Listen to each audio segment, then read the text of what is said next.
Greetings, everyone, and welcome back to Phoenotopia Awakening. Greetings, undead warrior. Lore Masher, thank you so much for the resub. Welcome back. Actually, Lore Masher, Twitch is saying a 2-month streak.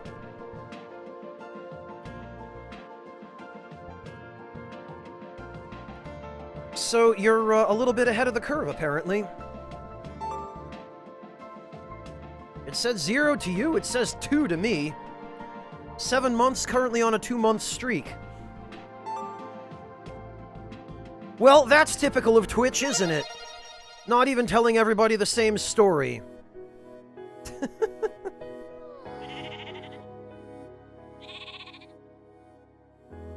Well, hello everyone, and welcome. Thank you all, as always, for coming to join me for more of this. How's everyone doing this evening? I hope you're all doing okay. 100 rubles for a sub, Lore Masher. What is it normally in Russia? Because I know they just changed some of the costs internationally anyway. September notwithstanding. What does it normally cost you? Very good, handsome one. Glad to hear that. Little stressed. I'm sorry to hear that, Reverend, but I'm glad you're good otherwise. It was 300 before the change. Now the regular is 140. Oh, not bad, Lore Masher. So you guys in Russia got the sweet end of that deal, then. So for September, you're paying, what, 33% of what the cost was before. That's not bad. Canadians went from $4.99 to $5.99. Yeah, that figures. Canadians always get screwed when the default currency is USD.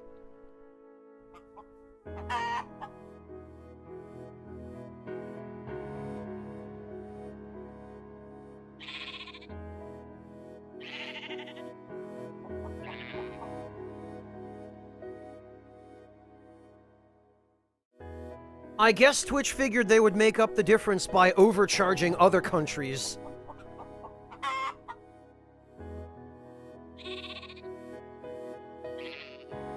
Okay, Reverend.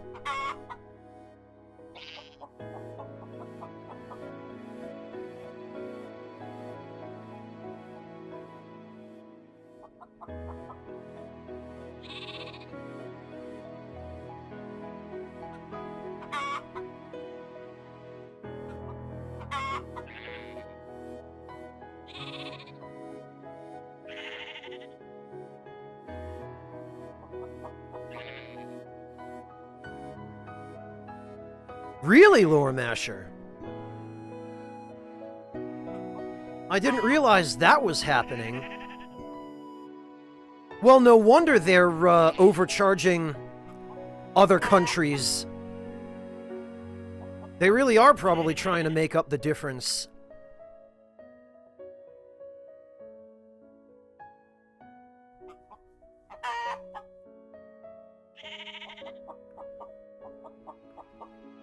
Well, thank you for the sub, Lore Masher. I appreciate it. At the very least, it's nice for you to know that your money is going a much greater distance.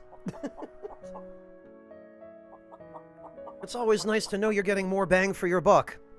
Or your ruble.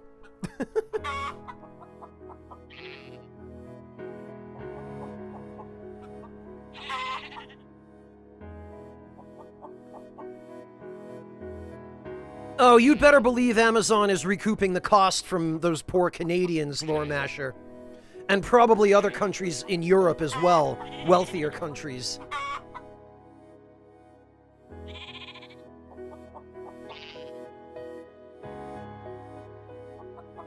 I haven't looked at their new pricing chart, but I would venture to guess that anybody who uses euros is probably paying more.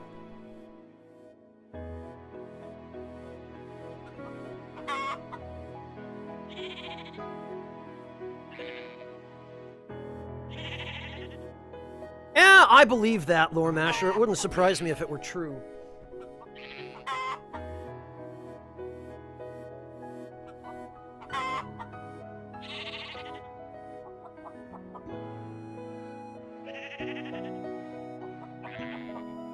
Alright. The sound of sheep is kind of getting on my nerves. Let's go somewhere else. Hey, Miss Bangle, welcome! It's great to see you. It has been a while. How are you doing? And how's Ferret doing? I haven't seen him streaming for a while. Although maybe that's just down to the hours that I've been awake.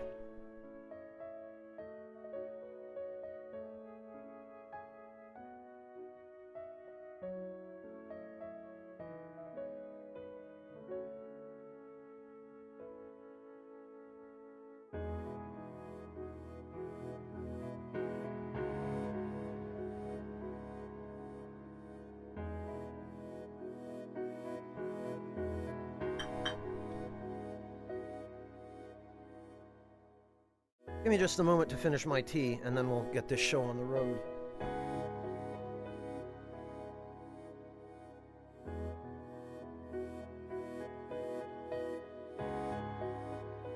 Oh, really? I'm sorry to hear that. I hope he starts feeling better soon. I hope he didn't get COVID or something. Hang in there, Bangle. I wish there was something more I could do than offer, my best wishes, but... You busted your ankle? Jeez. You two can't catch a break, huh? I'm so sorry. I'm glad at least you're getting workman's comp. That will help, but having a busted ankle sucks.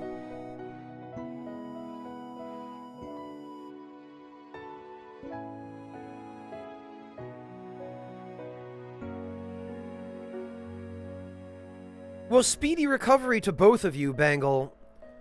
Try to hang in there as best you can, okay? Yeah, Lore Masher, it seems like lots of people have had a difficult week.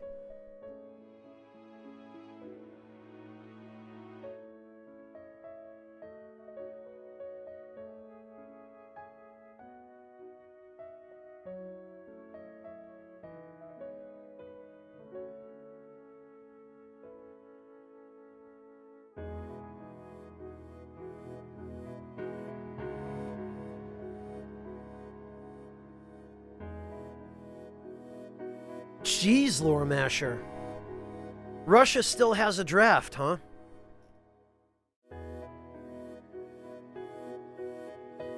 Alright, Bangle, well, I'm glad it's not COVID.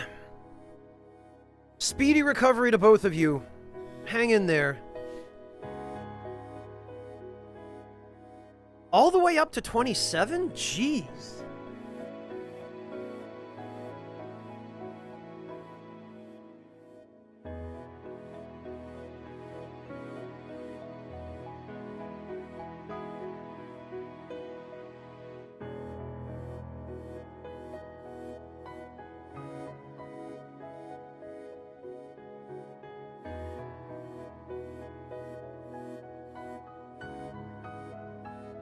All right, let's see.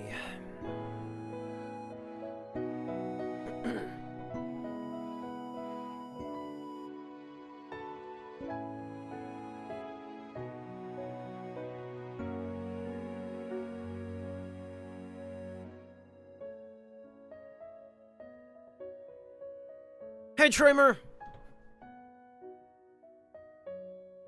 What were we in the middle of doing? Oh, yeah, I was trying to find an Arbor, but it seems pretty clear that they don't spawn here. Right, so we lit one beacon. I guess we need to just do the other two tower dungeons and get that stuff out of the way.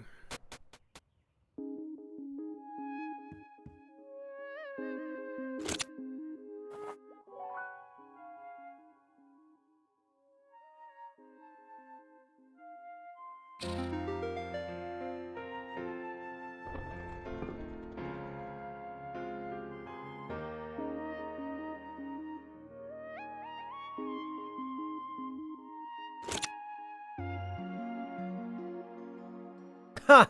Oh, probably for Elden Ring, Lore Masher.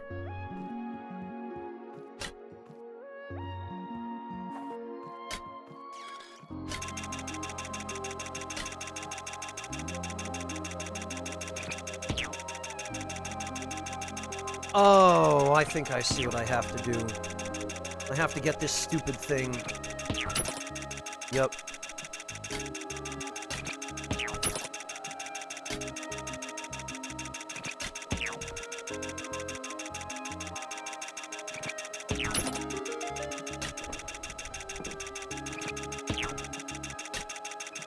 To hit those switches.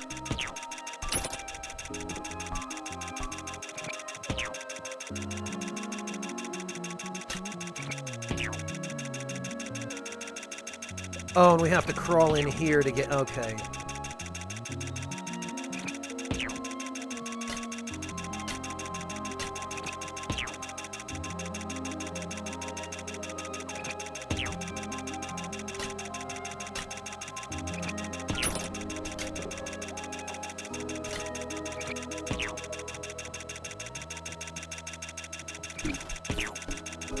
Well, I guess that's kind of a clever puzzle.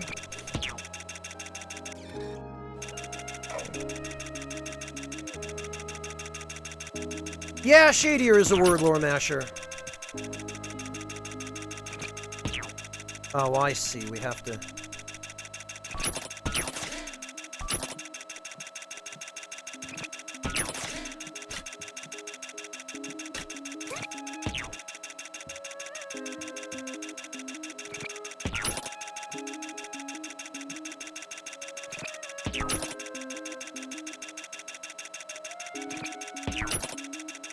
What the... Oh.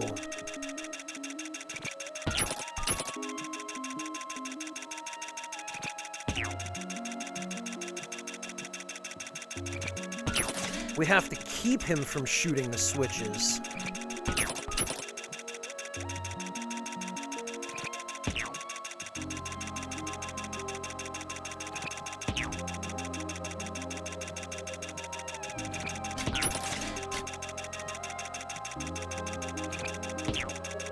Yeah, well, we might have a way around this.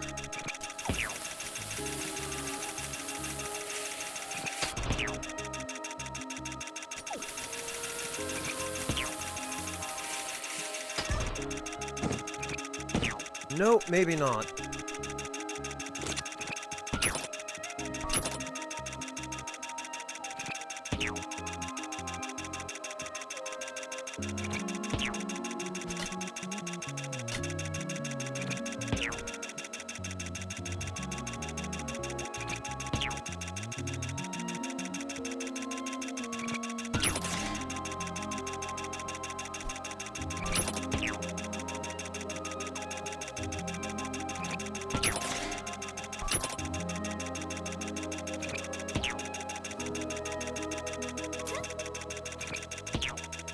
It is Echo Drop.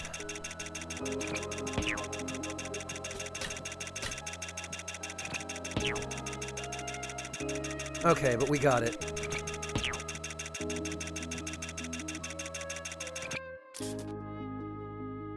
Ah.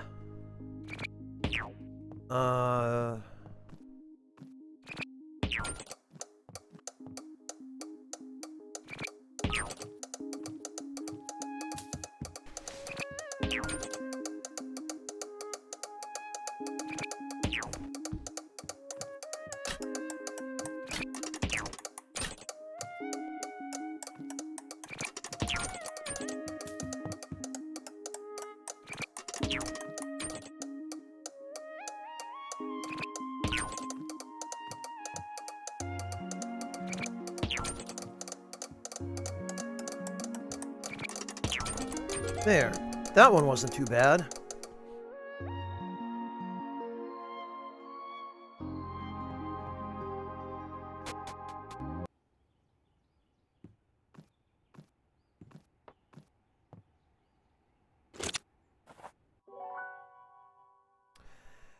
Puzzle platformer action RPG, Lore Masher is how they describe it.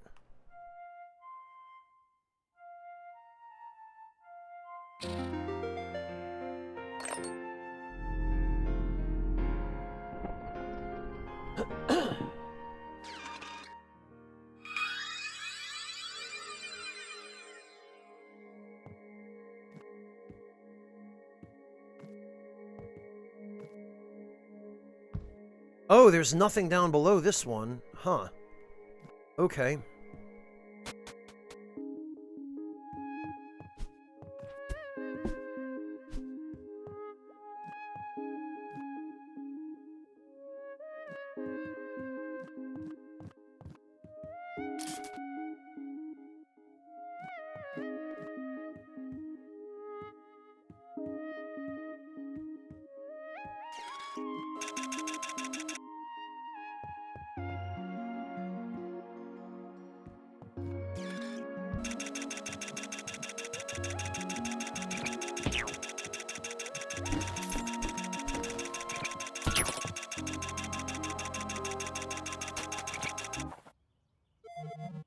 Good job, Gale. With 2 beacons down, you have just 1 left.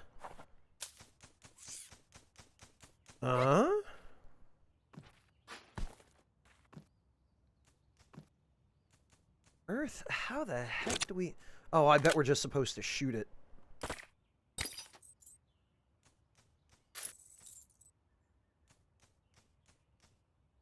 Okay. Yeah, I don't see any other way we're getting up there.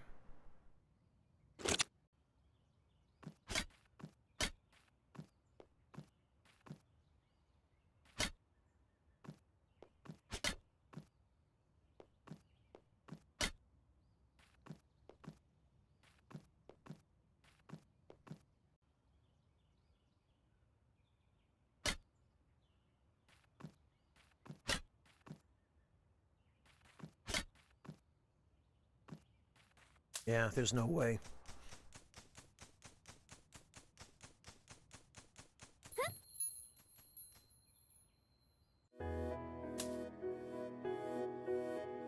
Alright then, one more, and I'm guessing we have to go through town for this.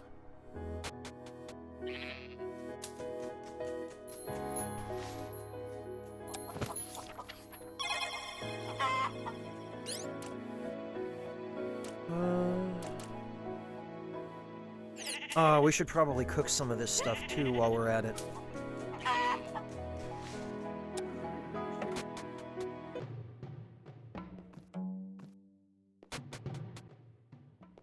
And probably rest.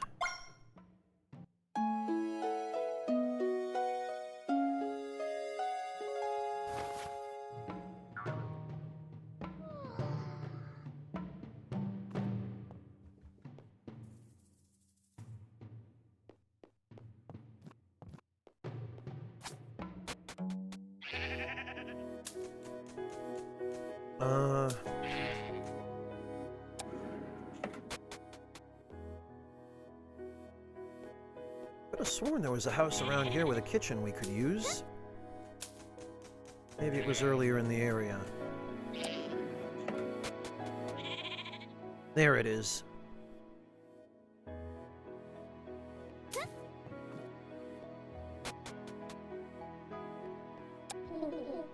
I miss Mr. Golem. He was a good chess player. I think I shall visit him again. Here, I've made you lunch. Not that I care or anything. I shall eat the lunch, not that I particularly care to eat.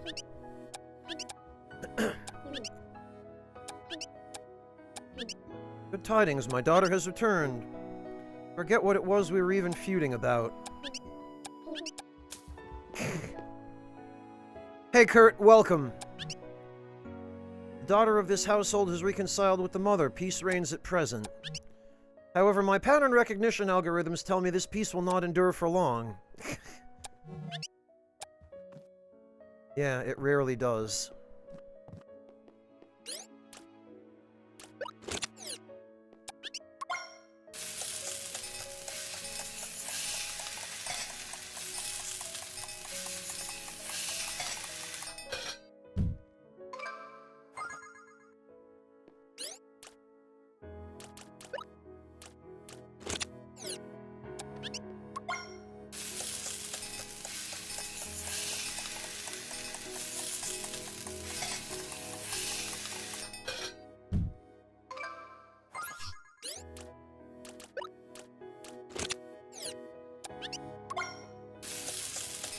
Well, thanks for that. I'll get to that in just a moment. And And Kurt, thank you so much for the gift sub to Some Annoying Person.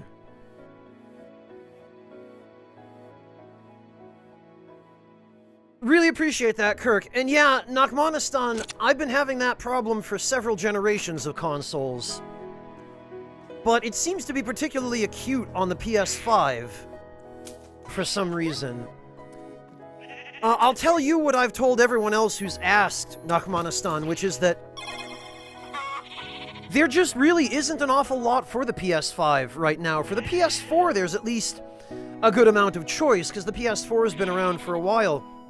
But whenever I log into the PS5 and check the PSN store,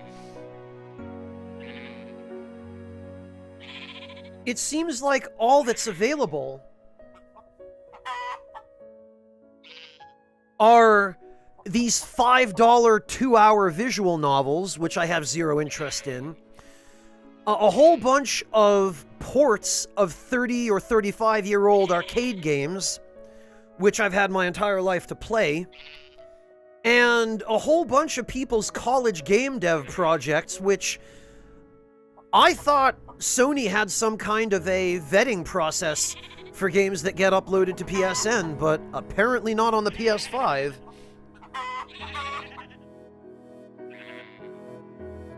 Yeah, Nachmanistan, I've been having the same problem with games on Steam, on PSN. I think right now there's just a dearth of substantial, good quality, interesting games. The PS5 right now has maybe 4 or 5 actual AAA titles that you can play right now.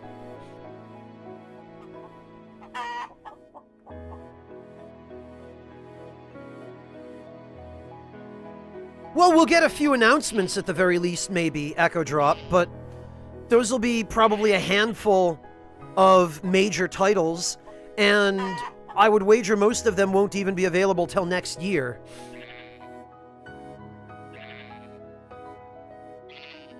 You know how those events go, Echo Drop. They tend not to be really substantial.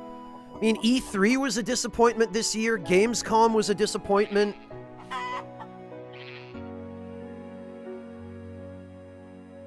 That depends on the game, Echo Drop.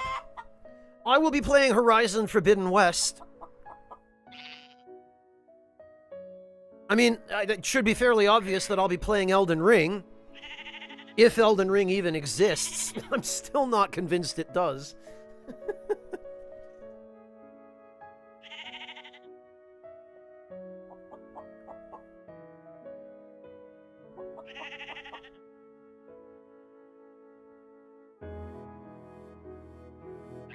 Echo Drop, but it's not just COVID.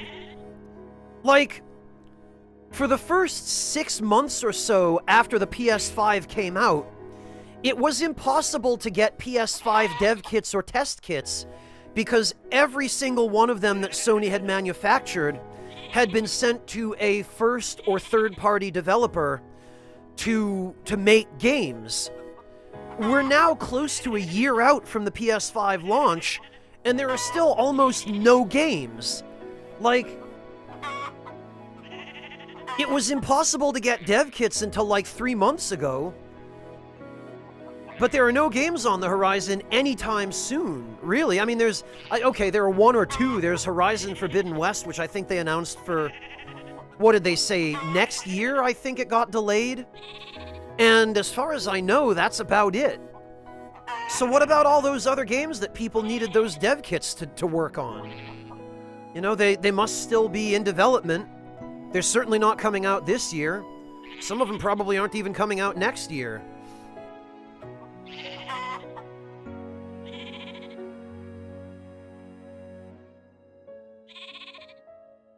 Hey, Saito!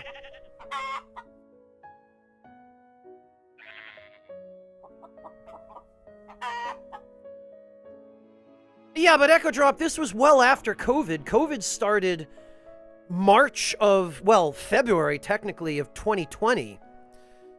Well, thanks for that. And the PS5 wasn't released till November of that year, so COVID was already in full swing.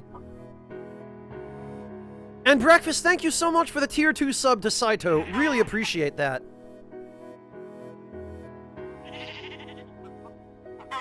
Well, case in point, Echo Drop.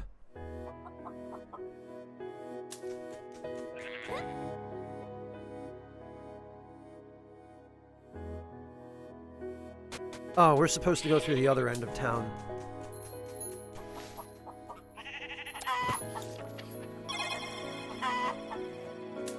I'm glad to hear that, Breakfast. I appreciate that you've decided to spend those hours with us.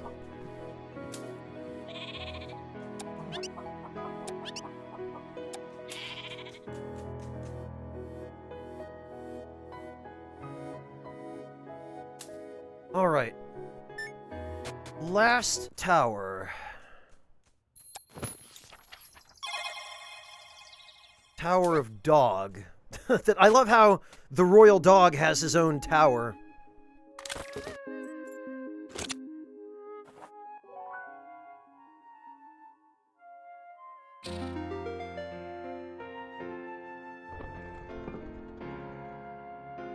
Yeah, Echo Drop, but that doesn't have anything to do with game development, because those dev kit consoles were issued way in advance. Uh-oh.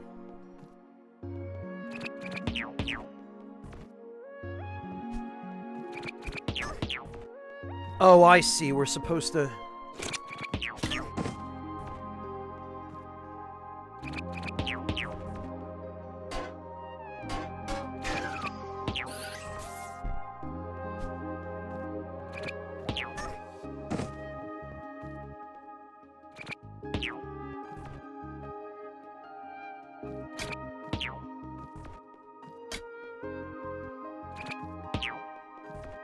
Wait, what?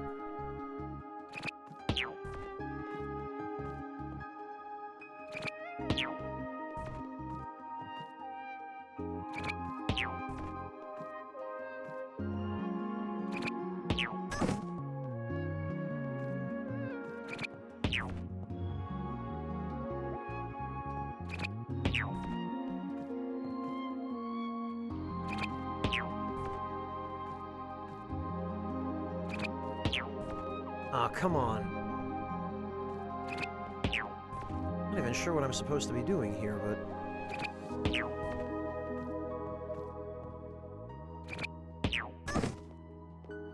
Maybe we needed that other,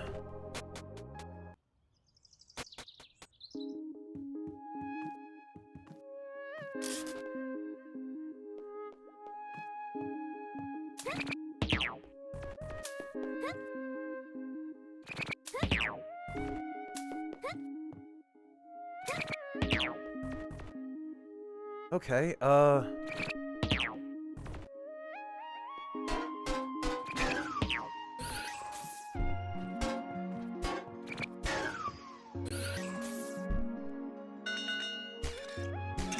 Oh! Okay, it's just combat. I thought we were supposed to get the guns to shoot some part of the room.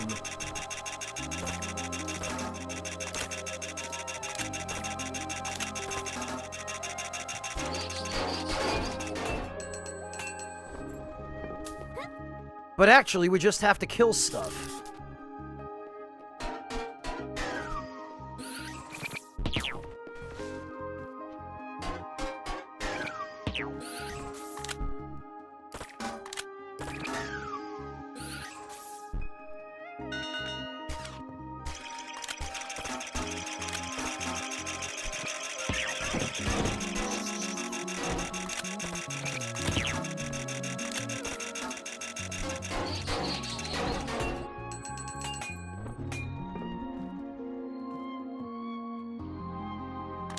Oh. Wait, no. It opened. Okay. Well, Lore Masher, the other tower that we just did taught us that we needed to get the enemies to shoot parts of the room. So it seemed logical that that was supposed to happen here, too.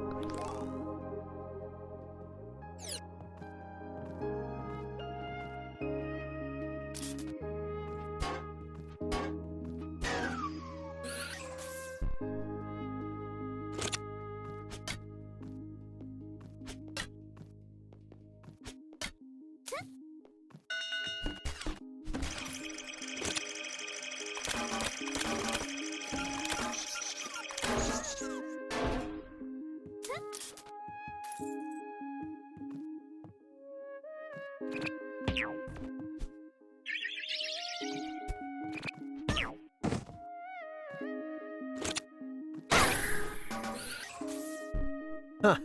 Very good.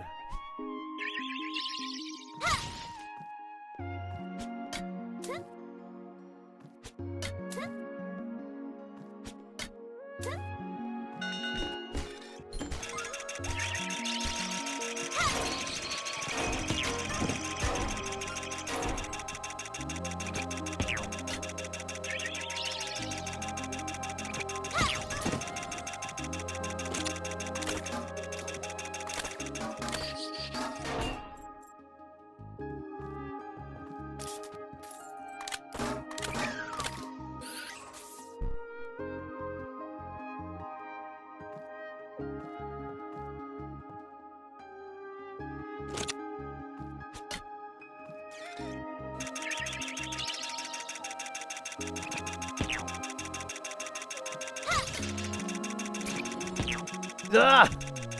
Bloody hell.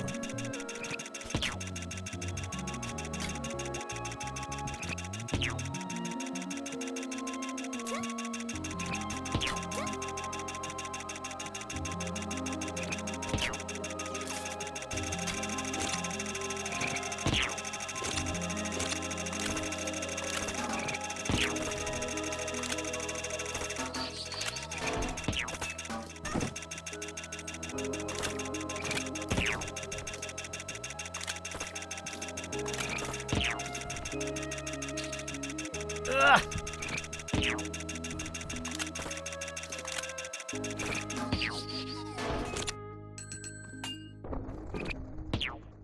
Hey, Floofin.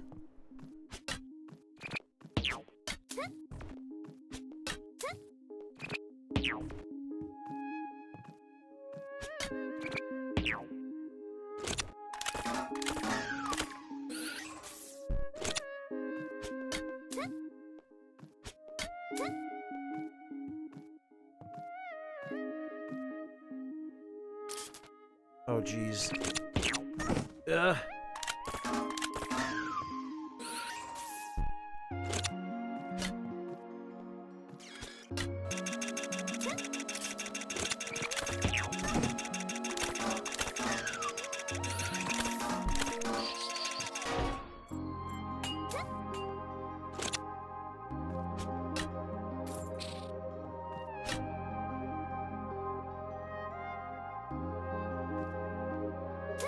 Yeah, that would be pretty terrible, Echo Drop. Oh, there are platforms here.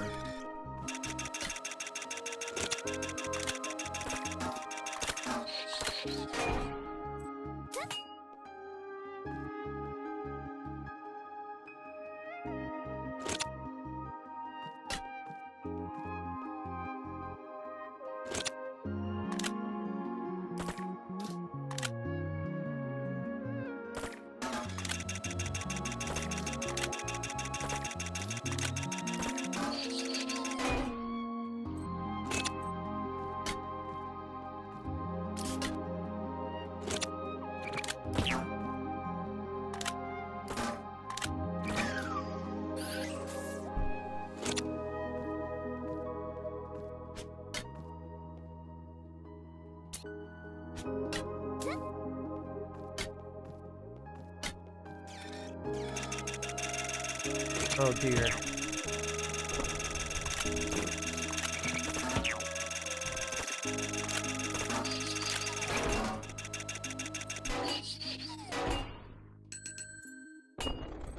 Okay, I think we did it.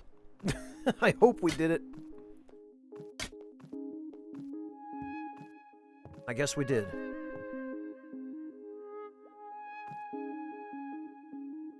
Hey, Mantis Man, welcome! Yeah, okay. I love how there's a picture of a dog. I guess that's the royal dog, and then the crate had a dog biscuit.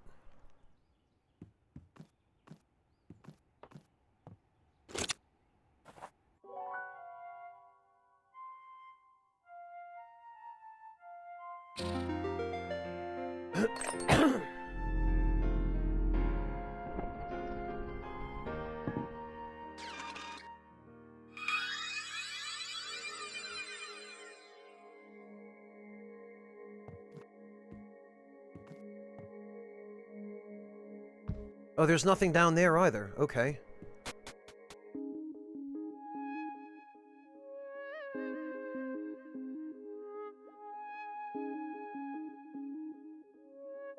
Well, Reverend, at least in this case, we don't have to ride an elevator up from the top floor of this windmill and then come up at the upper elevator terminus in the bottom of a valley filled with lava.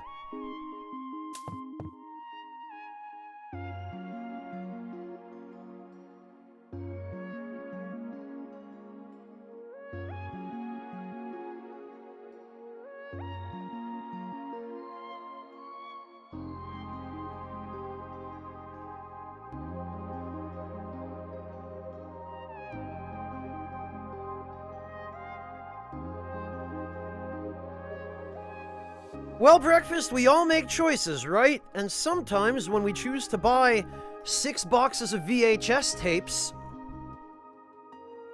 the result of that choice is we have to find room for them.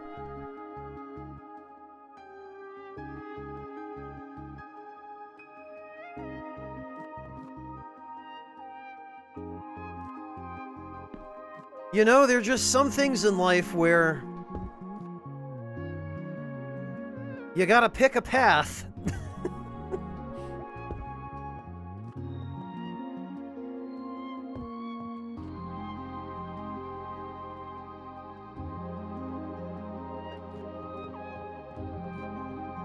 Well, Lord Masher, I suppose some do if they're Russian.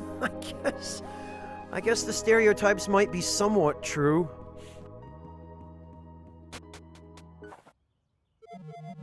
Great job, Gale. That's all of them. The light from the beacon should now point us to where we need to go next.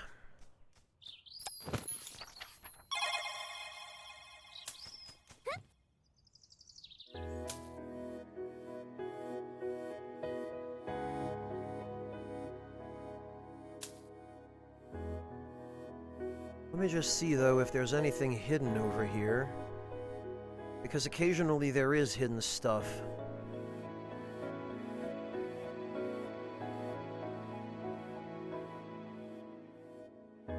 But I guess in this case there isn't.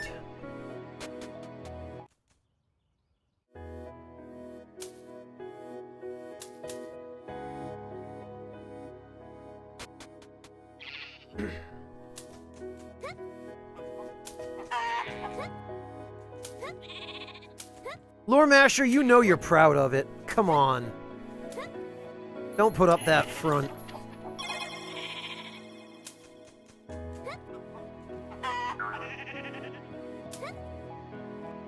Alright, we should rest.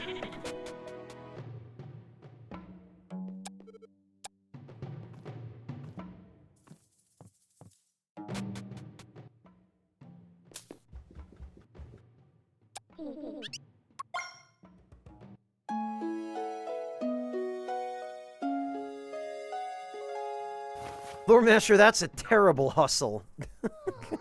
You know there's no money in that.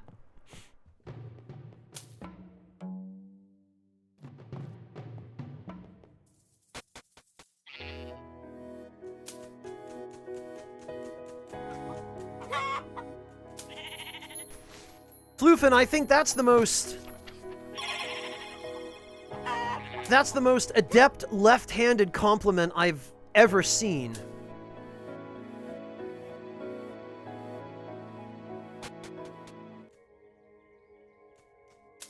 All right.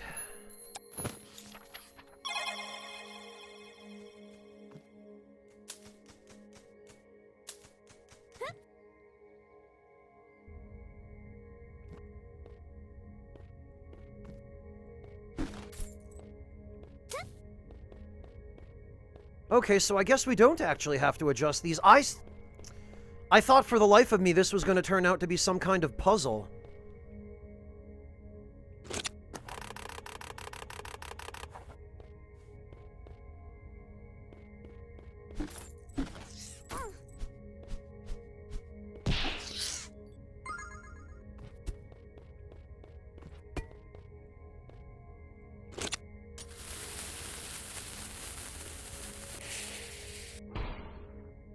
I guess not.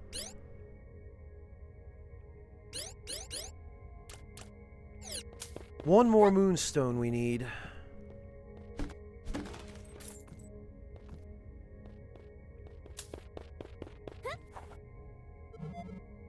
Here we are, let me just enter our coordinates. Leo tells me there's a whole mess of vaults down there, but his family's vault is number 72. There, our destination is set.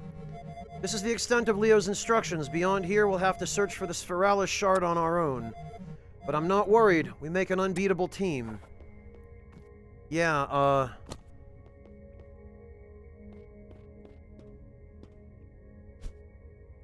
Also, there's a very suspicious-looking large door down there.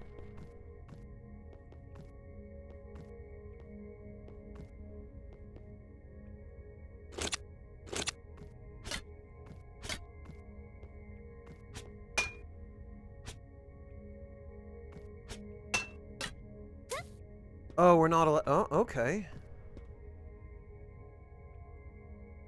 Huh.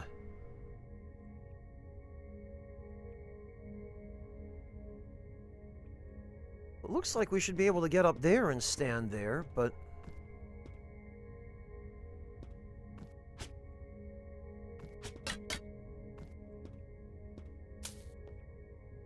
Ah, there's no way.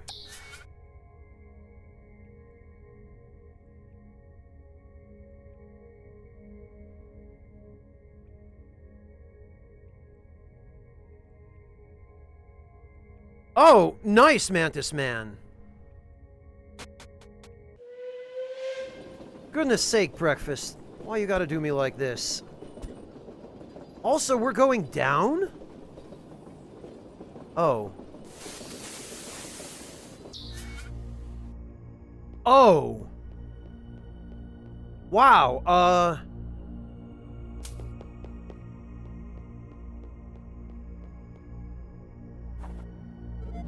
Incredible.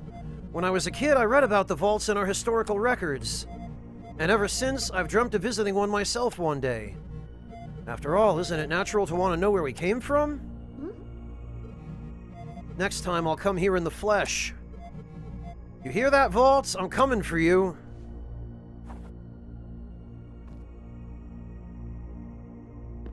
Oh, okay, we can't. So I guess this is supposed to be where, people entered cold sleep.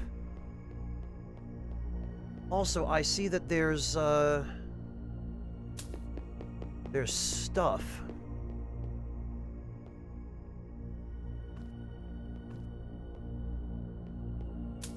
Including a moonstone shard up there.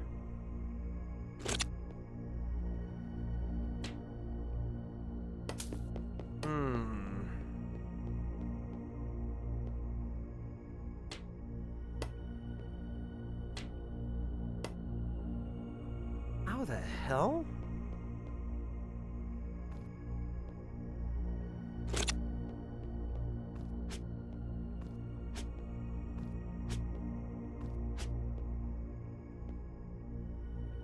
I don't think we can reach that.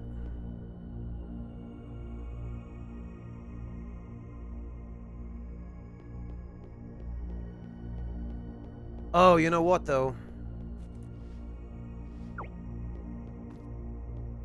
I'm guessing that's what they give us this stuff for. Yeah, because what we can do is we can put that there. Then we can use these.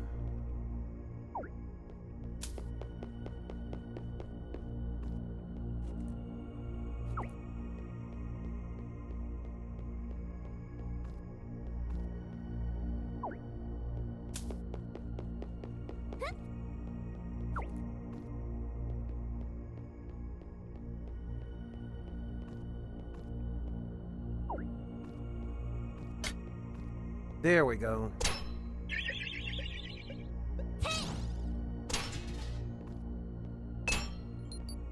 Yoink!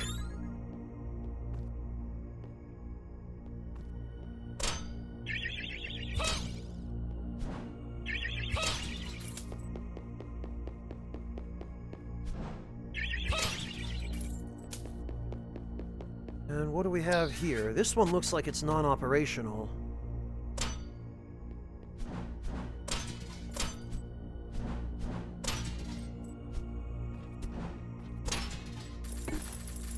I guess it was just a treasure chest.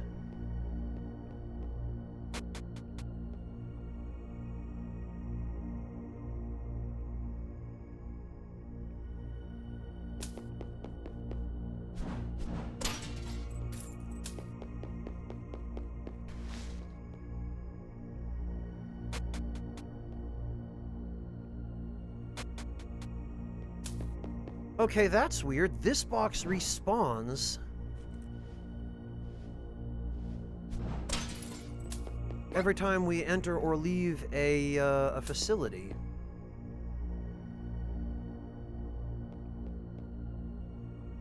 Alright, so what we're gonna do for the moment, now that we have 10 moonstones... Yeah, Breakfast, we've talked about that before, the goofiness of the physics.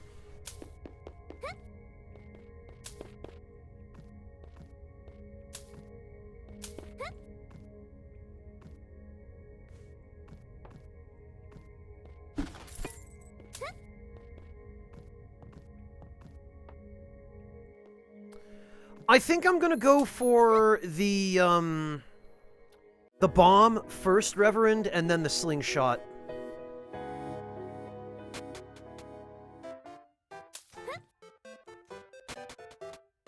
Because I have a feeling the bomb is probably going to be used for solving puzzles, whereas the slingshot probably isn't.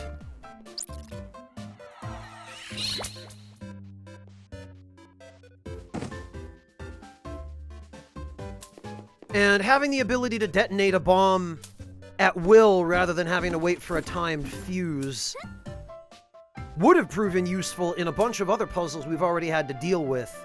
So I think, just in case we run into any more puzzles like that, which it's entirely possible that we will, I'm going to get the bomb now, and then the slingshot third, and then we'll worry about that lamp last, because I think that's the least important thing that Thomas is offering.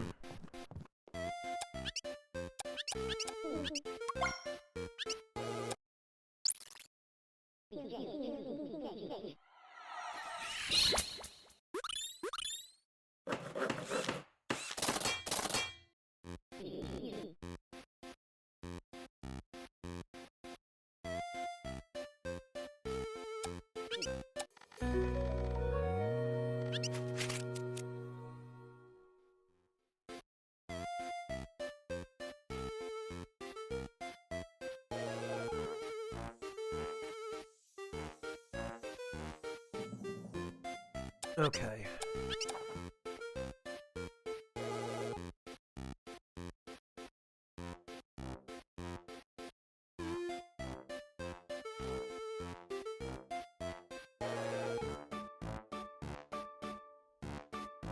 And actually, it might be a little bit easier to do a bomb boost with these.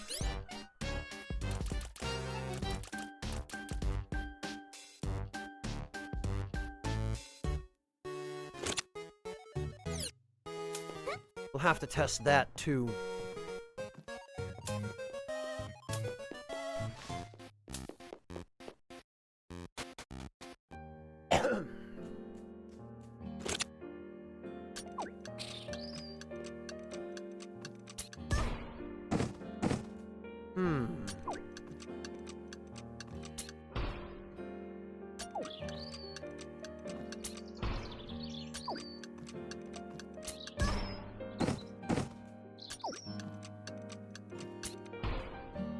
Well, maybe not.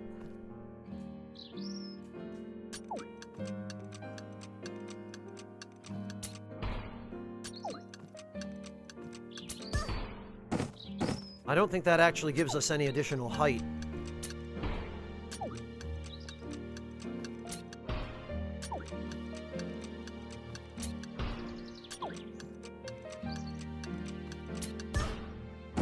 Well, maybe a little. You can pick it up, Breakfast, but If it detonates while it's in your hands, it just launches you downward because you're underneath it.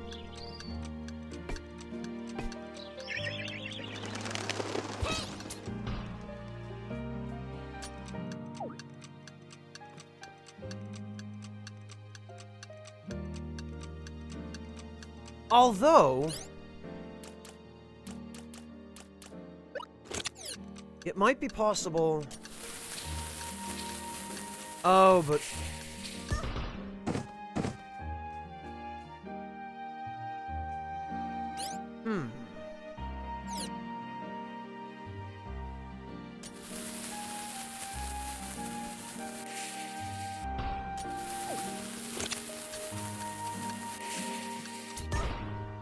Ah, okay. Actually...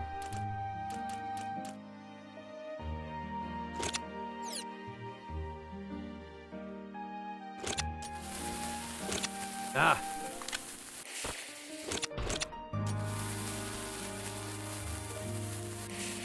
No, you can't let go of it mid-air, unfortunately. I've tried that. But it seems... you can use a regular bomb to launch the remote bomb upward.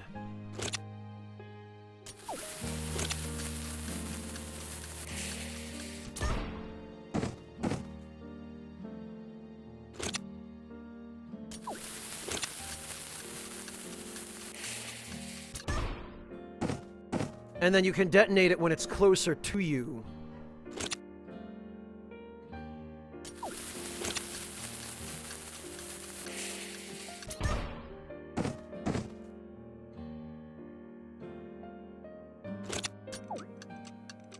Ah.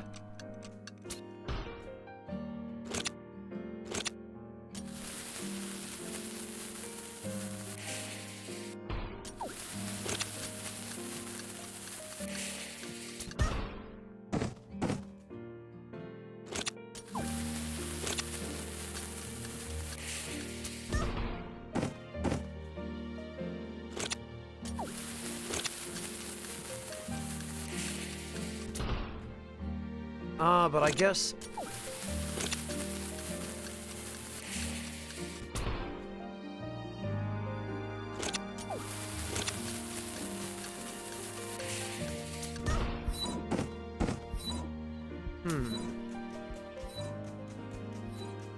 Okay, Lore Masher, have a good one.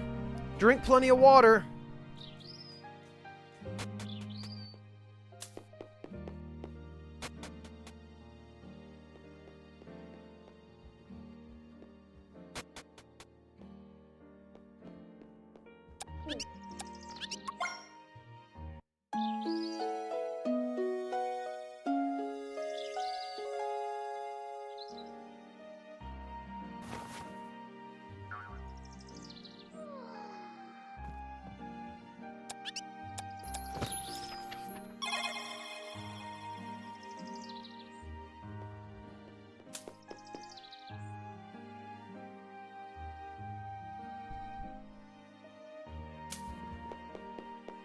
Well, everybody's gone.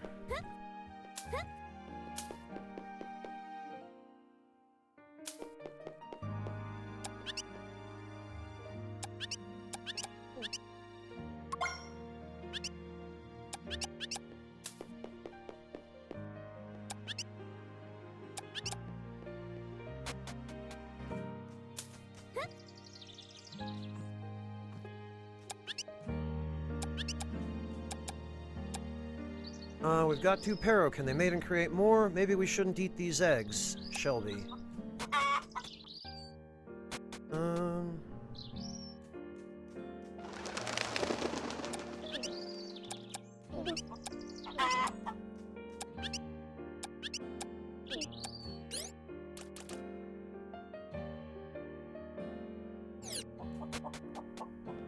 Oh. More stuff I can't carry.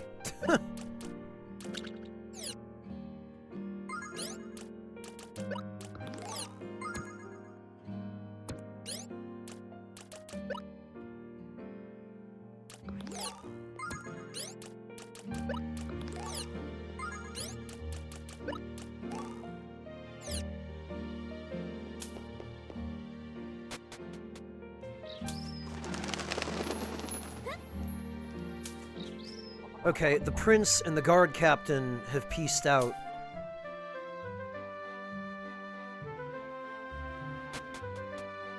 So I guess they've gone off to do their own thing.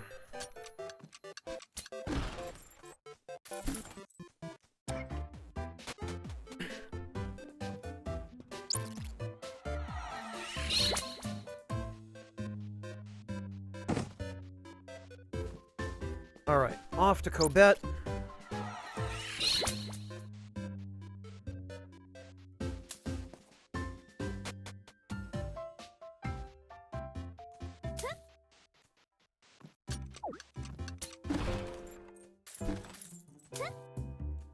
Oh, right, this guy. We need to burn some food at some point.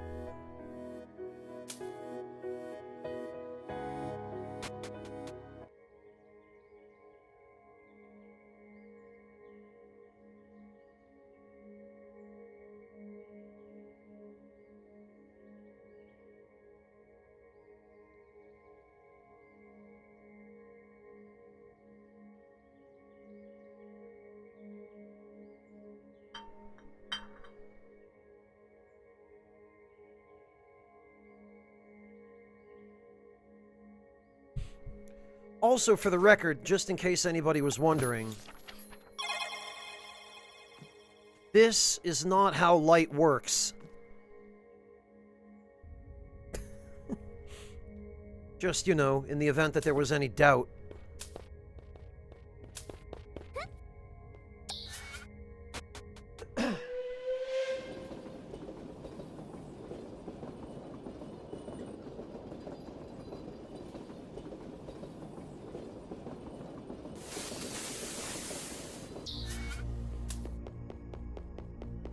Okay, Vault 72, they said.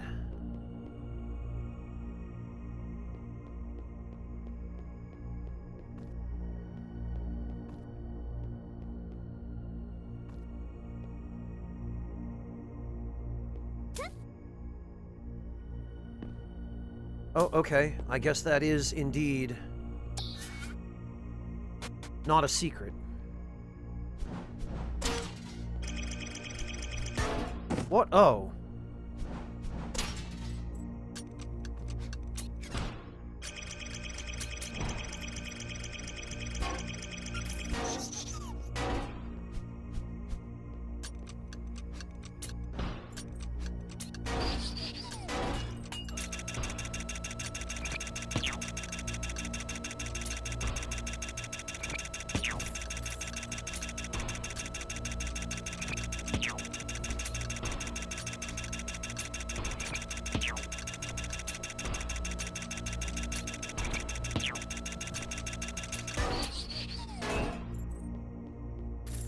Bombs are not the ideal way to kill those guys.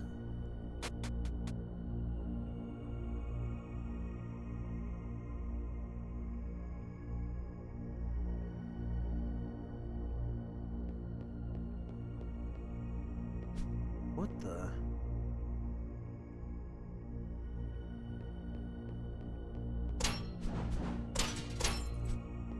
Looks like something took big bites out of these pillars. Capsule 72.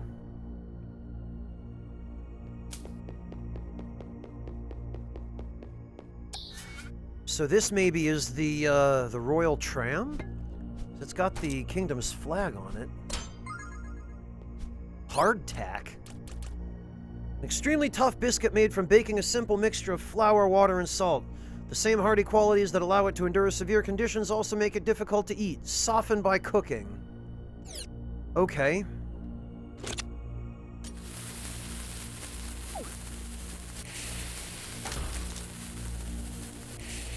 Bloody hell, that isn't even remotely what I intended to do.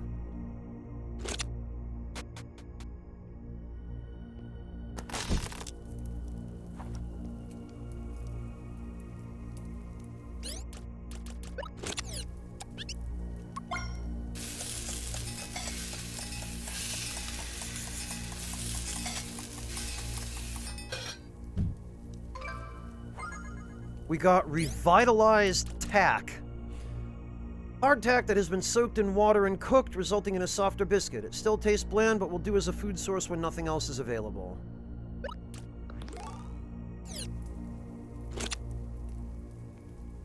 No, you're not, Zyrek. Hardtack is a... Originally, it was used as a military ration, and it was also brought on, long journeys across the ocean on sailing ships, because it would last such a long time as a provision.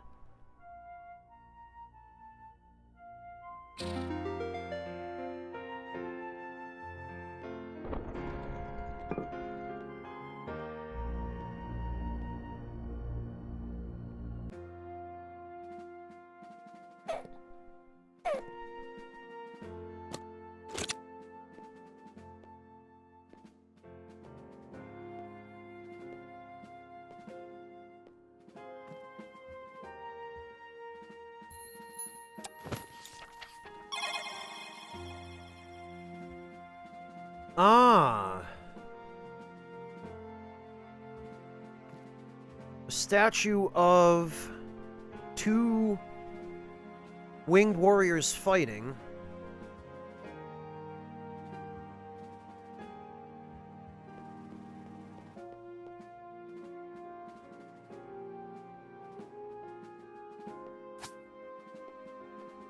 They must have given us a, save point there, because this looks like a boss arena.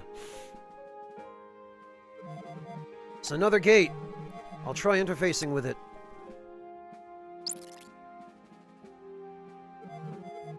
I'll have you know, I took a course in computer hacking.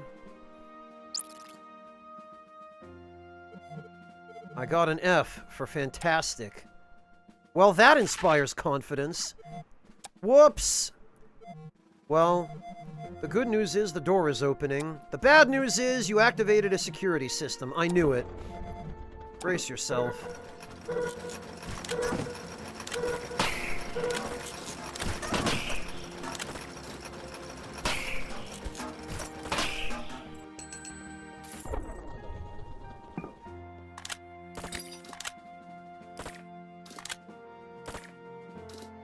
I don't know if it makes a difference destroying the cameras, but...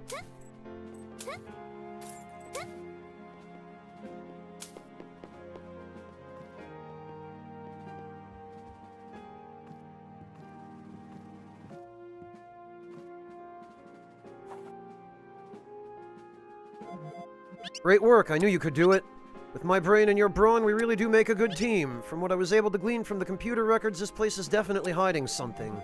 We must break through to the innermost chamber. Nothing interactable.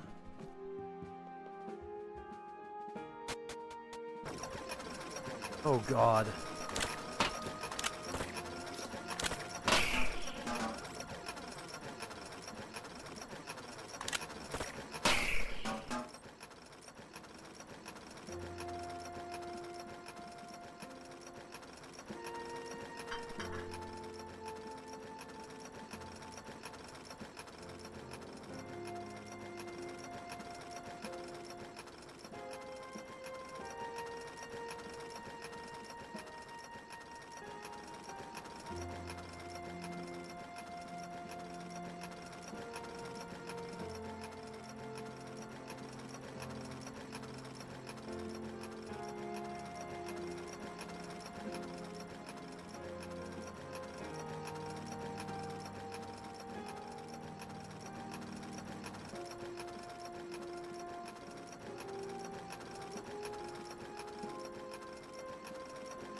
Interesting theory, Zyrek, but I'm not entirely sure that's the reason. I have a feeling, although I don't know for certain, that it's something a lot more arbitrary.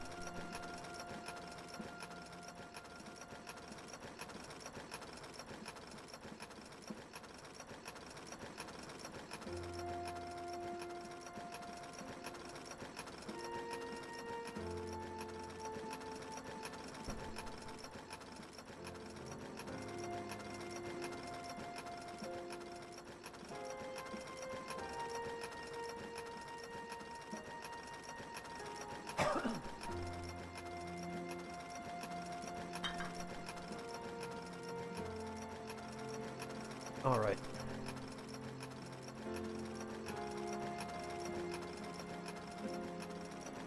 Sorry for the delay. Let's see if...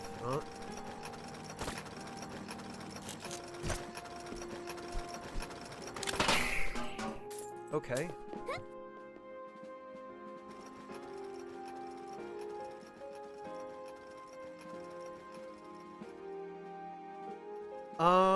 Barbarian armor?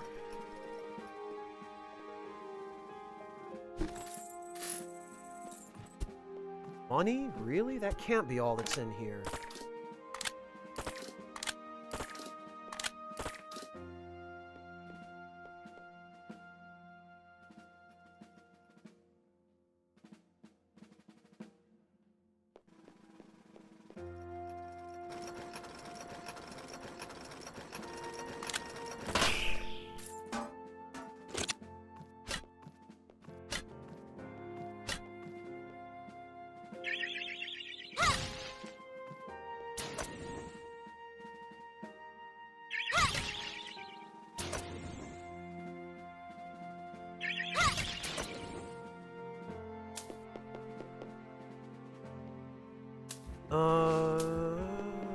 What about this? This has an alien insignia? Oh god!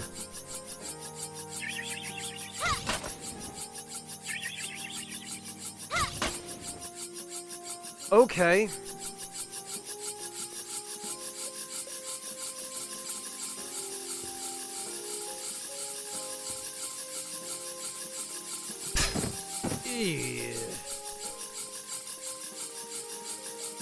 Holy freaking yikes.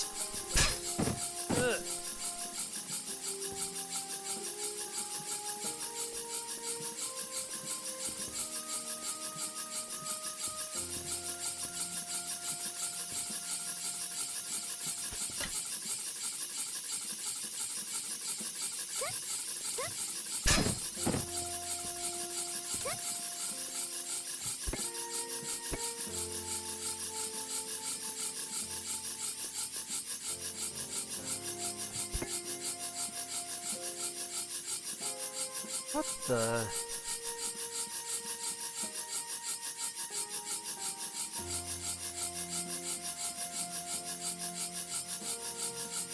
How even... We must have some way of turning these off.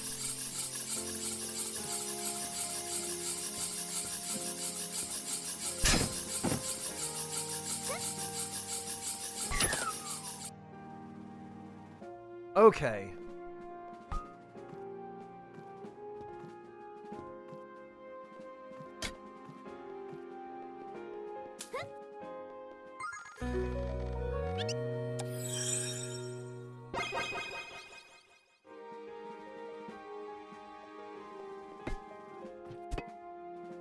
This appears to be information on bacteria and viruses.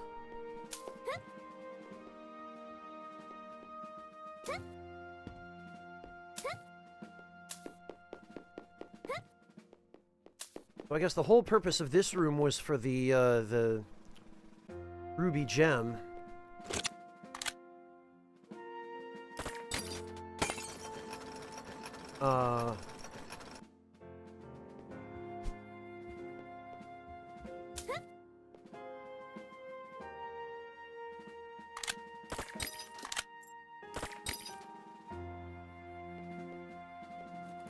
Okay, we must need this for something.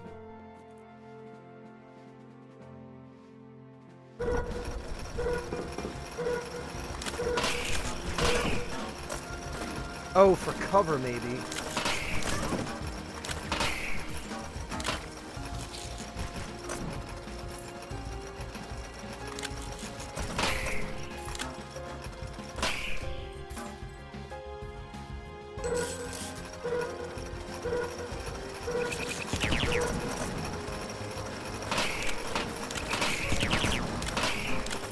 Well, whether or not that's the intent, it does seem to work for cover.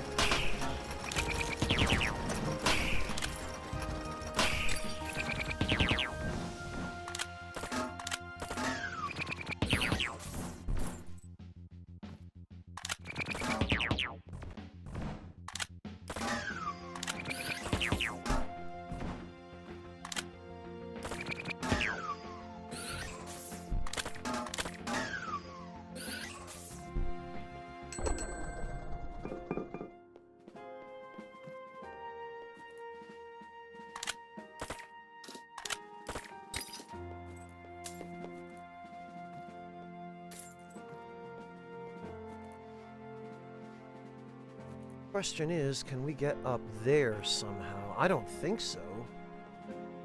At least not as we are. Oh! A dragon skeleton.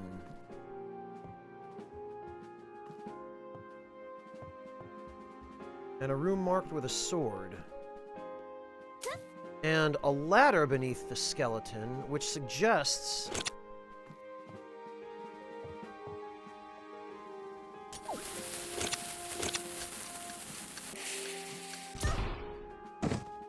I don't think we're going to be able to reach that.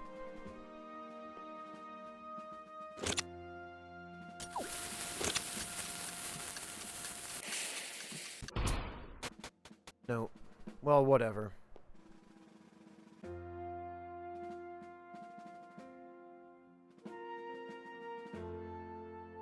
Okay, so there are songs on the pillars.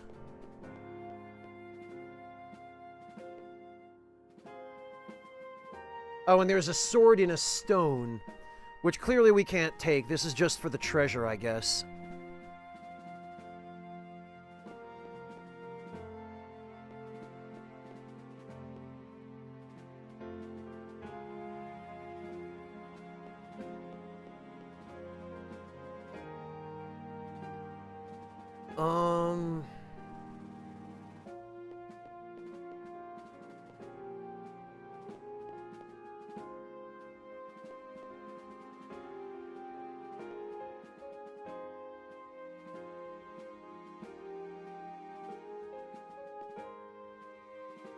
Okay.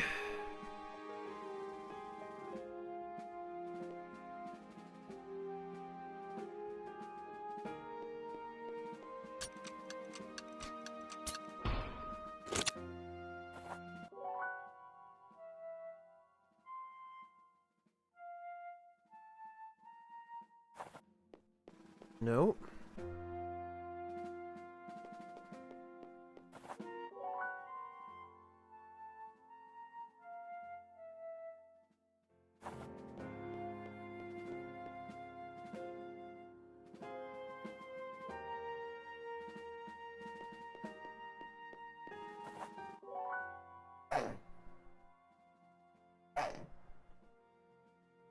Forgive me. Allergies appear to be acting up, although I don't know what to.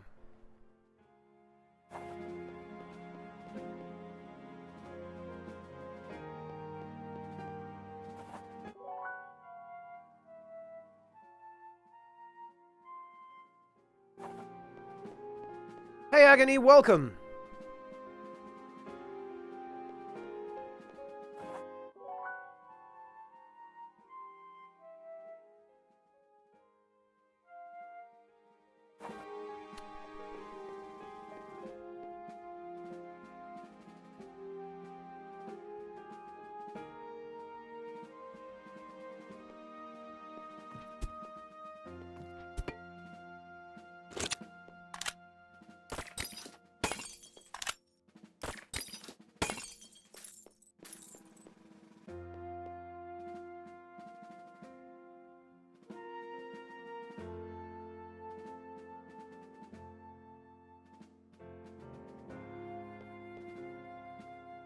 Yeah, Zyric, are you thinking what I'm thinking, that the missing one on each row in the middle is the one we're supposed to use?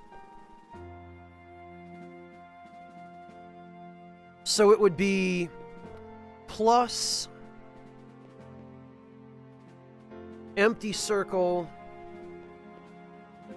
minus dot and full circle.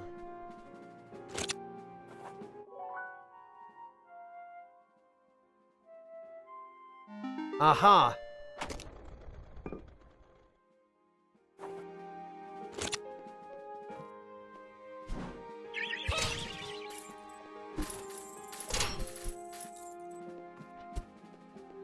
And of course, just money. We can't take that really cool looking sword.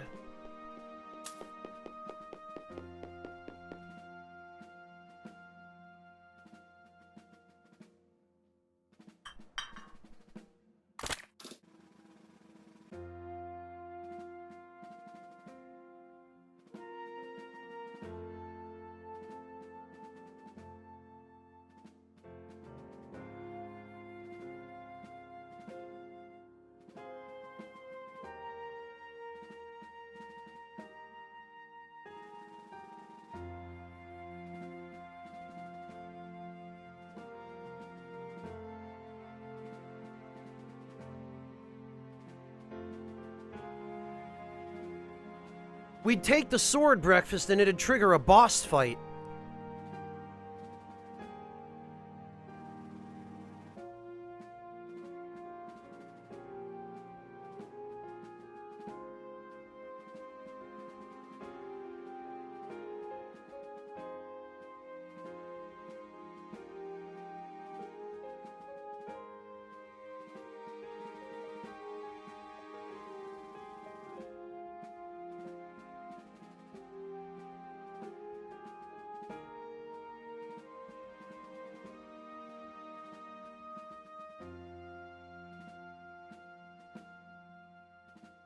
Yeah, maybe, Zyrek. The thing that disappoints me is we've already been told that there's a strong possibility Gale is a genetically modified human who has superhuman strength and abilities. And yet, at no point whatsoever up to now have we been allowed to take any of the really big, cool, powerful-looking weapons that have been just lying around, not being used.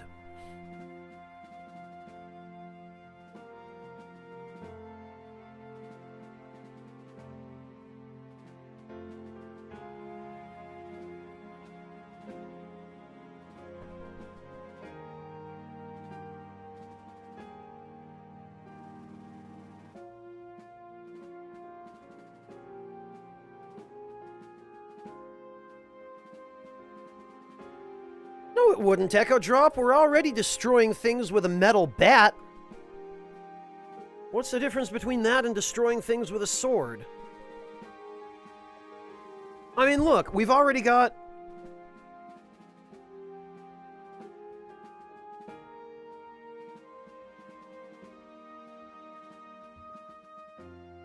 We've already got bombs, a crossbow, a spear, a slingshot.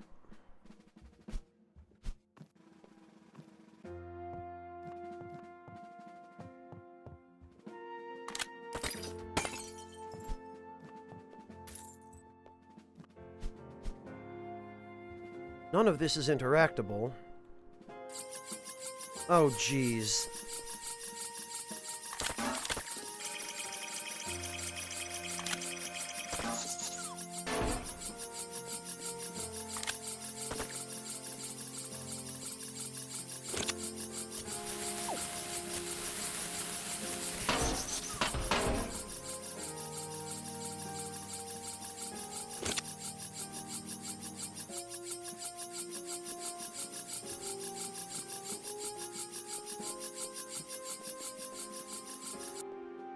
Hey, Monotone, congratulations! Very good. I'm happy to have you. We probably shouldn't destroy those quite yet, actually. Until we're sure that we need them, or that we don't need them. Actually, though, doesn't look like there's anything in this room other than what would be in the crates.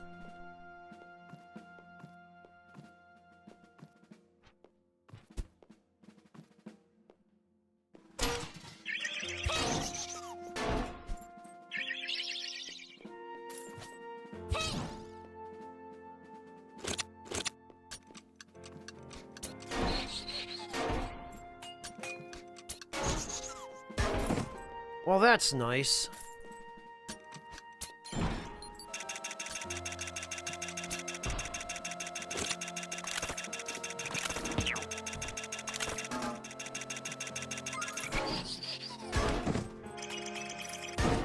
Man, everything in here just self-destructs.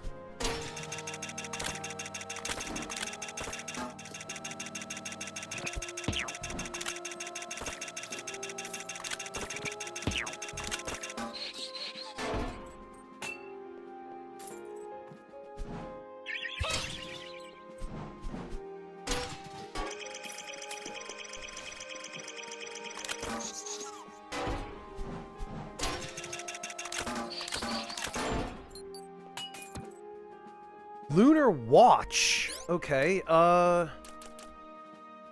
Ancient Ration. An assortment of food preserved in a small box, allotted in times of war or scarcity. Among the contents are stale crackers, imitation butter, and desiccated meat. Despite its advanced age, it's surprisingly edible.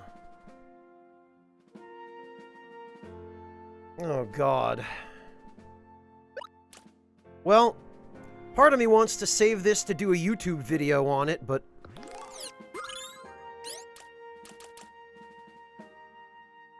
A small portable clock made of a vibrant and mysterious metal. Having been carved from a lunar crystal, the dial glows a faint blue. The watch still ticks dutifully despite its antiquity. A collector would be highly interested. Okay, of course.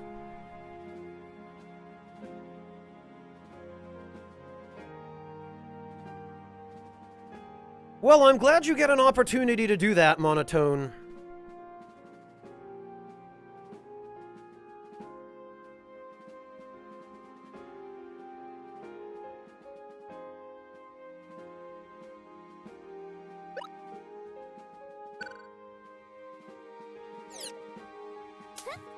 Okay, so I guess all of this was for that watch. It better be worth it.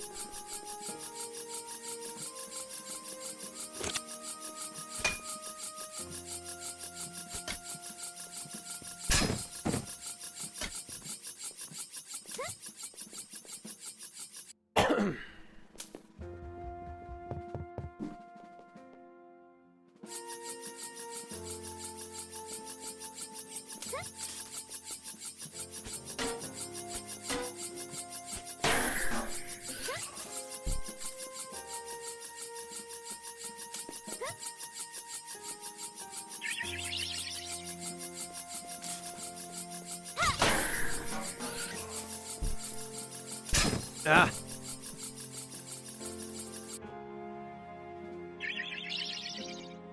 Okay.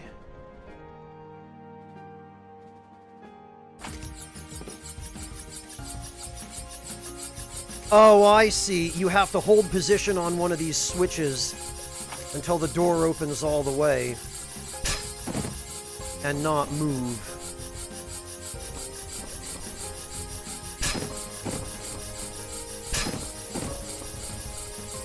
Still easier to just brute force it.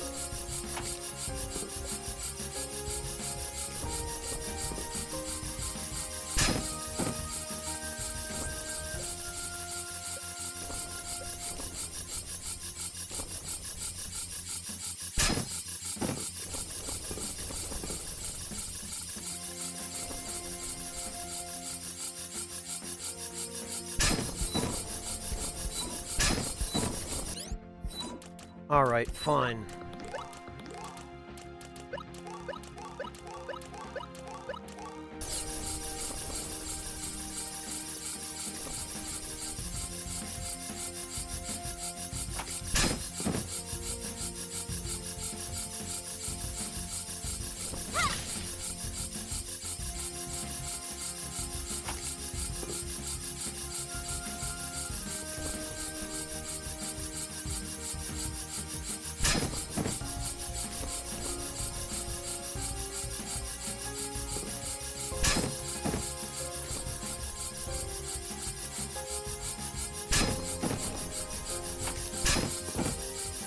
There we go.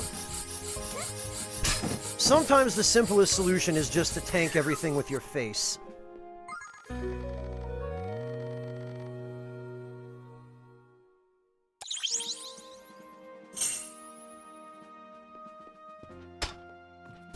Yeah, and see...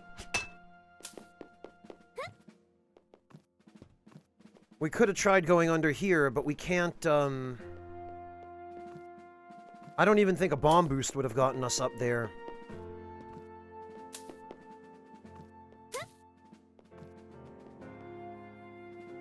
Oh, really, Monotone? When and under what circumstances did you experience that?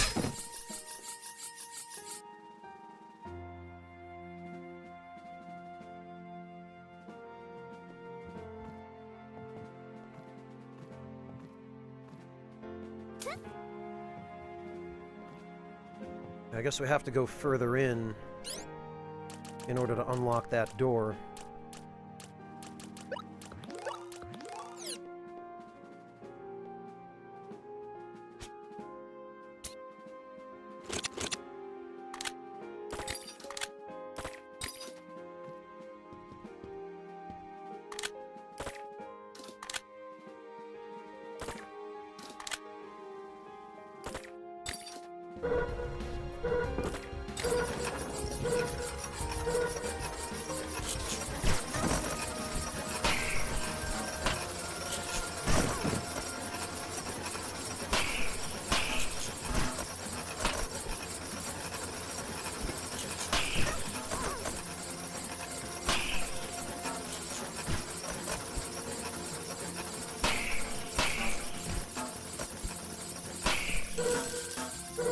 Oh, jeez.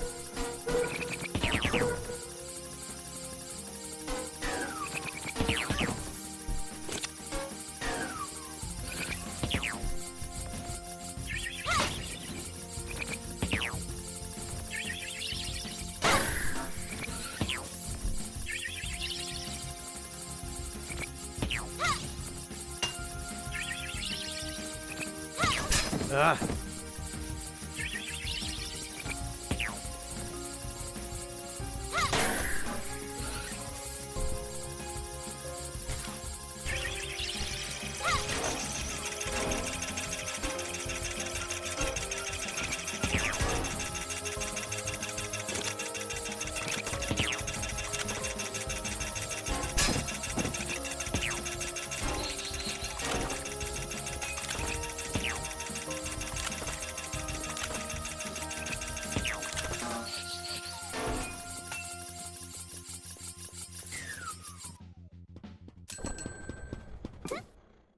Sheesh. That appears to be a picture of a bomb. And then a staff... Oh, God, okay. Yup, nuclear missiles.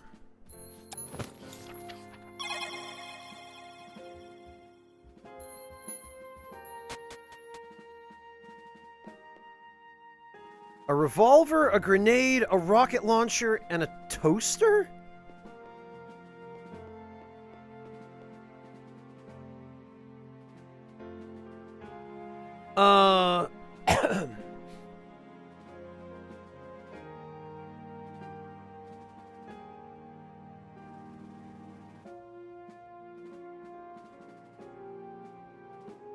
Oh, you got it from a Thai restaurant. You had it today at lunch. Excellent. Congrats, Monotone. I'm glad you enjoyed it.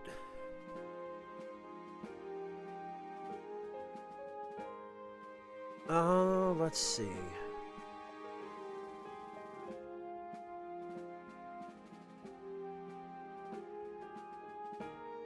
So that top row where there are 3 missing, my guess is...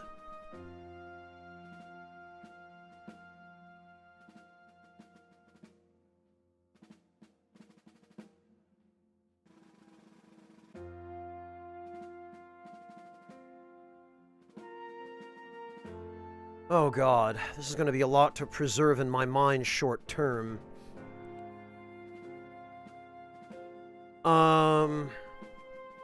But it seems to follow the same rules as that geo puzzle we did yesterday, where symbols aren't used twice in the same row or column.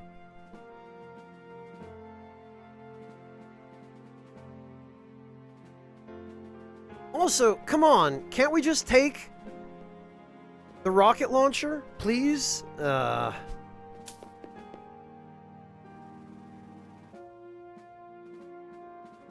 of course, there's a, there's what appears to be a tow missile launcher with a mount on display in there. That'd be handy to have. Hey, Blaze!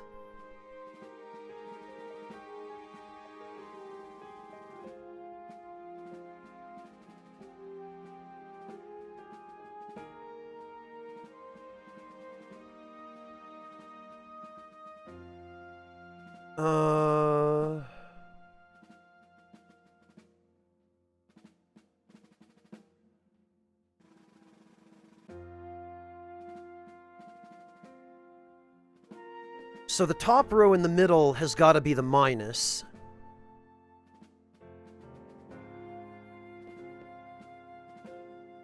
The top row on the right has got to be the plus. And this one has to be the full circle, so...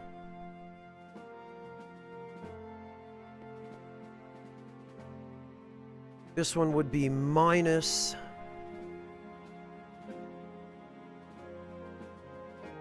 plus...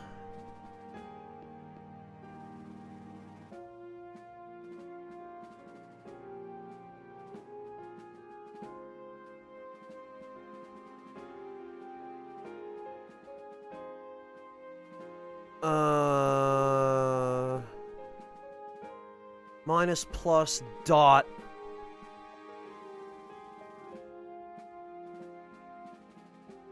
Empty circle, full circle. Okay.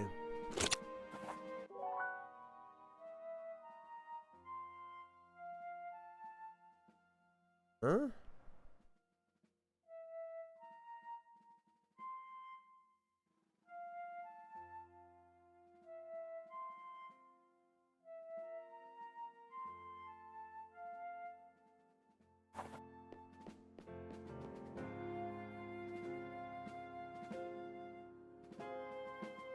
Yeah, Zyric, if you have a suggestion...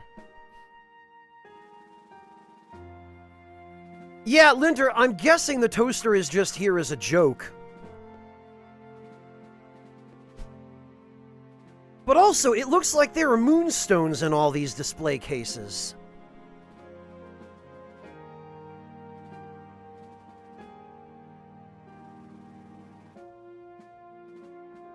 Zyric, it would only be a 5-note sequence. Oh, unless... Okay, hang on, maybe...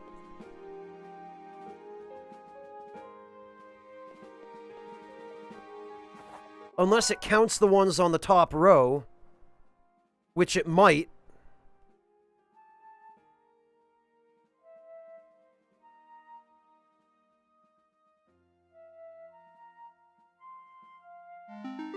Okay, I guess it did, Zyric.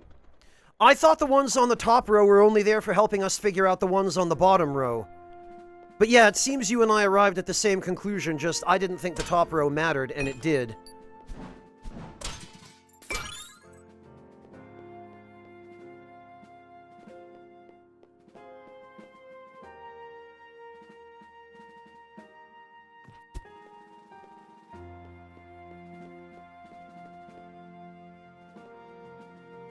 Well, I wonder how we're supposed to get the moonstones that are in those display cases.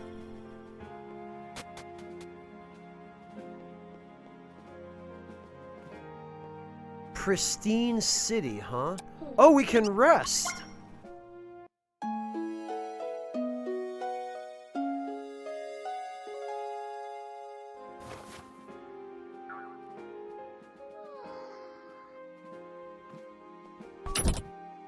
Oh, and there's...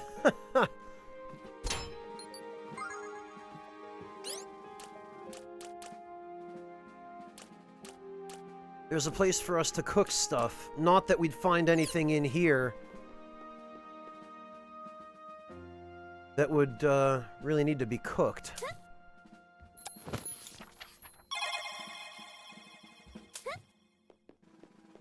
Alright, so there's gotta be a boss in here then. Okay, a diorama of Earth.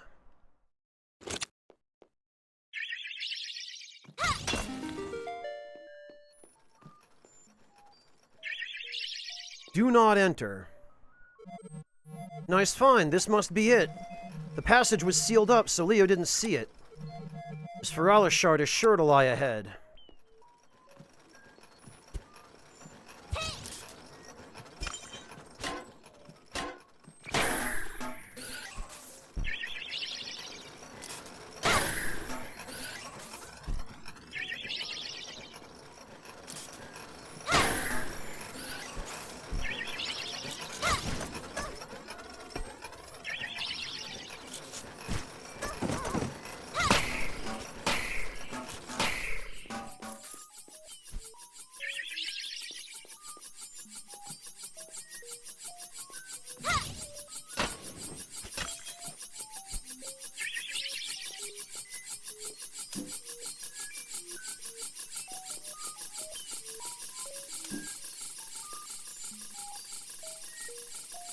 Danger, hazard.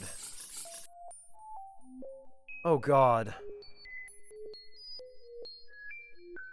This right here looks like a Mega Man boss fight, which worries me because...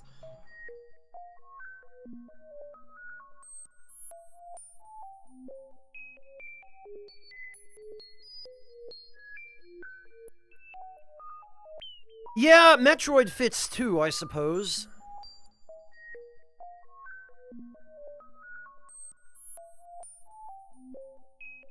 No breakfast, because we're not anywhere near as well equipped as Mega Man would be by the time he got to this point in the game. We don't have any boss weapons. We don't have any items. We don't even have Rush Coil. We got nothing. Well, here goes. Oh! Okay!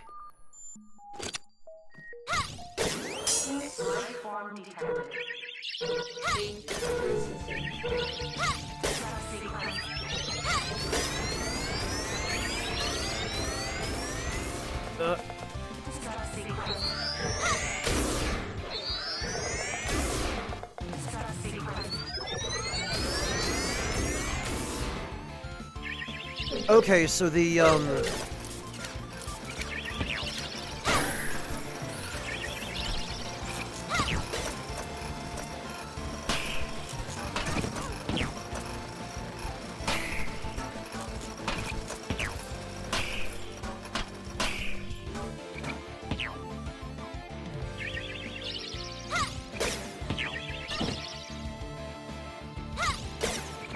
I bet if we keep that one gun alive... Okay, nope, the face changes anyway.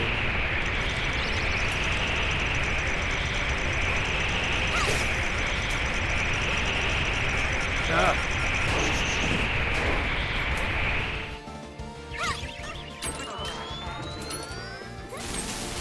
Ah.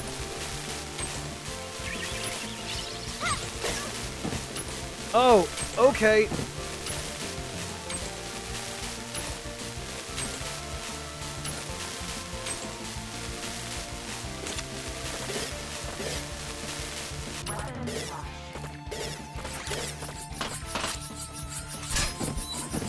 Yeesh.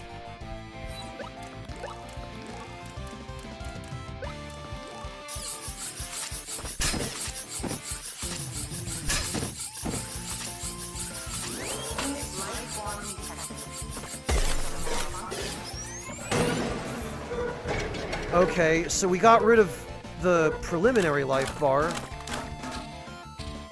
Oh, okay.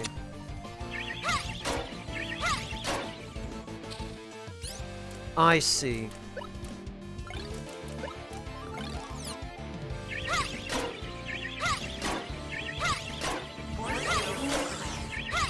Okay, so that was a shield.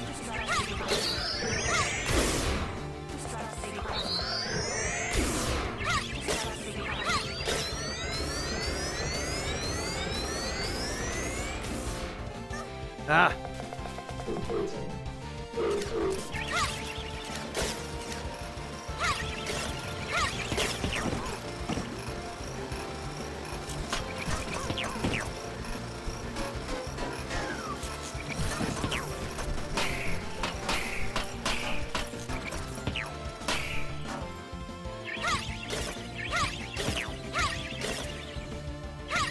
Okay, we've got to get rid of that shield.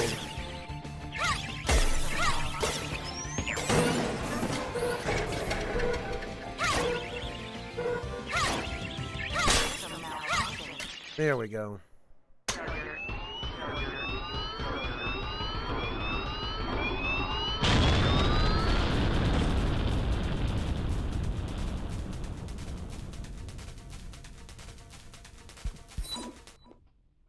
Sheesh.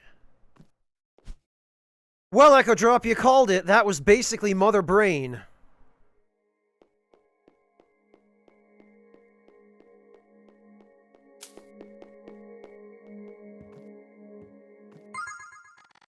You obtained the Sphellalis Shard. You did it! You defeated the mainframe and obtained the legendary Sphellalis Shard. I knew I was right to entrust the mission to you. We're one step closer to saving the world. Next, we'll need to meet up with my friends to assemble the whole thing. But first things first, let's get out of here. If we tarry any longer, we'll become ancient history ourselves.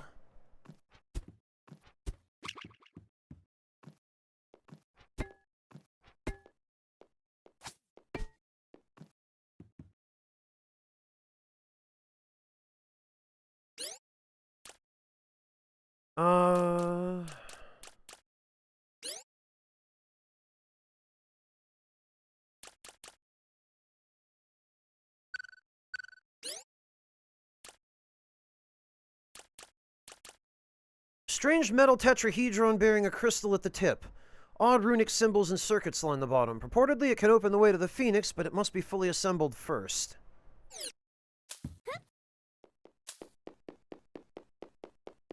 In before we come out of here and Katash or his buddies are waiting for us.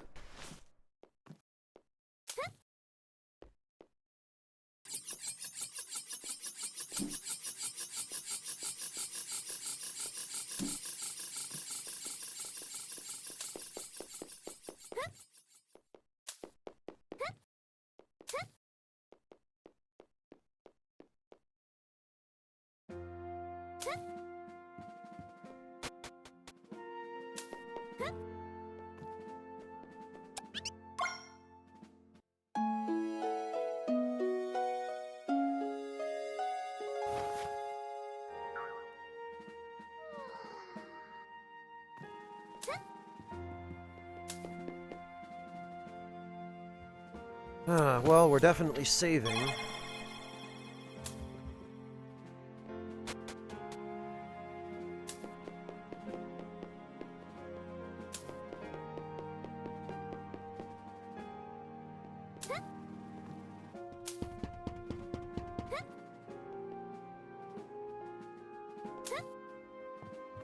Okay, but...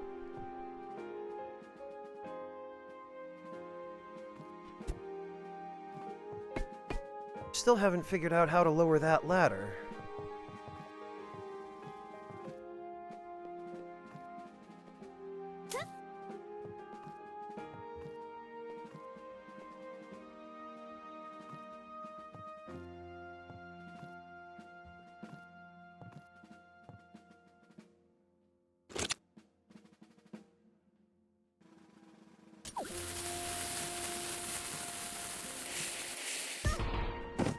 Maybe we can do it with a bomb boost.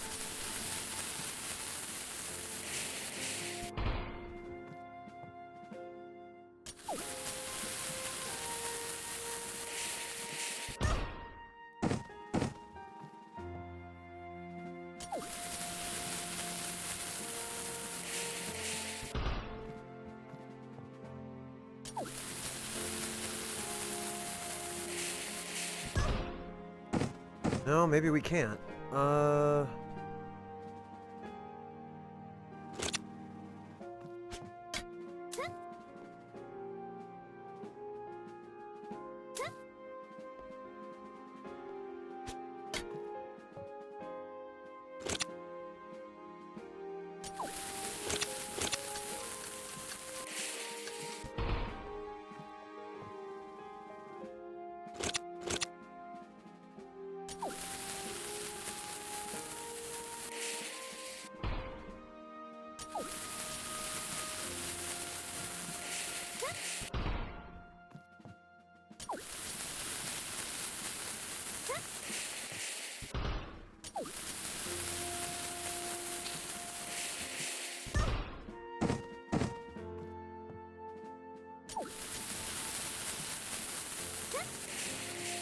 No, it doesn't look like we can.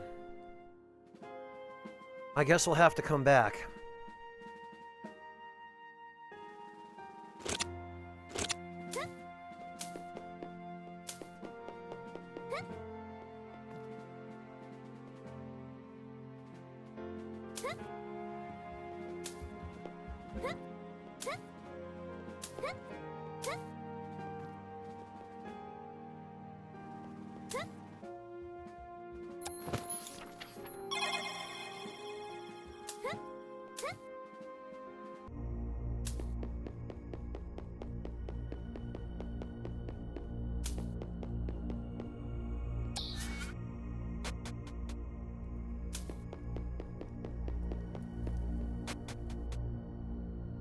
Okay, Zyra, good luck. Have a good one.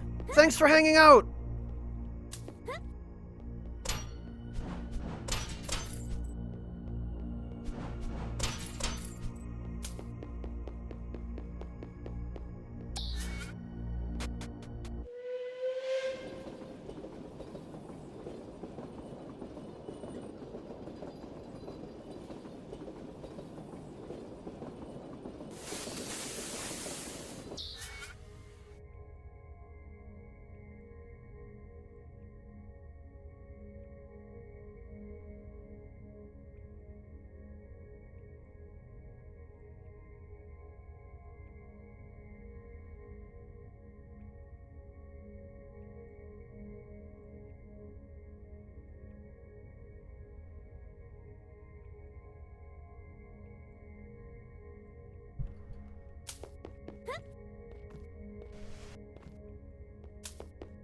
Guess there's nothing else we can do here for now, but... Usually when you, reach a major story milestone like this, some plot development happens where the enemy is just waiting for you right outside the dungeon, and I suspect... Gale, Bard! I saw that the beacons were lit. I figured I could wait for you here. Were you able to find the Sphoralis shard? We did. Behold the thing. So it's true, there was a Sphoralis shard down there. Did you meet with difficulty? There was heavy resistance, but Gale took care of everything as per usual. Incredible, just like you saved me from the kobolds. I guess the world really does rest on your little shoulders. And what capable shoulders they are. Please allow us to trouble you a little more. Indeed, we aren't in the clear yet. Did you do the thing I asked you to? Yes, the guards at the walls have been instructed to let you two pass. Sir Max awaits you at the walls to verify your identities. That's good to hear, no more barriers. As you may have guessed, the walls are our next destination. To reach the first wall, we must return to the Dire region and head north. Leo, I hope to see you again. Because if we don't, let's hope it doesn't come to that. Indeed. Let's go. I do not know from whose providence you've come, but I'm glad you did. Stay safe and good luck.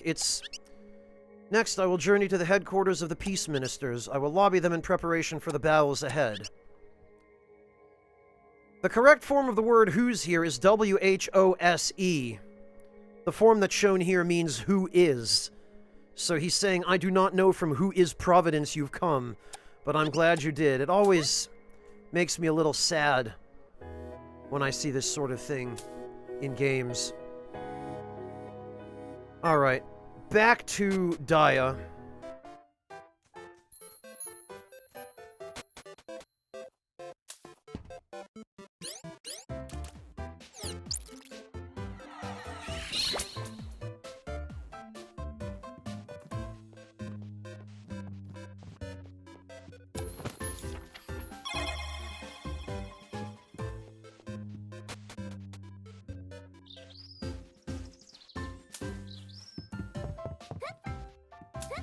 It's unprofessional, Echo Drop.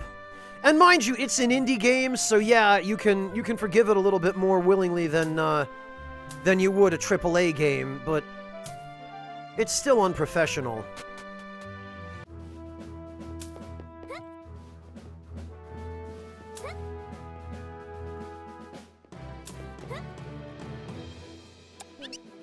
You wish to pass through this wall. Sir Max did mention someone would be arriving soon, someone with the authority to pass the wall. He said a strong warrior. Surely that's not you. It's me. No, really? Yes. I have difficulty believing such a claim for obvious reasons. Tell you what, Sir Max is still on premises. Bring him here and have him verify your identity. He said he'd go stock up in the supply room. No, you don't, Echo Drop. Books are professionally edited and revised by people with degrees in English. Or, you know, whatever language they're written in. He was here, he wanted to take our whole bag of candy. Dining commons. Now we're gonna have to go on a wild goose chase.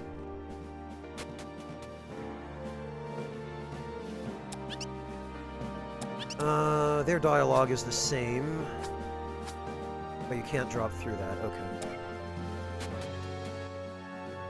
I don't know what books you've been reading then, Echo Drop. Because anything that's gone through a proper professional publication process will have been edited and revised and proofread to eliminate those mistakes.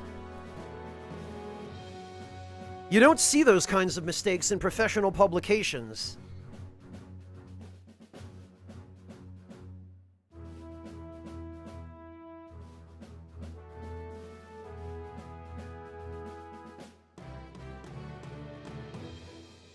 And you shouldn't see them in media that has had that same proper treatment. But part of the problem is everybody's standards for language and communication today are so low. Nobody bothers learning about it or teaching about it or setting standards for it in professional writing. And I say that as a professional writer.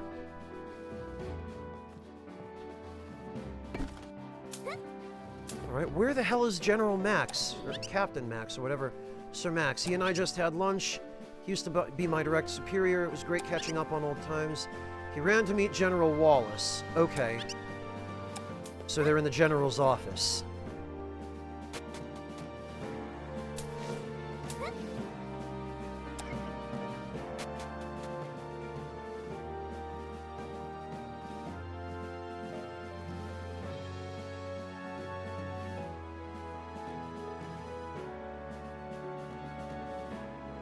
Well, Bangle, but that's precisely it, is that revision process continues happening in subsequent reprints. Sir Max, he was here.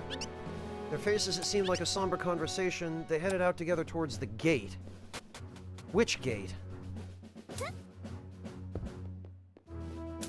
Clearly not this one. Oh, there they are. Gale, Bart, good timing. Bad timing, if anything. Yes, this is the one. Her? Really? Yes, I know it's hard to believe, but looks can be deceiving. Well, okay then.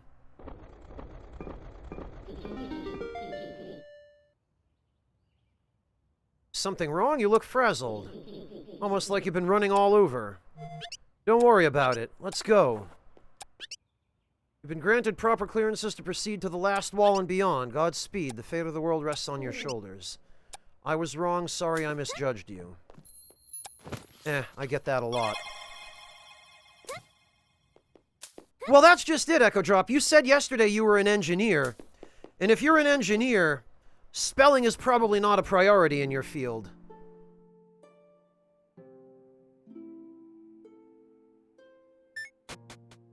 Okay, I guess we have to explore this stuff.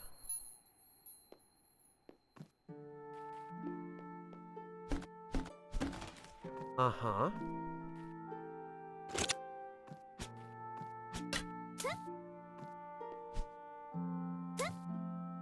Ah.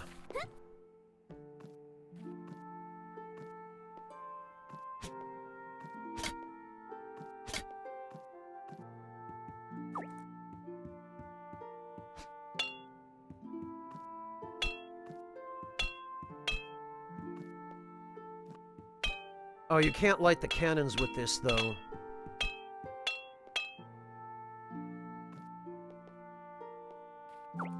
What I want to know is, why would they put the flint so far away from the fire here?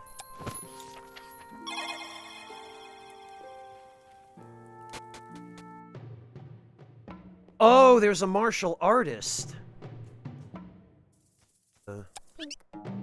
It's a cozy patch of grass suitable for sleeping. Oh! Okay. I did, Harel, yes.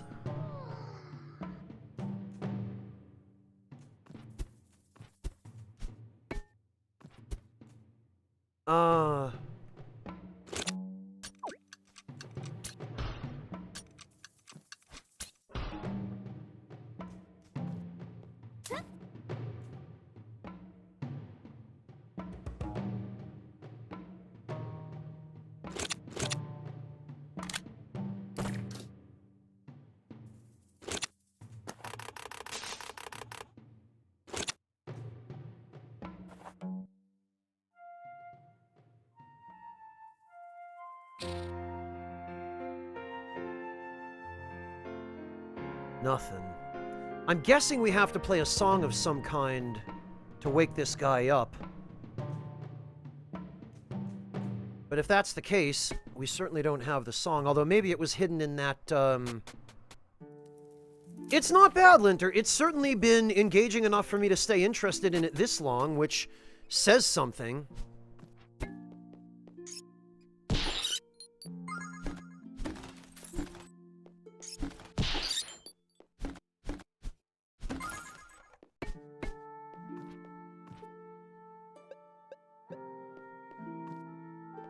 No, I guess the entire purpose of this place was just the mice.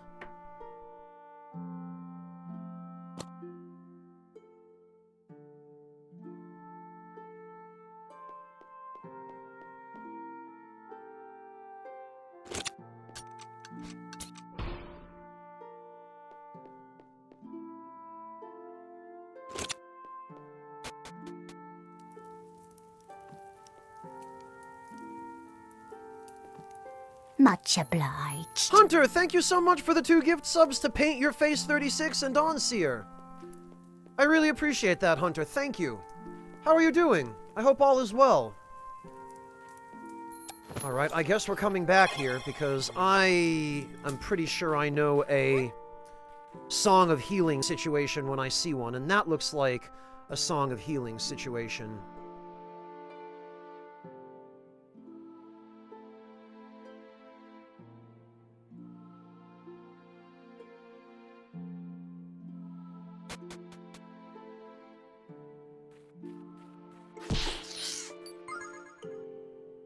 Scorpions, huh?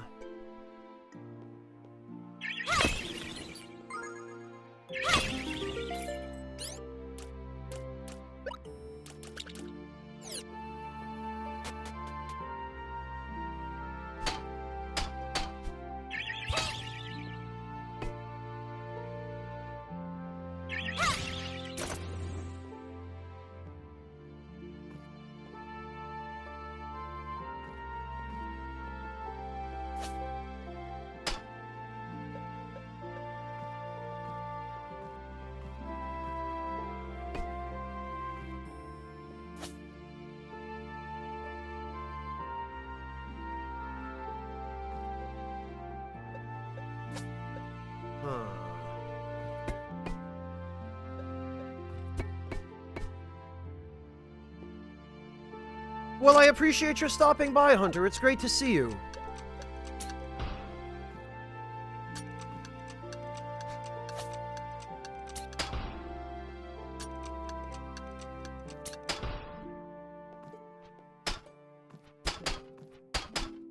That wall sounds different. Then there are little sparkles over here.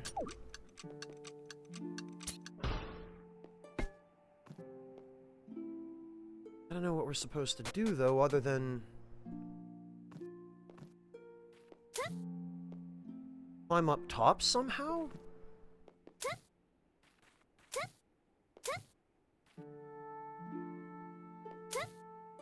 The heck would we get up there, though?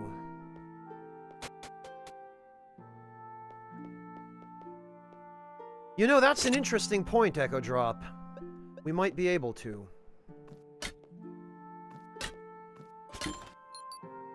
Ah.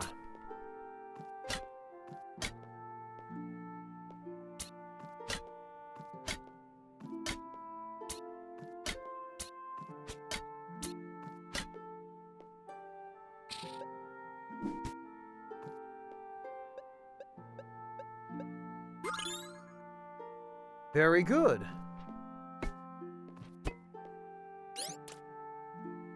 Large and ornate drinking vessel. The inside is stained a deep lavender. The blue jewels that decorate the outside appear to glow brighter depending on the goblet's contents. Alright.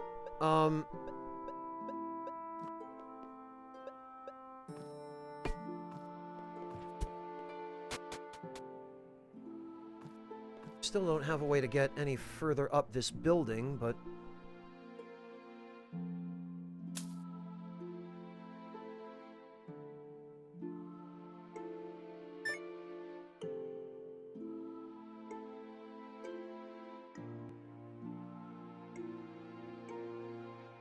yeah, you know what? Let's see... oh, okay. Never mind, then. I was gonna say, let's see what the strong enemies are here.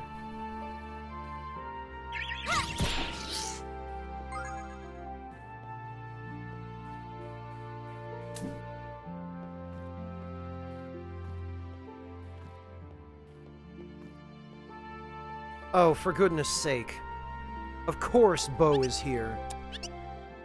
True freerunner needs no audience. This is my final challenge.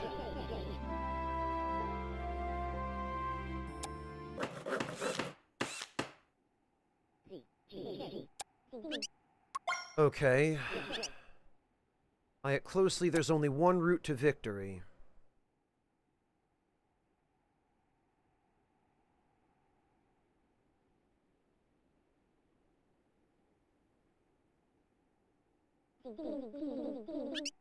Okay, it looks like we're doing the lower route first.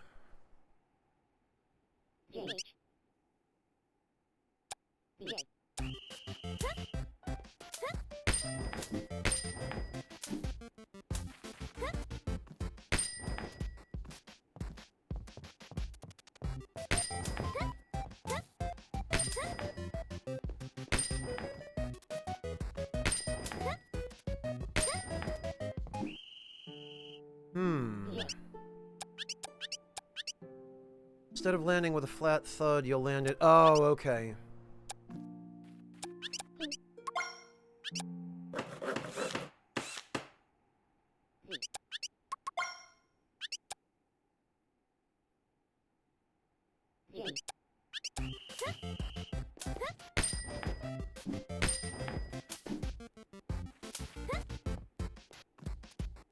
Well, I've screwed that up.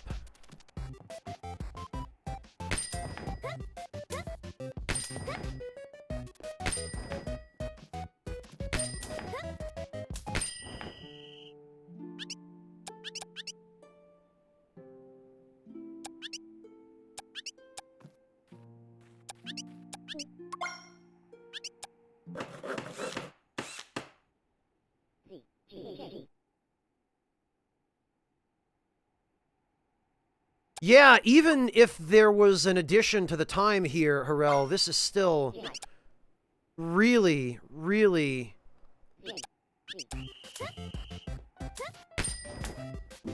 not generous.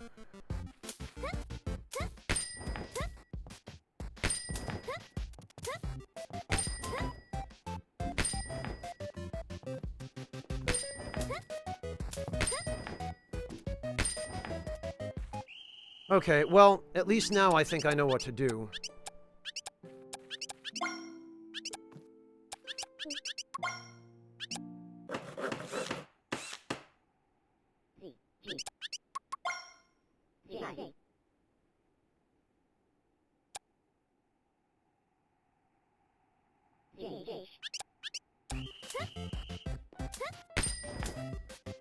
Ah!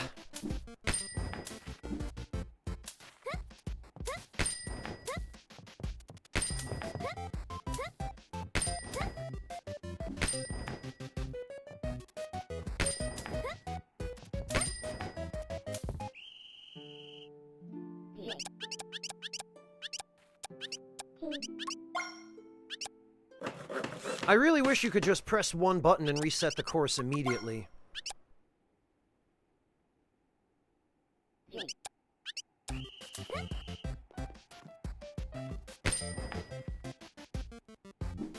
Ugh. The inputs are not very friendly for that, that roll you have to do.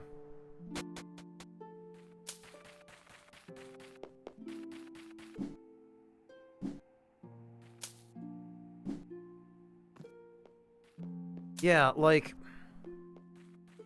I should just practice this.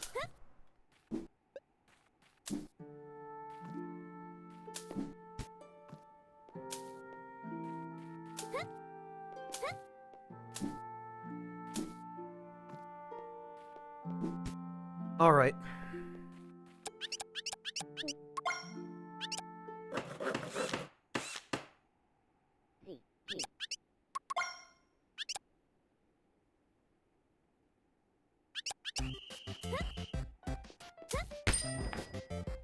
Ah.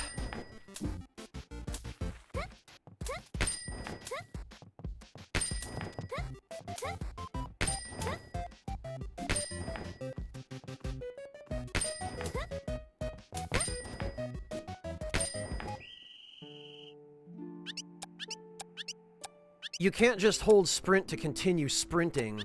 You have to reapply it every time you land from a jump, which is really annoying. It's not usually too big an issue in other situations, but for these courses in particular...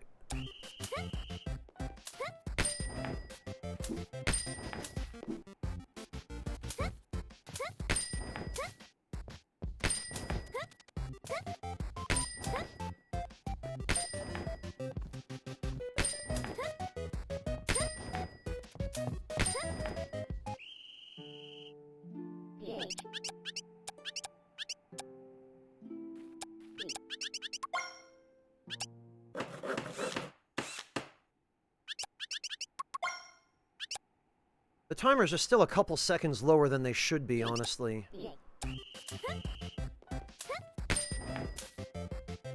Ugh. Every single time.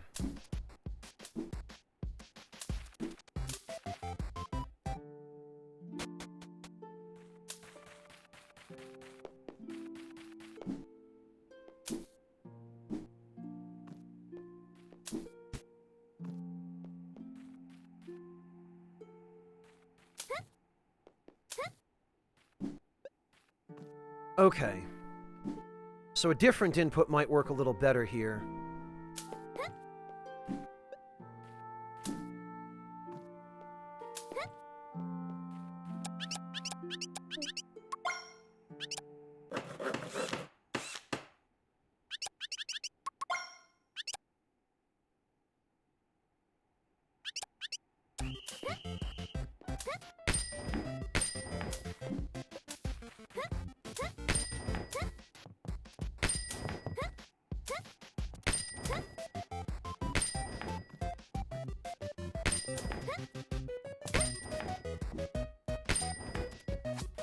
Oh, bloody hell, and I would have had that too. Not for that last jump.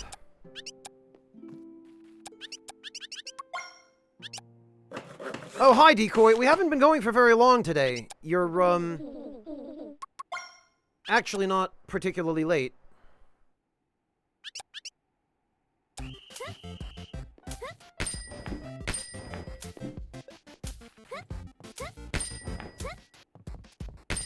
Oh, Kegarin, hello! Thank you so much for the raid. You're gonna have to give me a moment.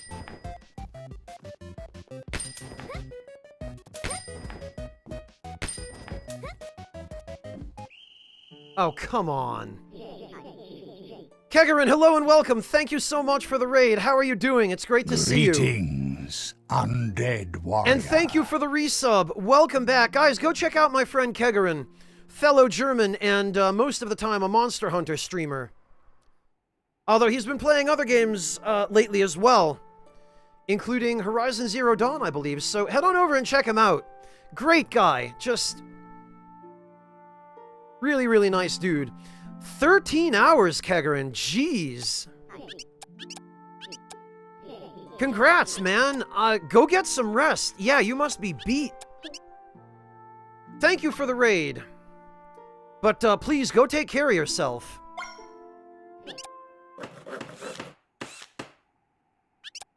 Go get some dinner and some sleep, man.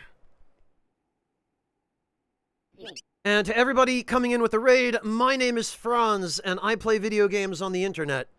Occasionally, I even manage to play them somewhat well.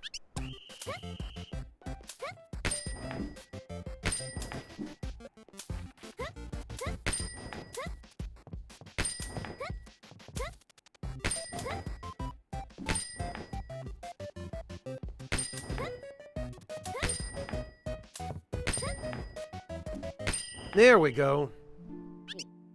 You did it. I knew you could do it. I was the only one watching this time, and in the end, it was me who felt inspired by your moves today. Here's my final reward. An energy gem. Okay, I figured it'd be something like that.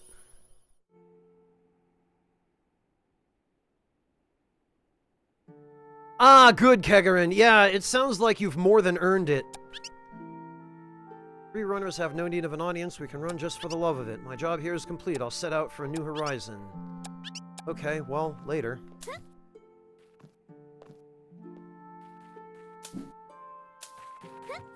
Oh, Decoy. Why you gotta give me away to people like that?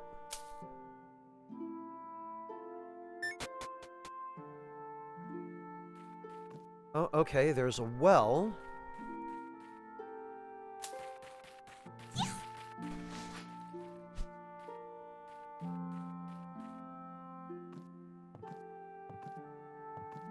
Okay, and there's something up there, so I guess...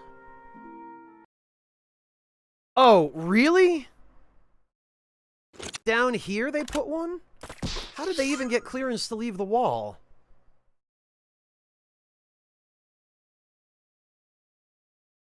Ah, Borderlands 3, okay. And you're looking forward to Tales of Arise and D2 Resurrection. Very good. You'll have to let me know how those are when you get your hands on them, Kegarin.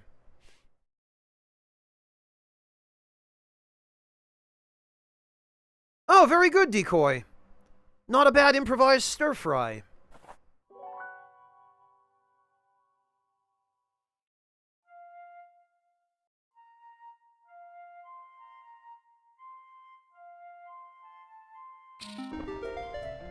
Hey, Systemi, welcome!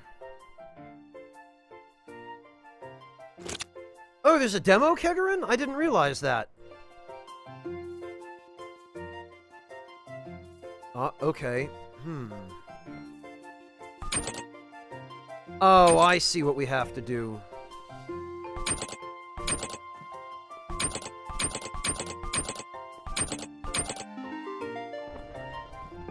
Okay, well, this is no problem. Well, I'm okay with this kind of puzzle. that. Breakfast, thank you so much for the gift sub to Waltz Queen. I really appreciate that. Ah.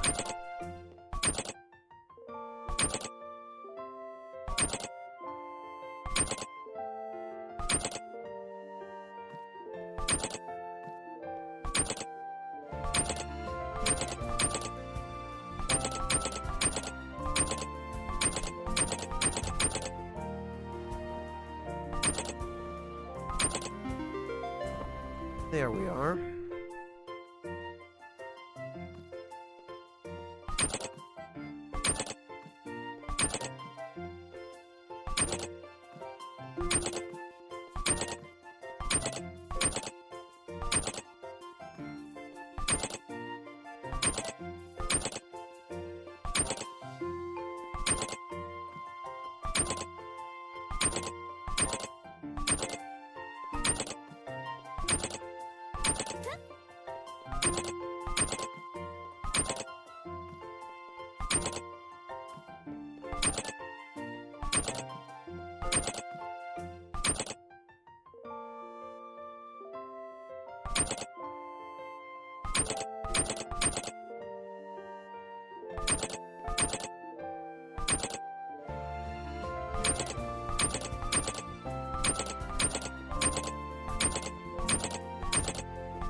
Thank Holy hell, Dravenus!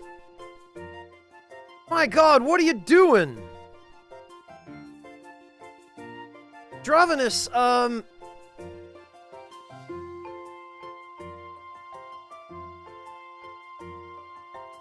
Okay, Kegarin, have a good one. Take care. Good luck with the exercise, and, make sure you do get some rest.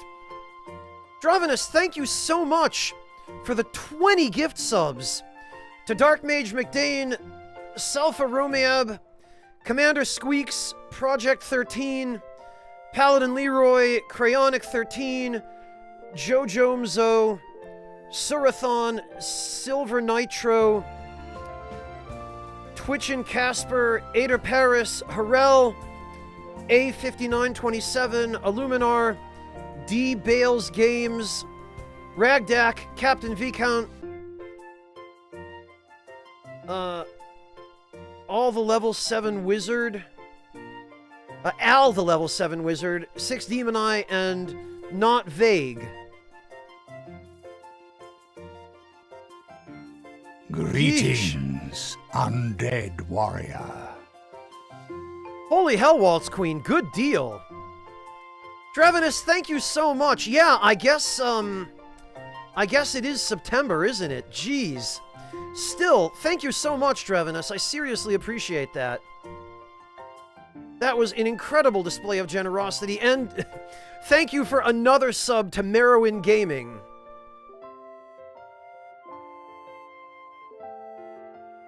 Holy... jeez.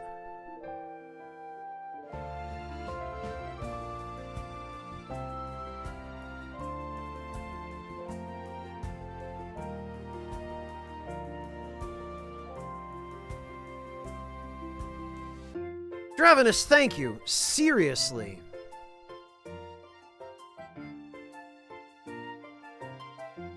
You didn't need to do that, but I genuinely appreciate it.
There we go.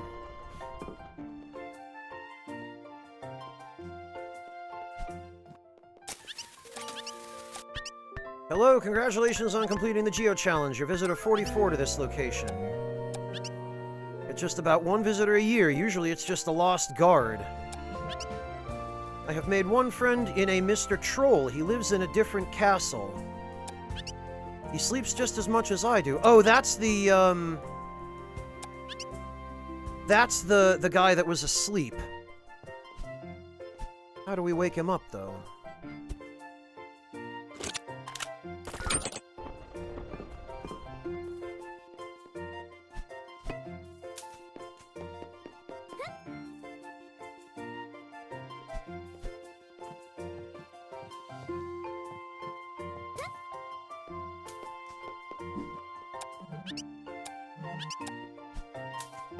Okay, I guess there's nothing for us to do here now.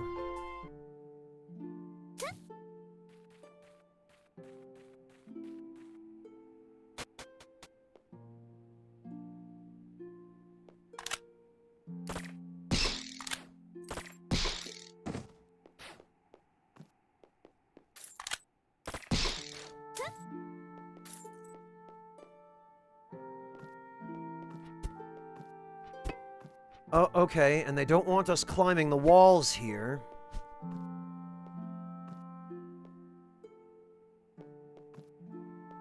Oh, Decoy, I'm sorry. I've answered that question so many times already. I lose track of who has and hasn't asked for an answer to it.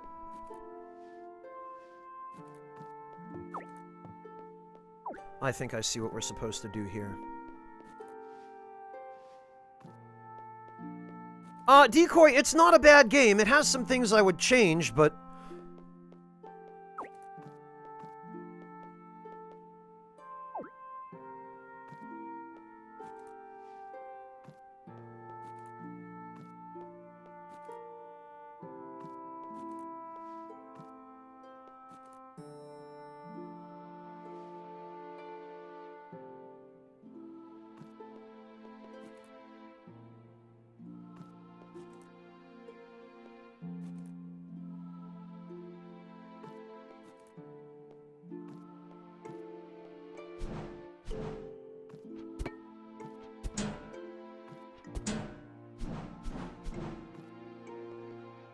Uh...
Yeah, it might have to be spears, Echo Drop. The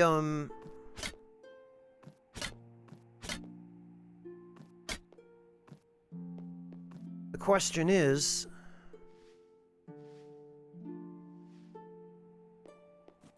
Ah, yeah, so...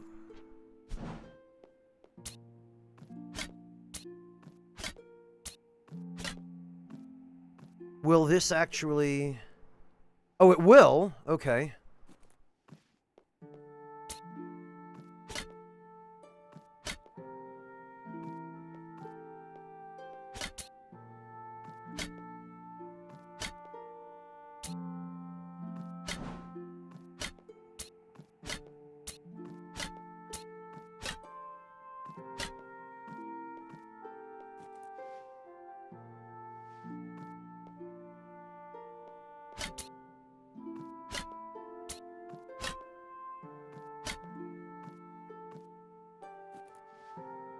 Question is, can we actually... Can we get it back up? Oh, I guess by attacking it we do. Okay.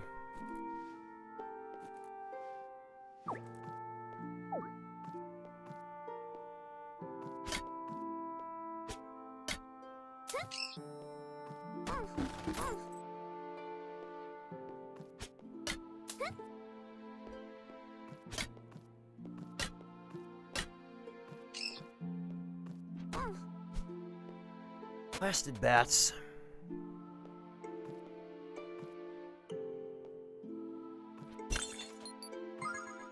Really? After all that, just some hardtack?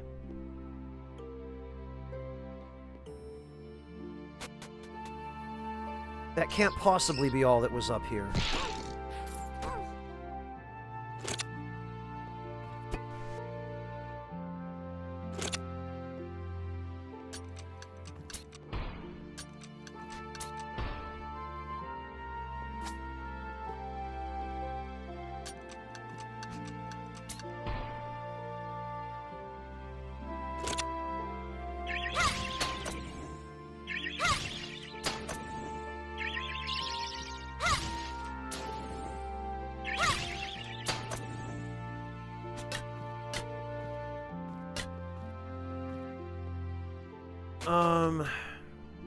Maybe we have to jump.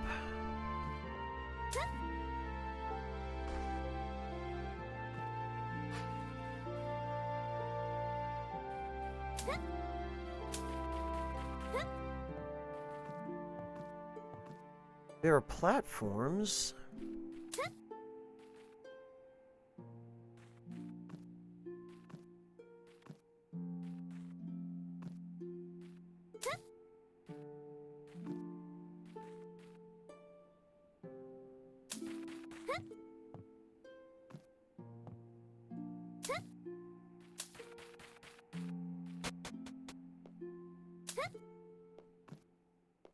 And there's something up there as well that,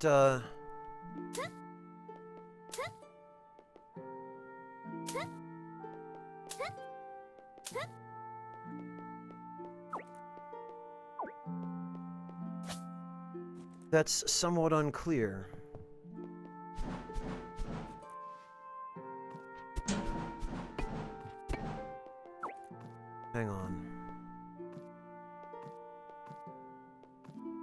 Oh, okay.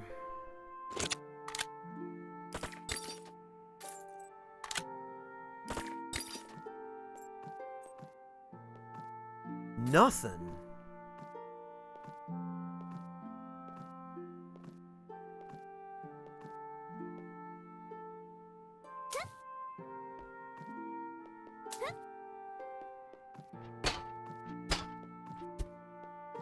So this whole area was just a huge waste of time. Okay.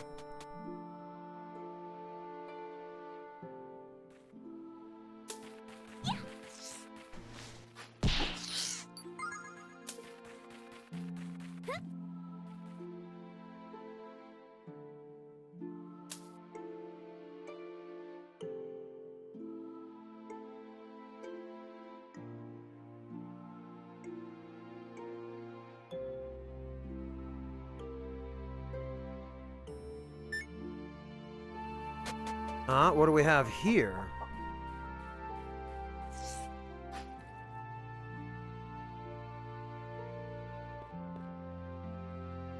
Oh, there's a chicken. Oh, okay, and it looks like...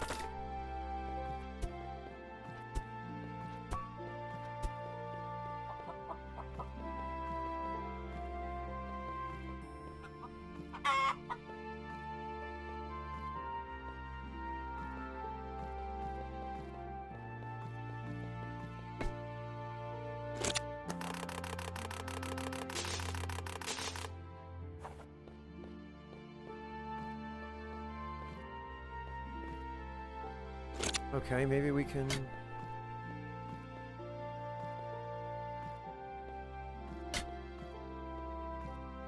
There we go.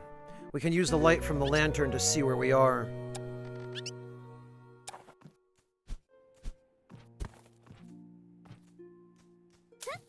I don't know what he was doing up here.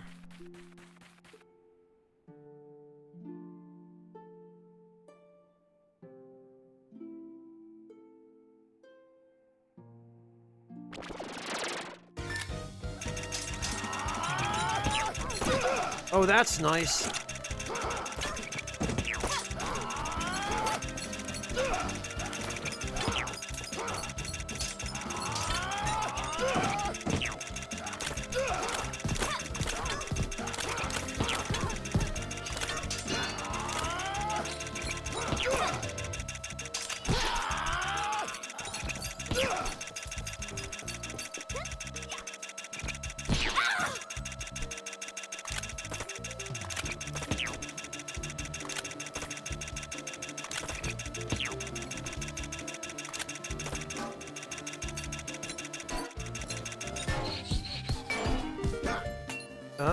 Wait, what?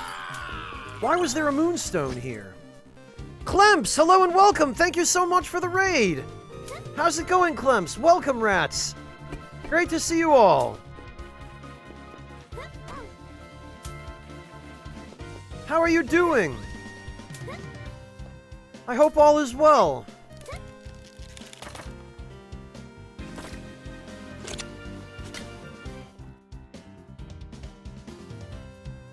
And thank you, Breakfast, for the shout-out to Clemps. You just finished the FF1 Pixel Remaster. Yeah, how is that, Clemps? I've heard all kinds of things, both positive and negative, about the Pixel Remasters. Are they actually any good? Are they as disappointing as I've been hearing people say they are? How are they?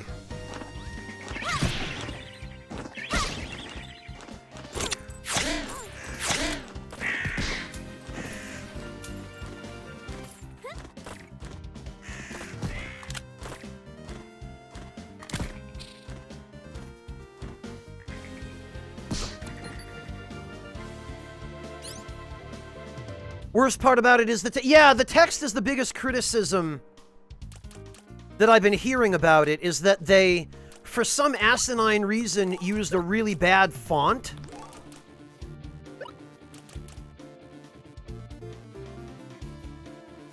The text, you have to do editing. Arial font in an RPG. Why? Whose brilliant idea was that?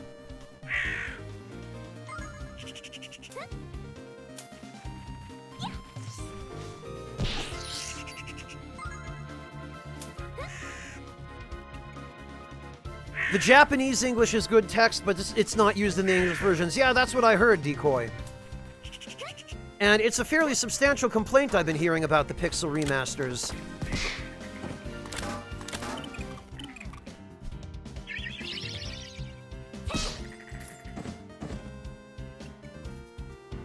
You have to go into files to change it yourself to make it large enough to read.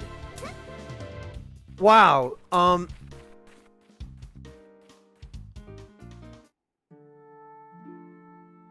Well, Huggles, never mind not just using a legible font.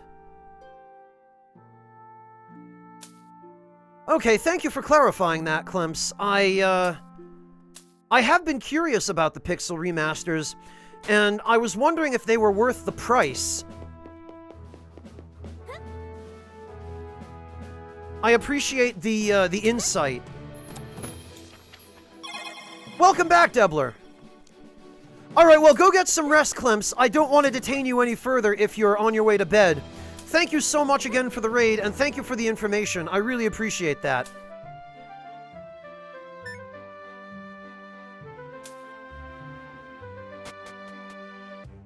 And welcome, Rats! I imagine probably all of you know me by now, so... Have a good one, Clemps. Rest well.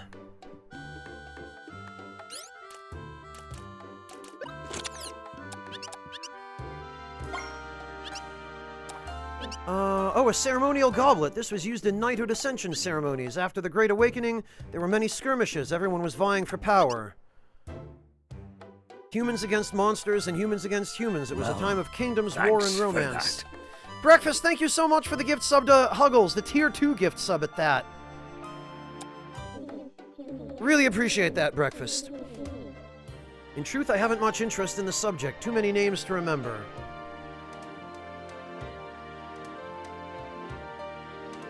Thank you, Decoy. I appreciate that.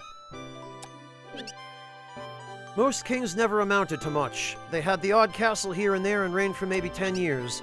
Wasn't long before they were ousted by the next fella. Once the last of their family banner fades away, we'll not have much proof that they ever existed. But this man, he will be remembered. And all because he had the foresight to engrave his name on this beautiful goblet. There's a lesson here. We should reflect on which of our deeds will truly endure the tides of history. So kudos to you, King, Medaindea. 40 Rin.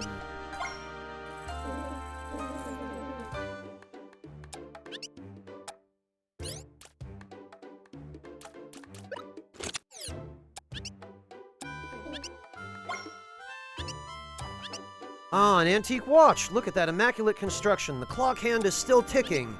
Considering it dates back to the Great War era, that means it's been moving for centuries. The ancients' handle on science and technology is not to be underestimated. I must note the small size of the clock hand. The dial is also extremely reflective. I suspect the clock's true purpose wasn't for telling time, rather it was to function as a mirror. In those days, the ancients had several other ways of telling time. Watches were more of a fashion statement. The more expensive your watch, the higher your status. Funnily enough, today we're back to valuing watches more for their utility in telling time. History is cyclical like that. 40 Rin.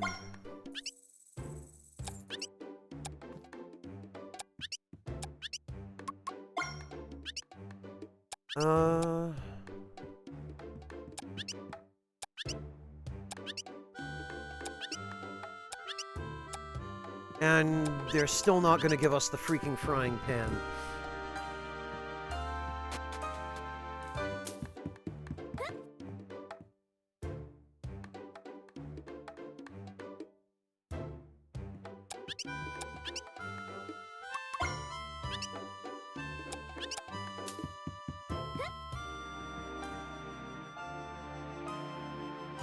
Okay, Huggles, have a good one. Take care.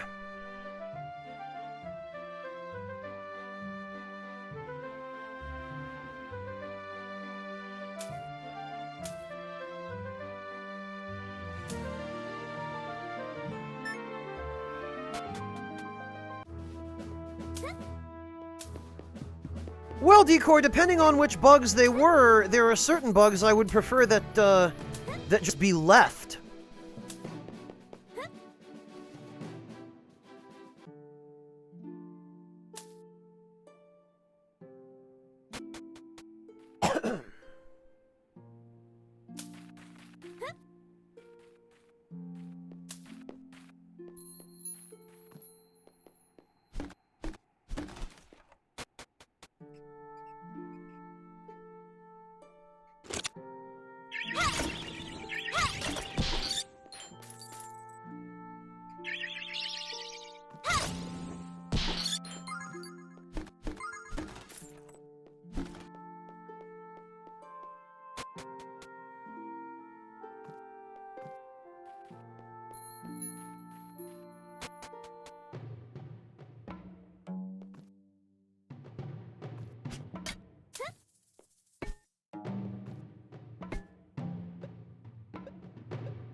Right, how do we wake this guy up?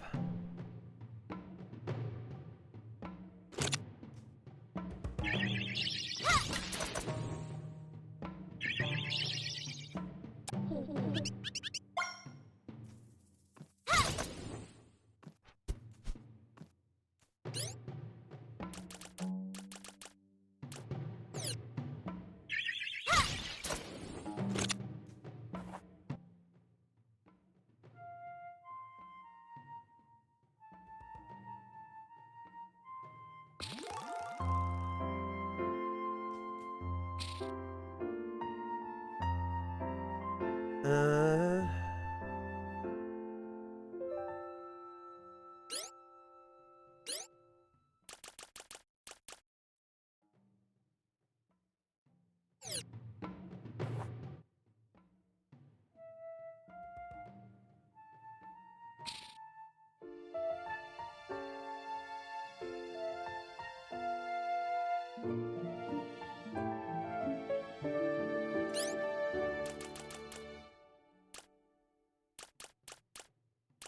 We're still missing one more Ouroboros scroll.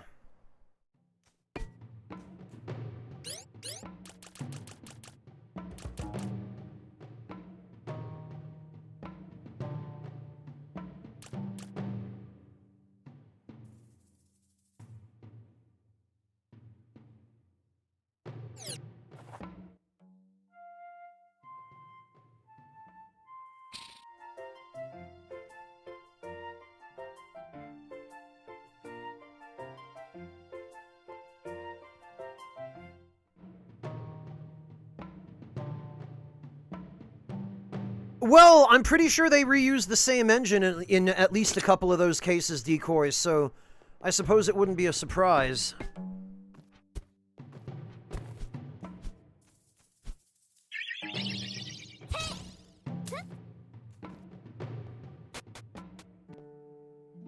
Alright, well, I guess there's nothing we can do there.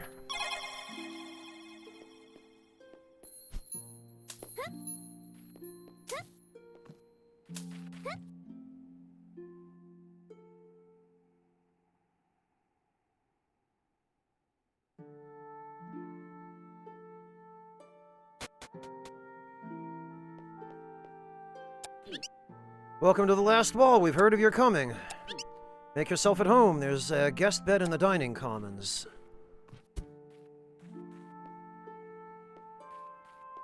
Are these guys salvaging equipment? Stand at attention for 3 hours? Is there a point to this? This must be a hazing ritual for new recruits. I'm sure this'll all stop shortly. No need for unnecessary words. My superior said that. He sounded so cool. Really want to imitate his example, starting now.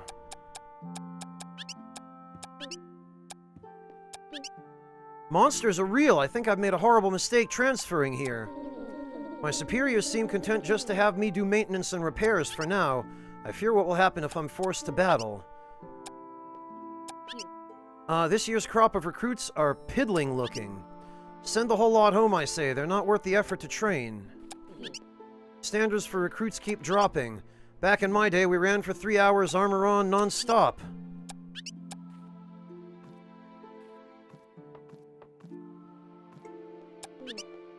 Nothing satisfies me more than sniping a target right between the eyes. With a cannonball, you'd think that'd be enough, but oh no, not here. Some monsters can be quite resilient. I've seen a wrecker pluck a cannonball straight out of the air. Made it look like a game of catch. Yeah, okay, if these guys are fighting wreckers, then they're dealing with the real thing.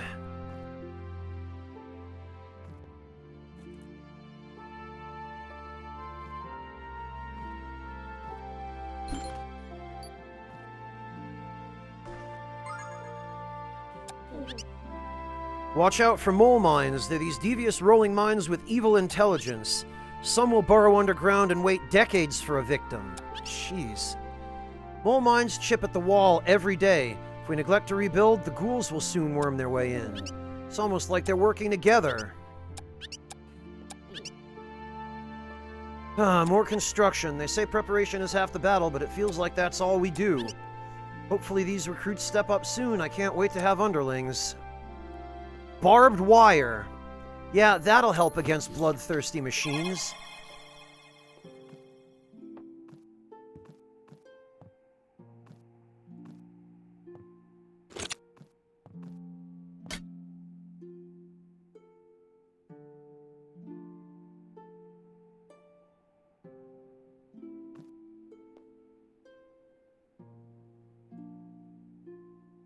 Okay, breakfast, have a good one. Hang in there. You'll encounter many a metal ghoul on the scorched lands. They're heinous things, devouring and destroying everything in sight. No matter how many we destroy, their numbers never seem to dwindle. On occasion, you might chance upon a Wendigo. They're far scarier than ghouls. They stalk the land cloaked in illusory light. Their arms are equipped with giant razor-sharp claws. One swipe would cleave a man in half. Run if you see one.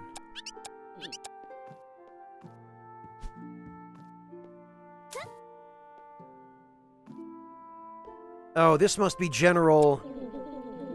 whatever his name is. There's been talk of someone capable going beyond the wall. It's you, isn't it? I'm Hilda. No, okay, it's not. I would like to request something of you. Will you listen? Of course. We used to do exploratory missions beyond the wall. I took part in several myself. We lost too many before we finally decided it was too dangerous. I've long sought to recover our dead. A proper burial is out of the question. However, retrieving a lost soldier's dog tag is more feasible.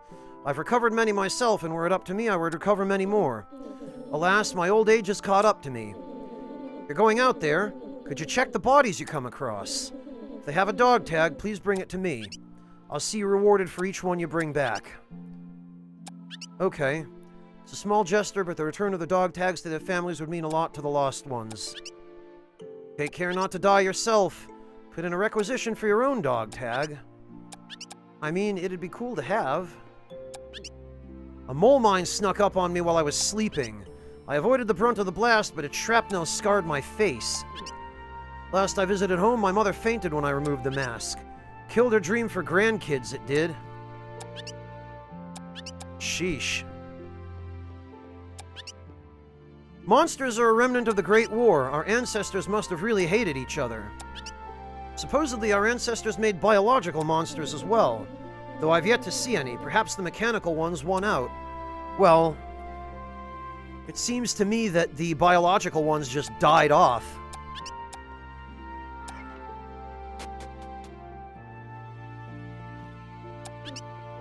The nerve of this one! We send her on an errand to get everyone's lunch, and she returns with nothing! How gluttonous! Did she eat everything herself? Poor me, I've been punished with sorting the storeroom, and for a crime I didn't commit. I'd tell you, but you wouldn't believe me. I'm not sure I believe it either.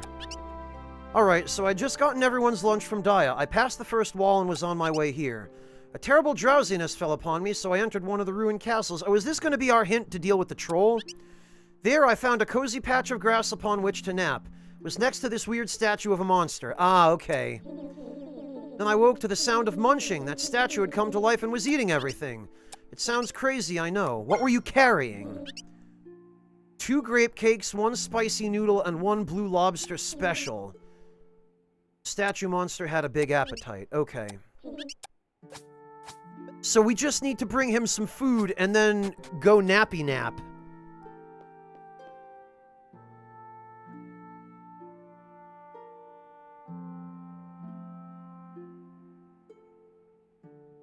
Ha! Nice decoy, congrats!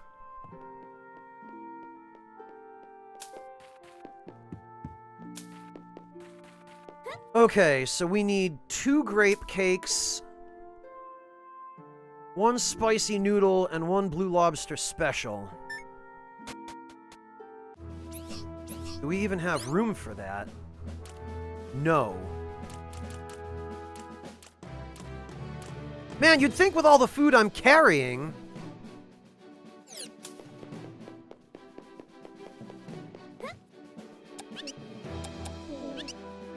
Sounds like a cool top secret mission. Why don't I ever get those? We should go cook some stuff at least. Get that out of the way.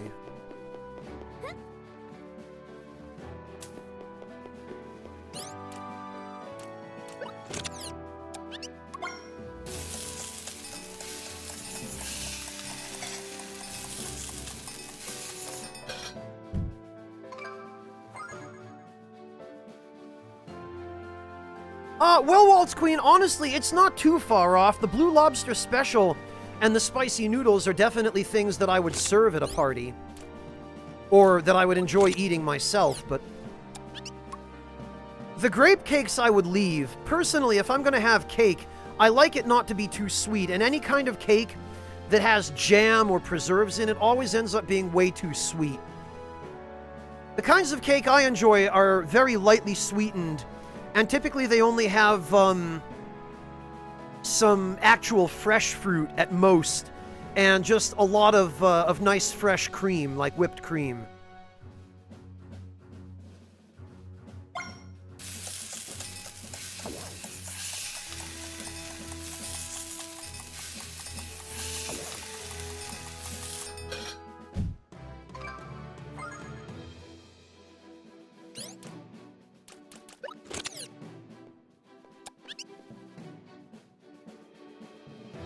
No, Kurt. It's not bread. Don't make me explain the difference between bread and cake to you. I like a nice, light, kinda fluffy cake. That's not too sweet. And that has a lot of, you know, the fresh whipped cream that you would make yourself, where you take the fresh, heavy cream, you add just a little bit of sugar, a little bit of, vanilla, and then you whip it until it's nice and fluffy and aerated. And then you layer it into the cake and put more on top.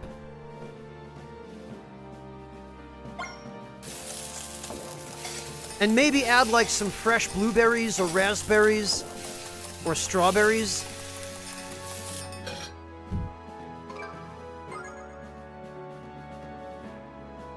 I don't use any decoy, for the most part. Every once in a while, if I'm doing like a pasta dish with a white sauce, I might add a tiny bit of a white wine.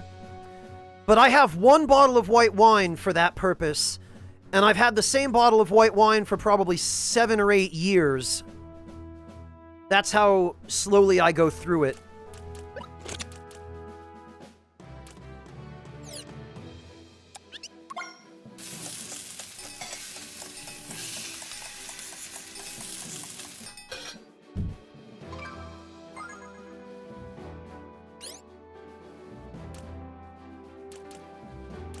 Decoy, the hell with that. I am of the school of thought that if you're going to cook with any kind of alcohol, cooking alcohol is probably the worst choice because it's low-quality crap. Cooking alcohol is never good quality. If you're going to cook with alcohol, get the nice kind that you would drink. Because it's not any better to cook with than it is to drink.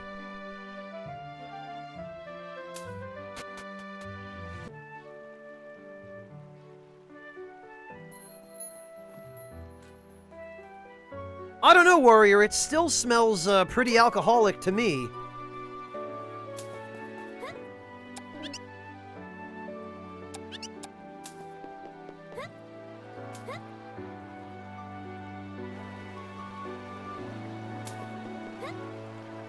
Alright,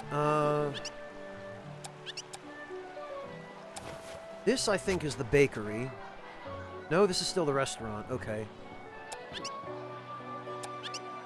So, we need... Whoops.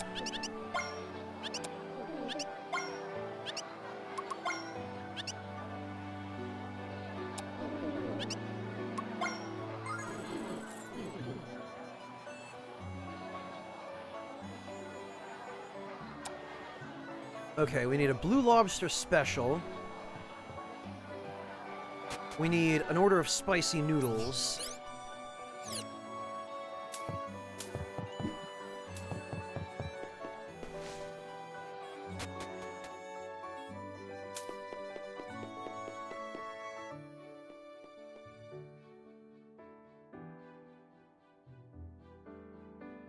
Uh...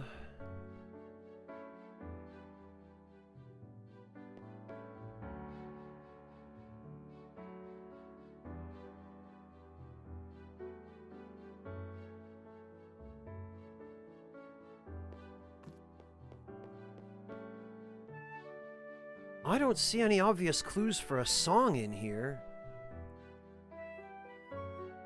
Other than the number 6 on the wall, but...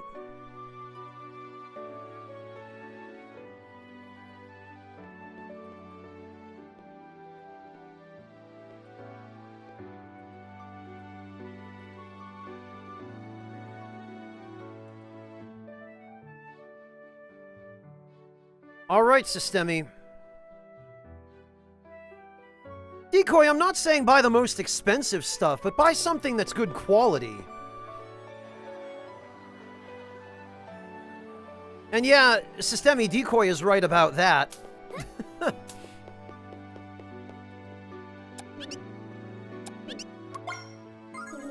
That's a spicy noodle.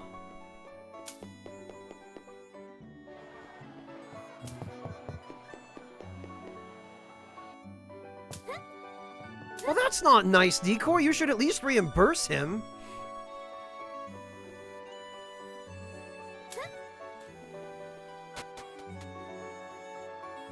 Okay, and this is the bakery, so we need 2 grape cake slices.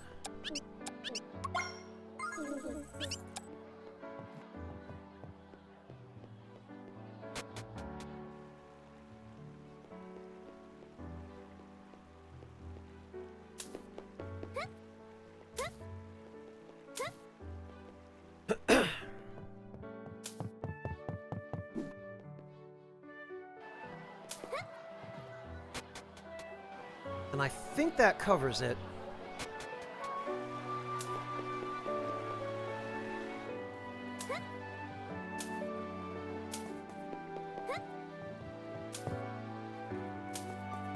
Yeah, Warrior, that's one of the biggest problems I have ever had with cooking, is that even with a really simple recipe that takes 20 minutes from start to finish with all the prep and the cooking, the cleanup ends up taking like half an hour. Takes longer to clean everything up than it does to actually make and eat whatever you're preparing.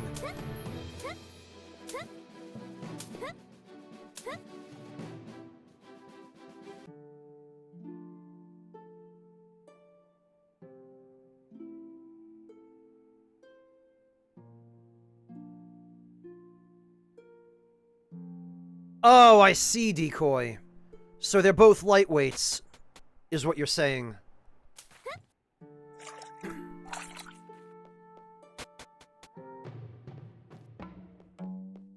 Actually, we should probably save, because we might have to fight this guy.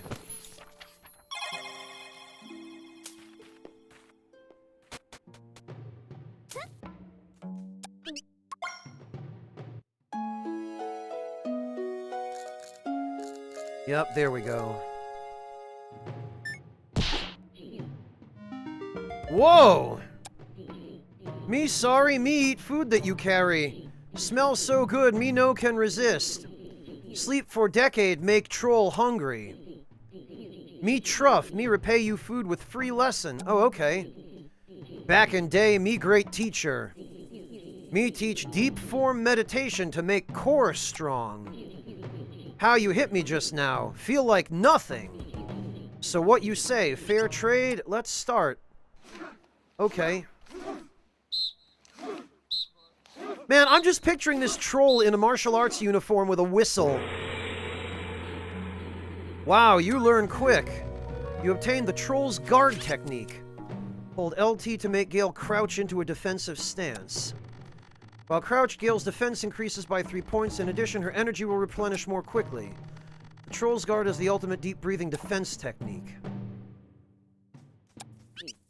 Shall Truff explore this decade or go back to sleep? This peaceful era? People use Truff for battle in Great War. Oh, he's been alive since the Great War. Okay. Now, Truff, seek ultimate peace. Sleep till such day arrive.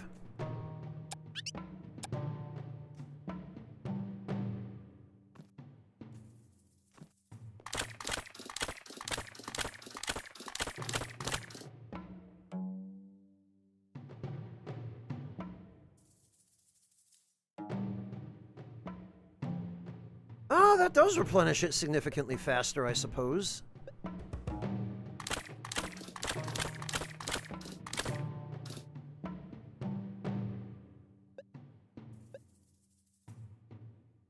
And it does appear to persist while you're crouched, or while you're crawling.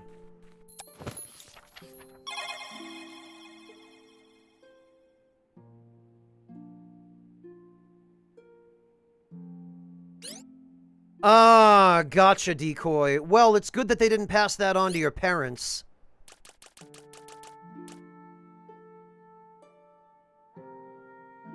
Okay, and it looks like we've got one more technique, 2 more songs, and 3 more items. Not to mention 1 more weapon. Well, 1 more bat, I'm guessing. I really hope it's a sword rather than a bat, though. Plus, we've got the prop sword.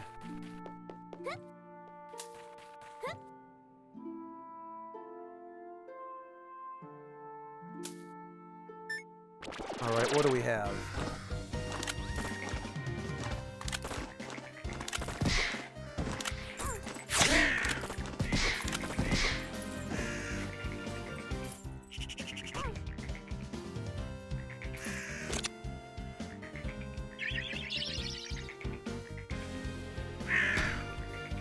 Oh! Okay.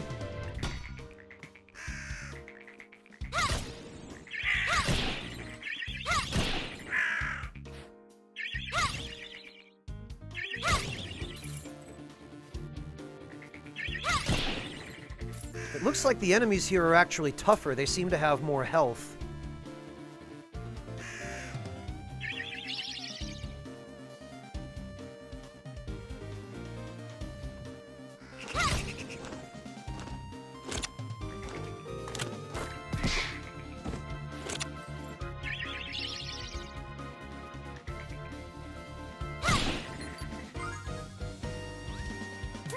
Oh, but killing him with a bomb doesn't give us a cooked toad leg.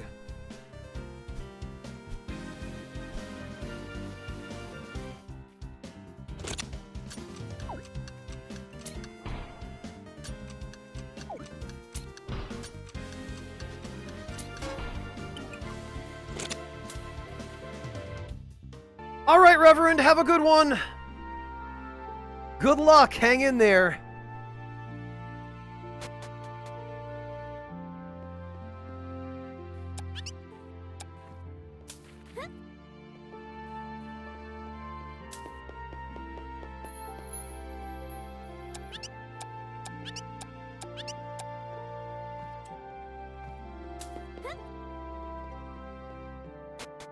Right, they said they had a bed for us.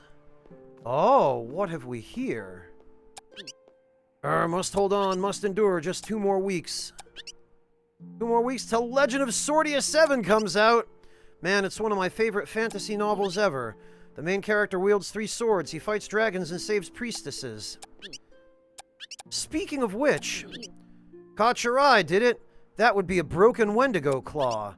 It's quite the rarity since Wendigos are thought to be unkillable. Can't claim credit for it myself. I chanced upon a fight between a Wendigo and a Wrecker. The Wendigo gave the Wrecker a series of nasty cuts, and the Wrecker retaliated by tearing the Wendigo's arm off. The Wendigo escaped after that. I waited till the Wrecker left the scene and scavenged the claw myself. Lots of people have offered to trade for it, but I've yet to see an offer I liked.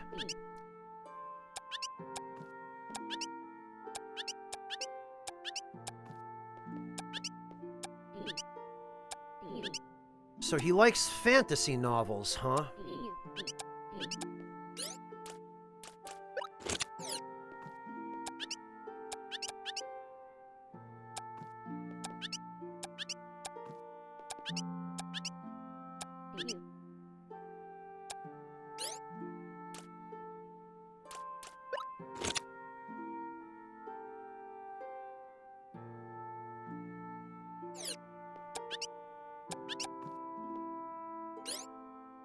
Okay, well, I guess we don't have whatever it is he's looking to trade for that.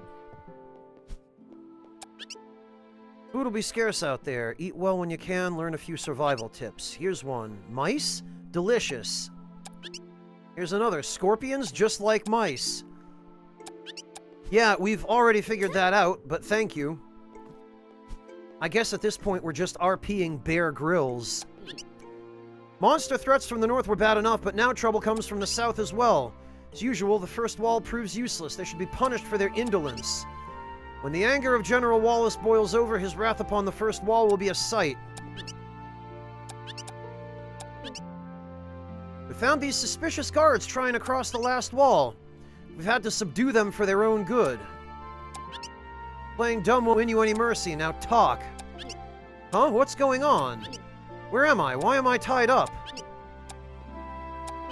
Ow, my head. I just remember a strange dog ordering me to find something. Something about a phoenix? Oh, and it's Ruby! Dear Knight, what a relief to see you here. After that whole episode at the castle, I tried to sneak out, but I fell right in with a bunch of mind-controlled soldiers. Thinking quick on my feet, I pretended I was one of them. I kept the act going while waiting for an opportunity to escape. Alas, the opportunity never came, and now I'm tied up with the lot of them. I wasn't brainwashed. I was and will always be the same dear, beautiful Ruby. So, can you talk to the guard on my behalf? You say this orange-haired girl is an innocent bystander. Come to think of it, she did offer little resistance when we captured them. True, but we fell upon them so quickly, it may just be she had no time to react. No, I'm harmless, honest. Have you any proof that you do not belong with this band? Well, I do have a diary that I write to every day. In it, I chronicle my exciting adventures. My recent entries, I record that I've been made an unwilling participant to this evil band. Would that suffice as evidence? Very well, produce the diary. I don't have it. I might have dropped it somewhere between the walls. Without evidence, you stay put. Aw, no. If you can produce your friend's diary, I might let her go. Of course, I would need to read it to see if its contents are as she claims. Now, where would you have dropped it? I could just get the diary back. Where is it? I know I had it at some point between the walls. Maybe if you retrace my steps. We left from the first wall. Getting past the gate was easy. The guard let us pass without any objections. After passing the gate, we turned left and walked straight till we saw 3 trees in a row. For some reason, the mind-controlled soldiers circled the center tree 2 times. We then moved north, dodging a ruined castle by skirting left. Continuing further north, we came upon a jagged purple rock. Once again, the soldiers circled the purple rock twice. Don't ask me why, that's just what they did. Headed northeast till we made contact with the last wall. The soldiers hugged this wall while moving east, probably looking for a weak point. Around this time, we were ambushed by the last wall knights and my time with them ends. Well, I guess they're still right next to me. Anyway, I feared for my life the entire way. Don't peek at the contents. Well...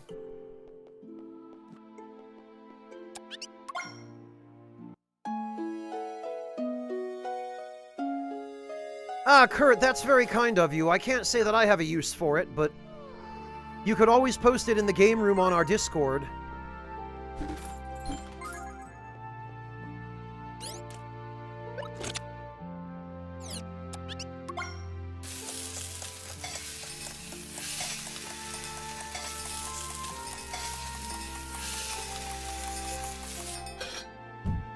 Hey, DFX! Well, welcome home, at any rate, DFX, and congrats on being able to finally relax a little.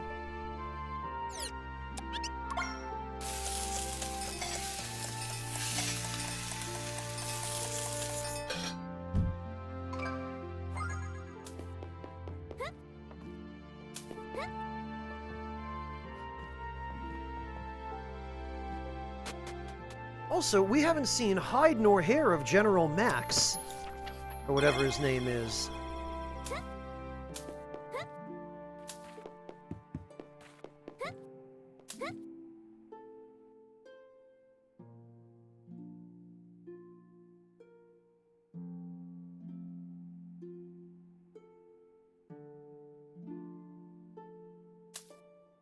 Okay, so...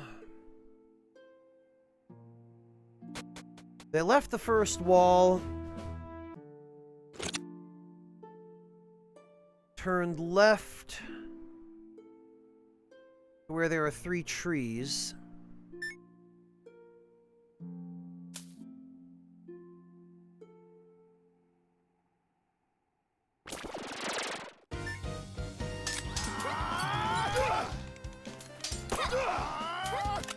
I don't have time for this.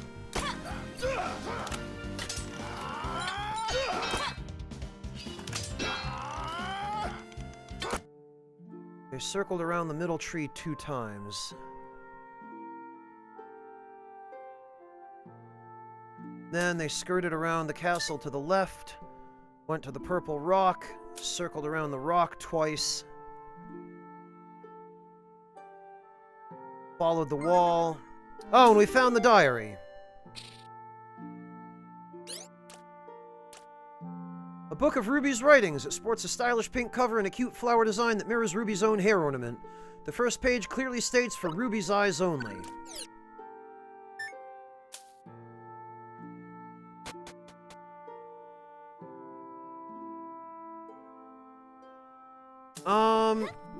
Kurt, type !Discord in chat, and Moobot will give you the instructions for accessing it. You're back. Were you able to retrieve the diary? Excellent. Give it here. Ruby's diary was given away. Heh. This must be true because it's pretty embarrassing. Only the last 3 pages are relevant for proving my innocence. It's very important that we be thorough. Heh. Okay, looks like everything checks out. Phew. Thrice now you've saved my hide. Afraid all I have to offer is my gratitude. Hey, a good deed is its own reward. This awesome trinket I picked up on the way. A heart ruby. Okay.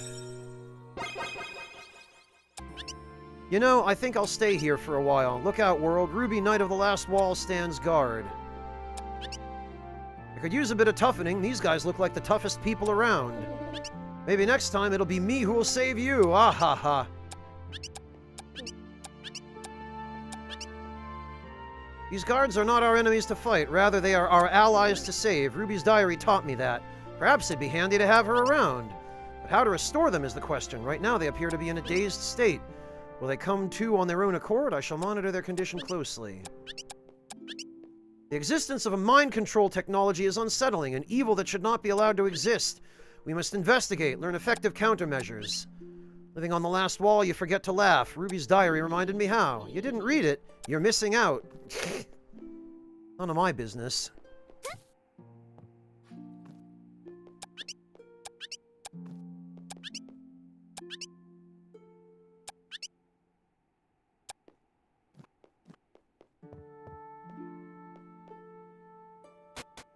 Come to think of it, we did meet the guy in the tavern in a tie who said that he used 3 swords, but apparently his 3rd sword got stolen.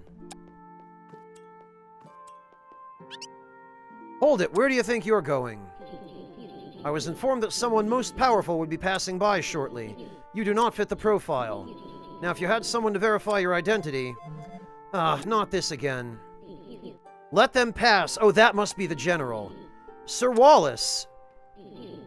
My apologies, please pass. Finally, something goes our way.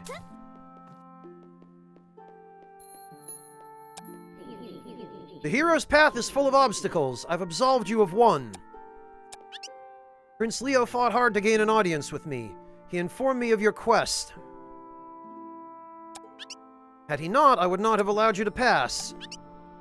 Prince Leo didn't divulge all the details of your journey, just the bare essentials. Invaders seek to destroy us. You carry a Sphoralis shard. Friends await you beyond the wall. Your journey to meet with them to assemble the full Sphoralis. It opens the way to the Phoenix, which can save us all, and you're the most capable one for the task. Yes, just the bare essentials. Okay. Yes, now that I look you over again, you are most powerful indeed. Beyond here lies what we call the Scorched Lands. There'll be little in the way of food. I suggest you stock up. Further still, beyond the Scorched Lands, lie the jagged Mole Cliffs. They're impossible to climb, so you'll have to venture through the cave mouth. Beware the mutant bug queen, Ariadne. Original. She and her spawn guard the place.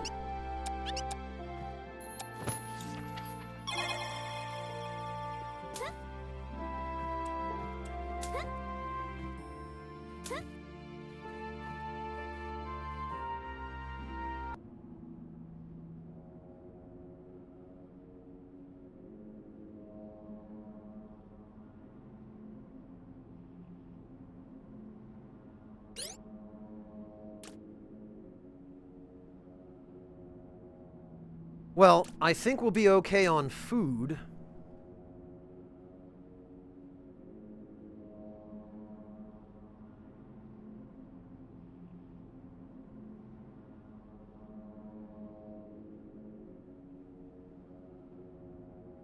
You know what, actually, now that I think about the guy who had his sword stolen...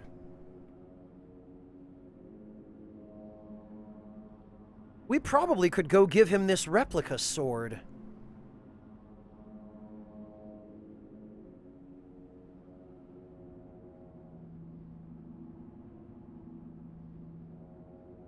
So, as a matter of fact, before we go any further, let's go try that. We should set a trap and snare and drag him out. Perhaps, but our traps are designed for ghouls. We must extract him alive. Ah, Miss Gale, we have a most peculiar case, but we're not at liberty to say. General Wallace will fill you in. Okay. So, General, what's the deal? And where are you? What the? We took a big risk to come here. You can't break new ground by playing it safe. However, we're having more difficulty getting parts than expected. Last Wall Knights aren't much motivated by money. Okay, they probably want golem cores. I knew it. Some hotshot scientist, Tomars, has been buying all the good golem cores at above market rates. Poor scientists like us can't afford to compete, so we have to come here to buy direct if we can. On that note, if you've got any golem cores you're looking to sell, we're looking to buy. We'll take bundles of 10 cores for 50 Rin. 10? What a ripoff. Okay, where is the general?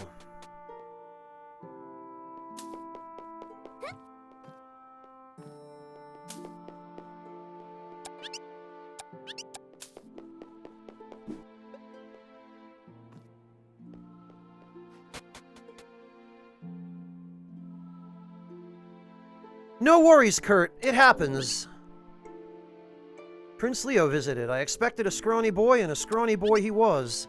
You're scrawny too, but I feel an immense aura emanating from you. Strange. I can respect the prince for coming this far. His father never graced the last wall. You forget what horrors are possible if you forget your past.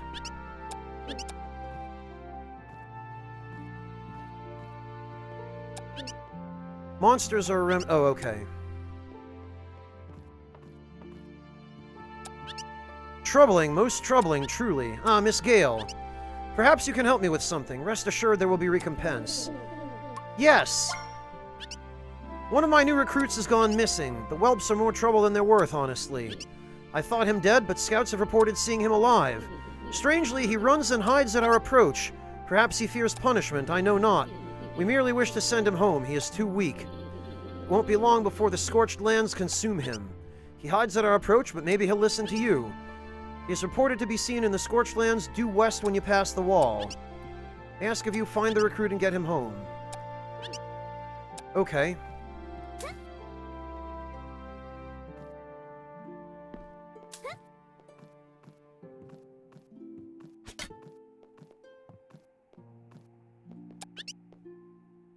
You'll encounter many a metal ghoul on the Scorched Lands. Oh, okay, this is the same dialogue as well. Alright, well...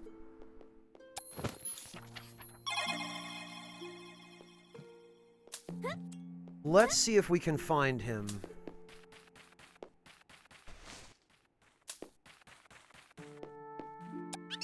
So General Wallace has seen fit to enlist your aid on the lost recruit. It's just as General Wallace stated, once you exit, head west. I look forward to seeing the heroes so lauded by the prince in action. Well...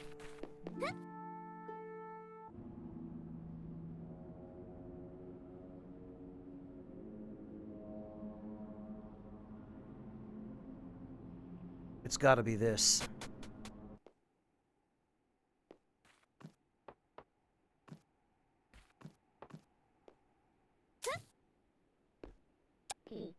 Yay, Miranda! She's totally my dream girl. Before I was downcast and demotivated, now I am lifted and energized. Leave? Why would I leave? I'm happy here, finally happy. Oh, he fell in love with a hologram. Miranda picks you up when you're down, gives you energy. Well balanced, approved, so what are you waiting for? 30% off. So we've got to find a way to cut the power. Ah, okay.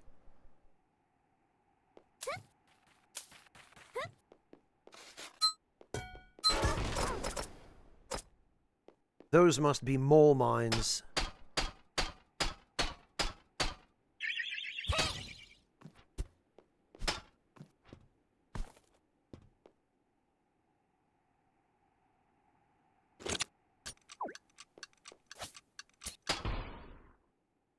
Okay, well, that's a generator. But I don't know if we're supposed to restart it or destroy it.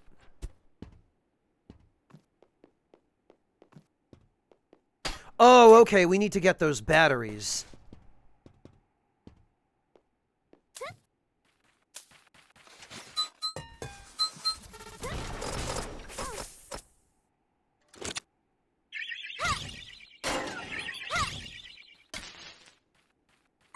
Oh, a golem core.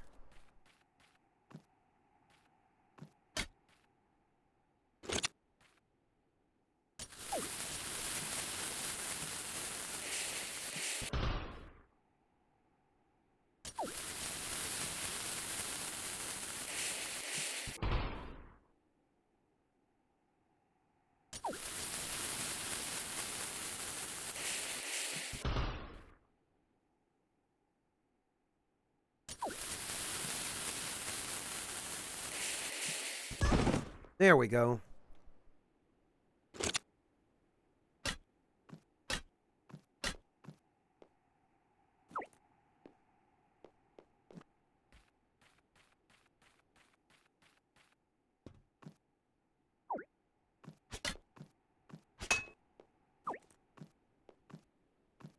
Okay, that looks destructible to me.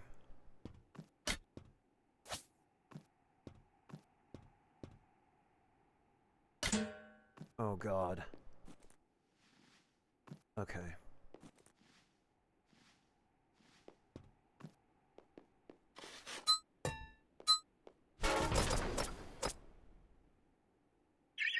Oh, don't think I don't see you over there.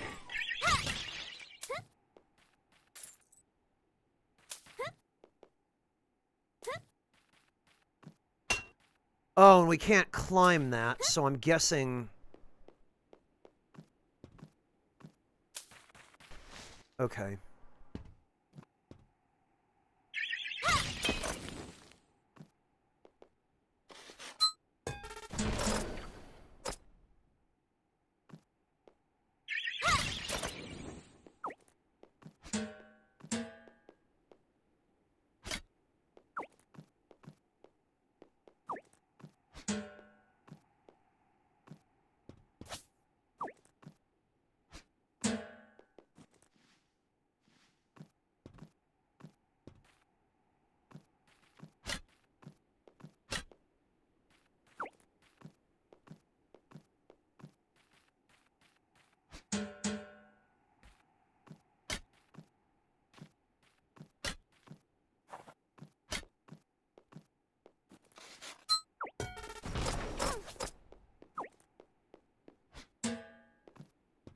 Oh, I guess we have to...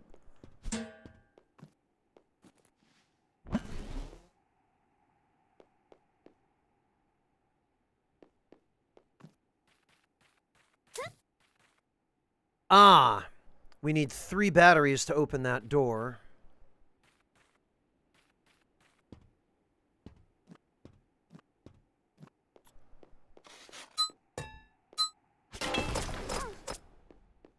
Huh. Okay.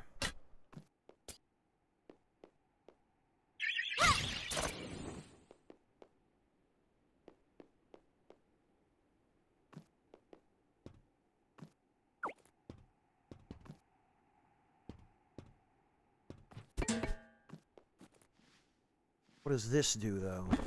Oh, we were meant to... we were meant to use the first battery to access the second, but I brute forced it.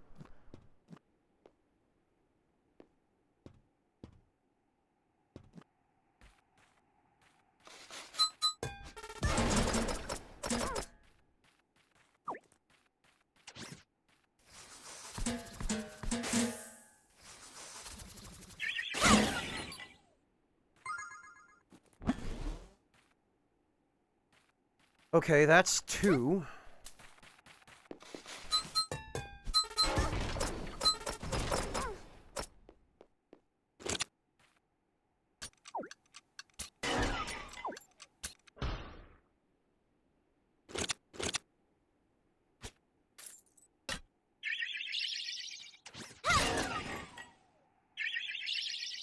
Alright, and there's the third battery.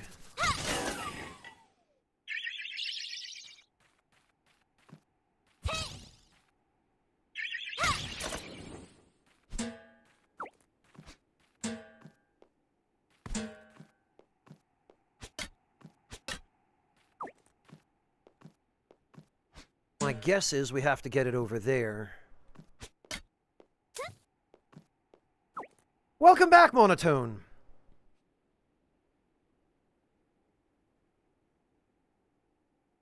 Oh, okay, Miss Bangle, have a good one. Take care. I hope I didn't miss you. I realized that was a little late.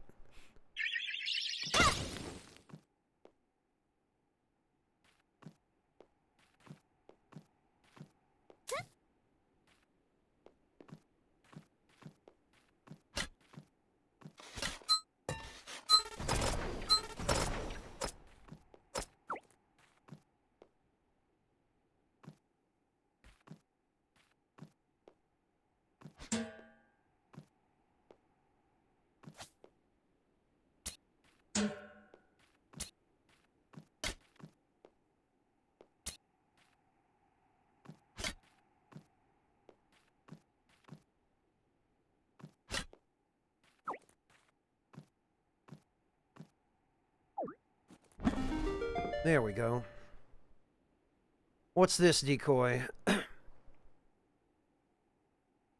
Yeah, dev teams were much smaller back in the day, DFX.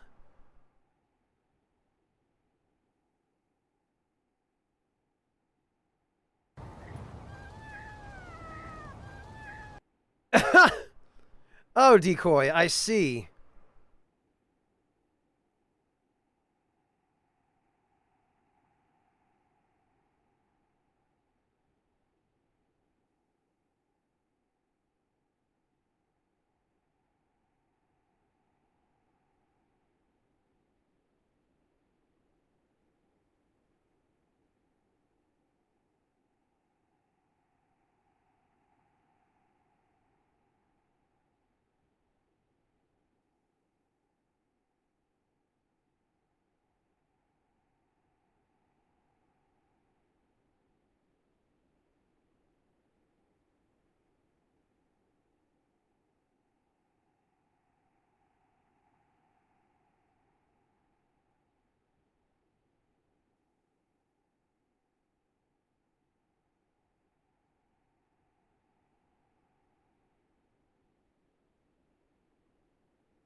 Hmm.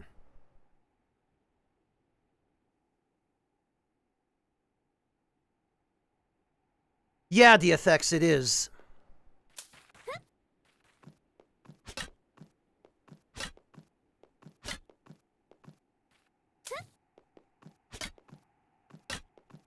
What am I even doing? There's already platforms there.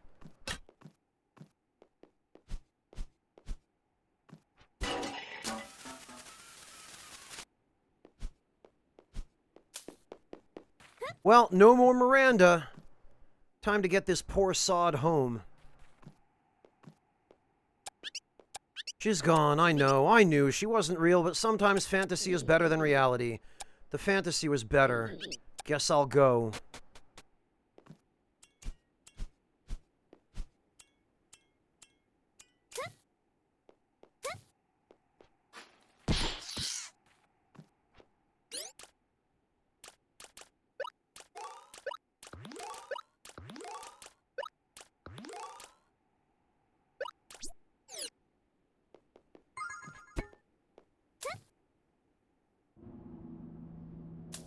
All right.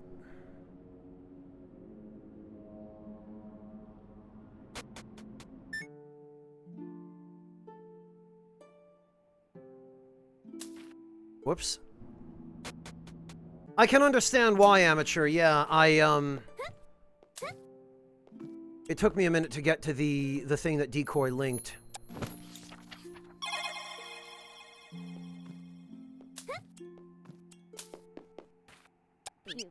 The lost recruit has returned, as expected of the hero. You have our gratitude. We'll keep him on a tight leash this time. We'll smother him with rigorous training and compassion. Interesting combination.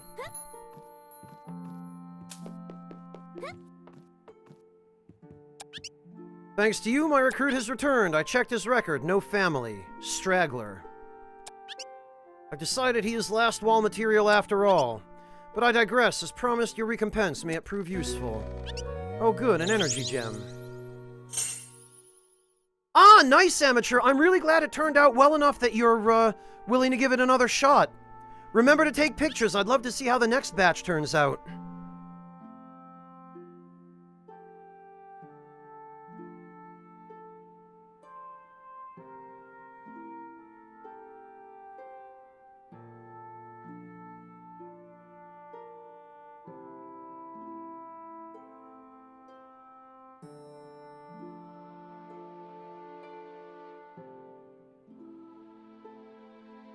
Ah, nice, amateur. Spreading the enlightenment of olive bread around, huh? Most denizens of the last wall have nowhere to go. To them, this is home. The recruit will become one of us in time. I believe there is no one who can't be strengthened.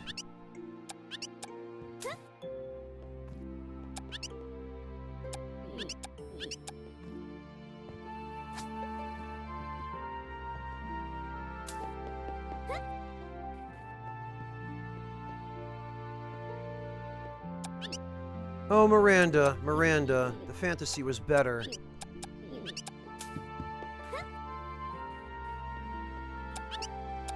Alright, now let's go back to Atai and see if we can give that guy the sword.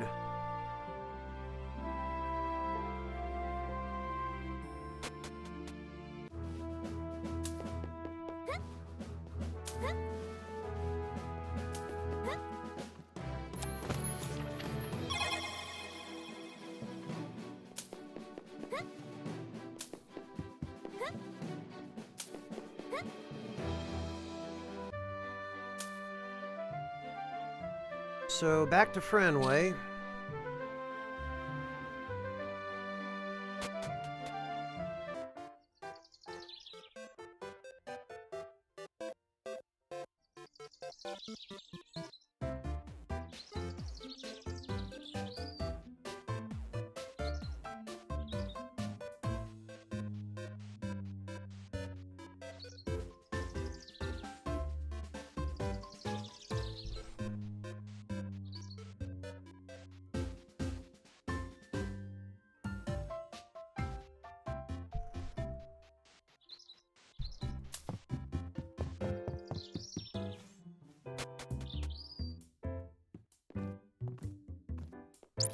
There we go.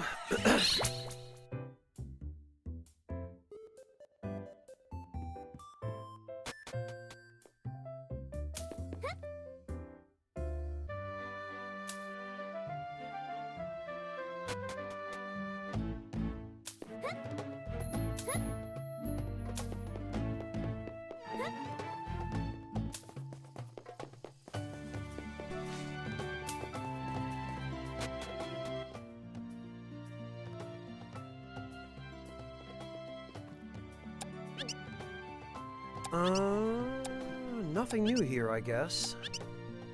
Plan to visit my brother every day. The guards say he can get out of jail in 3 years with some labor, so long as he behaves.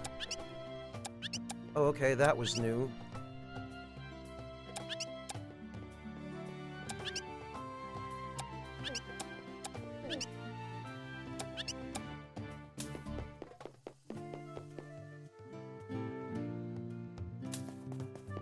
Okay, this is the bar.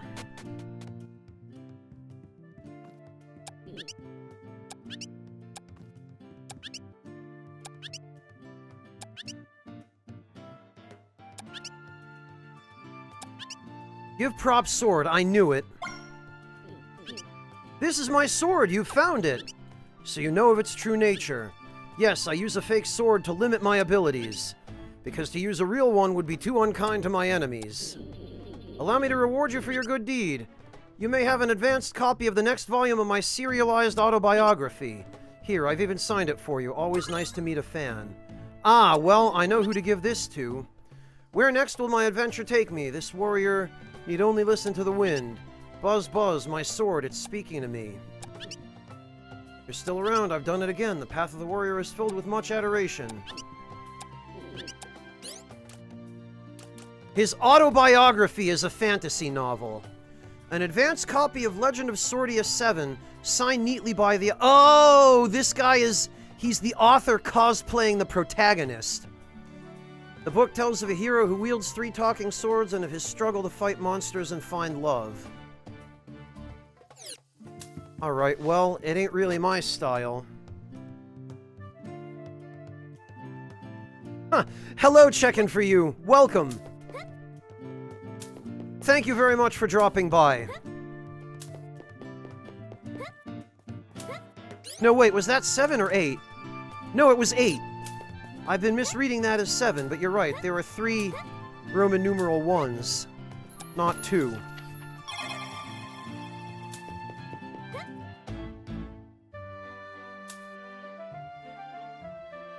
Alright then.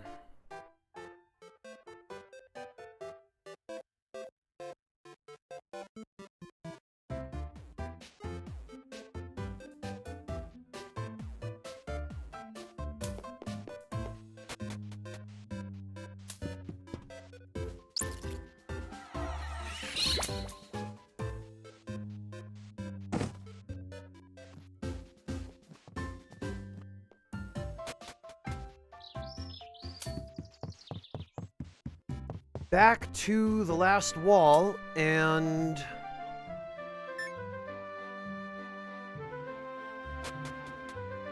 then I guess we can trade...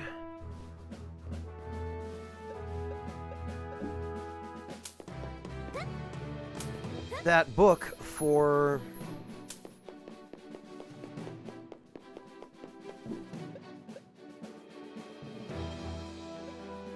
the Wendigo Claw.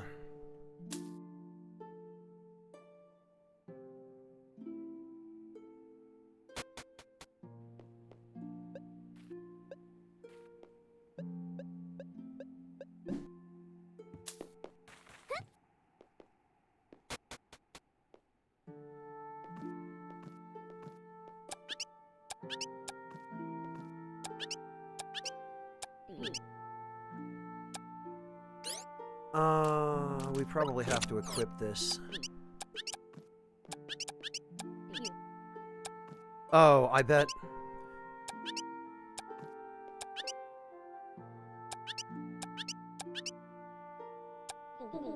Trade fantasy novel. No way, is that an advanced copy of Legend of Swordia 8? It's signed by the author himself? You met him, what was he like? Truth be told, this series inspired me to become a Knight of the Last Wall. I only wish I could be as cool as the author. It's a deal, easiest trade ever. The Severed Claw of a Wendigo. These creatures stalk the Scorched Lands and have earned themselves a fearsome reputation. The claws are so long and sharp that swords might serve as a more apt descriptor. Well, we can't use it as a weapon.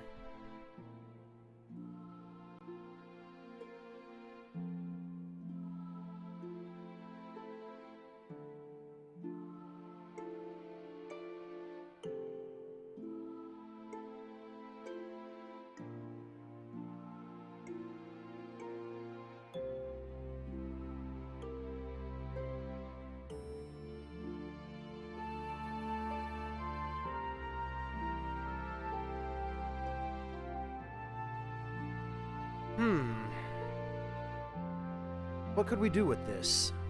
Maybe the blacksmith in Daya?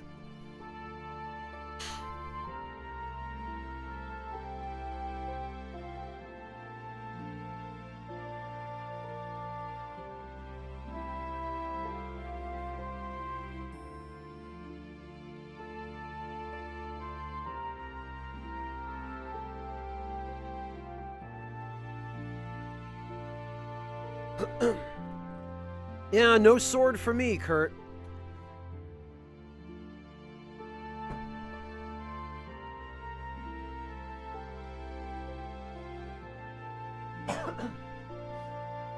Although we were told that the other half of the meteorite that was on display in the blacksmith shop landed somewhere up north.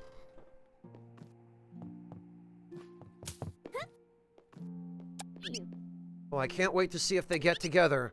Where I last left off, the main character had to choose between the priestess and his childhood friend. But unbeknownst to the main character, he was already betrothed to another from birth. His father had promised his future son to his friend's future daughter to ally their two vampire hunting families. Man, that's good stuff. No, actually, it's kinda lame.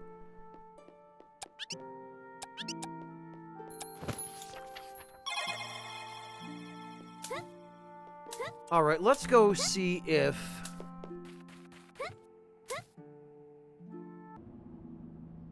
I'm sure it will, Kurt. I'm sure it will. Let's go see if we can find anything in here to actually explore, because...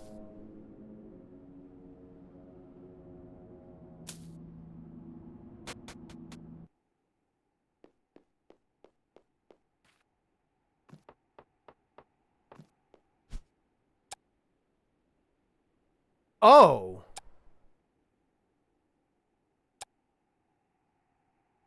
Well, we might have a solution to this.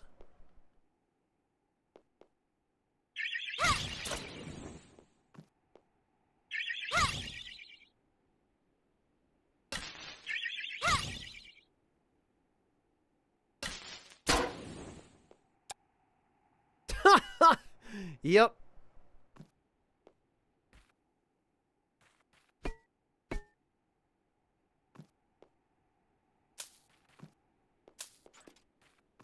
Oh god.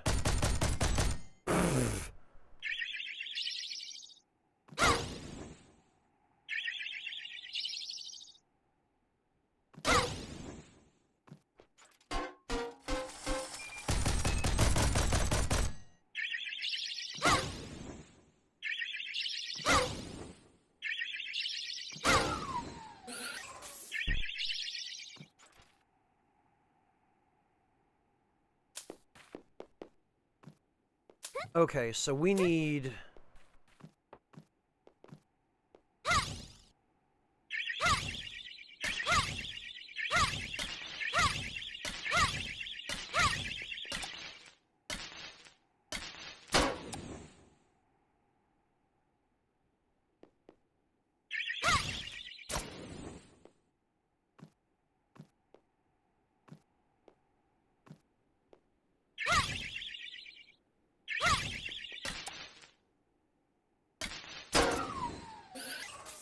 Okay, I think we got him.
Okay.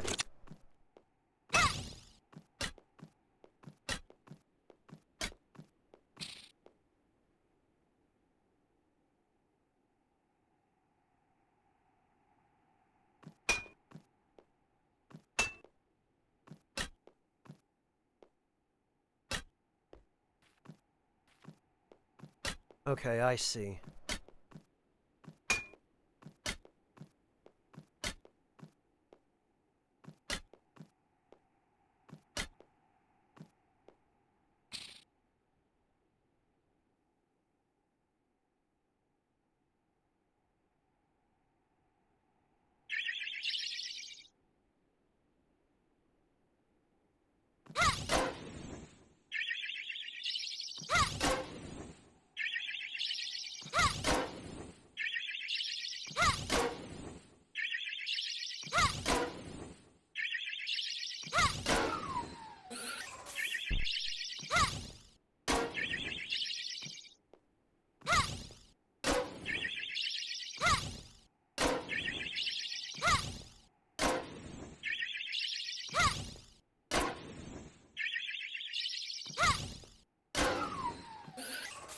Boy, these gun turrets don't mess around, do they?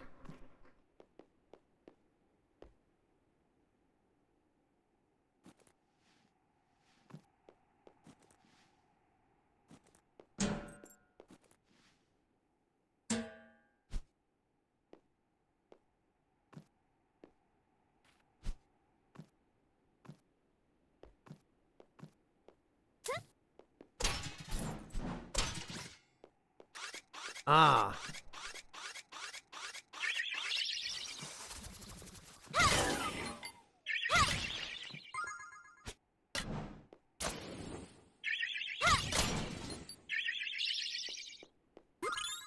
A lunar metal, huh?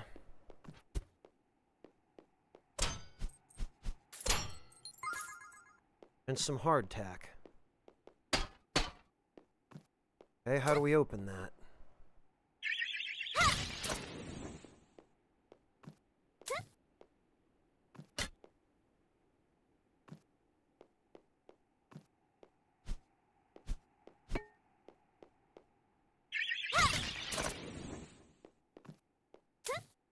Maybe we don't.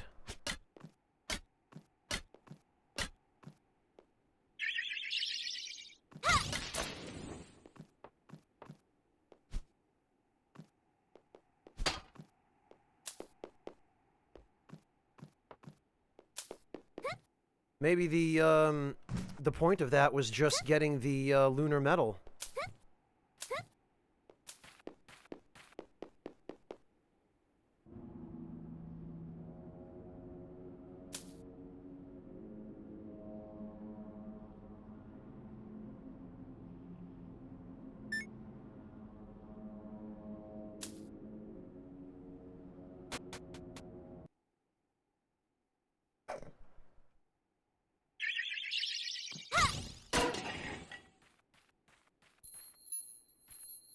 Scorched lands, huh?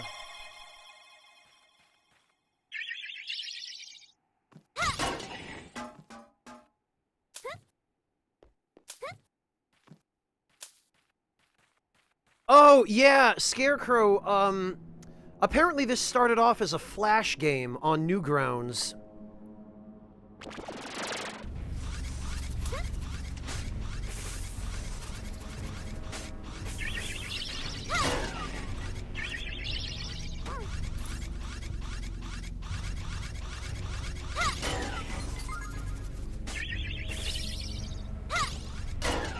And then it was remade, as you see it here,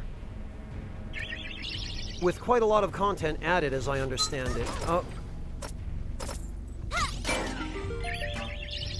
Wait, what? Oh, he had a moonstone? Okay.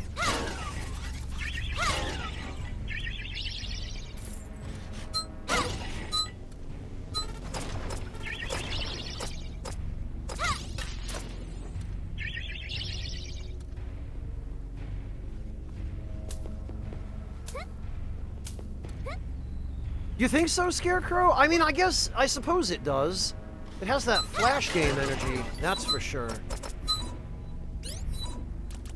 Okay, and actually...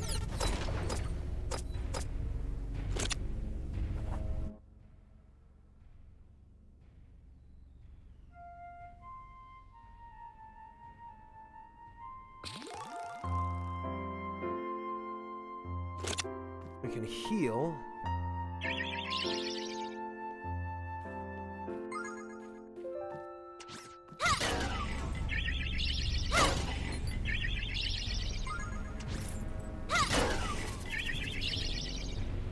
You know, I was a little bit worried about getting golem cores, but it seems... Okay, these things can blow each other up. Got it.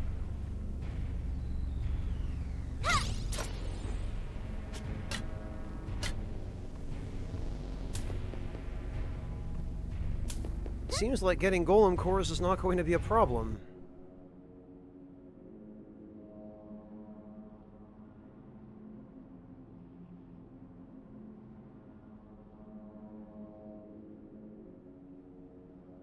What's up here?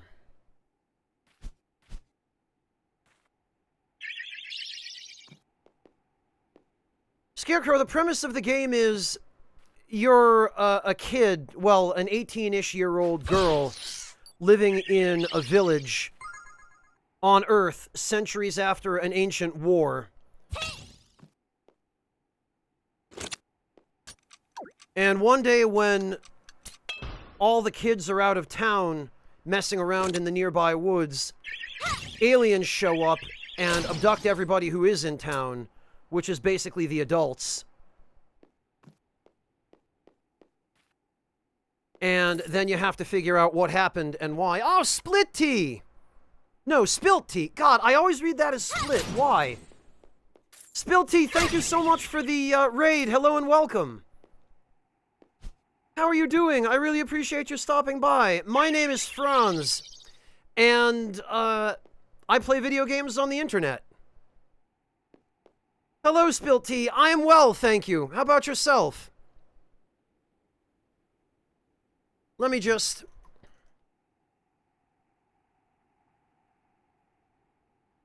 head on over and follow Split... God, again. I'm doing it again. Head on over and follow Spilt Tea, guys. They are somebody I came into contact with second or third hand, actually, through friends of mine.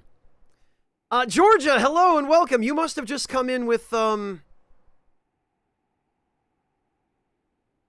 no, that's who you play as, Scarecrow. That's the... Oh, yeah, Magnus, I can understand your dilemma there. Yeah, thank you, T. I'm gonna have to just go with that. For some reason, my brain can't wrap itself around 2 syllables. Well, now that you're here, Georgia, I can just straight up tell everybody.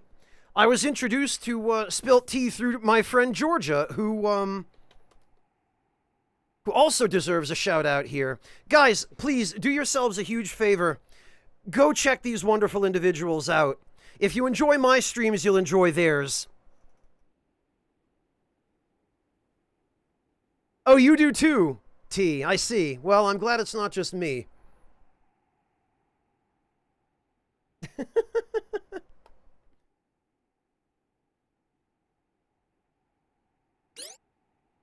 So, this is the protagonist.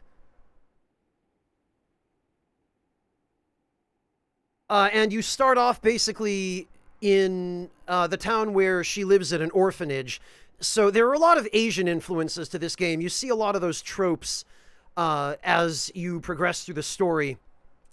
Seems like a lot of Korean influences as well, although I believe the lead dev is Vietnamese.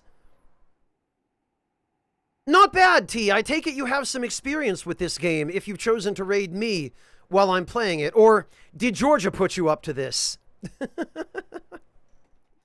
At any rate, thank you all for stopping in. Thank you for the raid, and thank you, raiders, for coming by. I really appreciate the raid, and it's great to see everyone. It's great to see you, T. It's a pleasure and an honor to have you come join us. And, Georgia, I'm really happy to know that you were here hanging out and lurking. I appreciate your presence and your company as well. And Magnus, while we're doing shoutouts,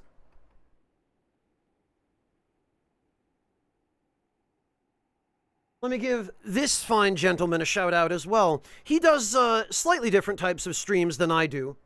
He's mainly into streaming horror games, and he is actually a horror writer himself, which I did not know until relatively recently, despite the fact that I've known him for quite a while. And if you're into horror games and you just like chill places to hang out, head on over and give him a follow as well. Magnus is a great dude. I really appreciate it, Georgia, and it's always a pleasure just to have you here.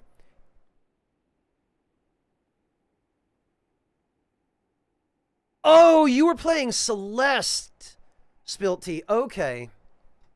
Yeah, I've had a number of people come here and say that this game looks very similar to Celeste, and I suppose, at least on the merits of the character design, it certainly does. Check-in, you'll be really glad you did. All of them are just really great people. Spilt Tea, I will say, this game is much more combat-oriented than Celeste. Celeste is a very, very pure puzzle platformer. There's not really much combat at all. Whereas this is mostly focused on combat-oriented platforming. And now we know how to deal with this enemy type, so we're going to have to apply what we've learned already. Not exactly like Hollow Knight, actually. Hollow Knight is more focused on the combat itself, in its own right. And there are a lot more bosses in Hollow Knight, whereas this is more focused on the platforming, and the combat is kind of more incidental. I would compare this actually to something more like Ori and the Will of Wisps in terms of how it balances combat with platforming. It's got that kind of balance, whereas Hollow Knight leans more toward combat, and Celeste leans more toward platforming. This is kind of in the middle. And if you played Ori and the Will of Wisps, I would compare this more closely to that in terms of its balance. Ori and the Blind Forest is really much more about the platforming, whereas Ori and the Will of Wisps, they expanded the combat quite a lot more and focused more heavily on the combat, which was a good decision in that game's case. Oh, no worries, Spilt Tea. If you're limited on your experience with the genre, but you're interested in trying out new games within that genre, you'd probably enjoy something like this. And you'd probably enjoy both Ori games, actually, if you haven't played those. Oh, really, Magnus? There are relatively few horror-themed JRPGs. Although, Magnus, if you haven't already played Kuon, you might enjoy that. It's not exactly a JRPG, but... Ori is on your list. Okay. Well, if you're interested to see this game in action, you've joined us at the perfect time, T. Because we are just about to fight a... I guess you'd call this a mini-boss. It's not a major story boss. And we fought one of these things already before, I think as a tutorial. So what we're going to do is we're going to make sure that we have all of the buffs we need. We're going to use a stamina buff. And I thought I had an attack buff as well, but I guess I don't.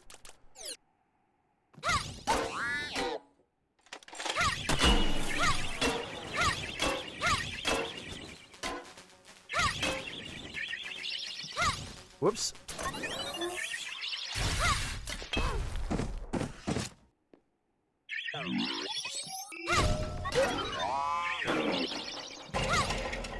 Oh, did we get him?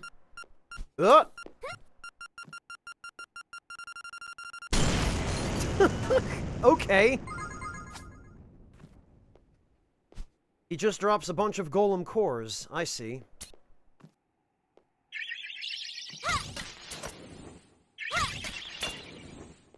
We can't blow up that wall.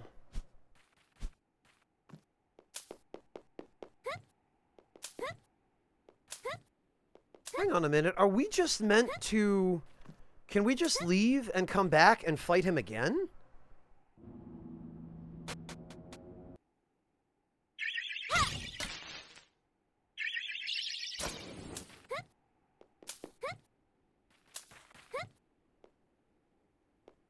No, Scarecrow, I have not, although a friend of mine did stream it. Yeah, we can.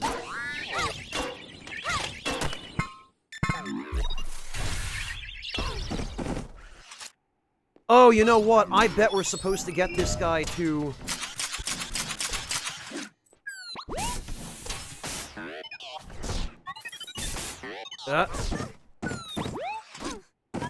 I bet we're supposed to try to get him to destroy these, Well, breakable thanks floors. for that. Kurt, thank you so much for the gift sub to Scarecrow. I really appreciate that.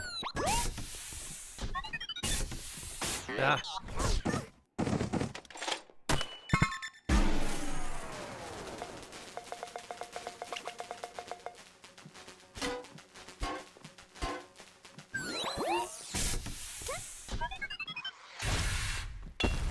Yeah, okay, it looks like we are. We can avoid getting thrown off the screen.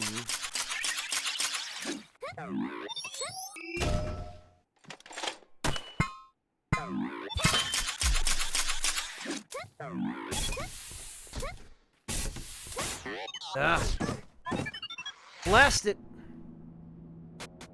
Okay. So it looks like we do have to get him to destroy that.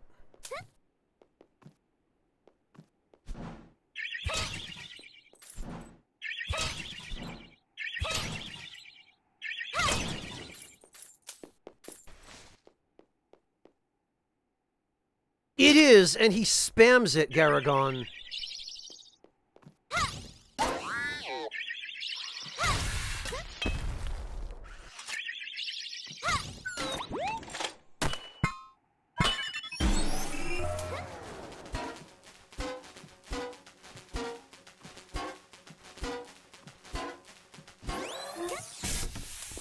Okay, come on.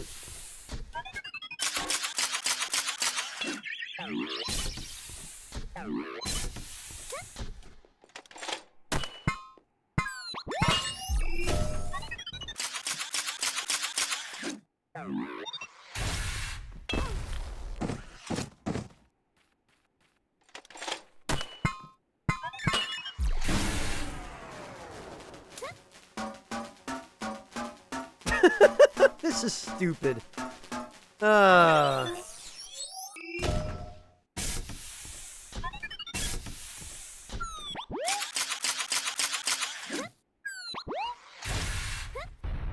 Okay, now we need to get him to do the jump attack over here.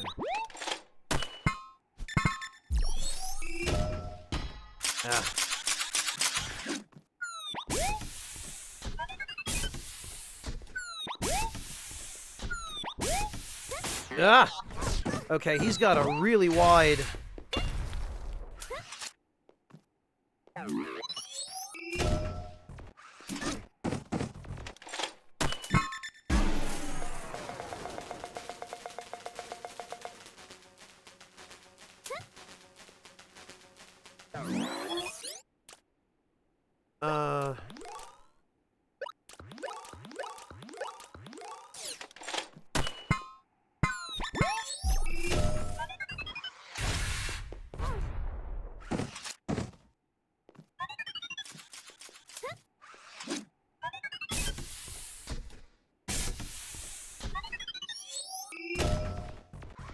Come on.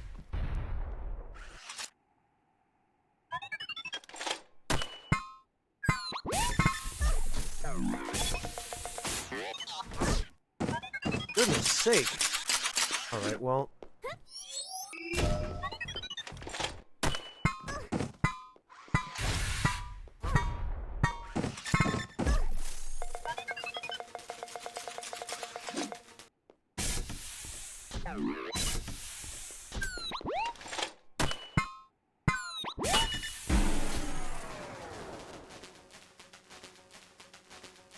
If there is Scarecrow, I don't know what it is.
Ah.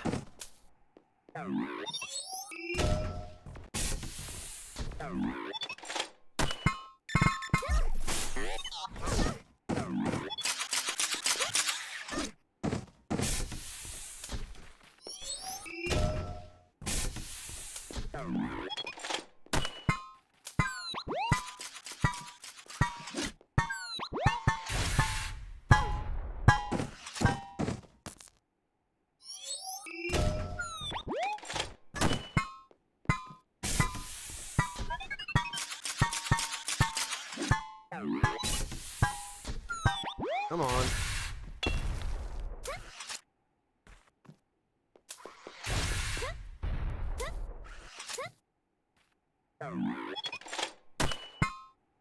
Well, Garrigon, I'm really curious as to... Because there's got to be something secret down here. This is the kind of thing the devs do.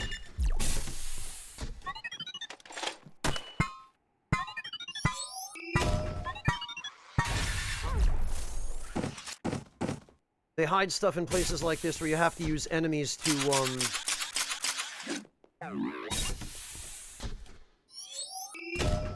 to get at them.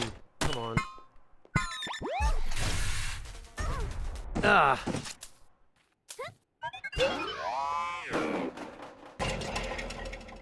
Oh, and maybe he'll blow these up. Yes, okay. Yeah, I thought so. See, I knew there was a, I knew there was something down here. Ancient Geo Base.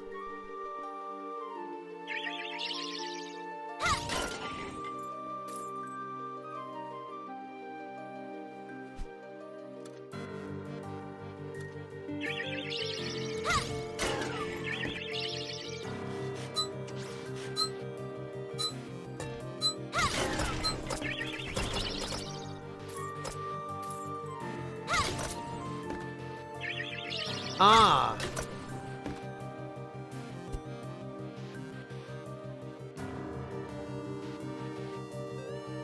So we have a song sequence.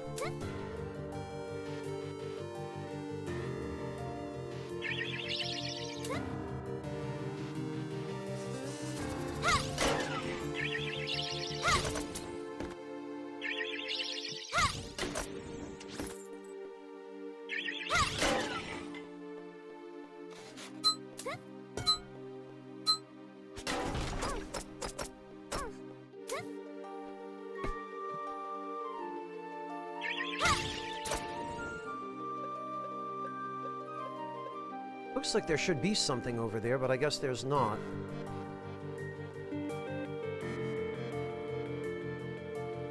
No, Kurt, the Geo, it's geocaches. It's a club that basically, operates geocaches.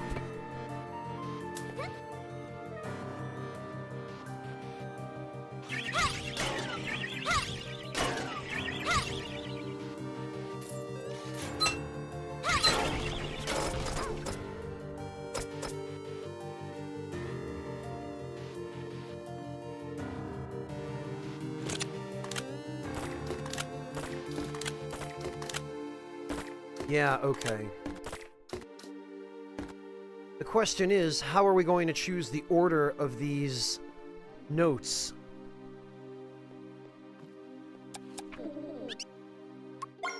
Okay, hang on. A Great Space Odyssey by George. Read an entry. This particular weekend, adventure was calling. I packed up my gear and set towards the sprawling hills. Oh, it's a poem. Hillsides to set up my camp without stalling. That night at my campsite, I stared up at the sky, transfixed by the starlight and wondering why that particular star was growing so spry.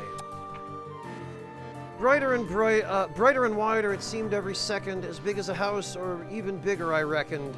Finally it stopped and hovered up there, leaving me trembling, scared as I stare, squinting so blinded by the stars' fiery glare. Then all at once the lights they went dim, revealing a hat-shaped ship, inside a creature with horns and limbs, all set aglow so shiny and bright. At first his appearance gave me a fright. Right away the alien came down, riding a small lift onto the ground. He hopped out and smiled as best as he could. I'm off for a while now. Maybe it would do you some good if you would join me. We'd be explorers, we would. My new friend didn't need to ask twice. An adventure in space? Gee, that sounds nice. Before I knew it, on the ground was all gone. I was up in the heavens. I was out past the dawn. Me and my friend were well on our way to adventure, to glory, to joy, and to play. Ah! How long and far did we fly, weightlessly drifting through the night sky, until an orb-colored raisin did catch my eye. We descended at once, our ship swift and true, but down on the surface I pondered anew just what my new friend had hoped we might do, for the surface was bleak, the features piteously few. Just as I sighed, something from the ground began to arise. It was stout, it was fit, with a nose that wouldn't quit. From its little station in the ground, it poked out its nose to sniff around. With just one glimpse, we knew what we had found. A mole dwarf, a creature of renown. Known to rarely surface, it was clear that this mole dwarf must have a purpose. Once she quickly revealed in the words which she spieled with a flat, even keel and a voice that appealed, "O stranger who glows like the stars, why have you come to this planet of ours?" As I looked closer, it appeared that it was my new friend whom she feared.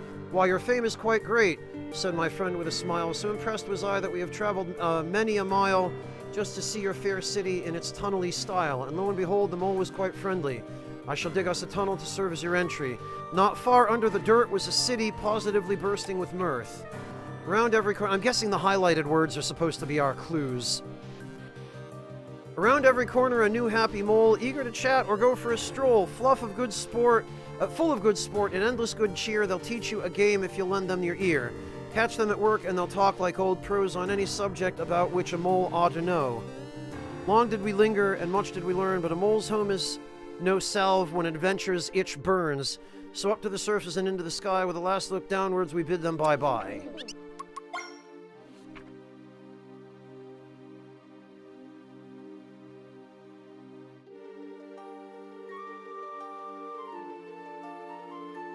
Up and just past old Nebula Way is a planet with millions of fairies at play. Rising and falling at wind and wings calling, they dance in the meadows great sprawling, between the daisies and lilacs all lolling. It was there that we met them and stayed twice as long, for the fairies can sing the most curious song. Tunes so soothing to an adventurer's ear, they'd pluck a bold chord just as we would draw near. How could we have known as we explored this new station that this was a tune with divine implication?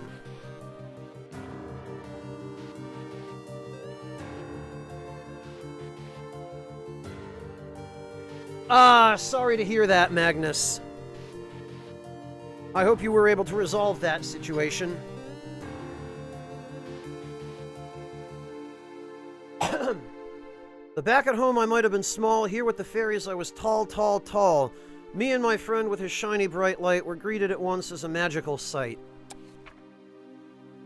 Without hesitation, they took us on down to a city where toadstools and magnolias abound. How could we ever have known what it was we would be shown? A majestic mushroom castle complete with a mushroom throne. Now it was certain, now what we knew was that these fairies, all and not few, had not a doubt that it was so true. We were both angels through and through, too. Not just explorers who swooped down from the sky, but creatures so high and mighty, oh my, and though so sure that they'd be blessed, I'm afraid, new friends, we must protest. We're not deities, nor prophets, not even kings. We're just explorers having a look at some things. So long, fairies, it's been fun. Hate to leave, but gotta run.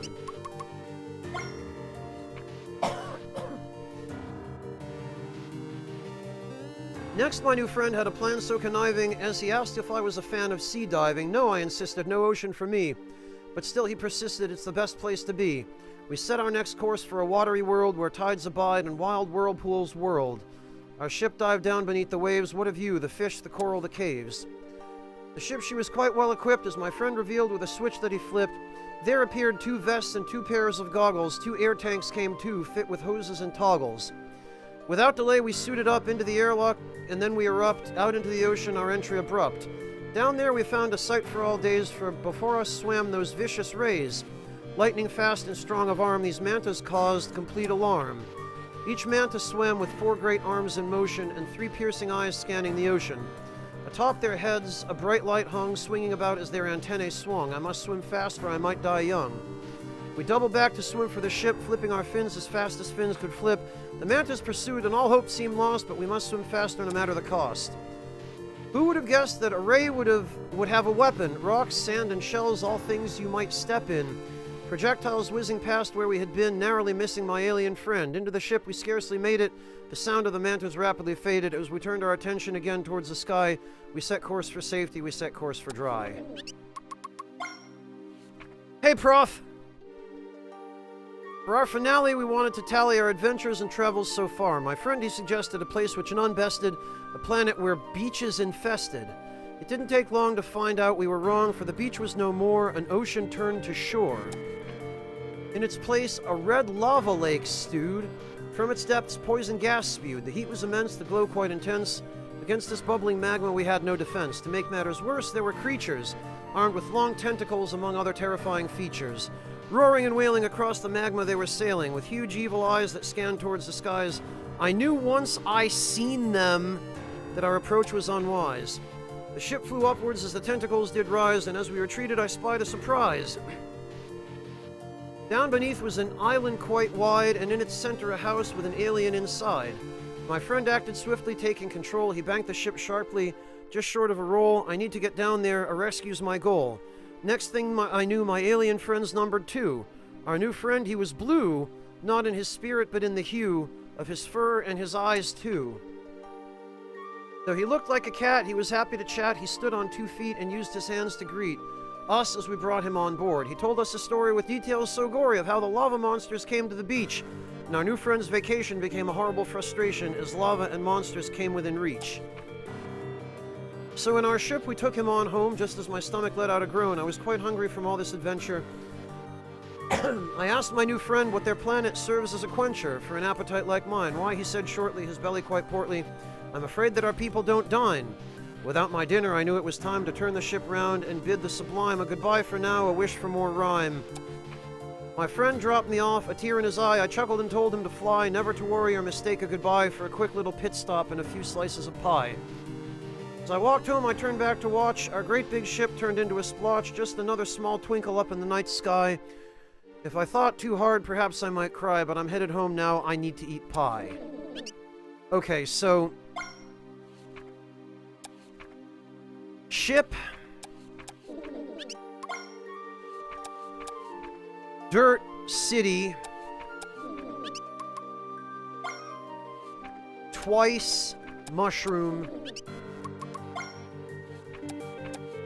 Manta.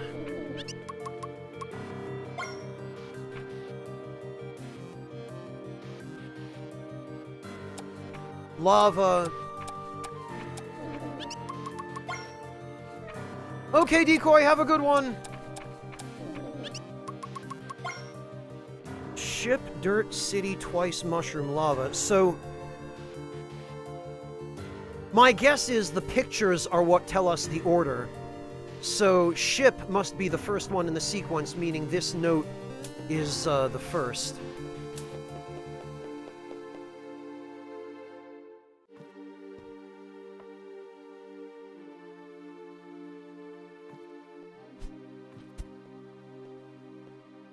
And then I guess we have to find the rest of the notes behind the paintings.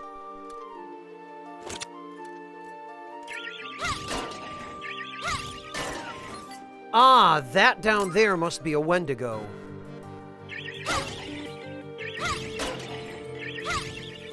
Ah, okay, it certainly is.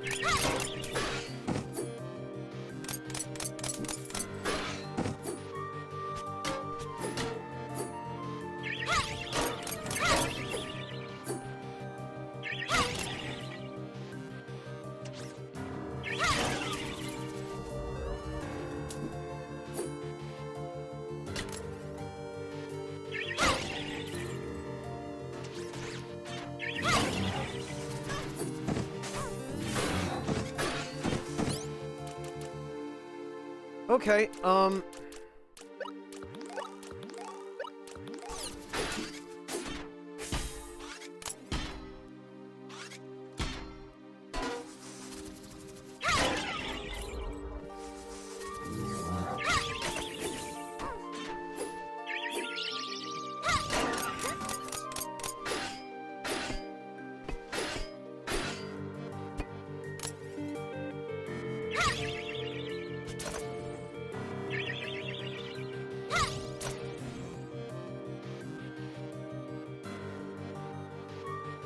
there might be no way to damage them, Scarecrow. It's, or Scarecrow, sorry. It was hinted at before that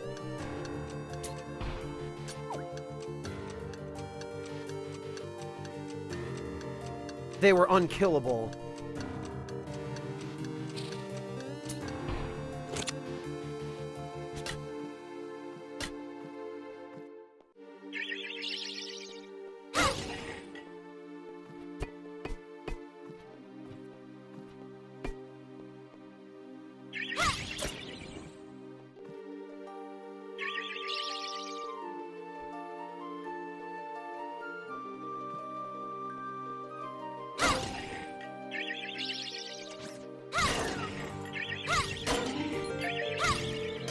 Huh? A crystal lens. That's probably what we were here for. A solid round piece of glass. Both surfaces are curved in order to focus rays of light.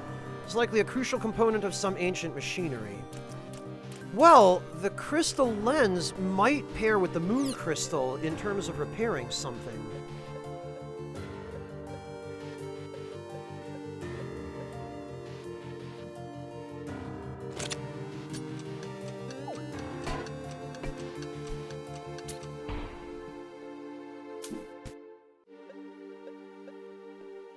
Looks for all the world like we should be able to get in there.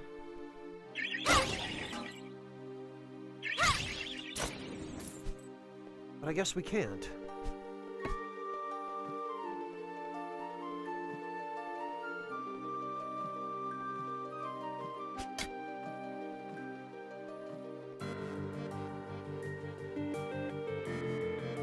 Oh, and I guess the Wendigo pieced out. He's gone.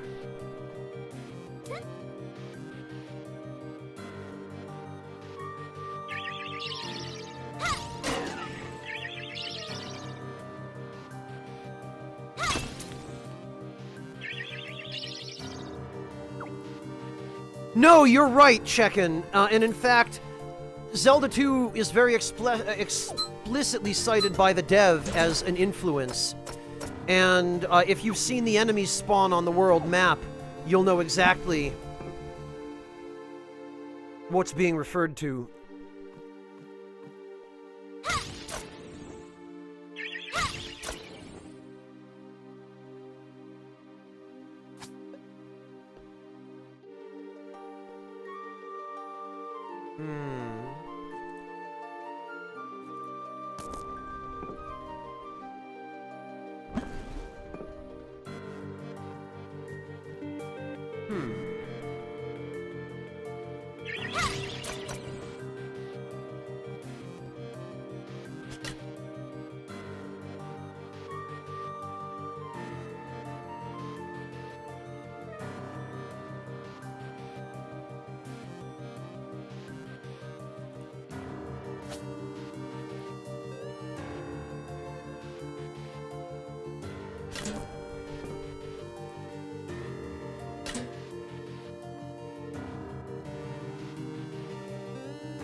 How the hell?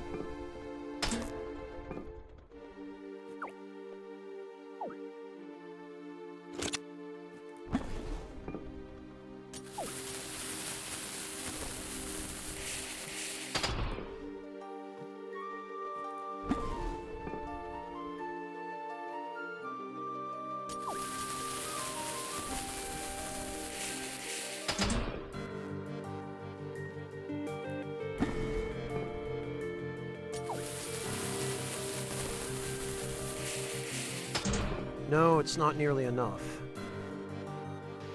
Hmm.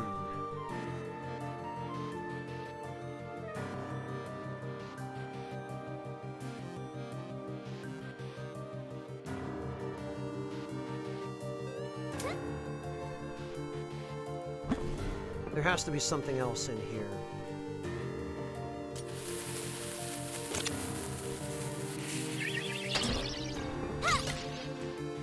Oh, that I guess is for if we trap ourselves in here.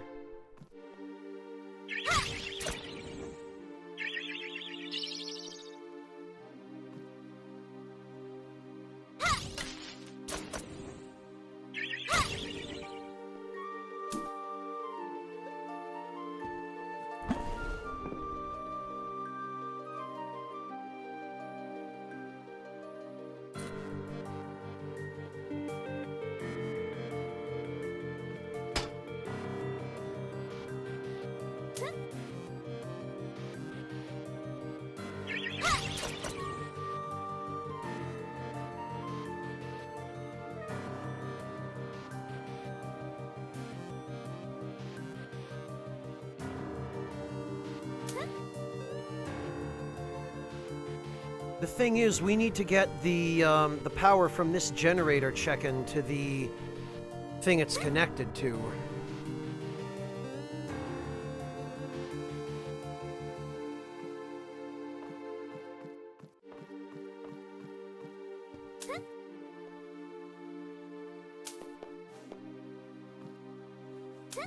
Alright, one thing at a time. That's a separate puzzle.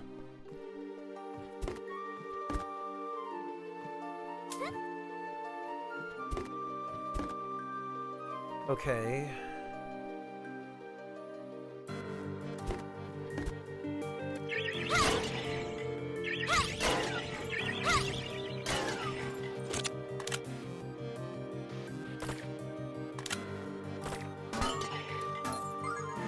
Oh, and there's another lens.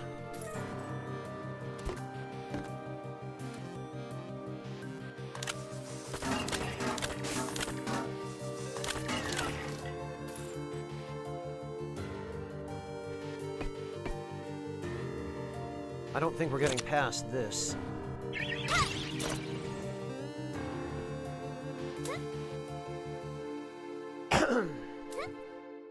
Okay, so what did he say? Ship, dirt. We'll have to go back and check because I don't remember.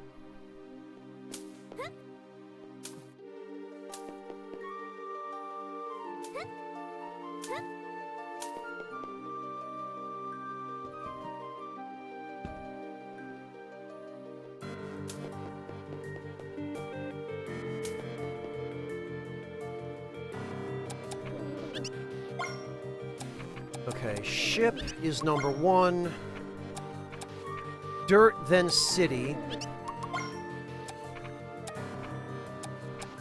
Twice and mushroom. Yeah. Okay, so mushroom twice.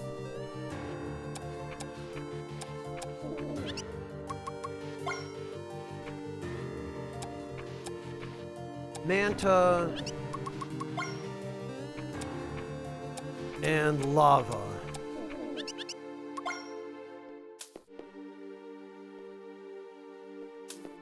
Okay, so minus.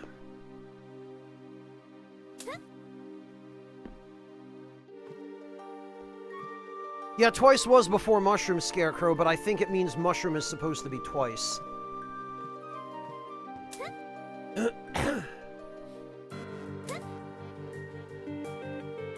So that's mushroom. Mushroom is dot. This is city, I think.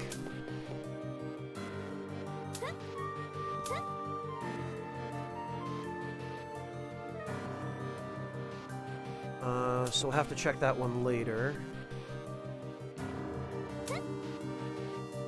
That one's lava.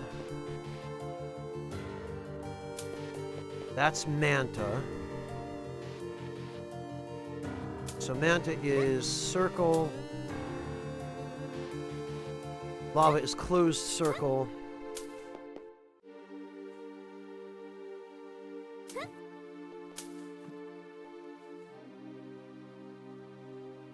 That other one must be dirt.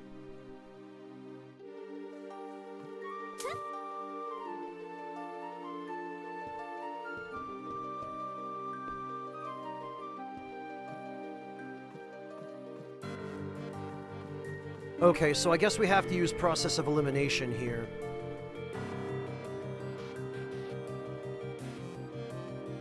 Okay, so...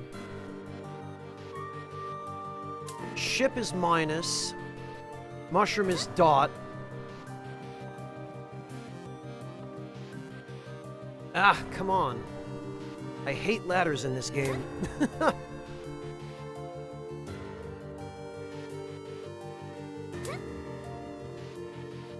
Ah.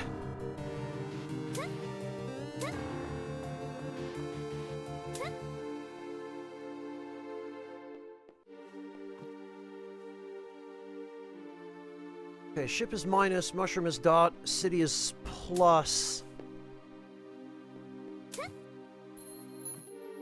Lava is circle.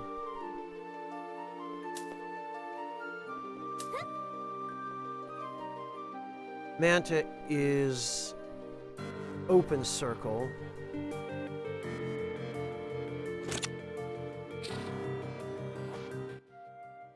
Okay, so that's Manta, that's ship, that's lava, that's city, and this is mushroom.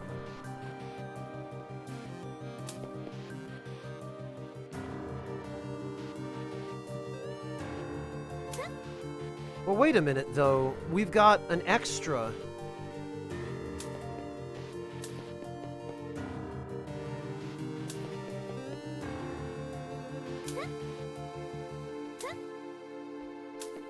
In fact, we've got a couple of extras. Because there are only 5 notes.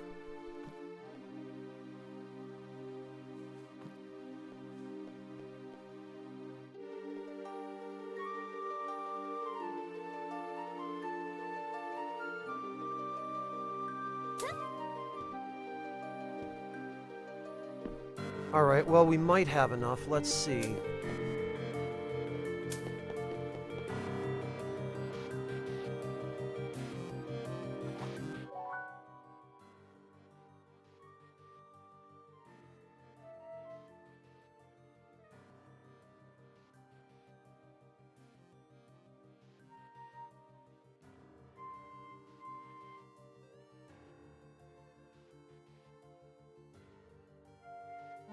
Aha!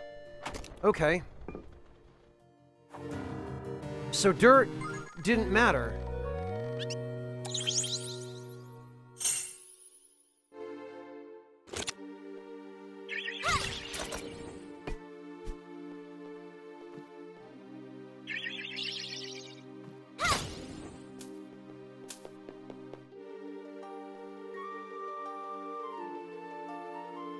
Yeah, the twice did apply to the mushroom scarecrows, so it was per book.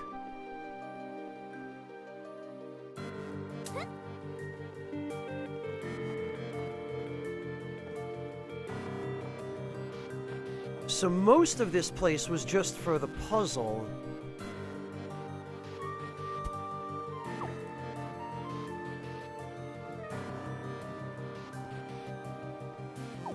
The question here is, how do we get the battery through this door?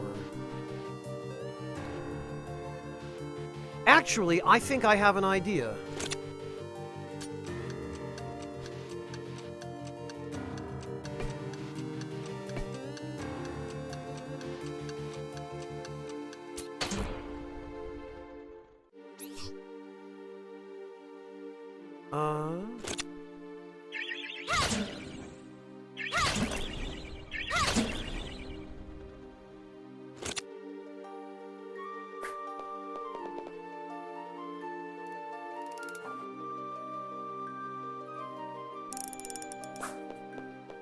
No, that actually doesn't help.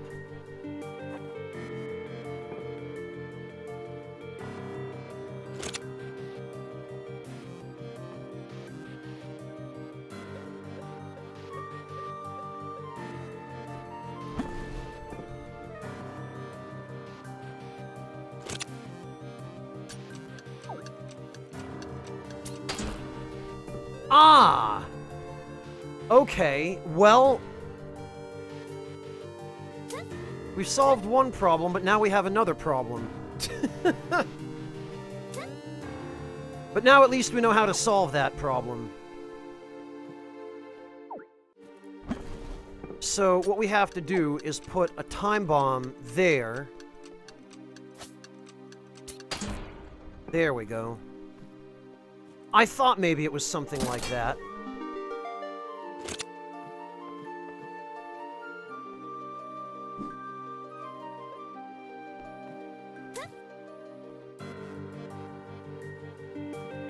And now there should be power. Yes, there's power to the door.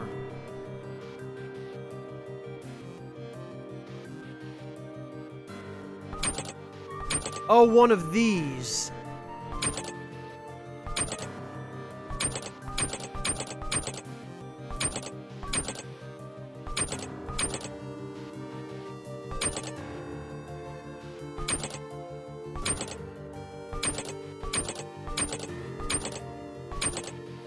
How on earth?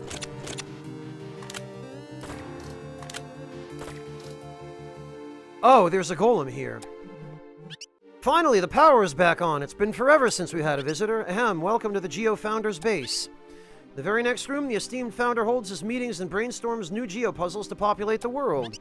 Take your mind off the war and return to a happier time. If I had 2 projector lenses, I could fix this room's... Ah! Wait, those things you have, they're the lenses I need. May I please have them? Sure. Thank you, I'll have these projectors working straight away. There we go. Thanks for your help with the projectors. The puzzle is back online. Go on, give the attraction a try. What you're unscrambling is a picture of the founder and his very special friend.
Yeah.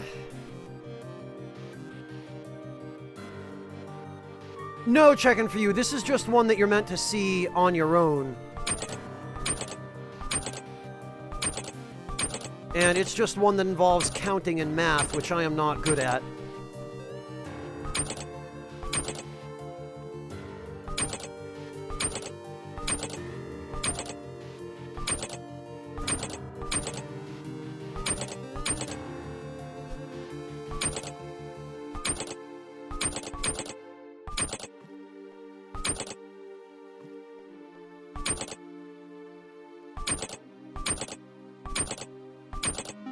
There we go. Congratulations, you successfully unscrambled the picture. As a reward, you may tour the Geo Founder's very own office. Oh, there's another badge.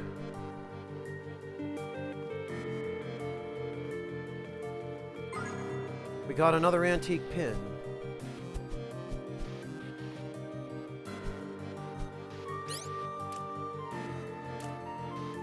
That's all?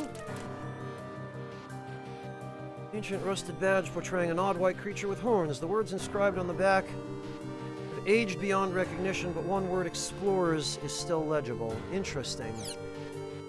So this guy developed the Geo Club because of an adventure he went on with an alien.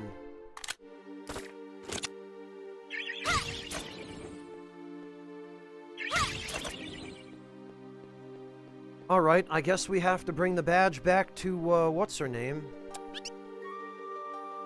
How did you like the office? Isn't it amazing how this plain-looking place is the site of so much creativity? The founder would have loved to congratulate you personally, but he is out at the moment. Yeah, about that. I don't think he's coming back. Math is anything but easy and practical if you don't have a brain for it, Check-in, which I don't. And if you do have a brain for math, it's hard if not impossible to understand how someone else could struggle with it. That's exactly what I'm talking about, Check-in. If math is easy for you, then you can't empathize with someone who has a different kind of brain that does not process math well, and mine definitely does not.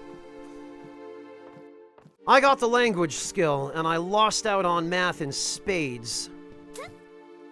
Not that I mind. I'm happy not to have to do a mathematics-related job for the rest of my life, but... I tried for years, Check-in. I had a math tutor in high school, a one-on-one math tutor, and I barely passed the minimum required math classes to graduate.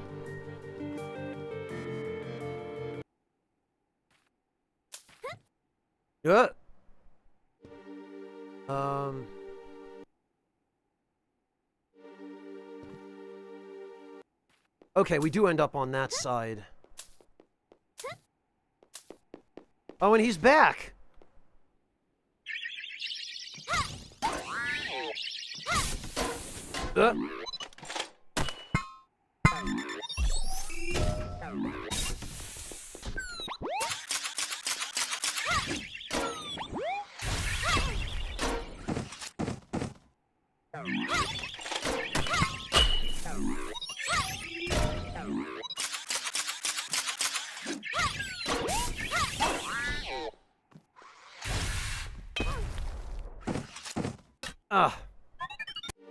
Goodness sake.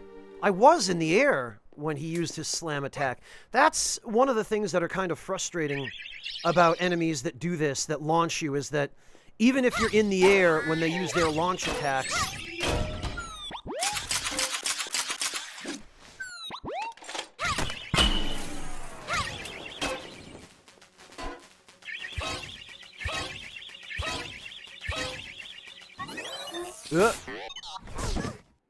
even if you're in the air when they do that, you can still get launched.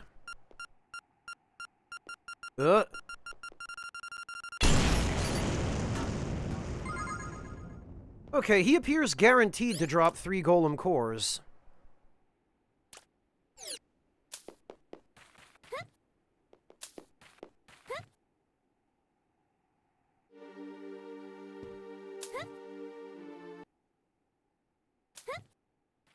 Check-in, I did take community college courses in math. And the professor just assumed that because it was community college, you'd already passed all your high school math courses, and you already had a background in it. And they didn't teach anything that was not super advanced. There are some people who just don't have the brain for math, who are never going to be able to wrap their heads around it, and that's fine. There are other things that those people can do. But not everyone can be good at math, and not everybody is equipped to be able to do so.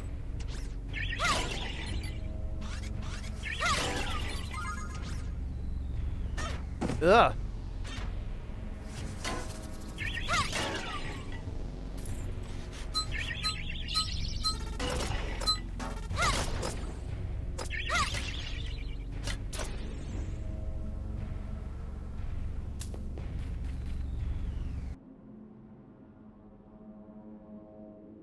Jeez, Dong Harvey, that's pretty terrible.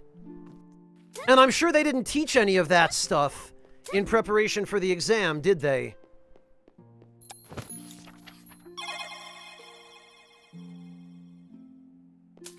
Yeah, Prof, I just barely made it through high school math with enough C's to average out my, my D's.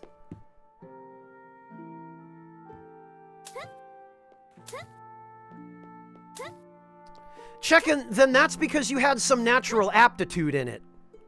Not to mention an interest. I hear pretty frequently, oh, math is so easy. Math is, anyone can do math. Anyone can learn math. But the only people who ever say that to me are people who are already good at math. And people who started out with natural aptitude in math. I've never had anybody who started off where I did, constantly getting D's and C's and occasionally an F in math. I've never had anyone like that tell me, oh yeah, math is easy, anyone can learn it. It's only the people who already find it easy, you know, who are already biased. So I don't believe for a moment that anyone is capable of doing math and anyone can do math. You have to have some aptitude for it.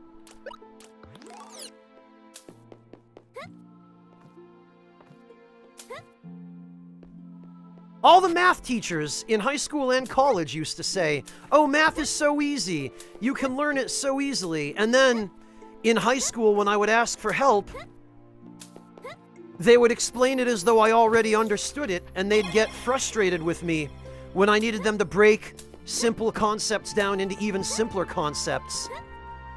And I just couldn't follow, couldn't process what they were explaining, couldn't wrap my head around basic formulas or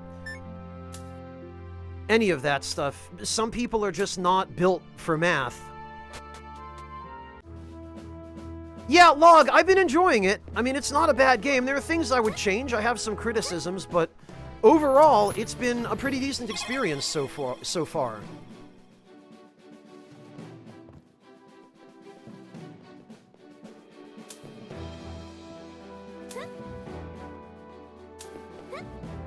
Yeah, checkin'. It says existing says everybody is individual. You know, we're all human. We all have certain things in common. But each person's brain is wired slightly differently, which is how you end up with such diverse personalities and skill sets and characteristics. It's why there are so many different cultures around the world with different ideas. Everybody is slightly different from everybody else. And no two brains are the same. And you get people with brains that are really similar, but you also get those with brains and skills and capabilities that are vastly different. And not everybody can be good at everything, you know? Think of it as like allocating your stats at the beginning of a stat-based RPG, like a D&D game or a Fallout game or something like that, right? Everybody is special, S-P-E-C-I-A-L, right? Strength, perception, endurance, agility, intelligence, luck,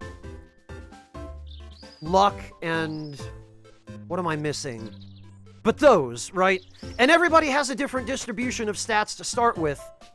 And you can have some influence over those stats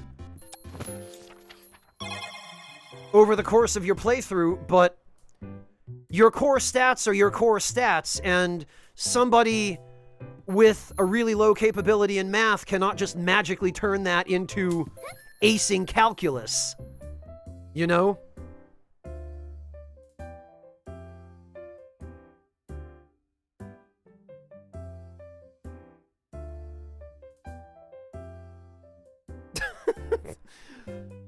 Well, Prof, I mean, we're talking about brains, but I guess there are some people who think with their little head rather than their large one.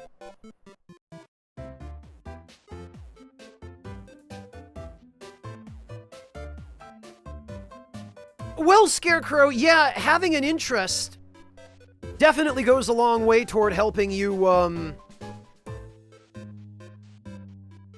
helping you care enough about the subject to stay invested in your studies.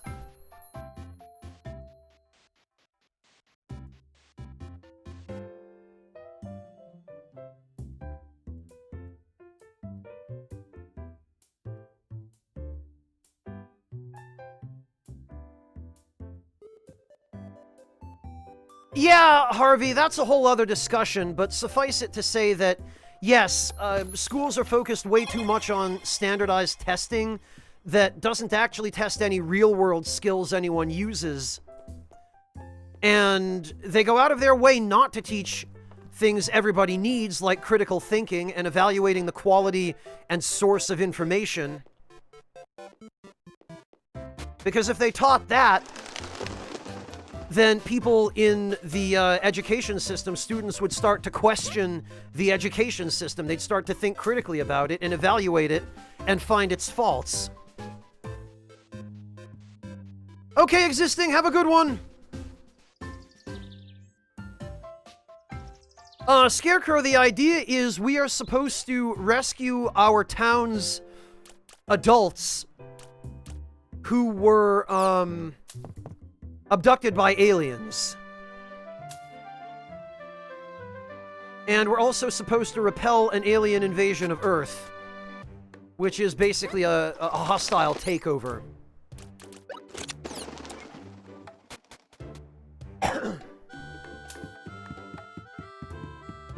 Alright, let's hand in this, an ancient soldier's service medal. Considering the Peace Minister's restrictions on our pre-awakened history, this is quite a rare find. Let's see what I can find out about this medal. The first inscription tells me this is a valorous medal, rewarded for most dangerous mission, perhaps one in which the soldier knew he would not return. The second inscription tells me he was part of the Space Force? I've heard of this. Our ancestors supposedly experimented with space travel once. It was short-lived. Our history books say we never did get off this Earth. Just a conjecture here, but maybe this soldier was carrying a payload deep into enemy territory. Or maybe he was a test pilot in an unfortunate mission to reach the stars.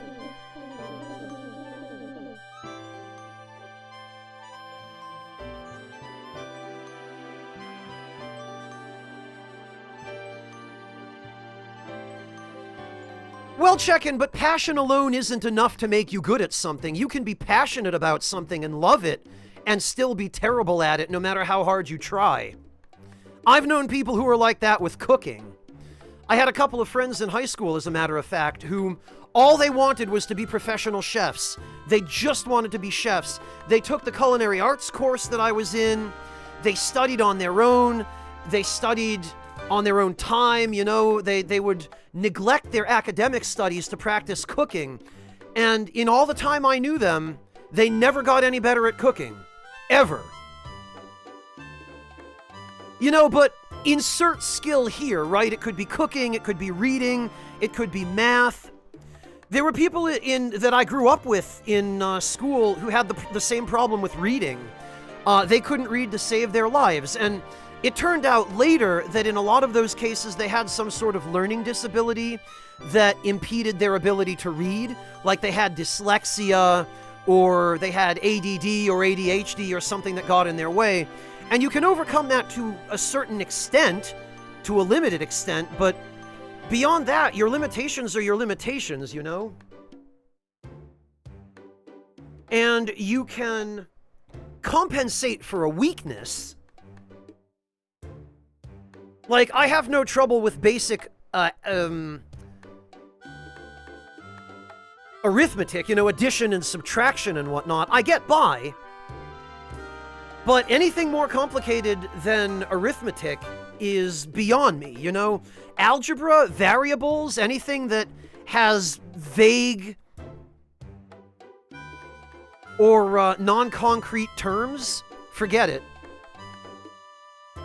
Whatever he was, the poor guy died believing in the future generation.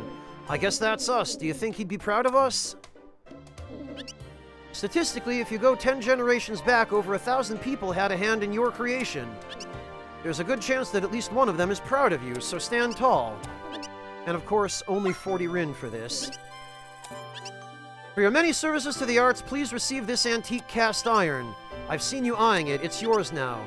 May you cook many a tasty dish with it. Oh, speaking of cooking, you obtained an antique cast iron. This cookware has been well seasoned and used for generations. It has developed a strong non-stick coating as a result. Using it will make it easier to prevent cooking mishaps.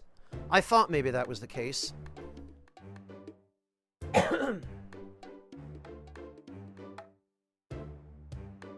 Amateur, that is good advice for some people under some circumstances. Typically for people who don't have the luxury of being able to do whatever they want, which these days is most people, I think.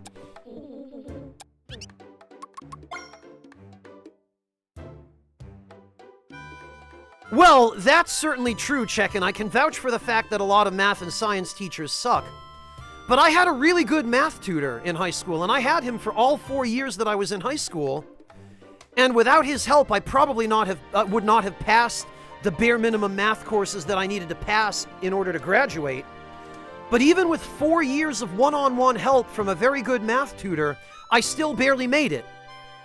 And that is entirely down to my natural lack of ability in math. That's just the fact that no matter what I do, I cannot rewrite or reprogram my brain chemistry to be good at math.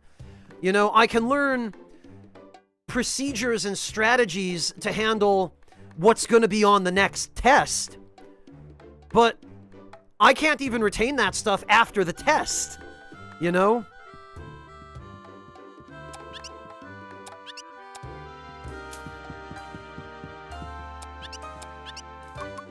And if I had tried going into a mathematics-related field, I would have been laughed out within the first week.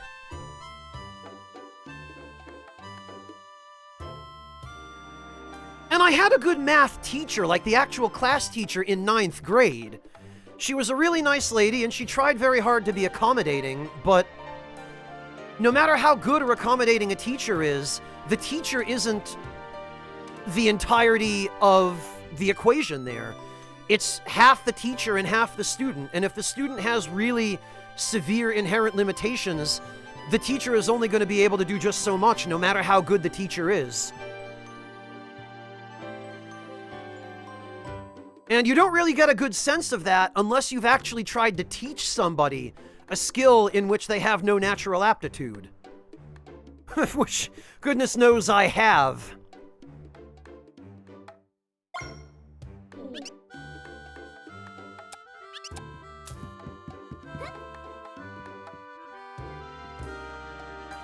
And Check-in, you said earlier that you appreciate how educational these streams are. If there's one lesson I would encourage you to take away from this discussion, it's that not everybody is the same. Not everyone can be the same. Everyone has different capabilities, and not everybody is able to produce the same performance or capabilities as everybody else. That's something that you only really learn through experience, and you can't learn it just through your own experience. You have to learn it through experience with others as well. You know, you have to have a lot of interpersonal interaction. You have to have, you know, had some experience teaching people. Doesn't matter what you were teaching them, but you have to have some experience teaching. And, you know, there are certain experiences that you need to have before it really becomes clear to you just how different people are. And travel is a good way to experience that firsthand. Teaching, again, is another good way. Streaming is a good way, to be honest. Because when you stream, you meet all sorts of different people. You get to, in fact, to know some of them fairly well. And you learn all sorts of different things about them that really expand your perspective on the world and expand your view of how people think and how people work and just your understanding of others' thoughts and ideas and the way that other people see and process things, you know? So that's what I've learned from personal experience and interpersonal experience. And I would encourage you to take that to heart, because knowing it can really improve the interpersonal experience you have with others.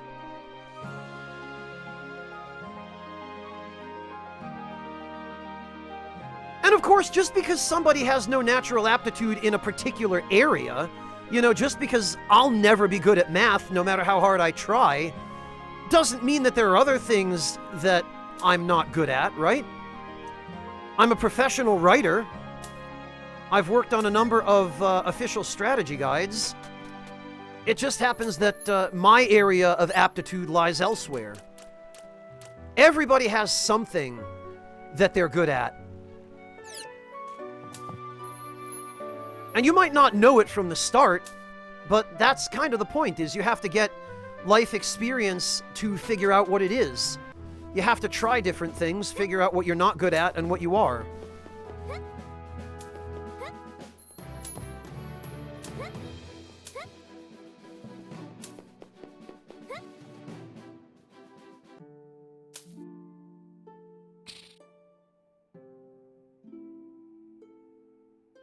Well, I just hope they're helpful to some extent, Check-in. I mean, I'm not sure what you do for a living or what sort of social life you have, but I would venture to guess that probably you work with a lot of people who have the same skill sets as you. I would guess that probably your job requires the same sorts of skills from everybody. So chances are you are probably exposed to people whose brains work more or less the same way at work. And there are a lot of jobs that are like that. There are a lot of jobs that require very, very particular skills. And if a person doesn't have those skills, then they're just not suited to doing that job. So I would imagine probably a lot of your exposure has been to people with skill sets that are very similar. And I would imagine that if you had some, maybe, I don't know, conversations or just friendly interaction with people from different fields, different walks of life, maybe different countries or cultures, you'd probably hear more of this sort of thing from people besides just me. And it'd be a little bit clearer than just how different people are, you know?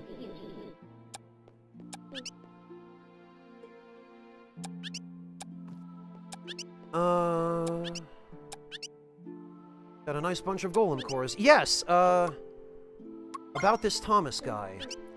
Come on, not you as well. Let's sweeten the pot for you a little. Sell to us and I'll throw in a pretty blue rock. What do you say? Okay. Strike a hard bargain. Oh, we got a moonstone by being a tough negotiator. But they only want 10, so I need 3 more. Actually, I need 3 more. We could go get those from killing that wrecker again. Hello, Red Floyd. Welcome. That too existing. That's a really good point as well. Just taking an interest in other people's experiences. Or, you know, just asking about them.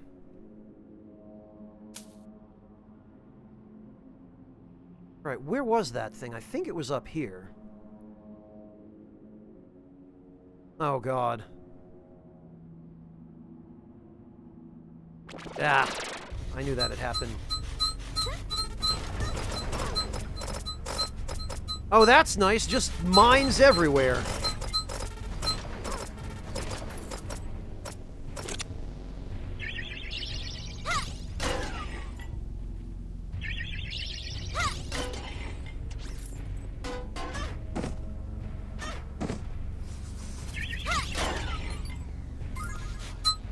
Ugh!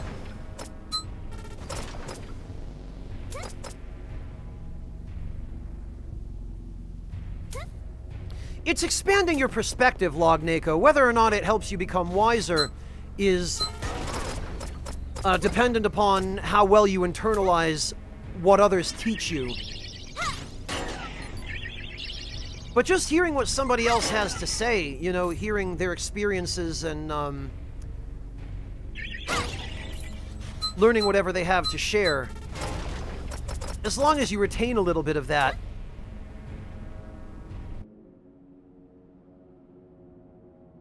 Gotcha, Check-in. Check-in, out of curiosity, may I ask what you do?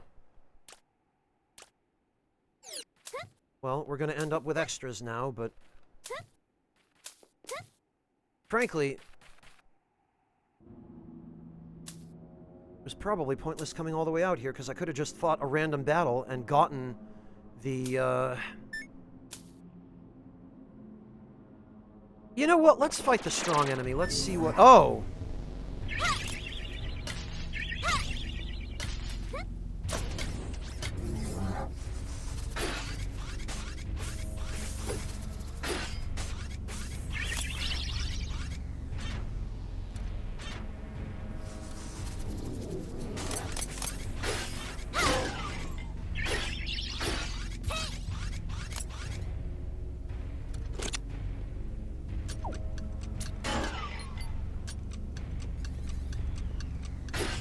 Ugh!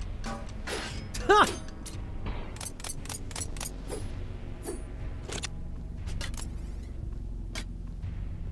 Alright, there has to be something we can do to crack this guy's shell.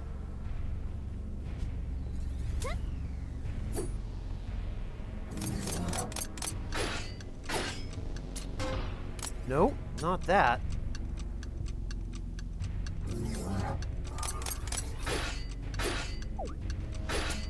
Okay, check-in. Well, you don't have to tell me if you don't want to. No pressure or anything. I'm just gonna guess some kind of, retail. Oh, God. He can get up there, too.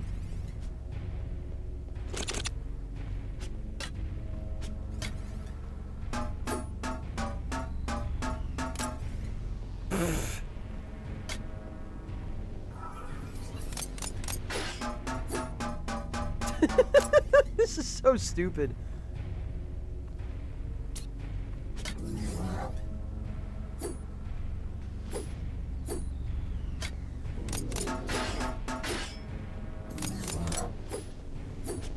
Okay, well, I know how to avoid them.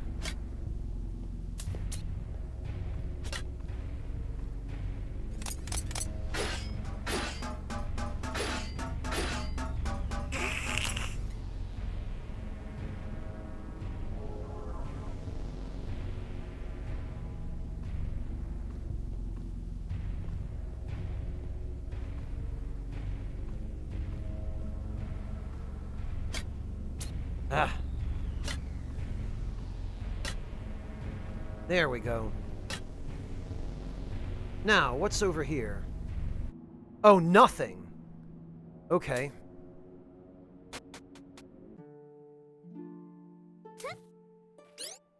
Alright, so what do we still have? We need to hand in the golem cores. We need to figure out what to do with the Wendigo claw.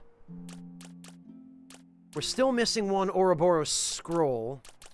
We have to go give the antique pin to, the, Geo girl. And we need to figure out what to do with that Ouroboros key. I keep forgetting.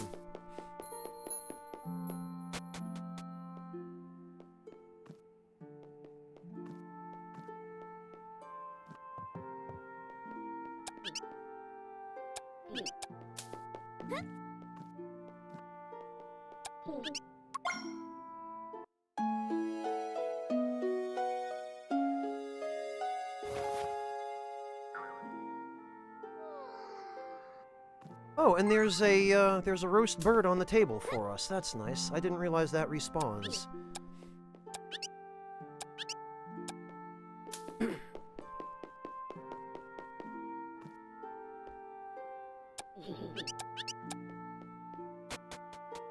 Alright,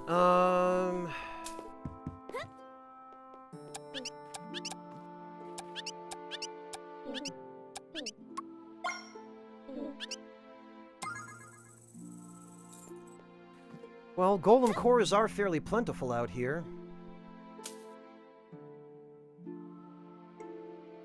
Actually, what are the encounters like in this zone? I don't think we've... Oh.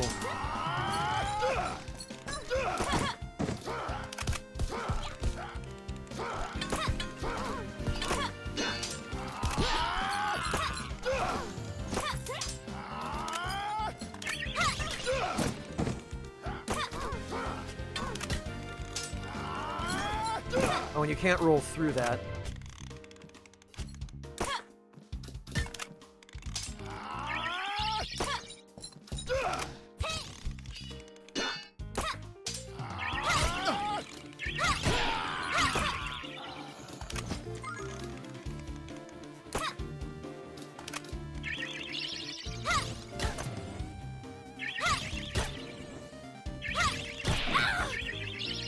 I do appreciate that they're dropping so many sandwiches.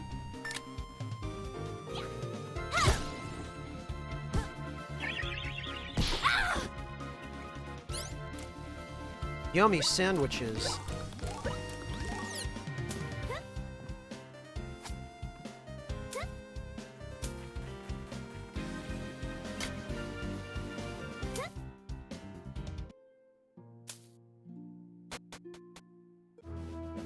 Okay.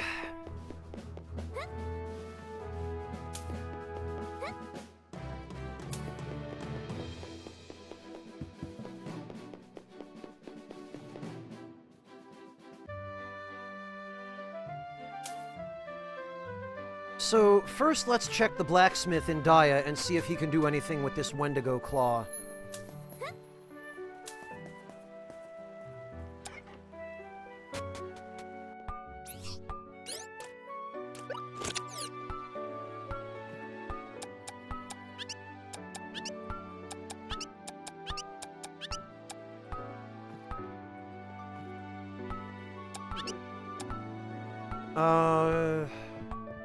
No.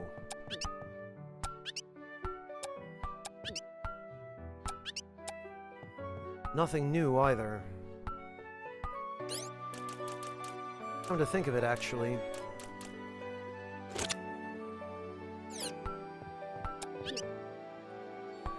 Dreamore. What did he say? Far north. One piece landed far away in the north, and one landed a good distance outside the city.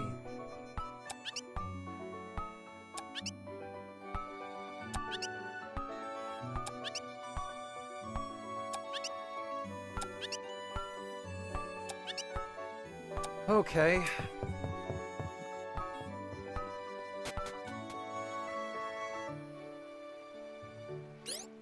Well...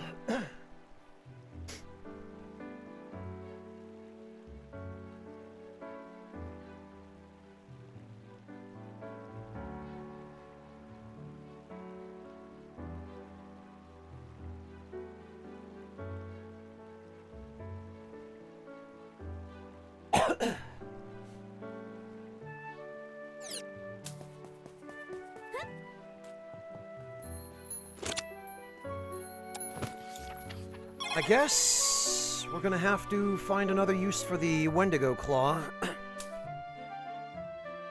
Maybe Fran or Thomas will be able to do something with it.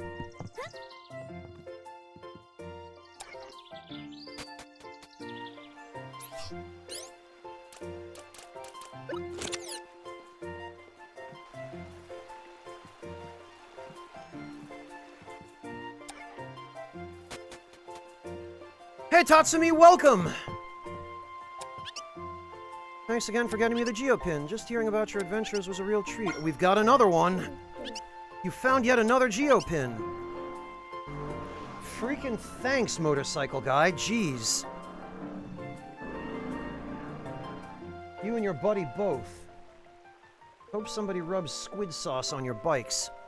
I must admit, you handily have me beat when it comes to exploration. Please tell me about where you found this one. You know, I have some personal writings of George I. He says the Geopins actually depict an alien with horns. In his writings, George I says he went on an adventure with an extraterrestrial. This extraterrestrial was an executive of an even bigger intergalactic Geo Club. So George I didn't found the Geo Club, rather he opened a franchise of Geo on Earth. Yeah, Scarecrow, I don't know if it's the same guy, but... Oh, really, Tatsumi? Of course, that sounds ridiculous, which is why my father excised those parts when he relaunched it. I do wonder, though. Anyway, it's great that you found the original headquarters of the Geo Club. It'll take a long time, but someday I'll journey to see it for myself. Thanks again for retrieving this pin. I'd like to give you this in return. We got a heart ruby.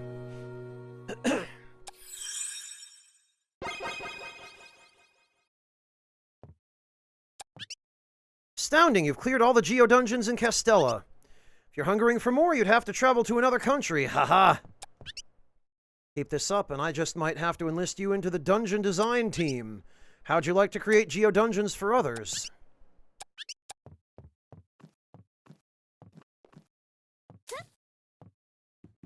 Actually, I don't think anybody would want me creating geo-dungeons for them.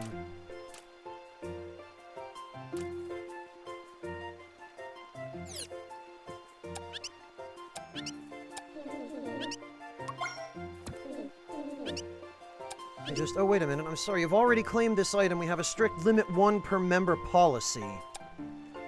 Ah, okay. So the only one left that I can get is the golden egg.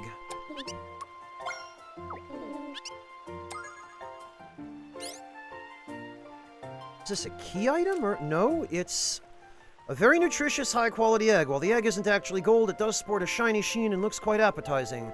This natural luster could have only come from a perfectly happy pair with lots of friends. Ah!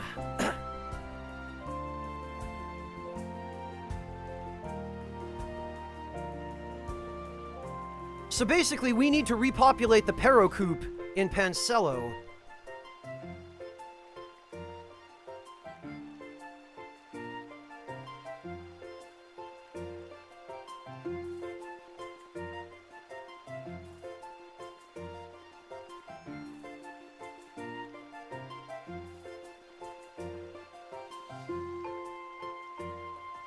No, Log, I think just,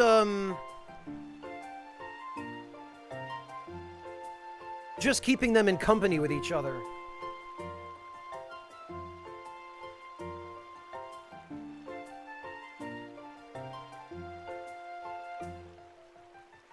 Oh, Tatsumi, let's see.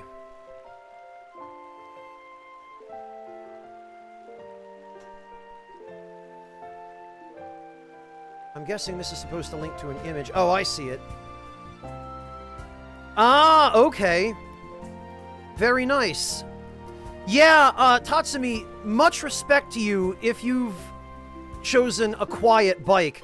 People around here go out of their way to make their bikes as loud and obnoxious as possible. So, like, they take off their mufflers and they replace them with glass-packed straight pipes that amplify noise rather than reducing it. And I just want to, like, throw caltrops on the road every time they drive by. I hate those guys so much.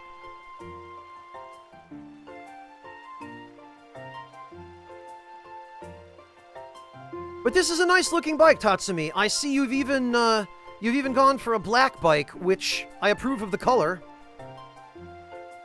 And I see you've also decided to park it next to the ocean, showing off Japan's access to the sea. I am a little bit jealous of you in that regard.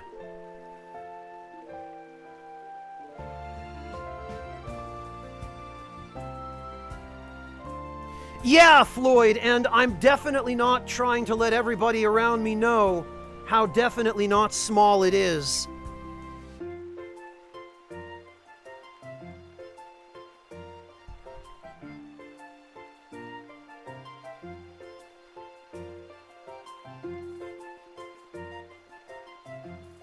It's a liter bike, really, Tatsumi?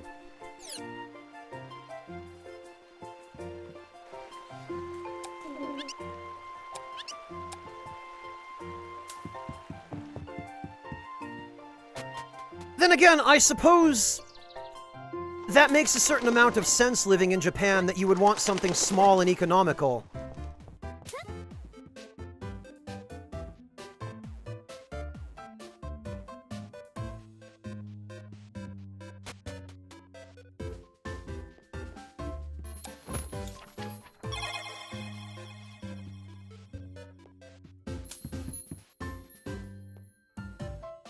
It was that or a ninja. Okay, well, the ninja was probably way more power than you wanted, wasn't it? We've now got a confirmed appointment with a Peace Minister representative. Once the Peace Ministers get here and look over our work, they'll be impressed. Because why wouldn't they? Then we move forward to the next phase, public testing. Okay, keep those moonstones coming.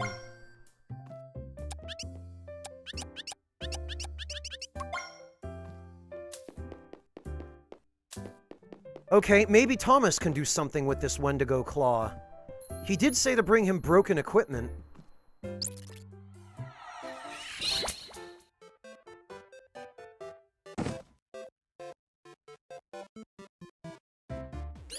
Existing, I don't think Motorcycle Guy will ever not be channel meme territory. Because that's been going on ever since I first started on YouTube 12 years ago. Motorcycle has been plaguing me the entire 12 years.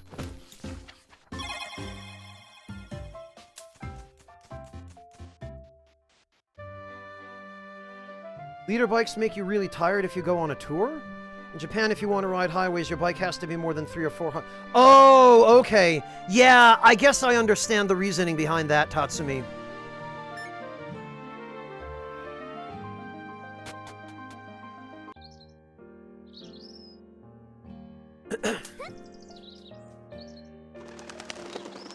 What is it about the bike that makes you tired if you ride it for a long period of time, Tatsumi? Is it just that it's not comfortable to ride for long, stints?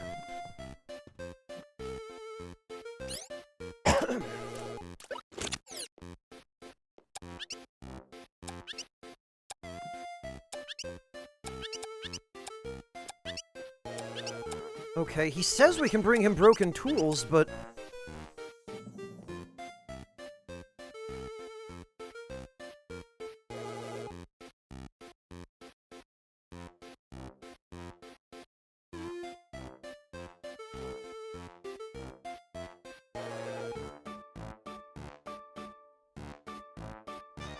Handling, position, vibration, is it naked or full cowl? Ah! Gotcha, okay.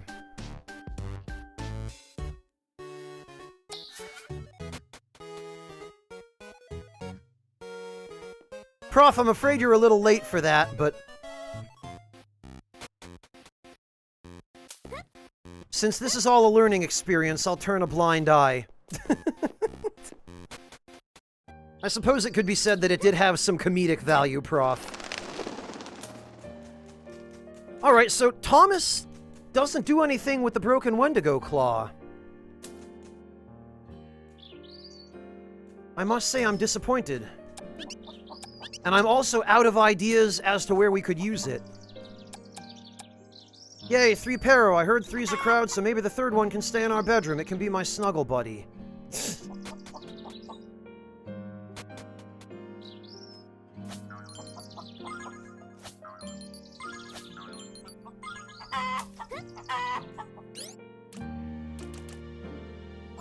Okay, I have a feeling we need one more Pero.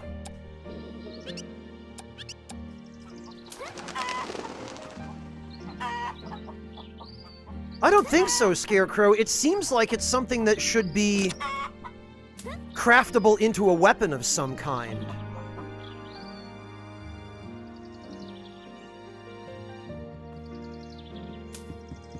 Well, Tatsumi, you're safer in a car anyway.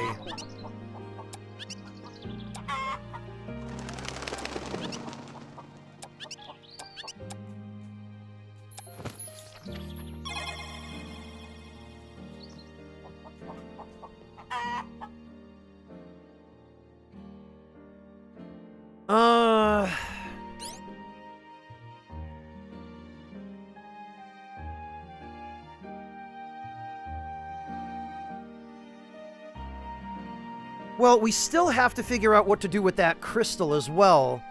And we also have to figure out where to use that key.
Well...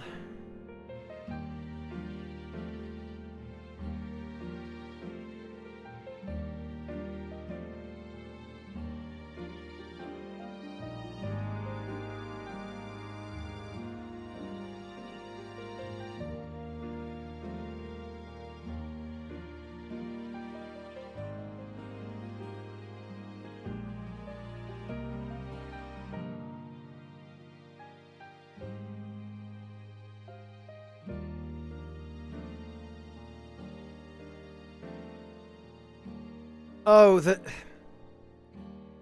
Bike attire, like, makes you look like Jeremy Clarkson in a wetsuit filming the hover van episode. Well, Tatsumi, there are worse looks.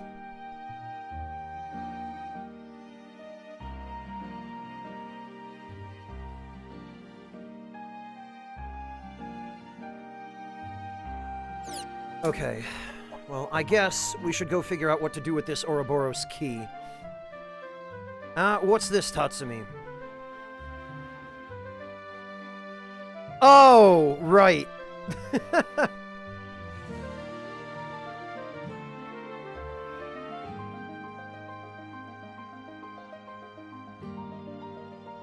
Well, Tatsumi, it's nice to know that you're a fellow fan of the original Top Gear.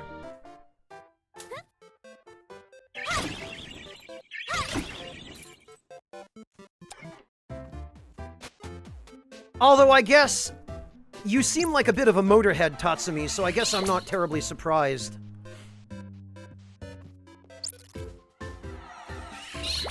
Well, Red Floyd, it's not called Top Gear, but yeah, Amazon hired the three of them and had them do a show called... God, what was it? The Great American... Someone help me. I've watched a few episodes of it, but I can't for the life of me remember the name of it. The Grand Tour! Thank you, Tatsumi. And Warrior. The Grand Tour, Red Floyd. And it's basically Amazon hired them and had them do more or less the same thing they were doing on Top Gear all those years.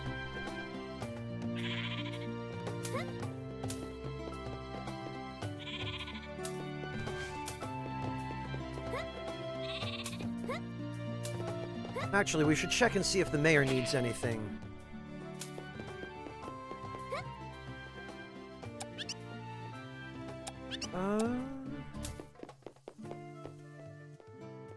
I guess he doesn't.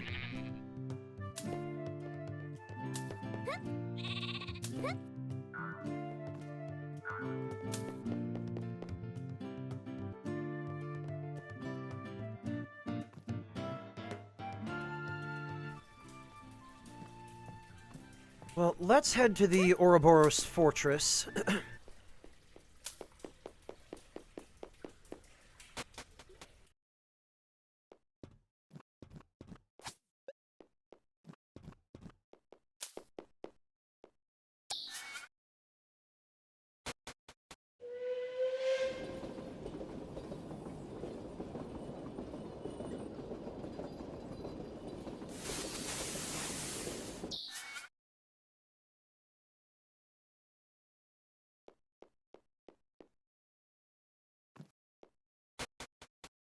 And see if we can't figure out where that last key gets used.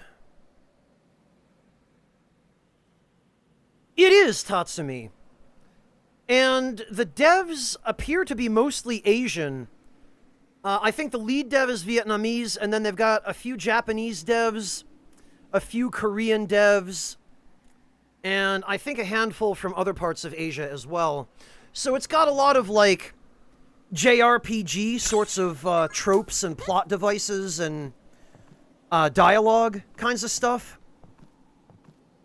And if you're into that, you might really enjoy it.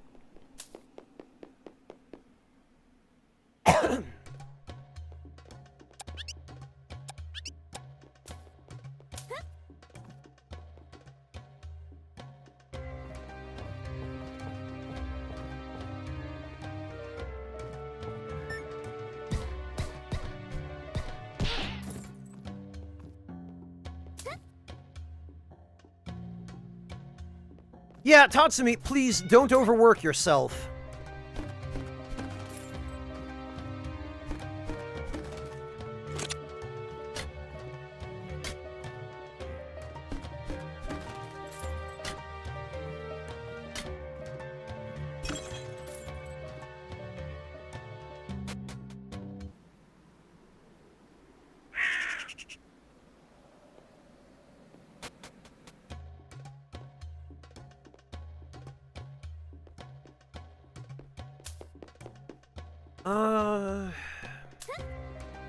Wouldn't have been in one of these areas, would it?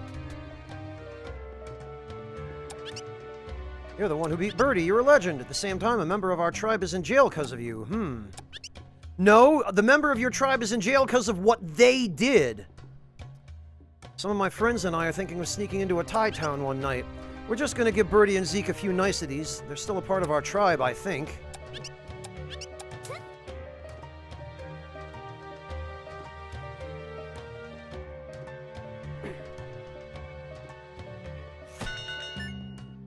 I know, Tatsumi, I know. You folks in Asia, you have that workaholic mentality.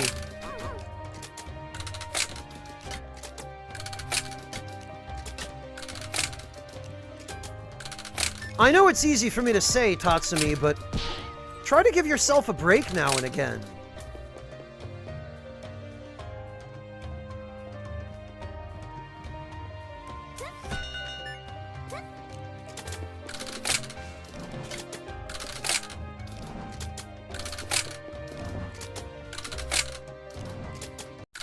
Oh, that's right. I suppose you do work for a, You work for a company where you report to a boss, huh?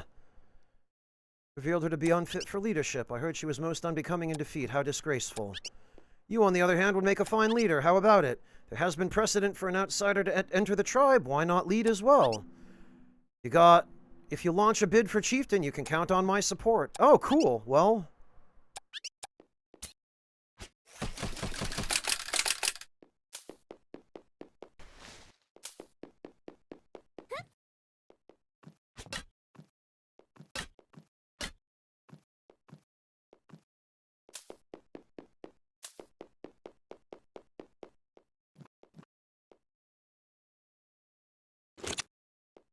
Yeah, Zyrek, it's kind of funny how that stacks up. In Japan, and in fact in lots of Asian countries, China and Korea, everybody's a workaholic. Everyone refuses to take a day off. And conversely, I read recently that Germany, where I live, apparently gives its workers the most days off, the most vacation days, the most paid leave, the most paid maternity leave, significantly, of pretty much any country.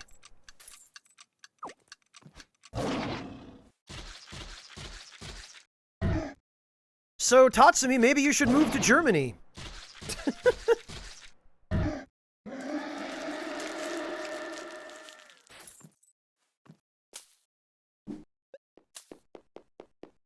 That way, at least you'd be able to get a day off when you need one.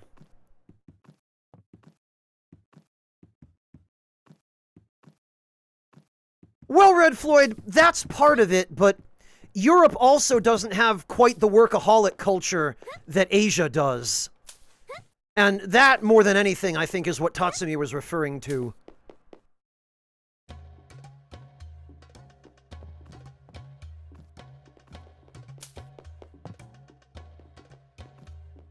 Recently you've been told, prepare some warm clothes?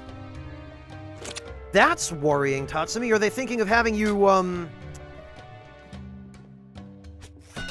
transfer to Hokkaido or something? That's the only place I can think of in Japan where you'd need warm clothes.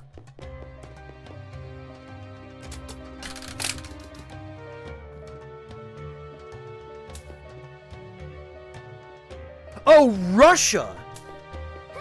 Wow, okay, well... Russia would have been my second guess.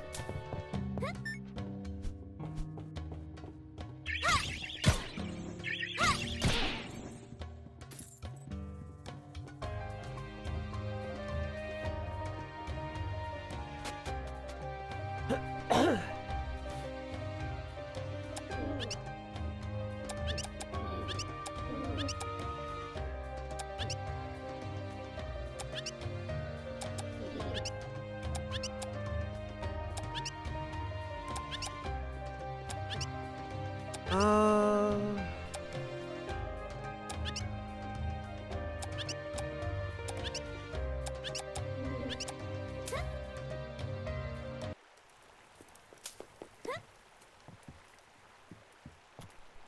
I think we've gotten everything that was in here. We found the secret song, and we used that already.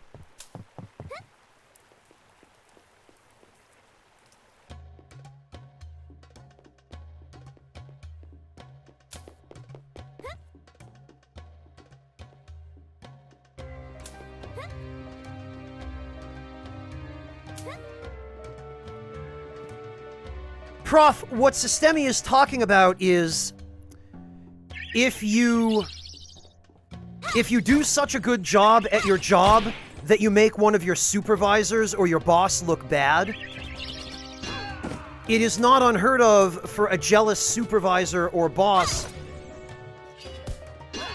to transfer you someplace where you're out of sight, out of mind.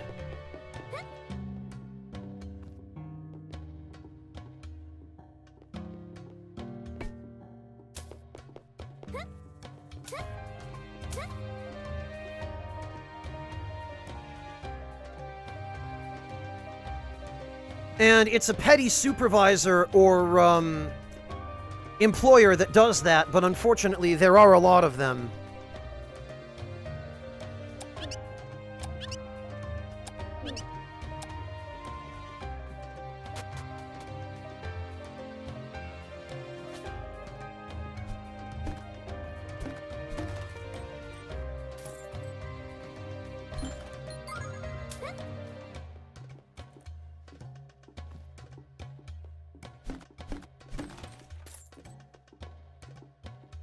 Alright.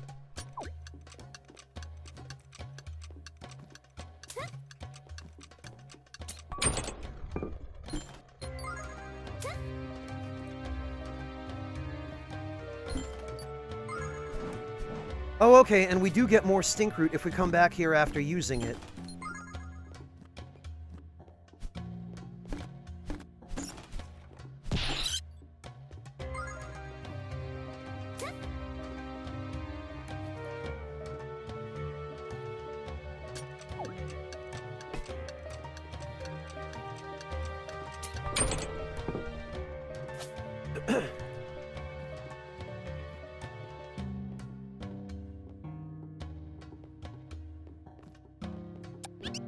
Congratulations on your victory over Balo once again. Maybe you should be the next chieftain. Ah ha ha. If Birdie ousted, the future of Ouroboros is unclear, but Balo feels good about it, so I think we'll be fine.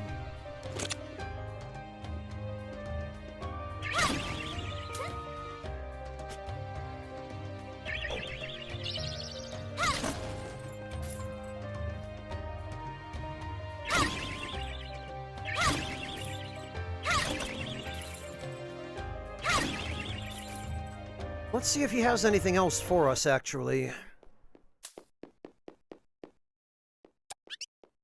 No more break the boxes. Okay.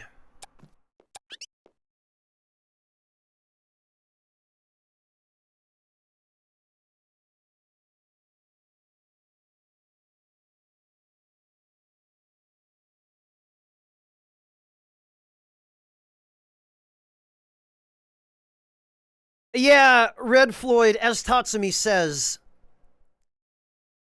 And I couldn't explain it any better to you than he can. He's actually Japanese and lives in Japan. And I'm just a Westerner who's visited Japan relatively briefly and studied the country a fair bit. So take it from someone who knows.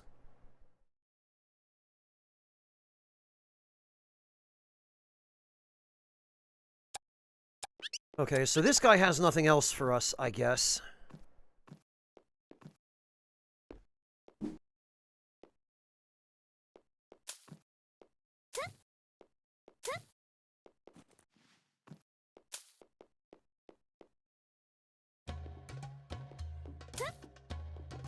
Yeah, Red Floyd, not to mention all the other stuff that you're expected to do in the culture over there if you work for a company like that. You're expected to go out drinking with your superiors whenever they tell you to, And they might keep you out till all hours of the night, and you might even miss the last train.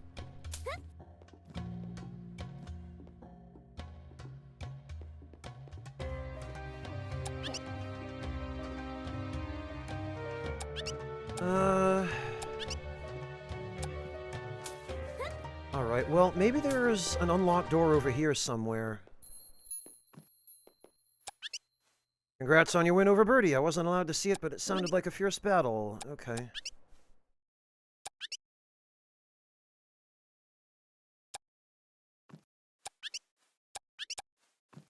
Maybe there's a door over here.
I'm not sure there's, Oh,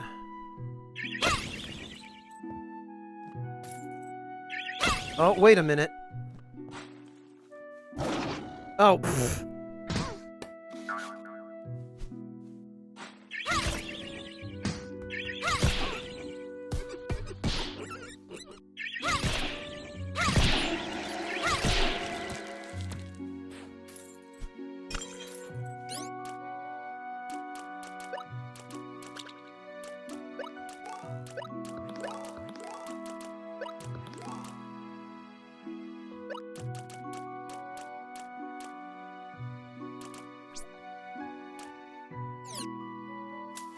Now that I think about it, I think there was a locked door in here, wasn't there? Oh no, it was the other one.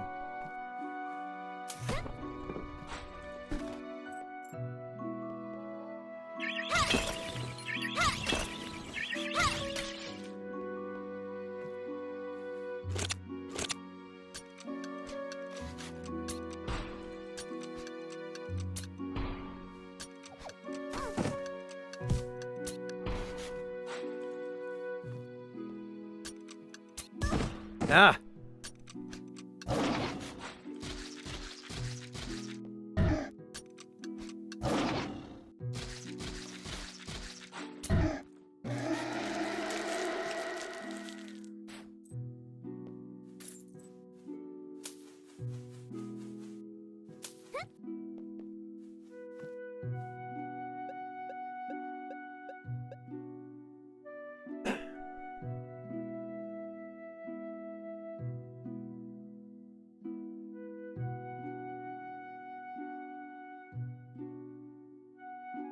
Tatsumi, that would be horrible if they abolish retirement in Japan.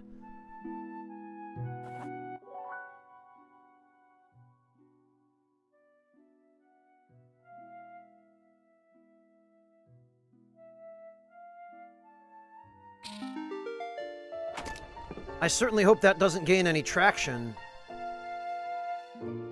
It seems to me, Tatsumi, and I mean, let me know what you think, but it seems to me they need to do something about the aging population in Japan and stop putting so much pressure on people that the birth rate stays in decline.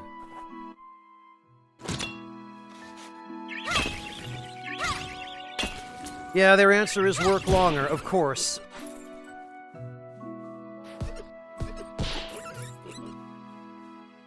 That's where we use the key. Ow, blast it!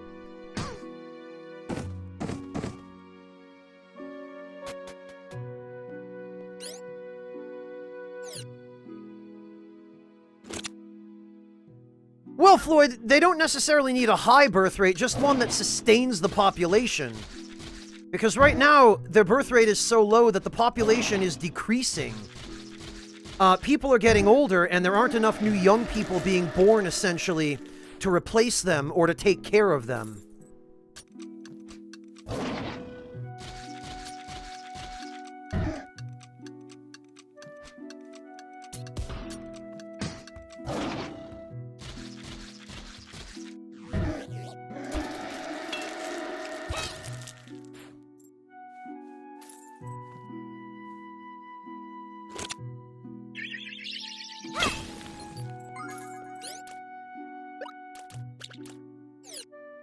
Ah!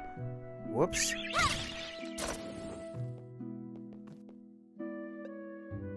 Oh, okay, that's not a secret passage.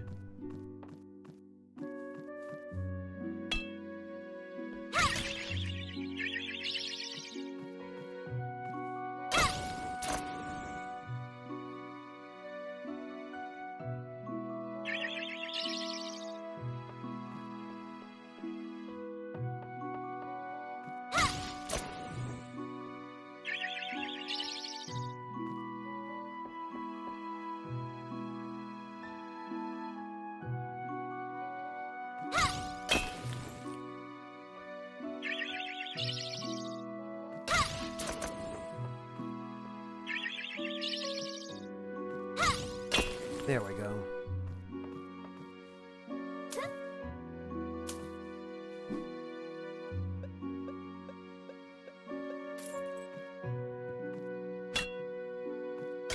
I wonder... No? Okay.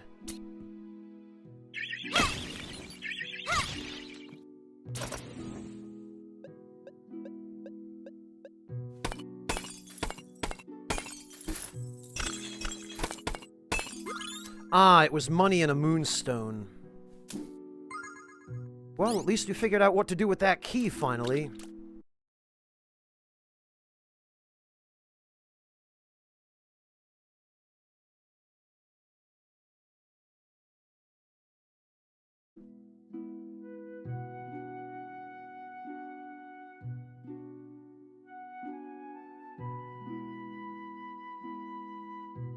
Yeah, Tatsumi, and I'm sure that with too few young people entering society,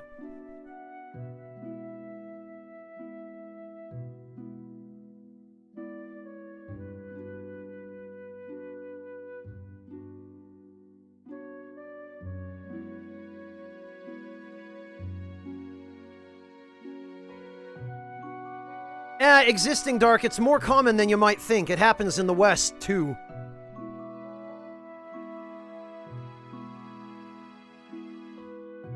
No problem, Floyd. Thank you for your discretion there, and... if nothing else, Floyd, at least you learned something today about another part of the world, right?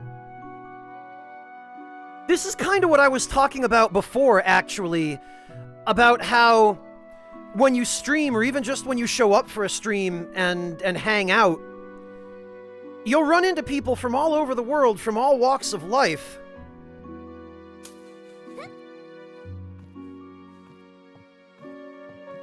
And you'll get to hear their stories and their experiences, and you never know what you might learn. It just happened that what you learned today painted a little bit of a depressing picture, I suspect, but there's value in that kind of knowledge all the same.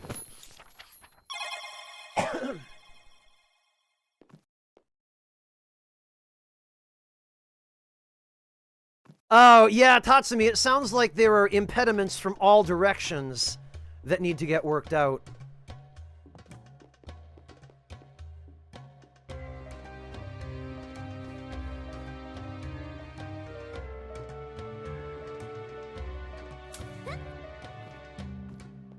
Oh, alright, well, we figured out where to use that key. Okay, have a safe trip, Existing!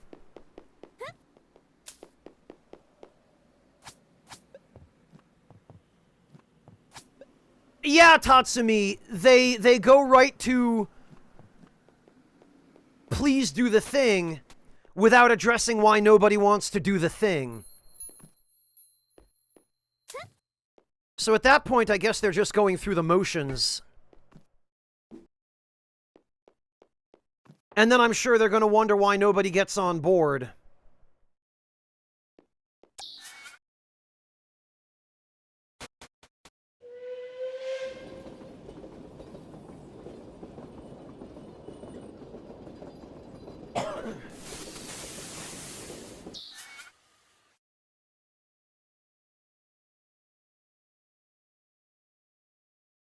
Sounds like quite a colorful character, Garragon.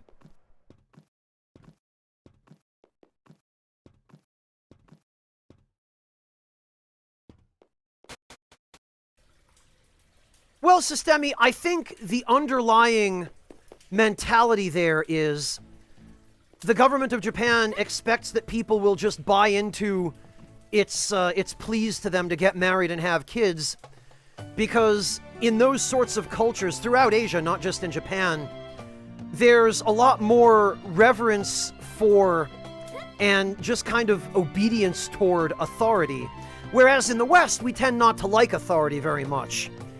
And we tend to value individual liberty and freedom much more. Whereas over there, it's a lot more about keeping your head down and doing what society tells you to and what's best for society. So the government's expectation probably is that the request that they make to the populace to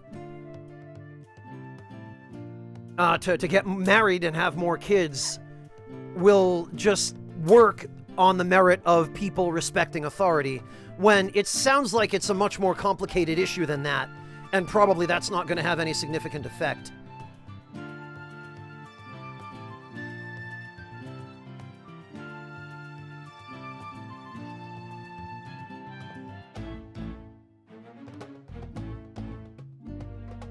Yeah, Scarecrow, they tell people what they want done, but they're not willing to take the steps to make it happen. Because, at least in this particular case, they're unwilling to acknowledge the source of the problem. And it's like they tell you in Alcoholics Anonymous, or so I'm told, you can't solve a problem until you can admit you have one. It is, Prof. But on the other hand, that's why it's nice that you're only one person.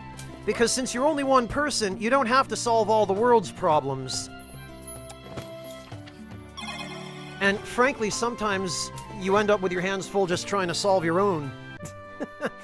That's just called being an adult, though.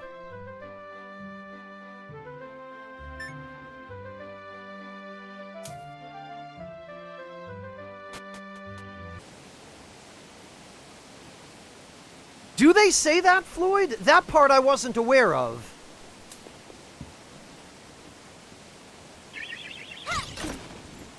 I didn't know Alcoholics Anonymous was a religious organization.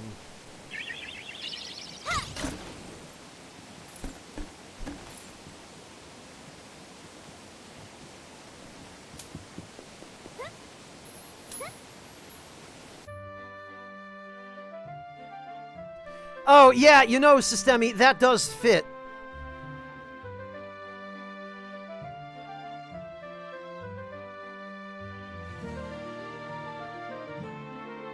Who do what, Scarecrow?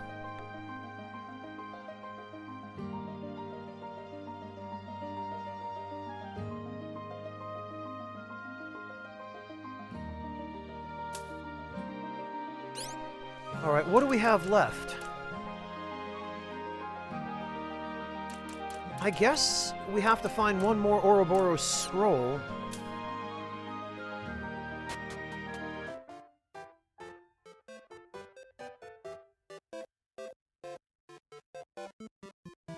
Oh, okay, Scarecrow, I see. Yeah, it might vary from country to country.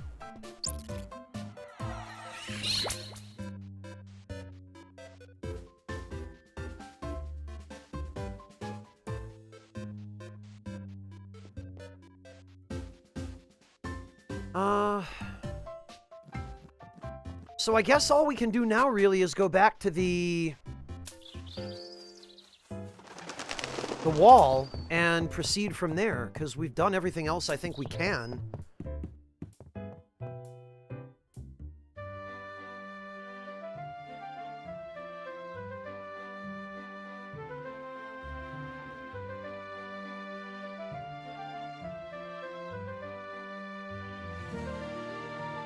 You know, Garrigon, now that you mention it, I think I do recall someone telling me at some point that AA was a church-sponsored group. So I guess it makes sense that that would be part of their philosophy. Church-sponsored or church-funded or something. That does vaguely ring a bell. I don't know. I've consumed alcohol all of maybe once or twice in my life, and it was against my will on those couple of occasions, either against my will or without my knowledge. Like when I ordered pina coladas in restaurants, specifically without alcohol, but the kitchen staff messed up and put alcohol in them.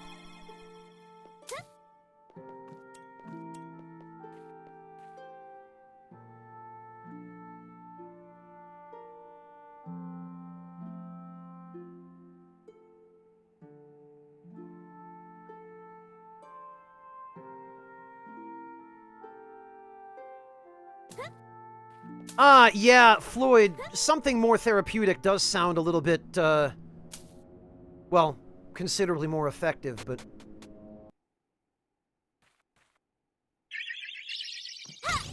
more therapeutic and,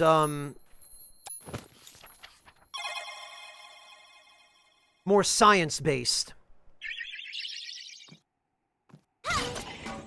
Because whatever else I might say, I will say that I am a proponent of science.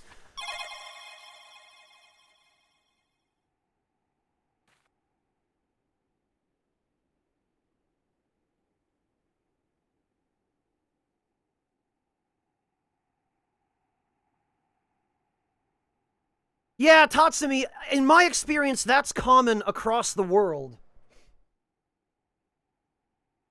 I don't think I've been to a single country, and I've been to a fair few countries. I don't think I've been to or lived in a single country where there aren't people like that. I think it's kind of a universal thing. Welcome to Shell?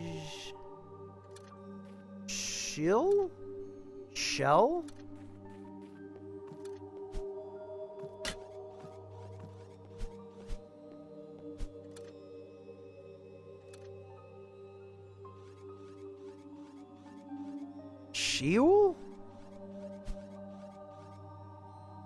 I wish that sign were just a little bit more legible.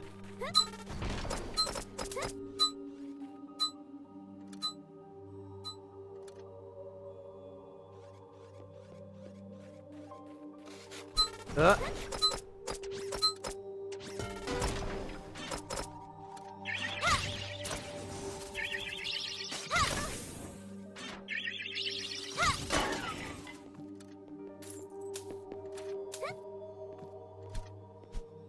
Okay, nothing we could do at the parking station.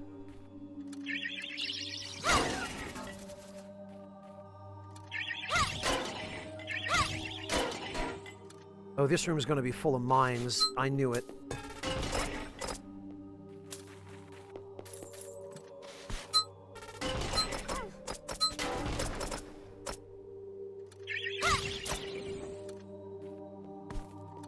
Okay,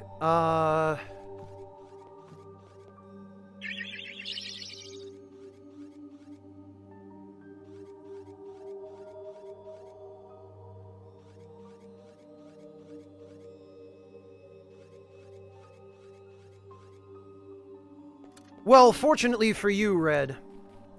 Although at the very least, there are plenty of other options for treatment of alcoholism.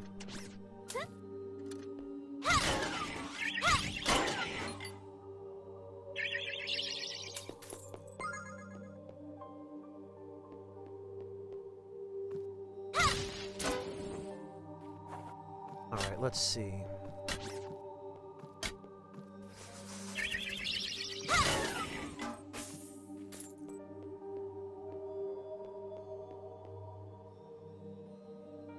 Well, Tatsumi, at least I think we can agree on that. I feel the same way about alcohol in general. I can't understand how anyone enjoys it.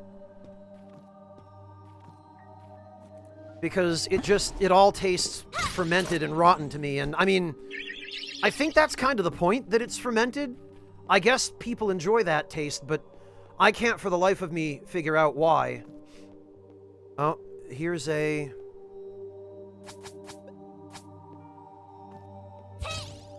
Oh, that looks like a dead soldier. I thought we'd find a dog tag.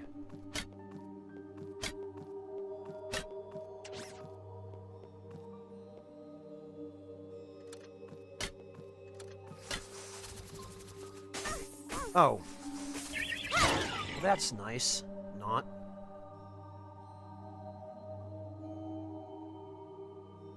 True, Scarecrow, true.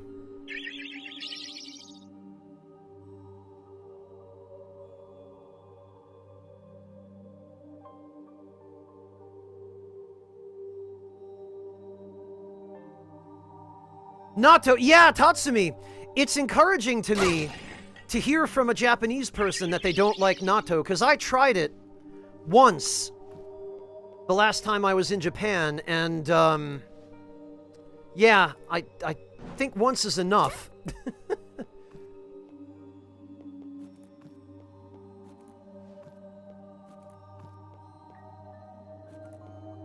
There are some fermented things that I can understand. You know, pickles, right? But...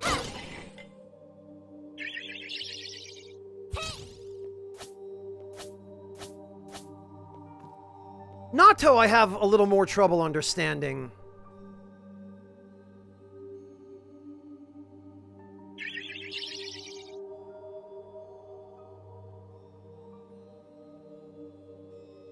Well, Scarecrow, natto is a whole bunch of slime, really. I mean... Oh, there was a moonstone in that box. How many of these do we have now? 6.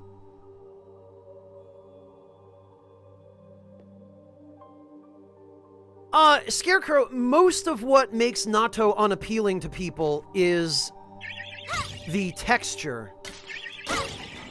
But I personally had just as much, well, almost as much trouble with the taste.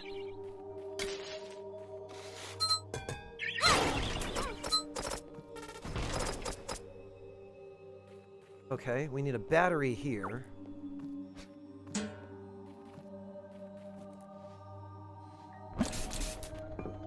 Oh, God.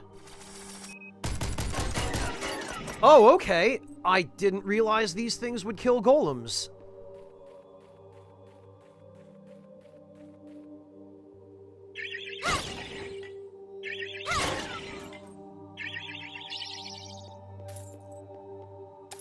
Okay, there's a dog tag. Metallic ID tag for soldiers. Age and rust have slightly obscured its markings, but the insignia of Kingdom Castello remains visible. Perhaps someone at the last wall would appreciate its return. Well, we know who that is.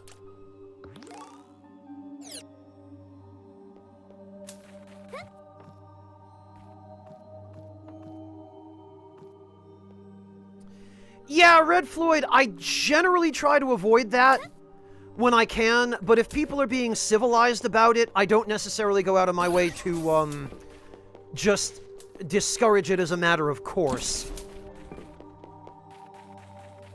As far as I'm concerned, I'm here to play games and provide a place where people can just chill and relax and whatnot and not have to worry about that kind of stuff, because, I mean, we kind of can't escape it in our daily lives. But if it comes up in a context that's civilized and where people are being decent to each other, my policy is not necessarily to just tell everyone to shut up if people are handling it like adults, you know? Which so far people have been.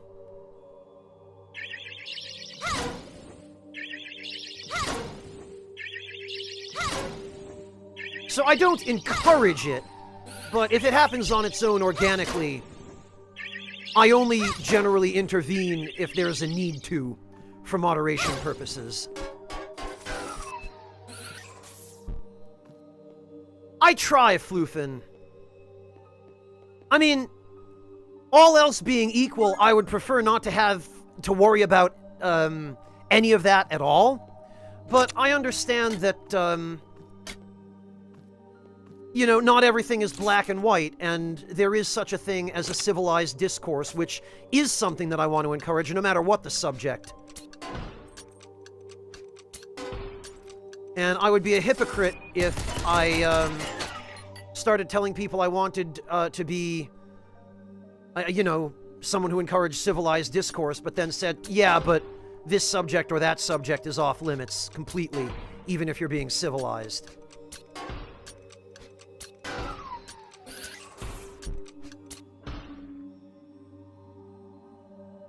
I mean, I guess, Garagon, I don't really have much to add on the subject of pants, but if you want. Hello, Batojiri, welcome.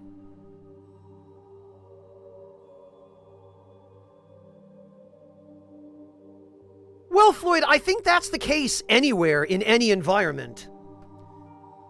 There's a really thin line between passionate debate and a flat-out toxic argument. And just being intellectual isn't really enough to prevent that line from being crossed. You have to be reasonably intelligent. You don't have to be a genius, but more than that, you also have to be a civilized kind of person who's able to keep an inch of distance and separate your feelings from the exchange of ideas, you know?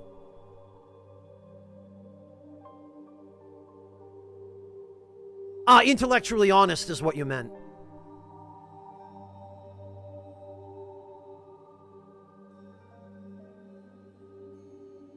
Well, I will say, Floyd, it's entirely possible to not be remarkable intellectually, but to have plenty of other kinds of intelligence. Book smarts aren't the only kind of smarts there are. There are street smarts, there's emotional intelligence.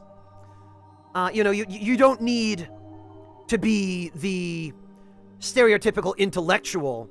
You can be dumb in some ways and smart in others, but as long as you have that kind of civility and that emotional awareness, that's really what you need in order to be able to have a civilized discussion without just going tits up and becoming toxic.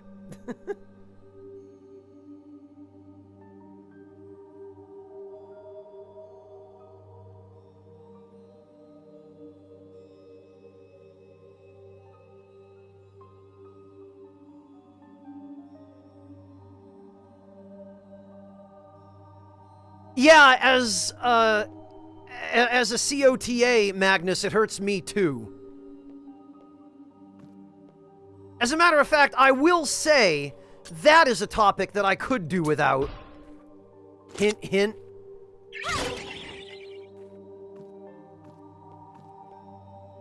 Can we? Oh no, we can't.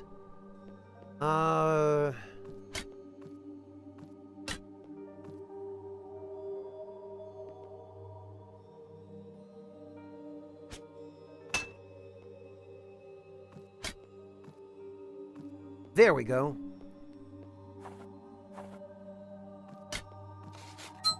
Ugh! Oh. Alright, I should have expected that, I guess. Get out of here. There.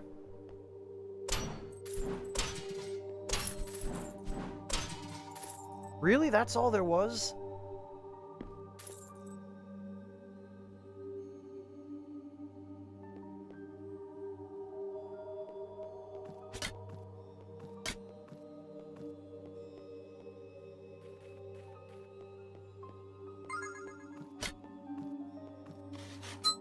Ugh.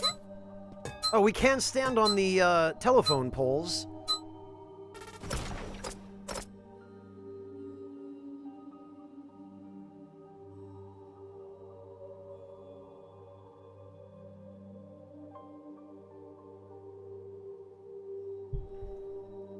Garagon slacks is in dress pants?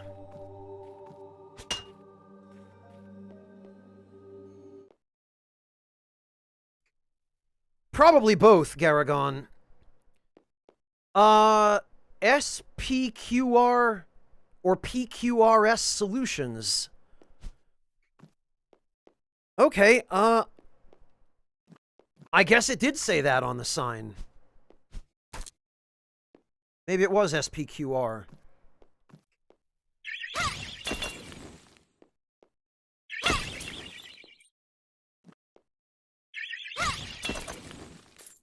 Well, what do we have down here?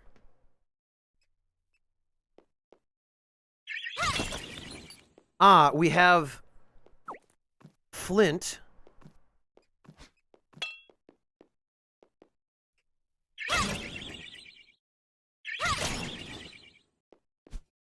Oh, and there was a mouse that got away. There's a dog tag. I'm pretty sure that flint is toast. Whoops.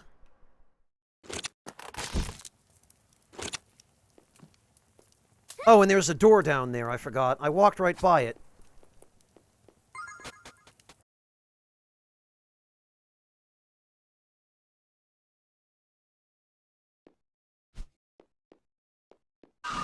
Ugh!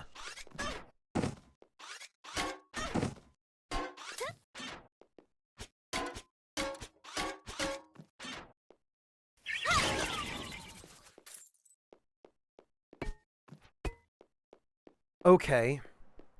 There's gotta be a secret in here.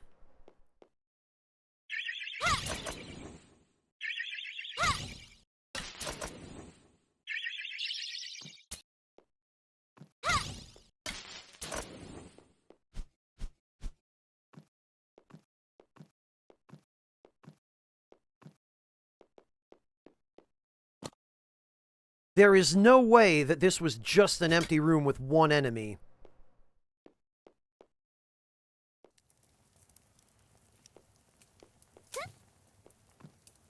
Maybe it is.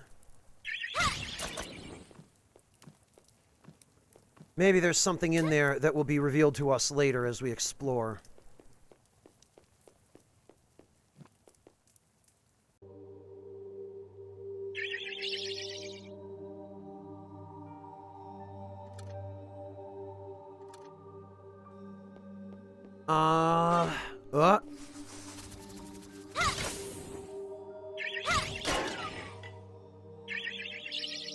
He blended right in with the background. Okay, hang on.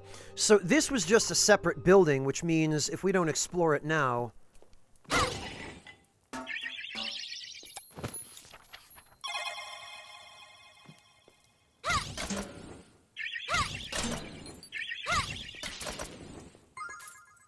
It says help on the dry erase board.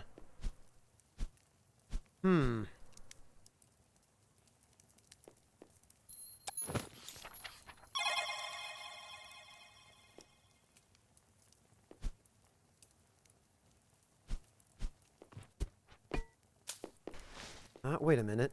Okay, no. Alright, I guess that's all that was in here, then.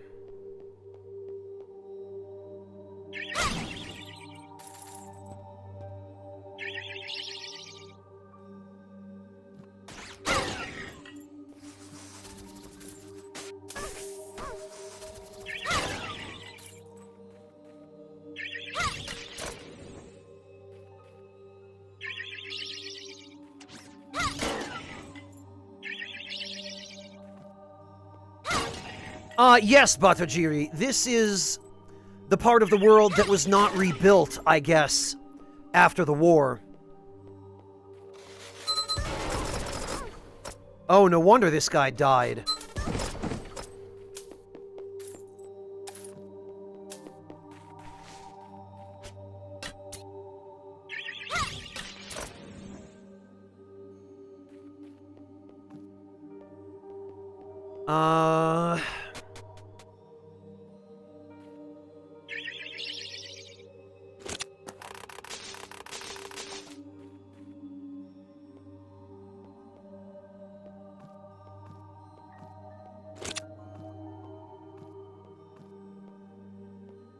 Okay, there's probably... Yep, I thought so.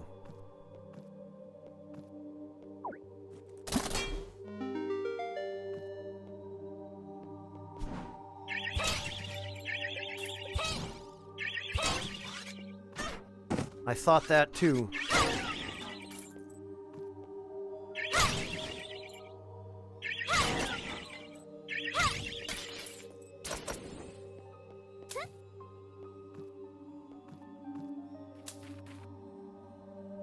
Okay, Floyd, have a good one. Take care.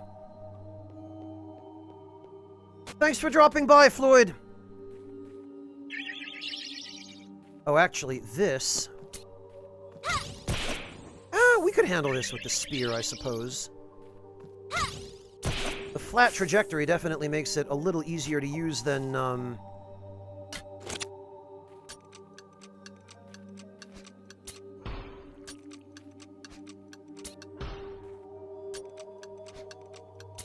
crossbow.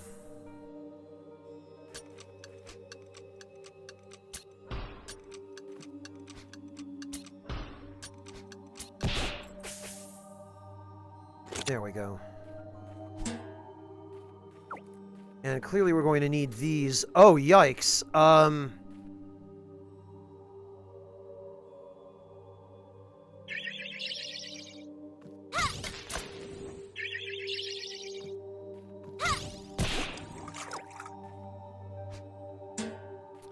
We're going to need these to stand on, I guess, as we cross the,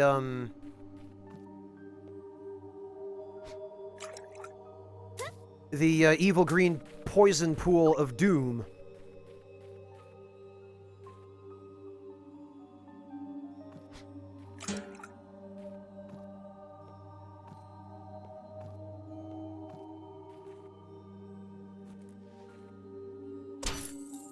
Oh, and it was just money?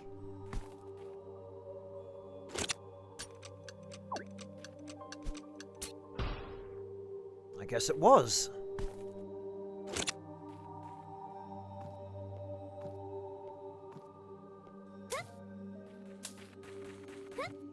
Okay.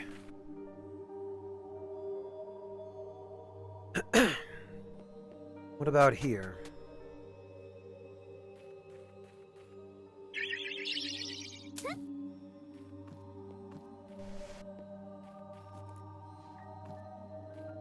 Okay, that, I'm sure, has to... Okay, maybe not.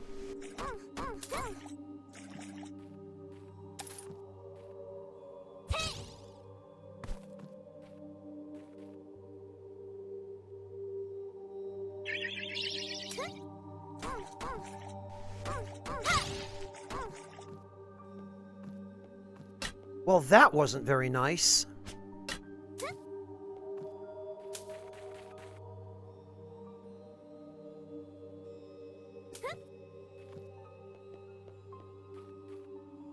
Okay, well, we got the power on, I think. Yeah, we did, okay.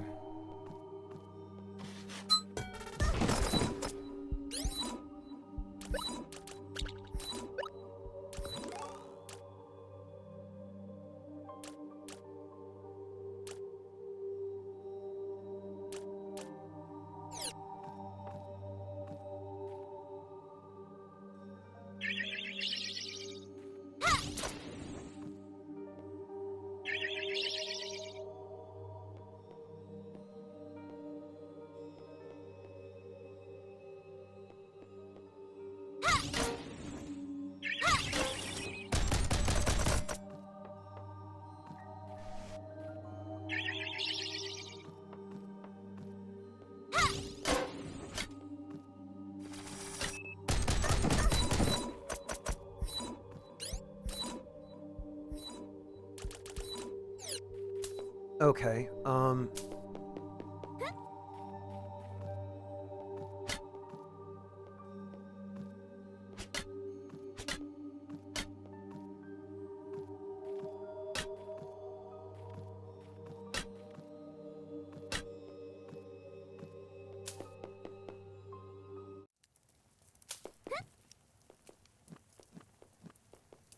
we do have some stuff we need to cook.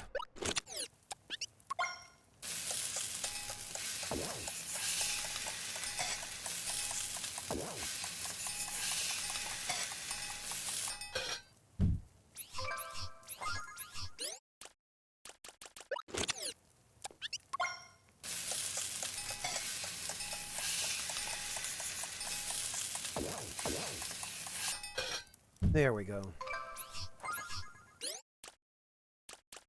Yeah, Scarecrow, that's why the trip back here was in order.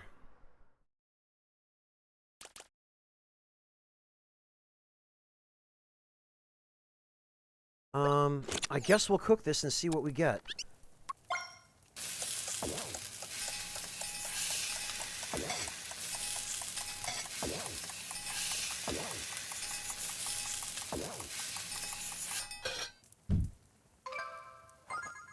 Crispy golden egg. A golden egg deshelled and deep fried perfectly. The yolk is a delightfully tasty goo kept in place by a crispy fried egg white. The outside was decorated with fresh minty herbs, a true culinary marvel. 99 HP.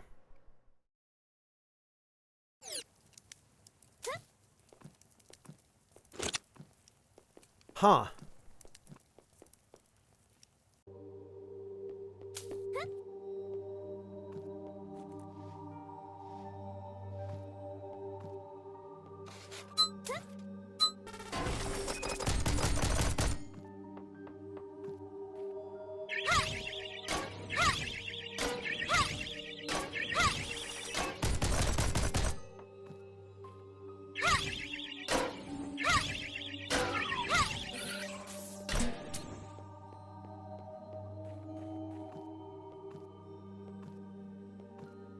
Okay.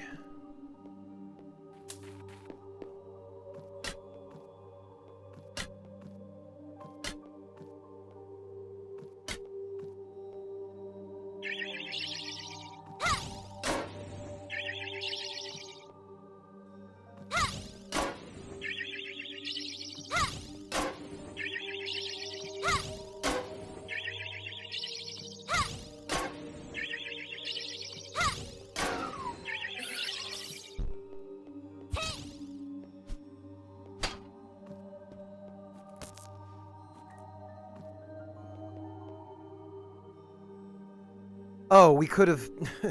we could have just disabled the turrets by taking the battery.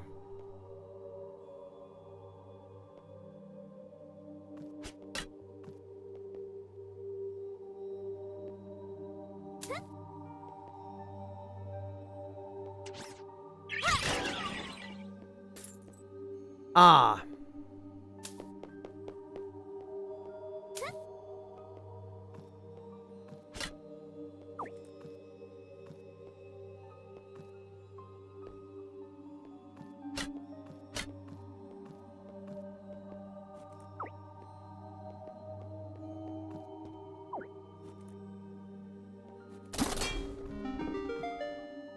So I'm guessing that opens some kind of door.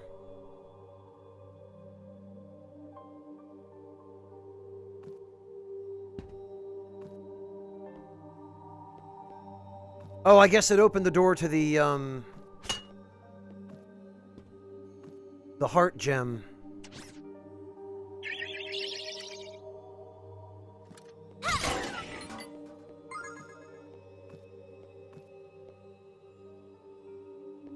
Or it opened the door near the heart gem. How the...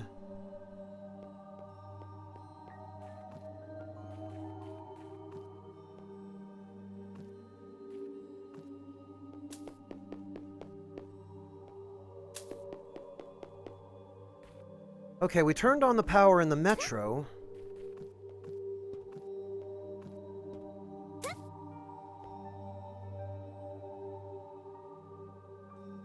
Okay, so there were two doors there. Oh, and it looks like we need to get there from the right side. So we have to go this way.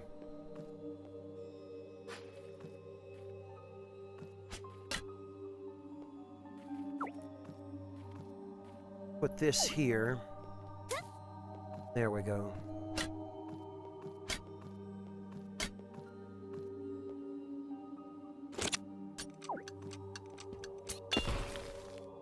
There.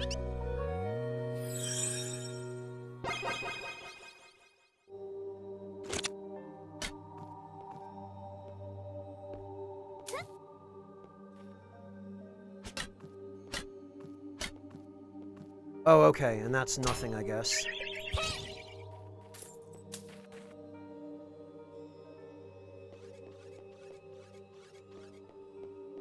No dog tag.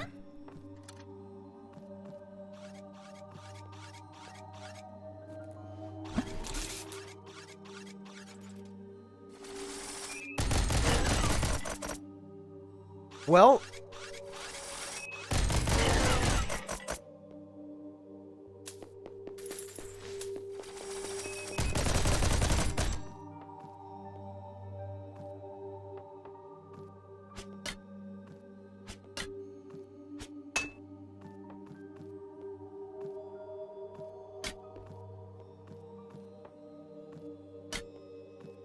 there.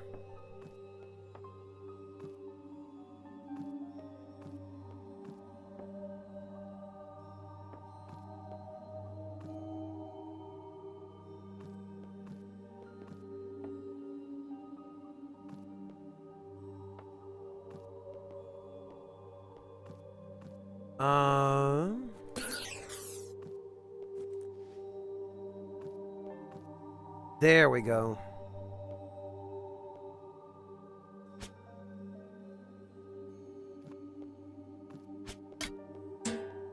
Oh boy.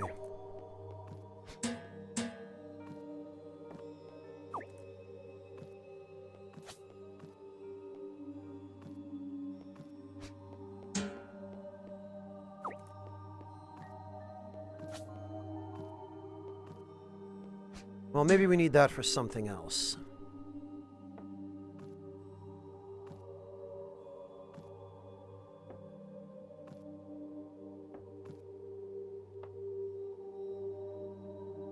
Actually, we can get up there this way. What am I even doing?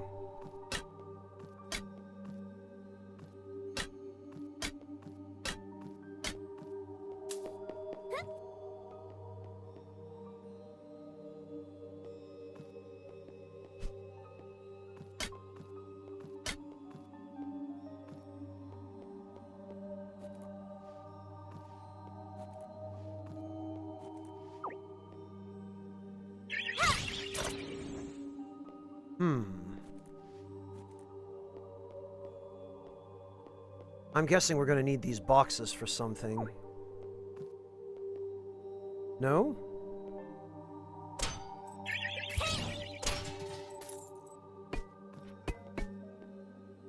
Oh, yikes.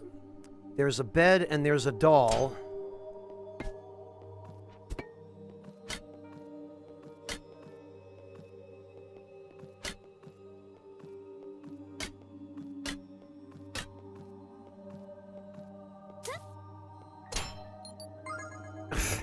Ancient ration. That's all that was in here, I guess.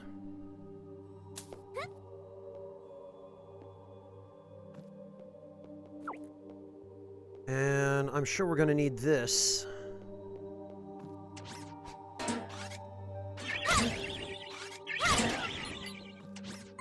I'm glad these batteries are indestructible. There was a war, Scarecrow, so yeah, Terminator's not too far off.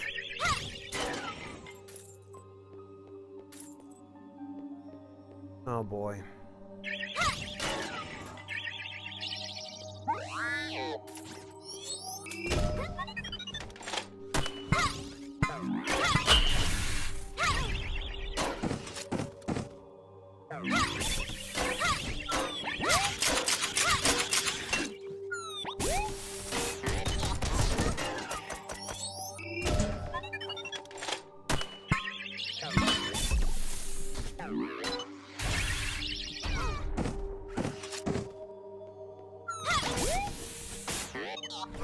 Oh, I guess that's what I was meant to use the battery for.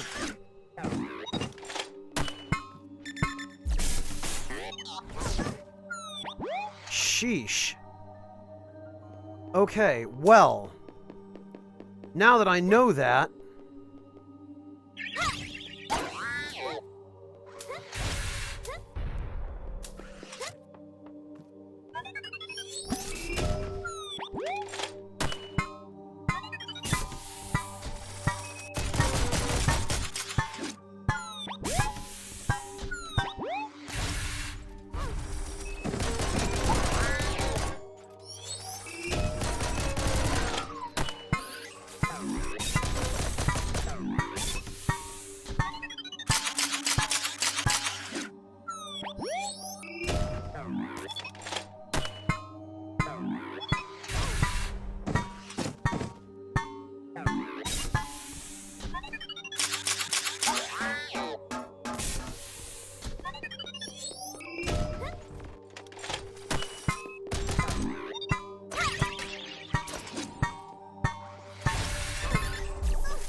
How the hell did he get up there?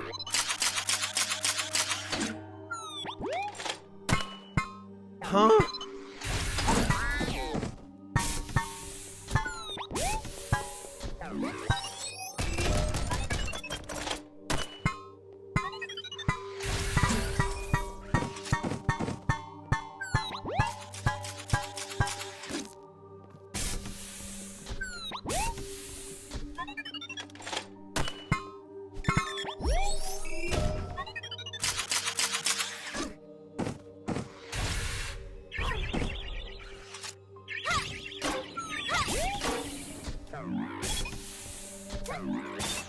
Ugh.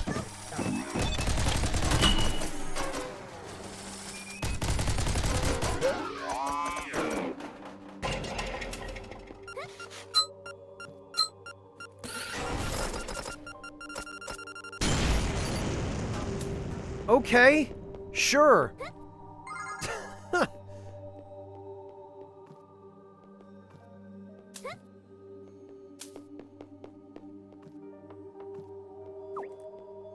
Well, I'd better take this, because I have a feeling I might need it. Oh, you know what, Scarecrow, you're probably right. I bet the jump slam is what got it stuck in there.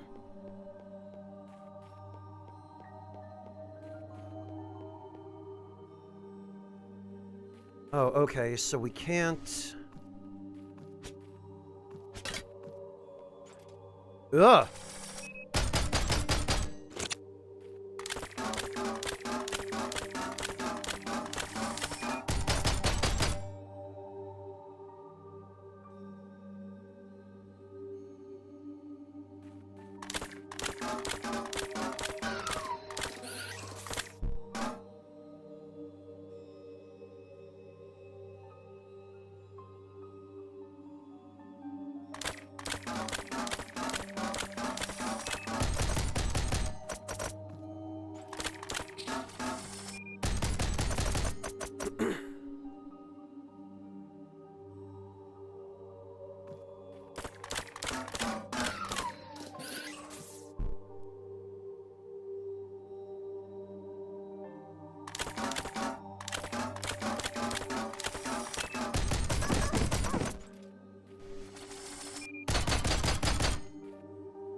Alright. We'll take that.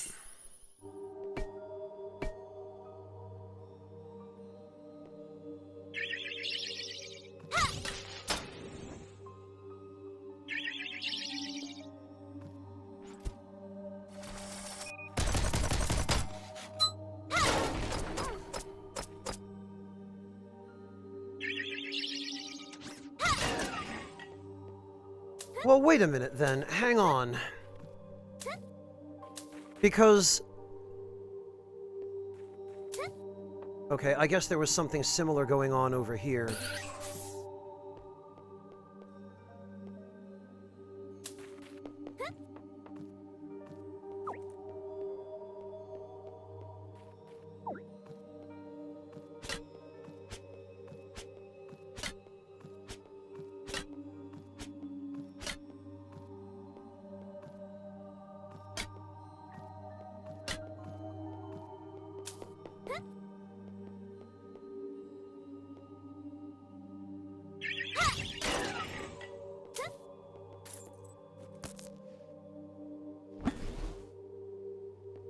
Oh, this must have been the power for the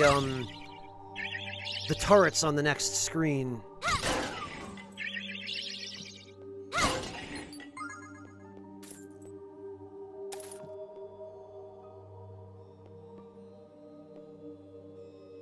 And there's another one of these statues here.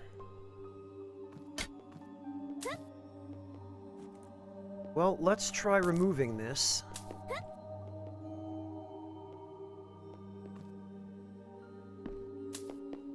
And actually...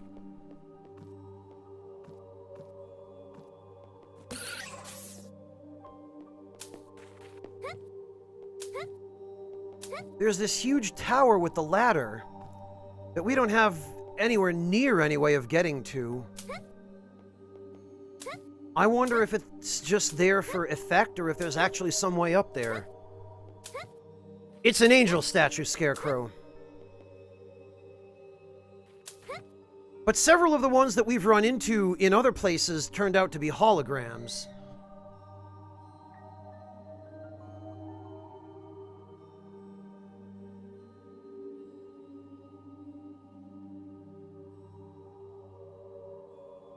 Shoot the ladder? We've never had to do that before, Kurt, but I guess it couldn't hurt to try. If that's a new mechanic, then now is awfully late in the game to be introducing it.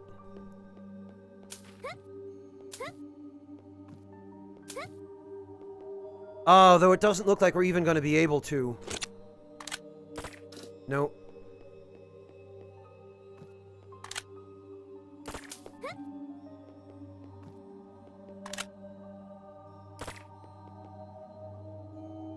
No, that wasn't it. Good thought, though, Kurt.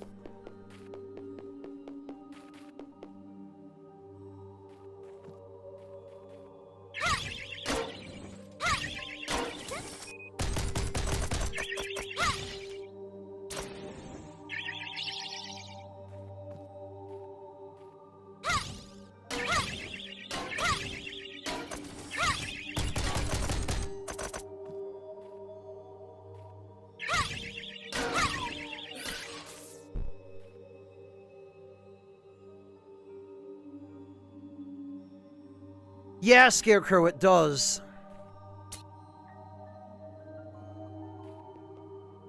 Glamour. Okay, well...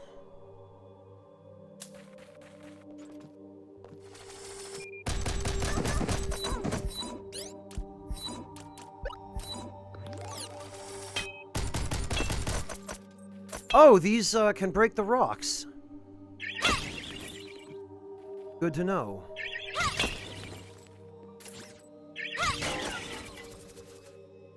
O'Neill.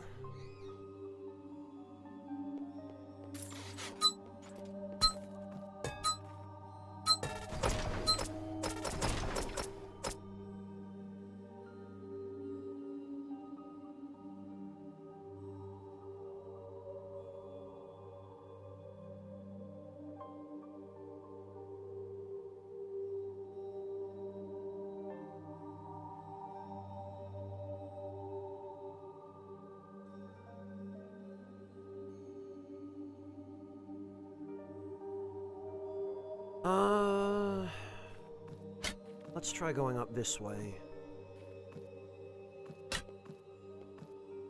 See if we can reach the,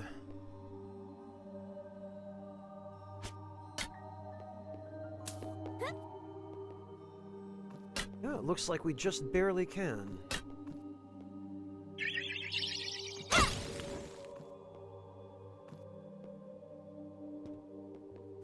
So if we take that out and put it here...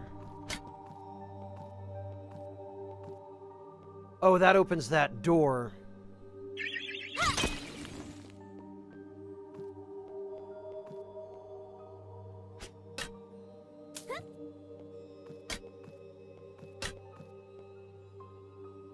So that we can hop over here, grab this.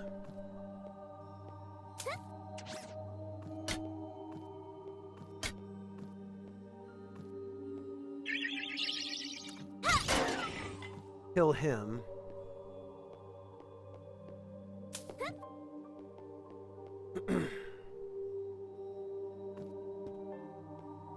Oh, we need a, okay.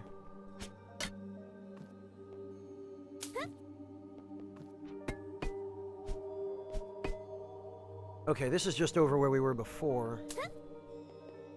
So we need to find a battery somewhere here.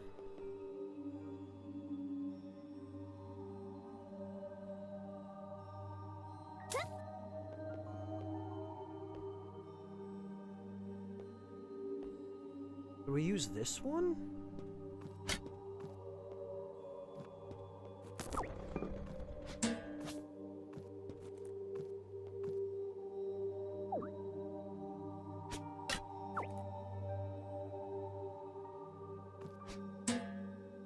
Not anymore. Maybe there's another one up here.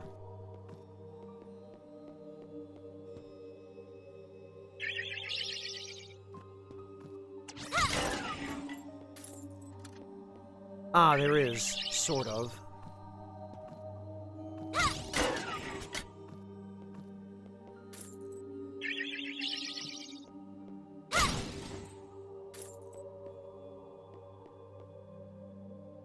Okay, Prof, have a good one. Take care.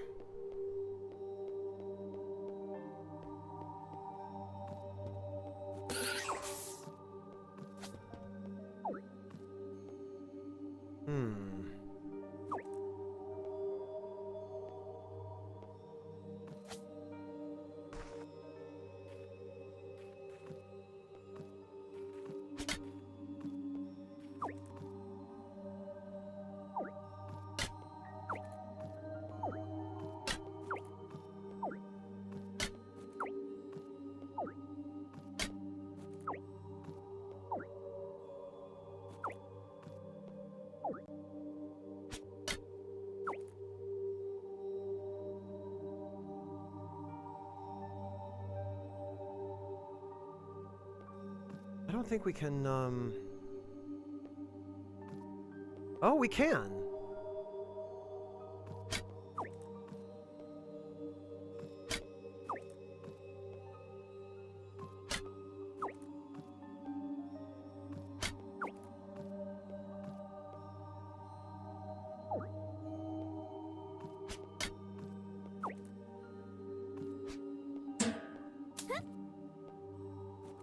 Well...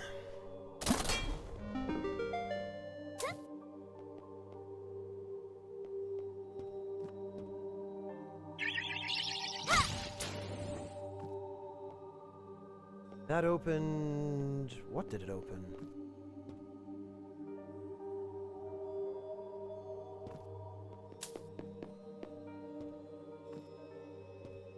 Oh, it opened a door over there.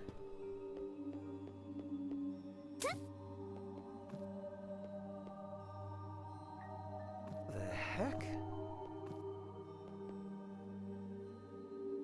Oh, I see. We're supposed to get that turret to shoot the floor above us. Bloody hell. Hope we don't have to do this again if we leave and come back, but I have a sinking feeling we might.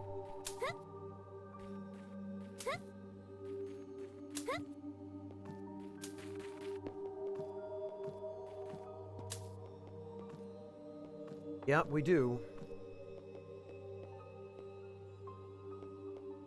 Oh, and there are two doors. Okay, so we have to go to the metro for one.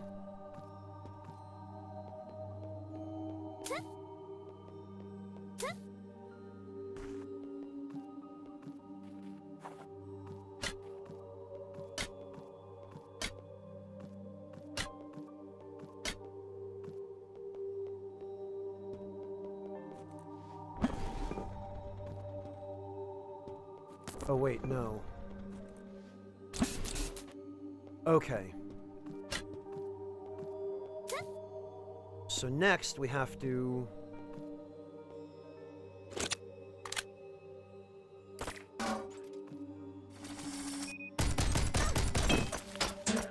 there we go. We have to get that thing's attention.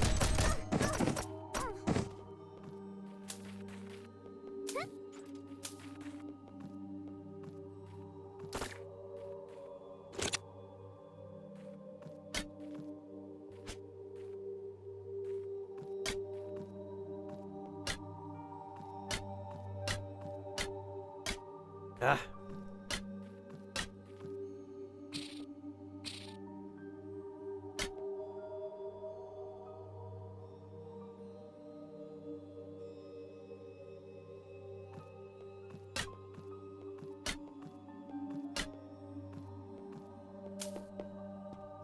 Okay.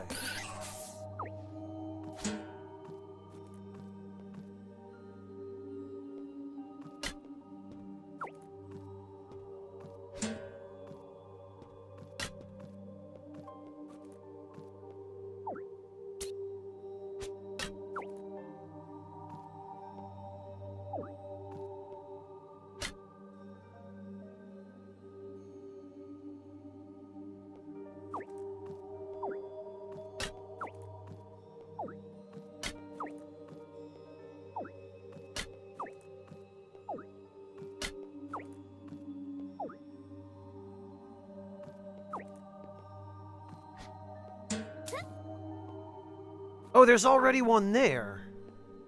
Okay.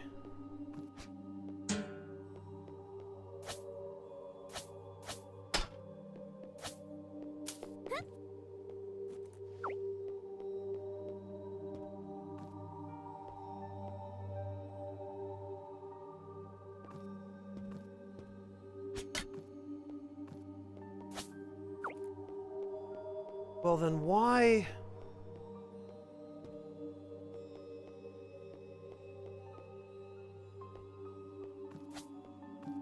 Oh, I guess we have an extra because...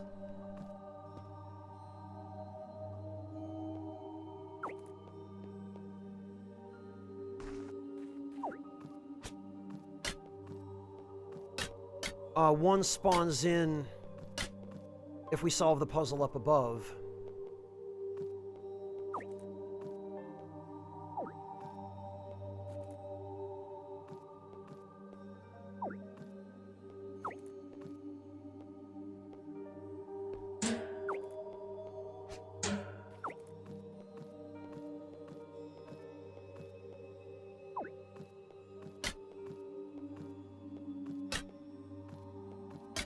And this looks like a moonstone.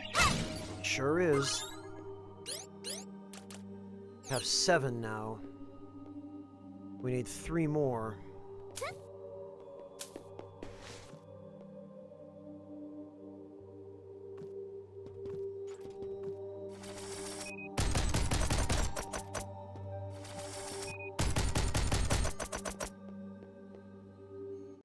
Okay,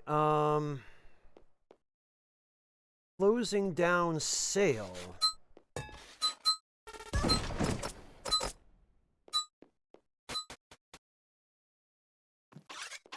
Oh, jeez. Whoops.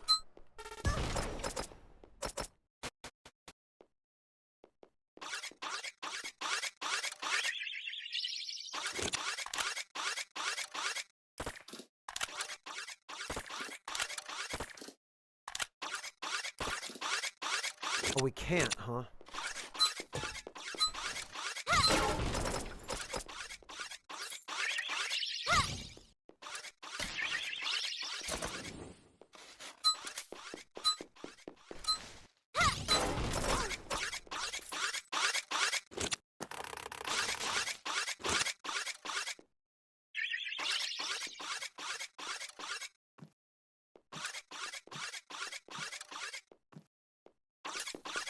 Okay, I guess we're gonna have to,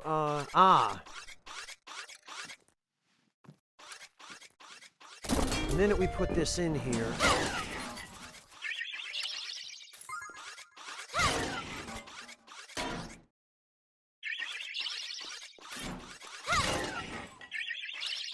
all these doors are gonna open.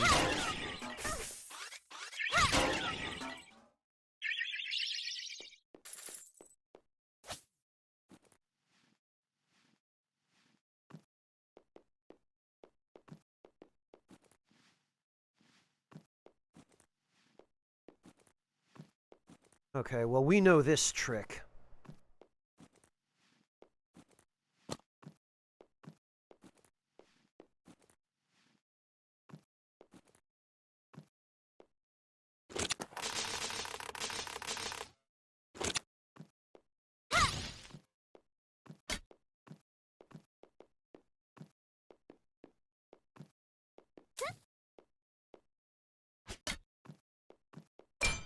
There's another moonstone, so that's 8.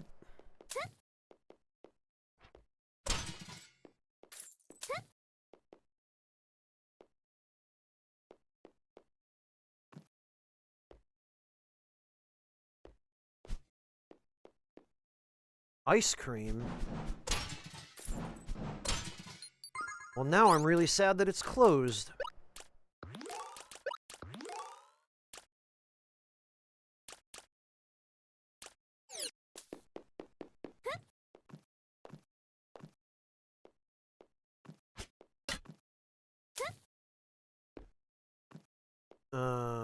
Okay. We're not making that, I guess.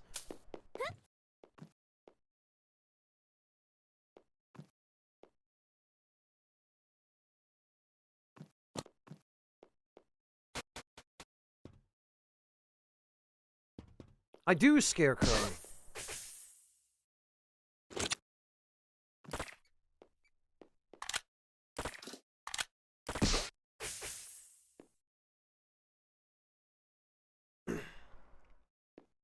Bamboo, the sign says, and it appears to have, kanji there, or Chinese characters.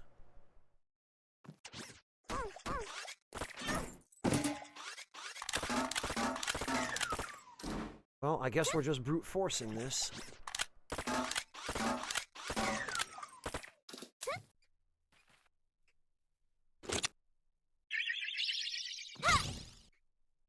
Oh, this was a Golem Lab?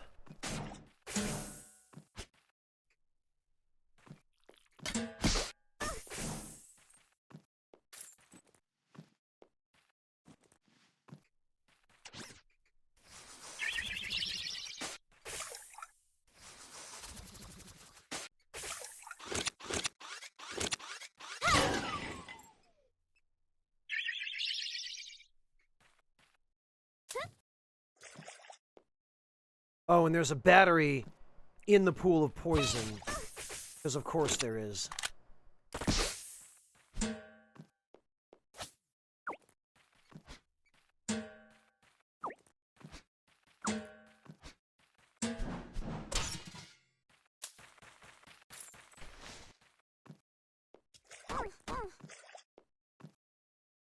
Whatever. Walking through the poison's not terrible.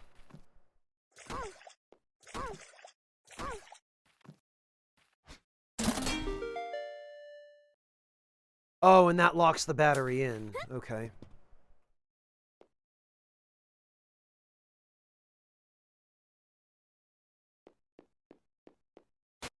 What about here?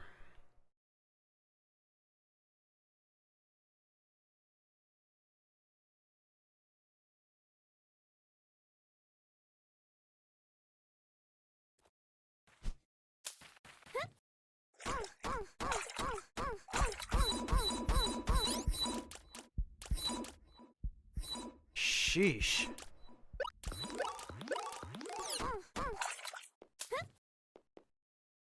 Not being able to jump out of damaging water is not great.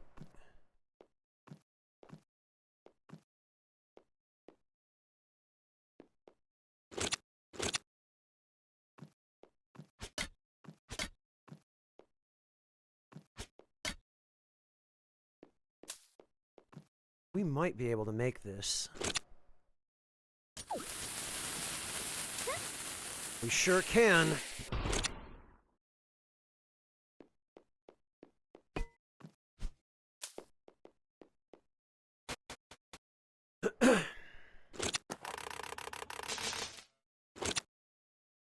Okay, Scarecrow, have a good one. Take care.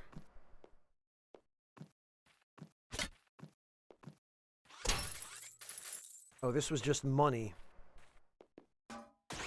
Oh.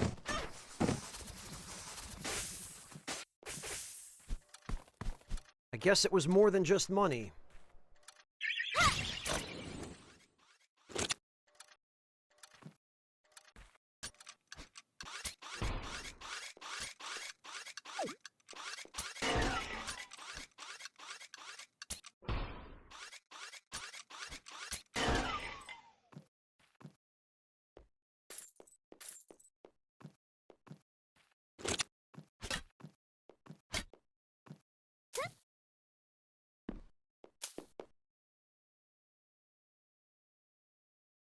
Well, it's nice to at least have some peace and quiet, Batojiri.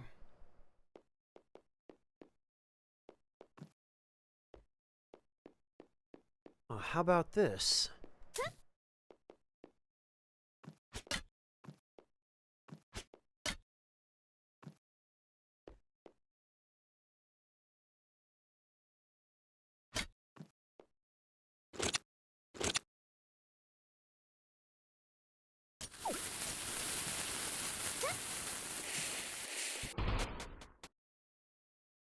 Oh, God. Okay.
And is that our 10th moonstone? No, it's our 9th.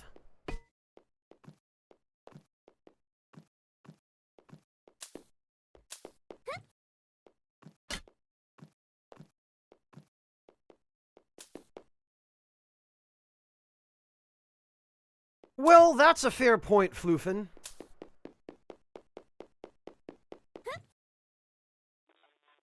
Ah, great.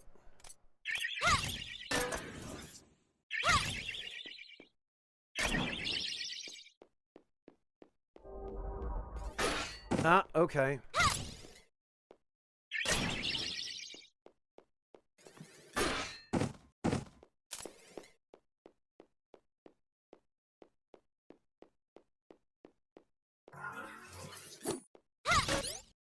All right, hang on a sec. Because I need some tea.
Oh, yeah, that kind of environment will certainly have that effect, Batajiri.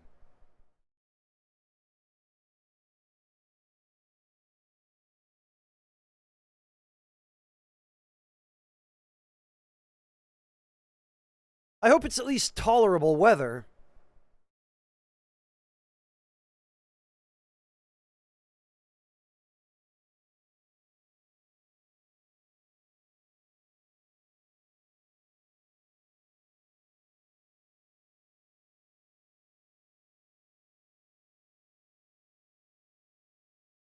All right, let's see.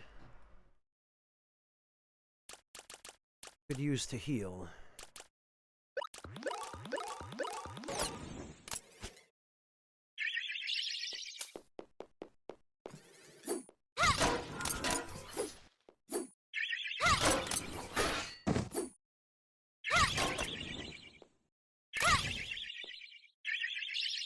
I'd like to see if we can...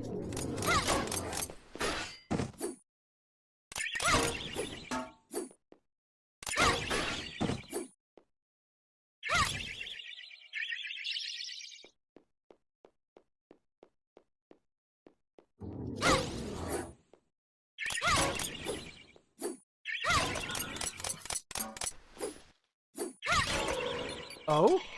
Oh, we did 1 damage to him. He dropped a golem core and doesn't seem to be coming back. Okay, so I guess you can kind of damage them. You can weaken their defenses a little.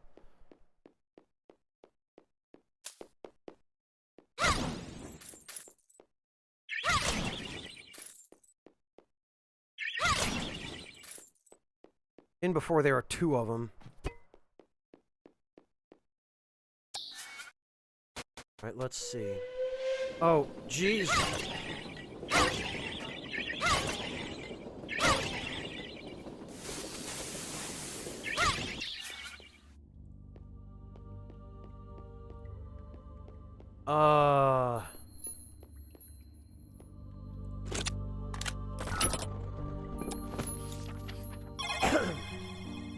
Subterra. Okay, that looks awfully ominous. There's a door over there. These are all boarded up. Okay, this is clearly progress, so let's head back and explore those other trains first.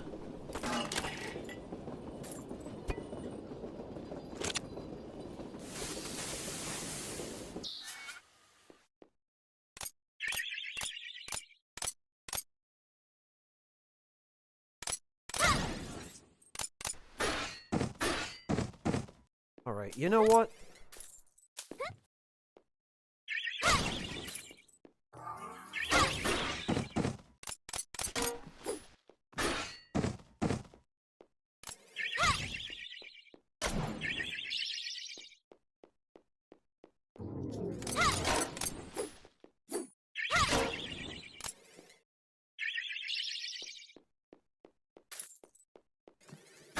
Ugh.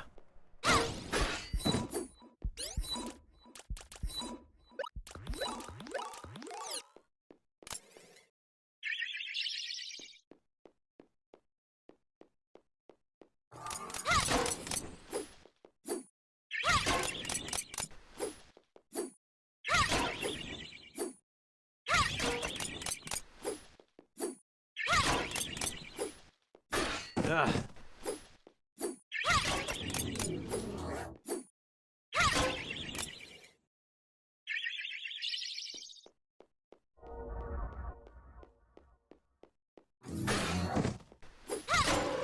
That wasn't very nice.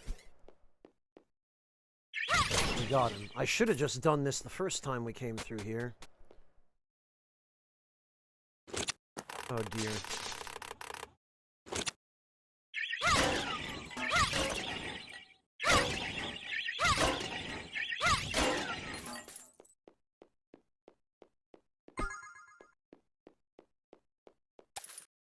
And dog tags. Yeah, no wonder this guy got killed.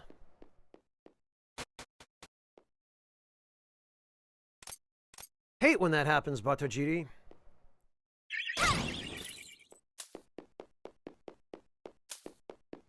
Okay, that's the end of it then. We've got just the one train that we explored with the dog tag.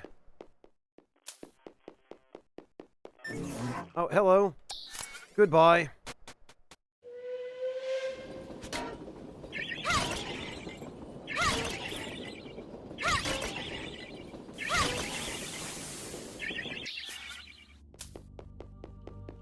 Sheesh. Alright,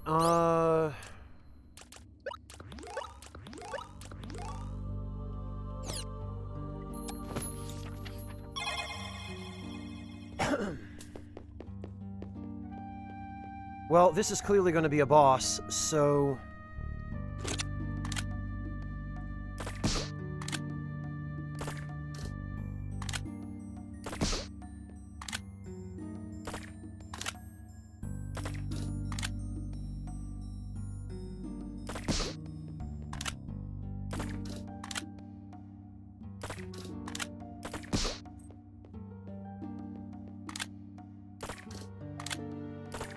It looks like a boss that's gonna occur in a tunnel.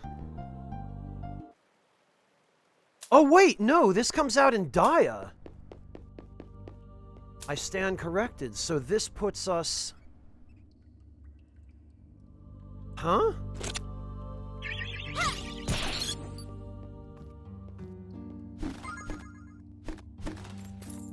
This puts us here.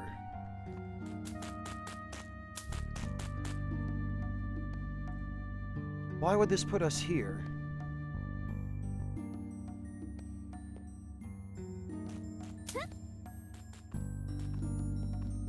Okay, well, I think I see what happened. So this connects to...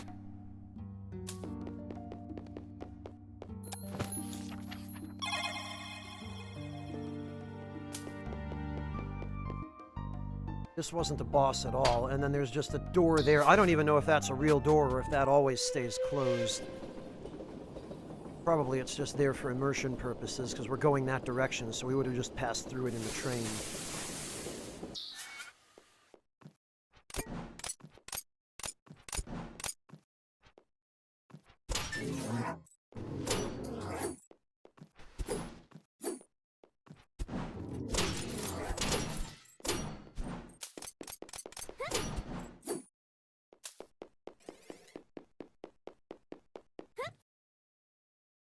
Okay,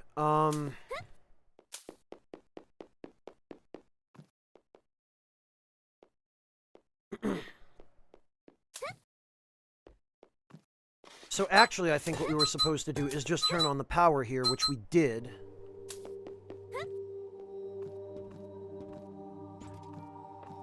Yes, okay, and then that opens these doors.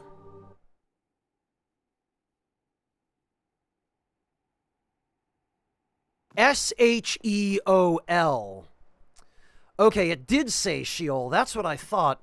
Sheol is the, I believe, Celtic or Irish name for hell. So it literally just says, welcome to hell. And now it says, leaving hell.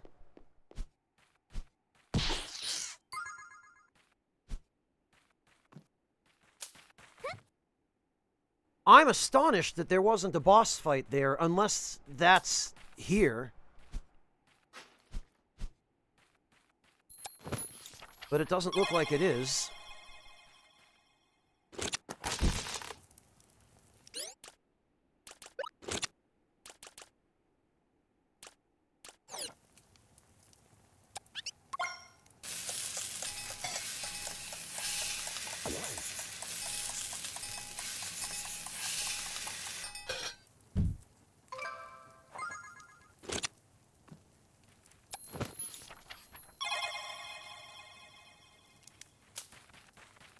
Wait a minute.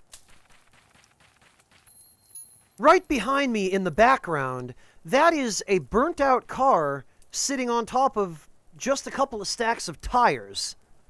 That makes no sense.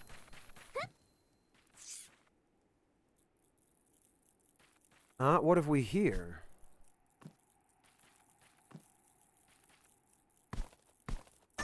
Oh, okay. What I thought.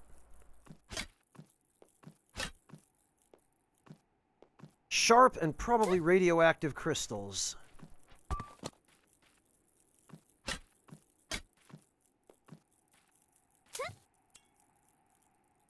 Oh, okay, and then this is that bug cave.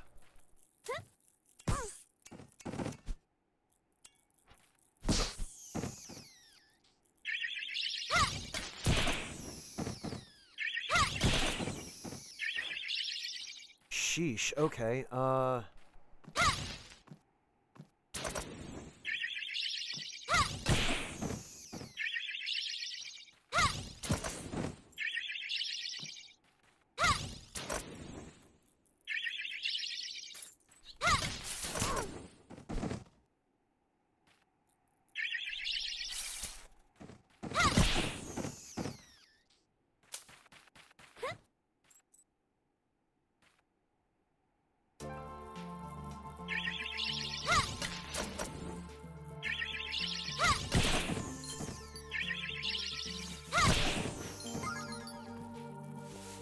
found mull shroom. Springy edible fungi that grow in mull caves. They are commonly harvested by miniid bugs and stuffed into web sacks to ferment into sap. Uncooked, they taste flavorless.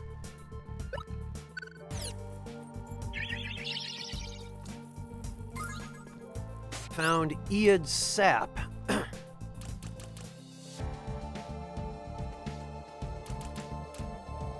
Bitter but nutritious sap produced by fermenting roots and mushrooms harvested from mole caves inside an airtight web sap. Cooking would change its properties.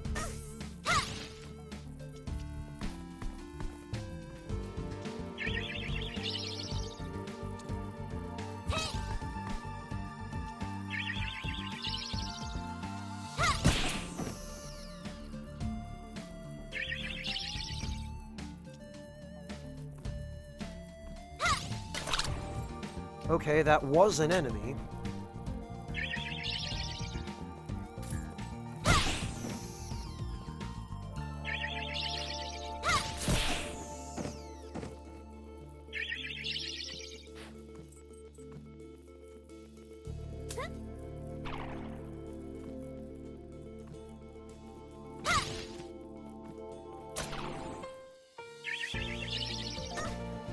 Ah, okay.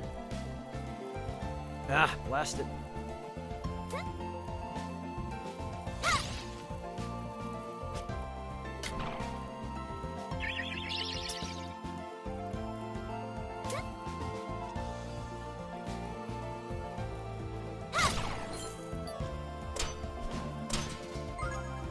Odd shroom. Soft, possibly edible fungi that grow in mole caves. They are safe as well as poisonous variants of these mushrooms that look and taste similarly, making each consumption a daring gamble. Cooking will remove the toxins.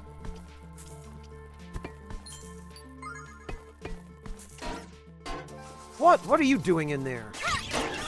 Get out.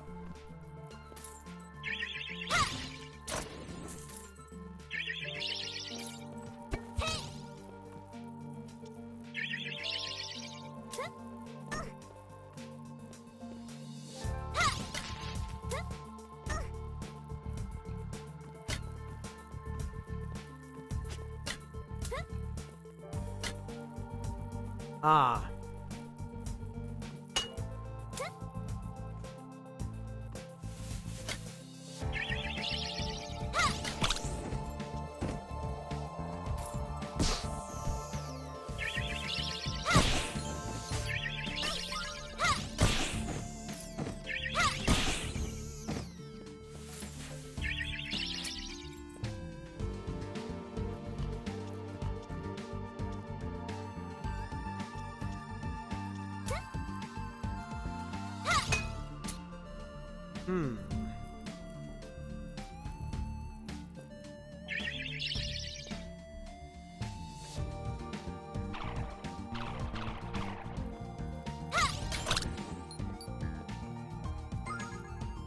Jellyfly tentacle?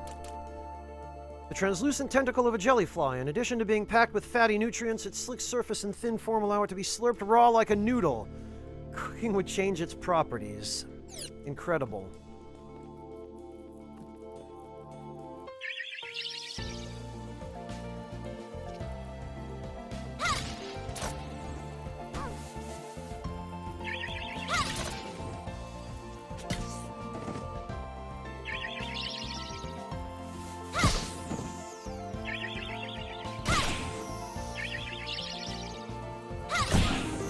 Oh! Okay. Well, that changes things.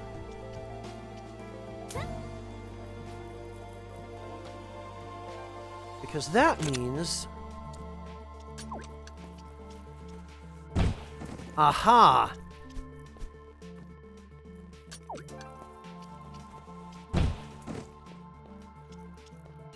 Okay, good to know we can do that.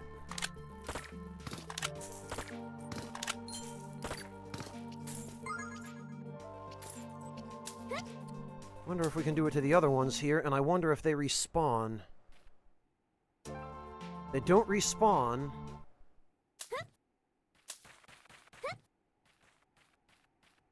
Oh, I guess there weren't any out here, were there?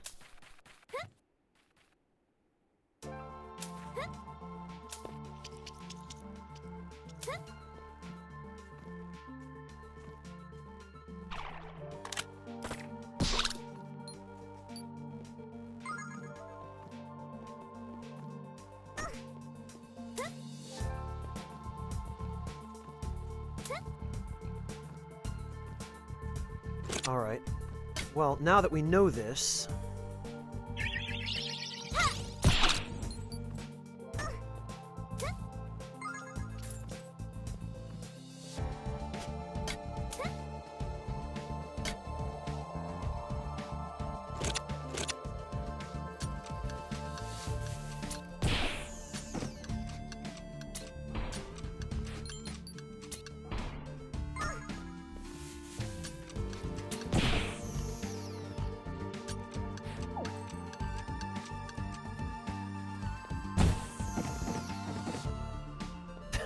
I love how the bugs go flying out of it, too.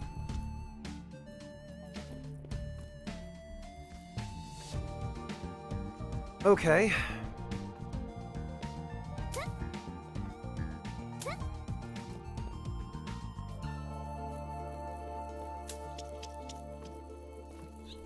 So I guess what they want us to do here...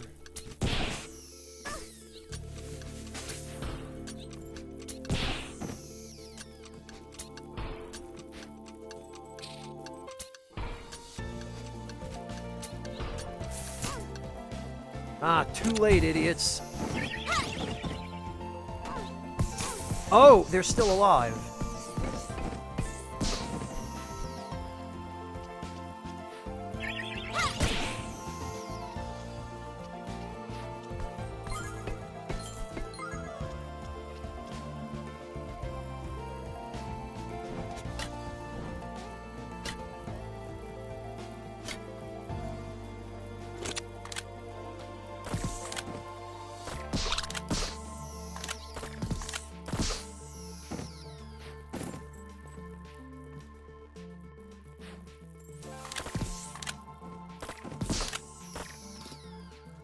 Okay, how the heck do we get a bomb in there?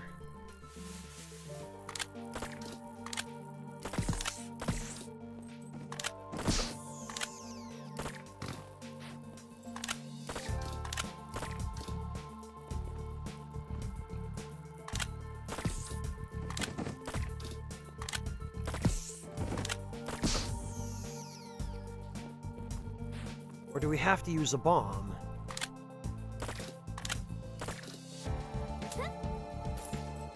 Maybe we can use this somehow.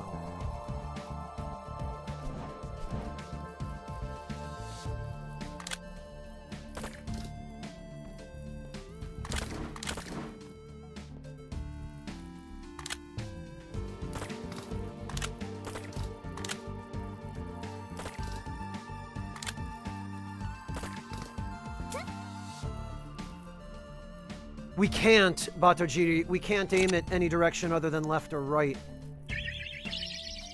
See, we can't aim it up.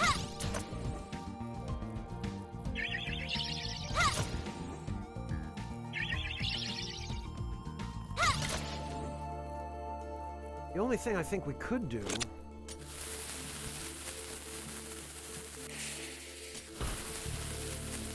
No, even that doesn't work.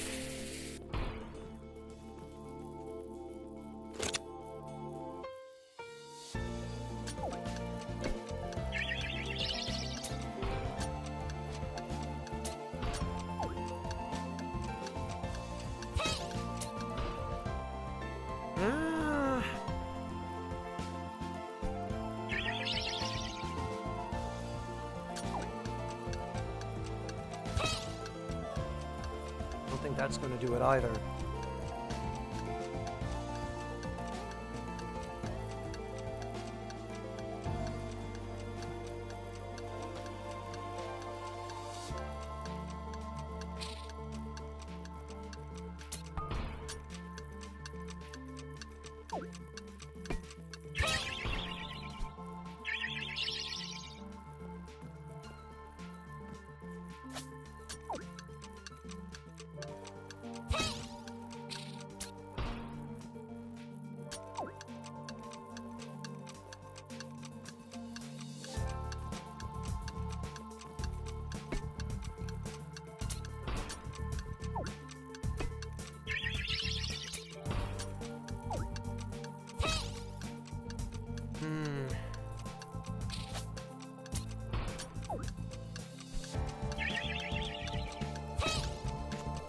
No, that's not going to do it.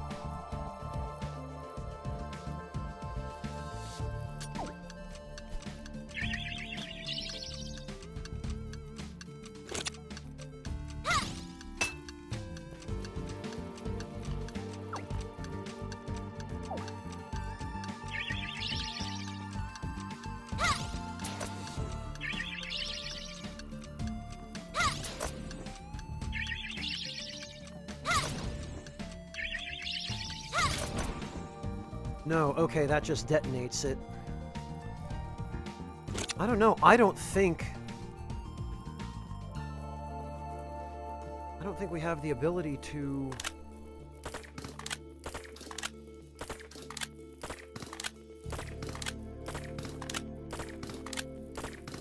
Yeah, the only projectile that we can aim in there right now doesn't work.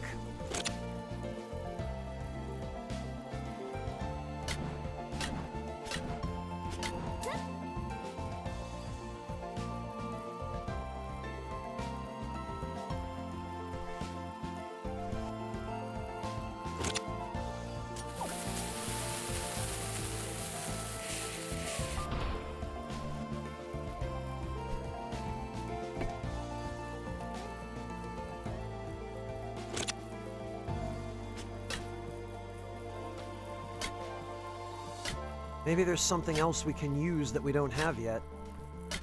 I feel like I say that a lot, and yet... nothing ever turns up.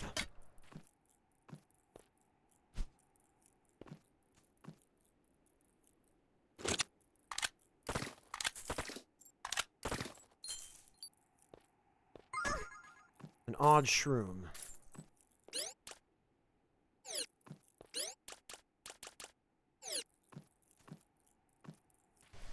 Oh.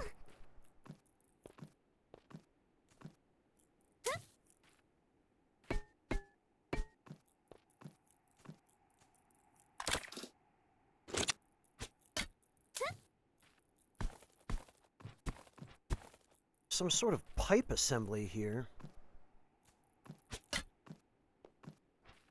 There appear to be giant skulls, too. What is this? Ah!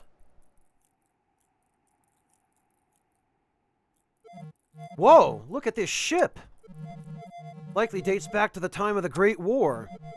The ancients created some really impressive stuff back in the day. When my ancestors left for the stars and became Stellanites, they couldn't take everything. So some creations here are as foreign to me as they are to you. Maybe there's something in the ship we can use. What the? Oh, good. Freaking great.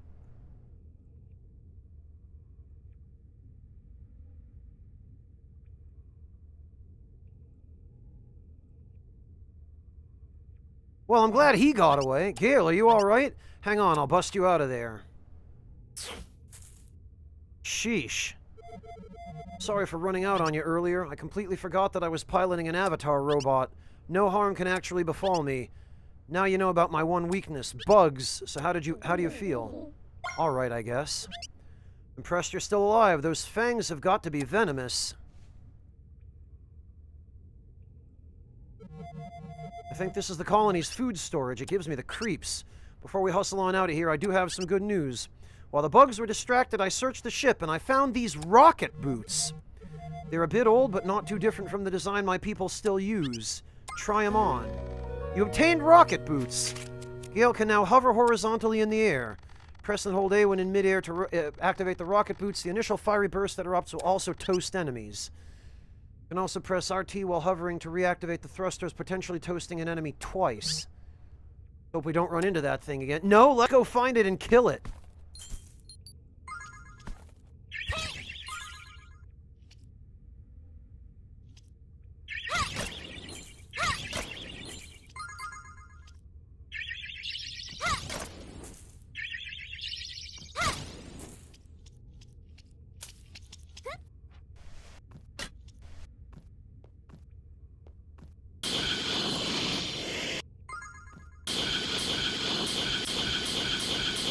Ah, okay.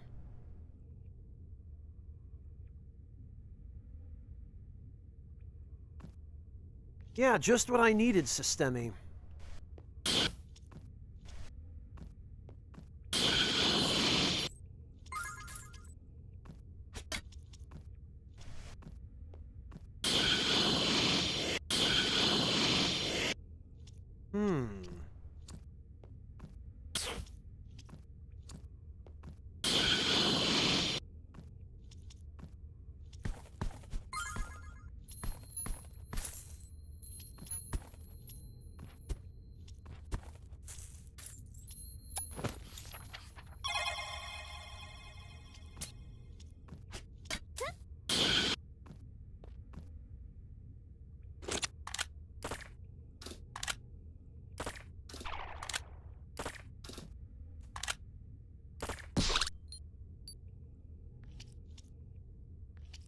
Well, that definitely wasn't worth it.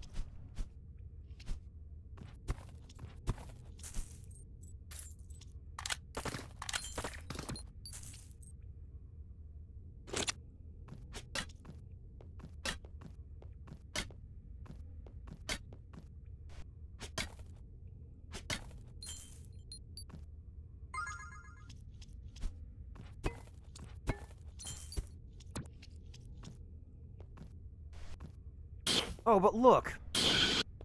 Stuff we can cook. I bet the fire emitted from your new rocket boots could light this pile of kindling.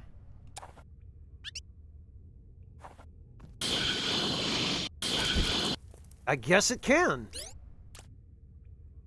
Well, let's see if this is any use.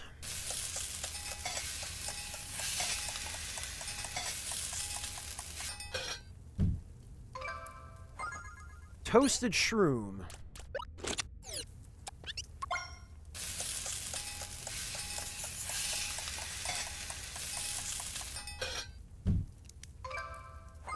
Toasted shroom. Okay, so you get the same thing regardless. Fungi of mole caves that have been cooked in a little oil with added seasonings to taste. Any potential toxins have been removed through the cooking process. It tastes a little bit like meat.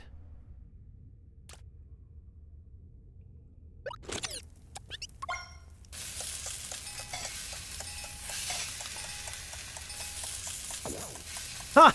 That jellyfly flew down, saw me cooking tentacles from its kin, and just pieced on out. Jellyfly oil? Slippery product of a melted jellyfly tentacle. It carries a fragrant aroma and is cold to the touch. Holding this item will block, once, the binded state that occurs when hit by webs or ropes. Ah, okay.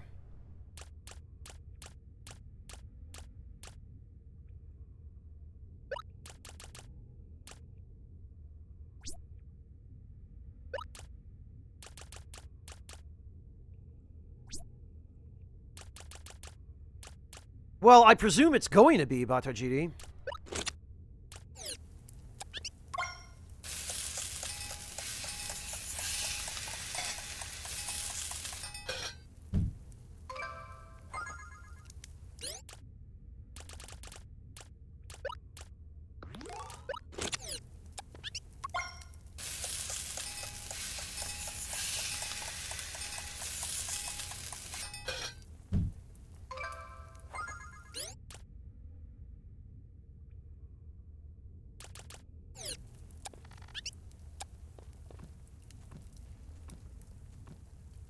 Ah.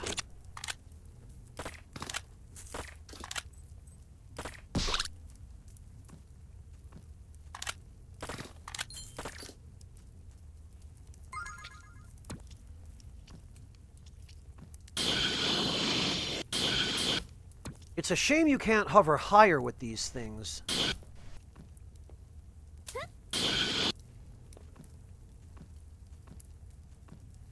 And I believe I see a, Ah, yes, and that would be our 10th moonstone, I think. Yes, so we can go get the slingshot now.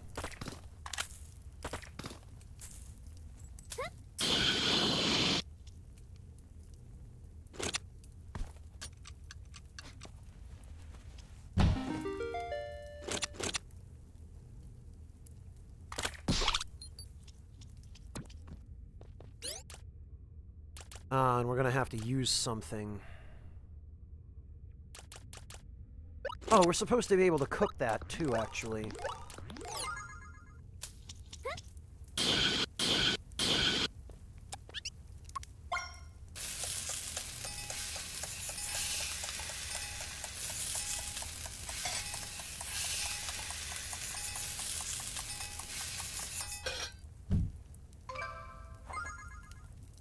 Elastic pellet?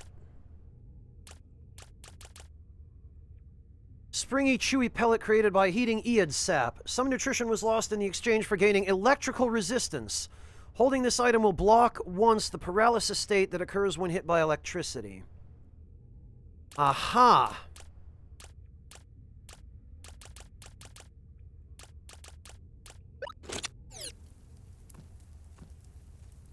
Yeah, foreshadowing indeed, Batojiri.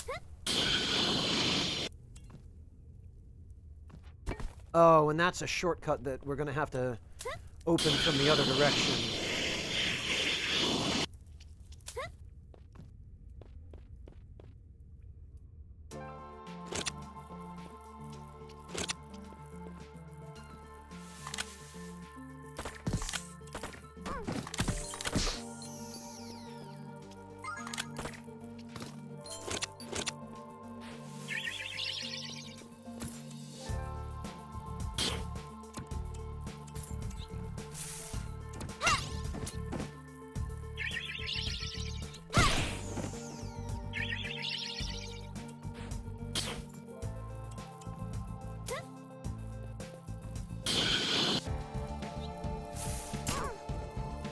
Whatever.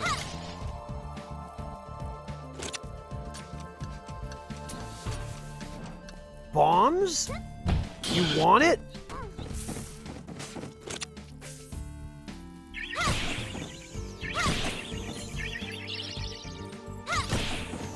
It's yours, my friend. Long as you have creepy crawlies.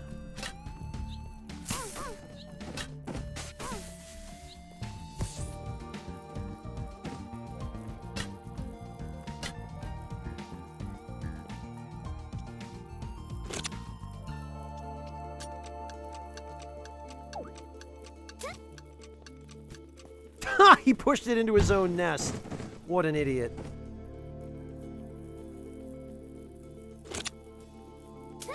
It is useful, Batojiri.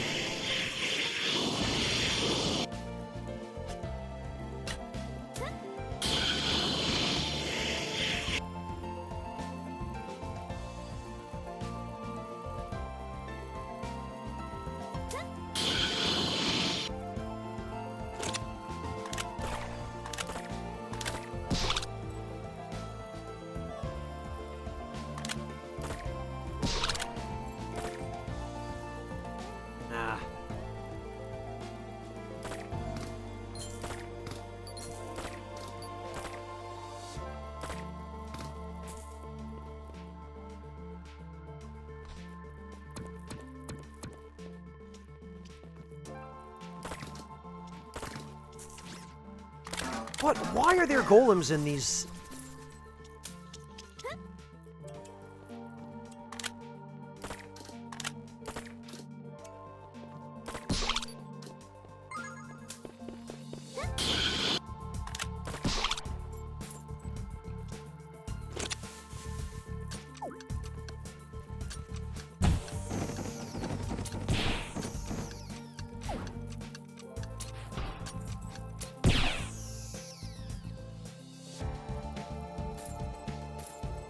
Okay, there's a path down from here.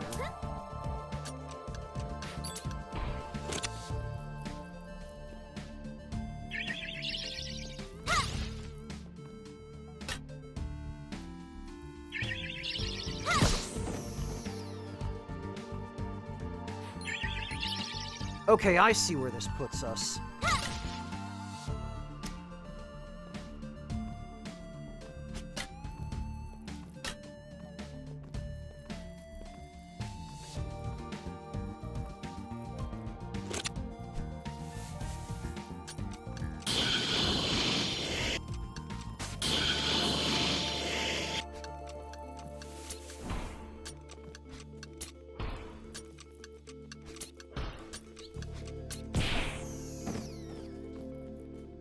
Okay, but I still don't see how we're supposed to...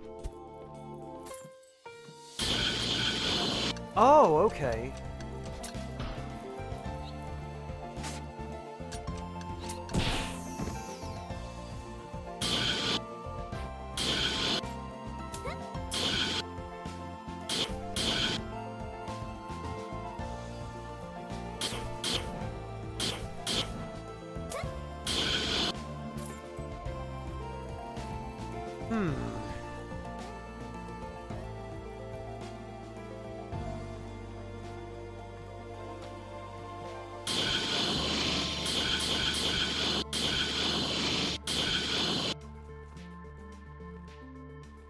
All I can think is we're supposed to... Hello, Caleb, welcome! Alright, thanks, how about yours?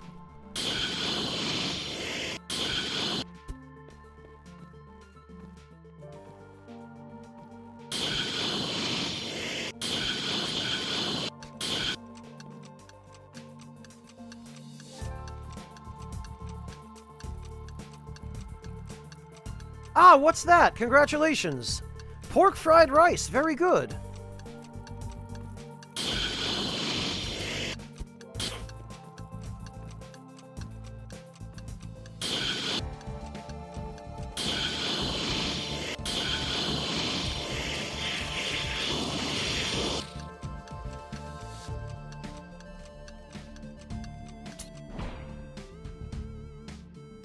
Very nice surprise, Caleb.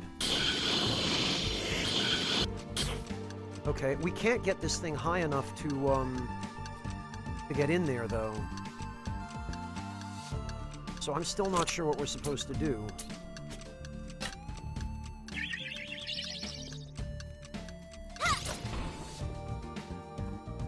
Oh, wait a minute. Maybe I am, actually. Because I just realized the spears... No?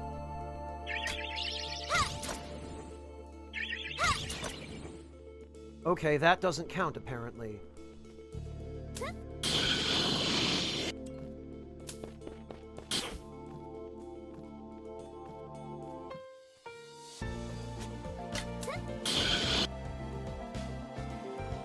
Oh, you don't like onion, Caleb?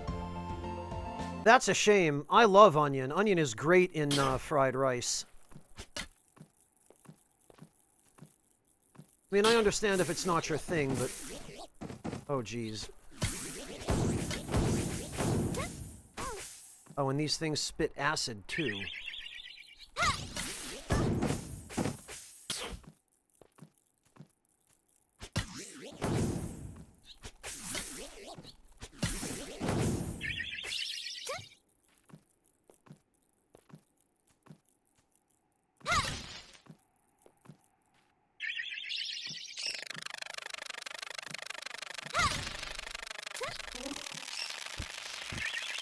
Ugh!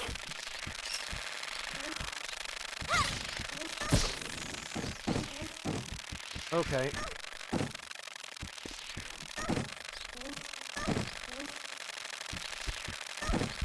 Alright, you know what?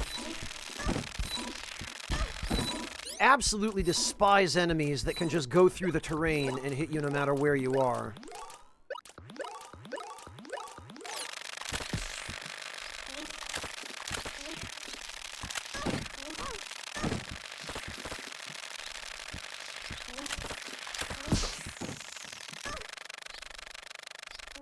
Ugh.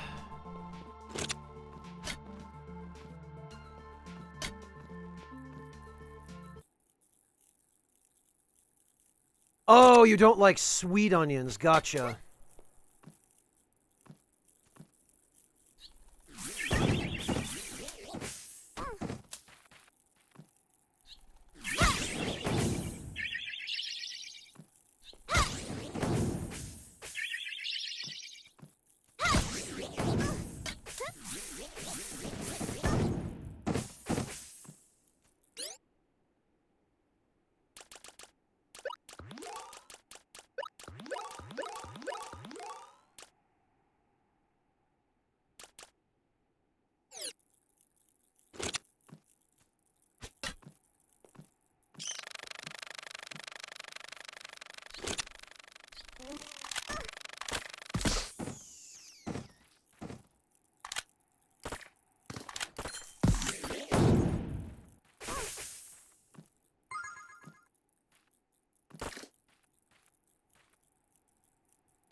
these things just continuously respawn?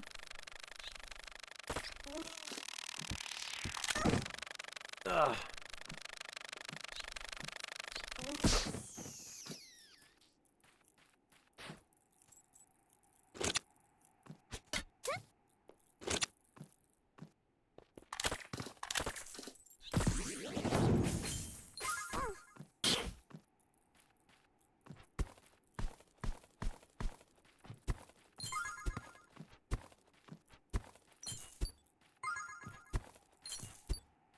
Okay, they certainly are giving us a lot of this sap.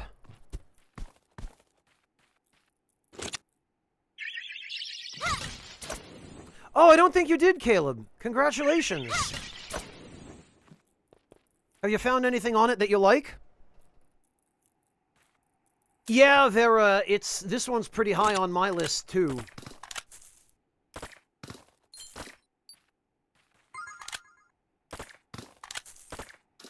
Oh, and this one was just money.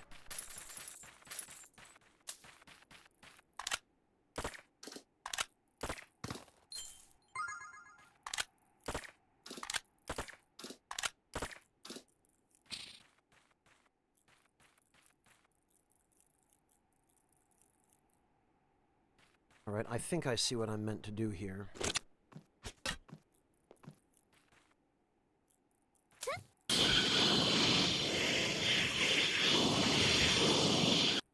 Yeah.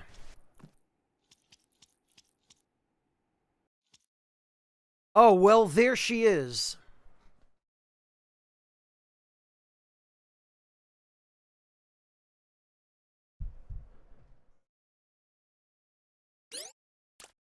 Okay.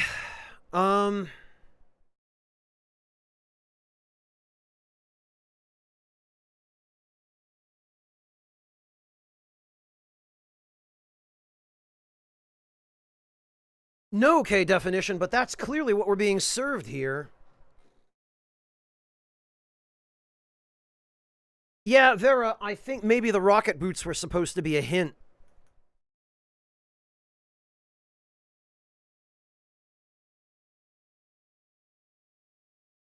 Ah, very good, Caleb. Well, the more games you get out of the Game Pass, the more of them you actually play, the better a deal it will end up being.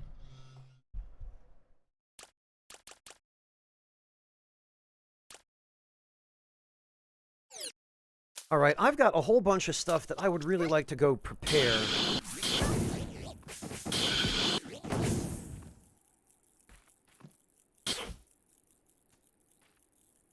Plus, there were a couple of paths we didn't explore.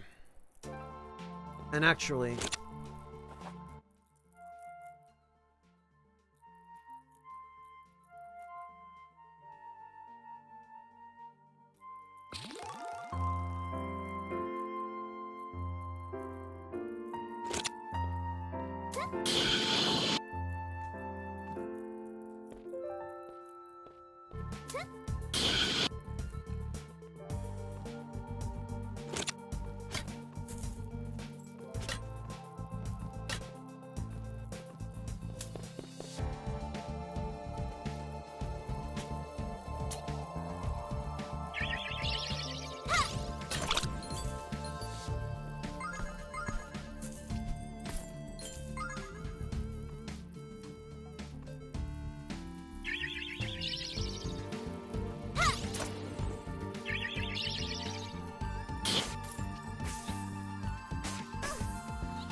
Hey, Seist, welcome!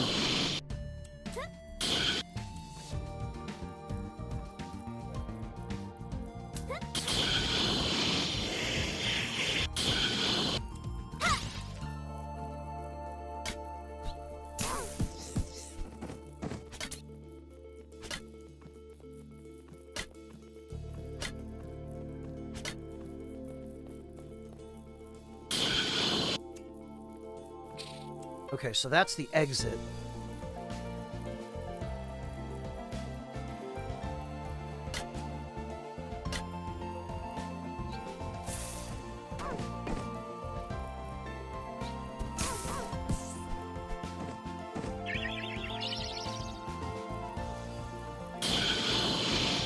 Oh, I see what we're supposed to do.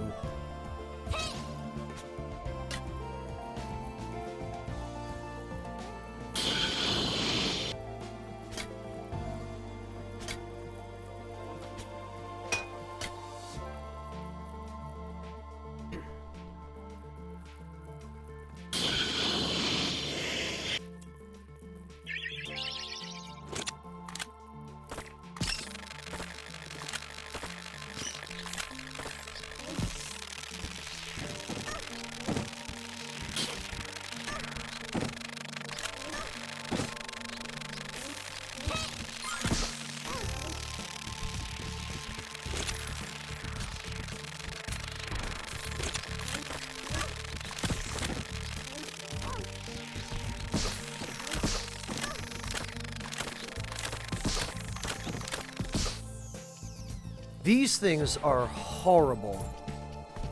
That's just a badly designed enemy that can just fly through terrain where you can't reach it and then hit you again and again.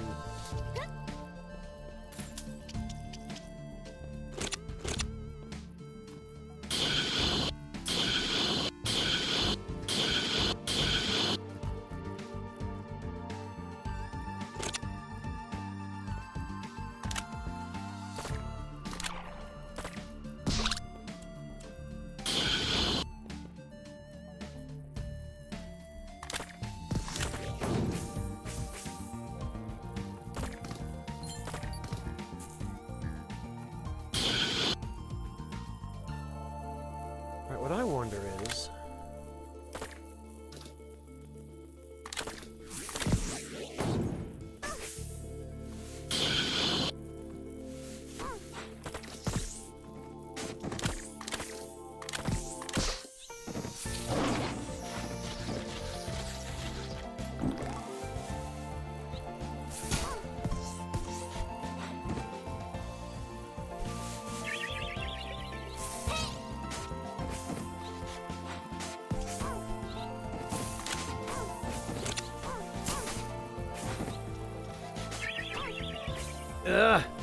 What the?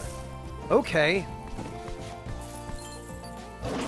Oh, that was a happy little accident. Also, I hear a, I hear one of those chompy plants.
Ah.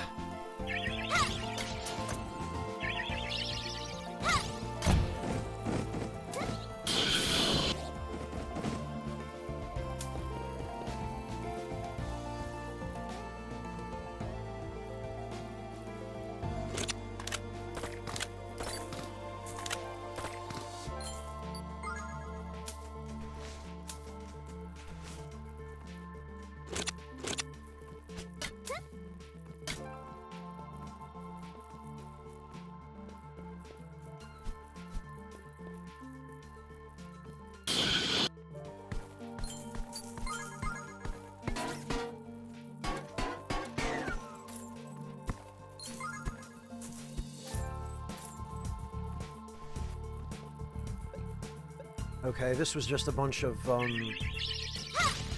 food.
These things are the worst.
Okay.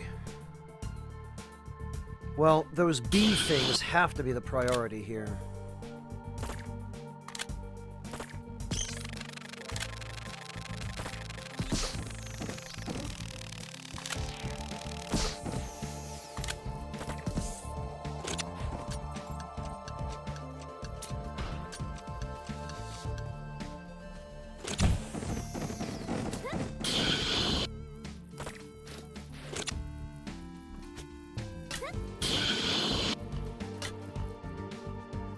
And this area is enormous. There's so much.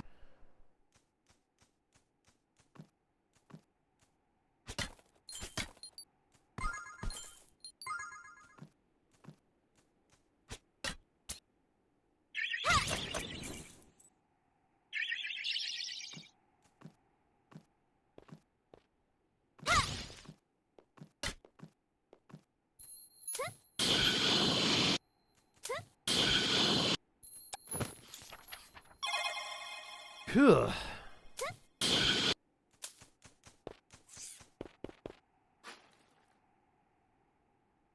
Oh, okay. That's just the exit. What is all this?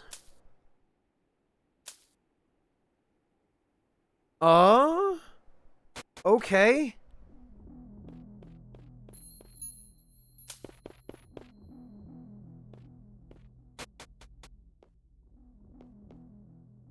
EN72.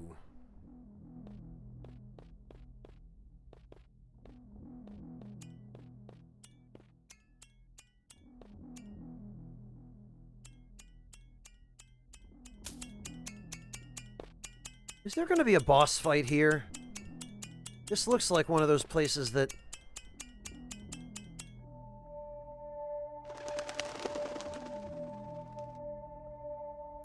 okay.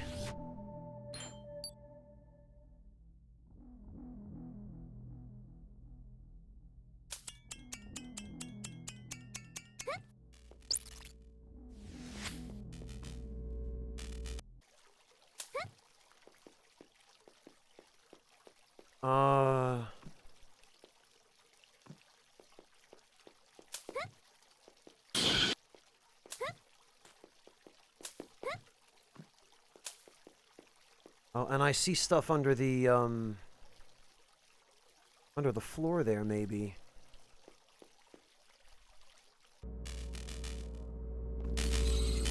Oh, okay.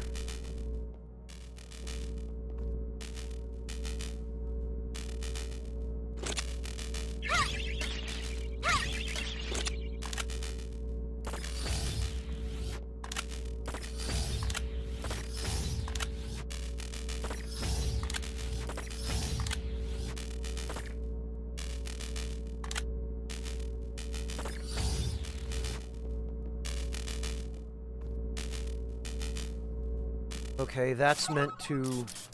Oh, God.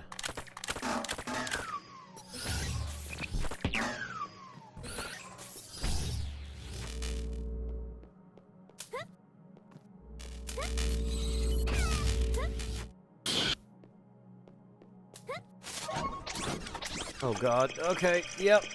That's what I thought.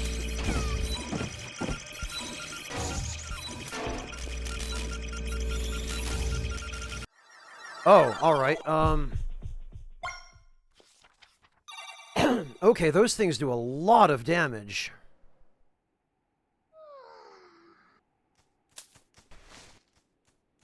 We haven't even fought the boss of this dungeon yet, and now we're looking at another dungeon.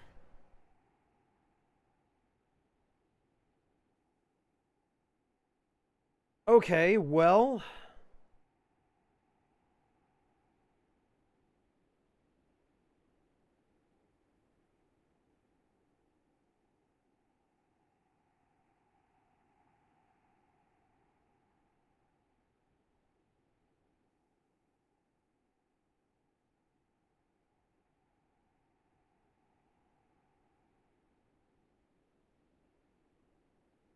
I think what we're going to do at this juncture, then, because we've got quite a lot of dungeon ahead of us, it looks like, and we've got quite a lot left of the game, too. I'm going to go get some dinner, and I think I'm going to call it here. Because it looks like anything else I do is going to take a lot of time, and I don't really have that much time left today. So we're going to go...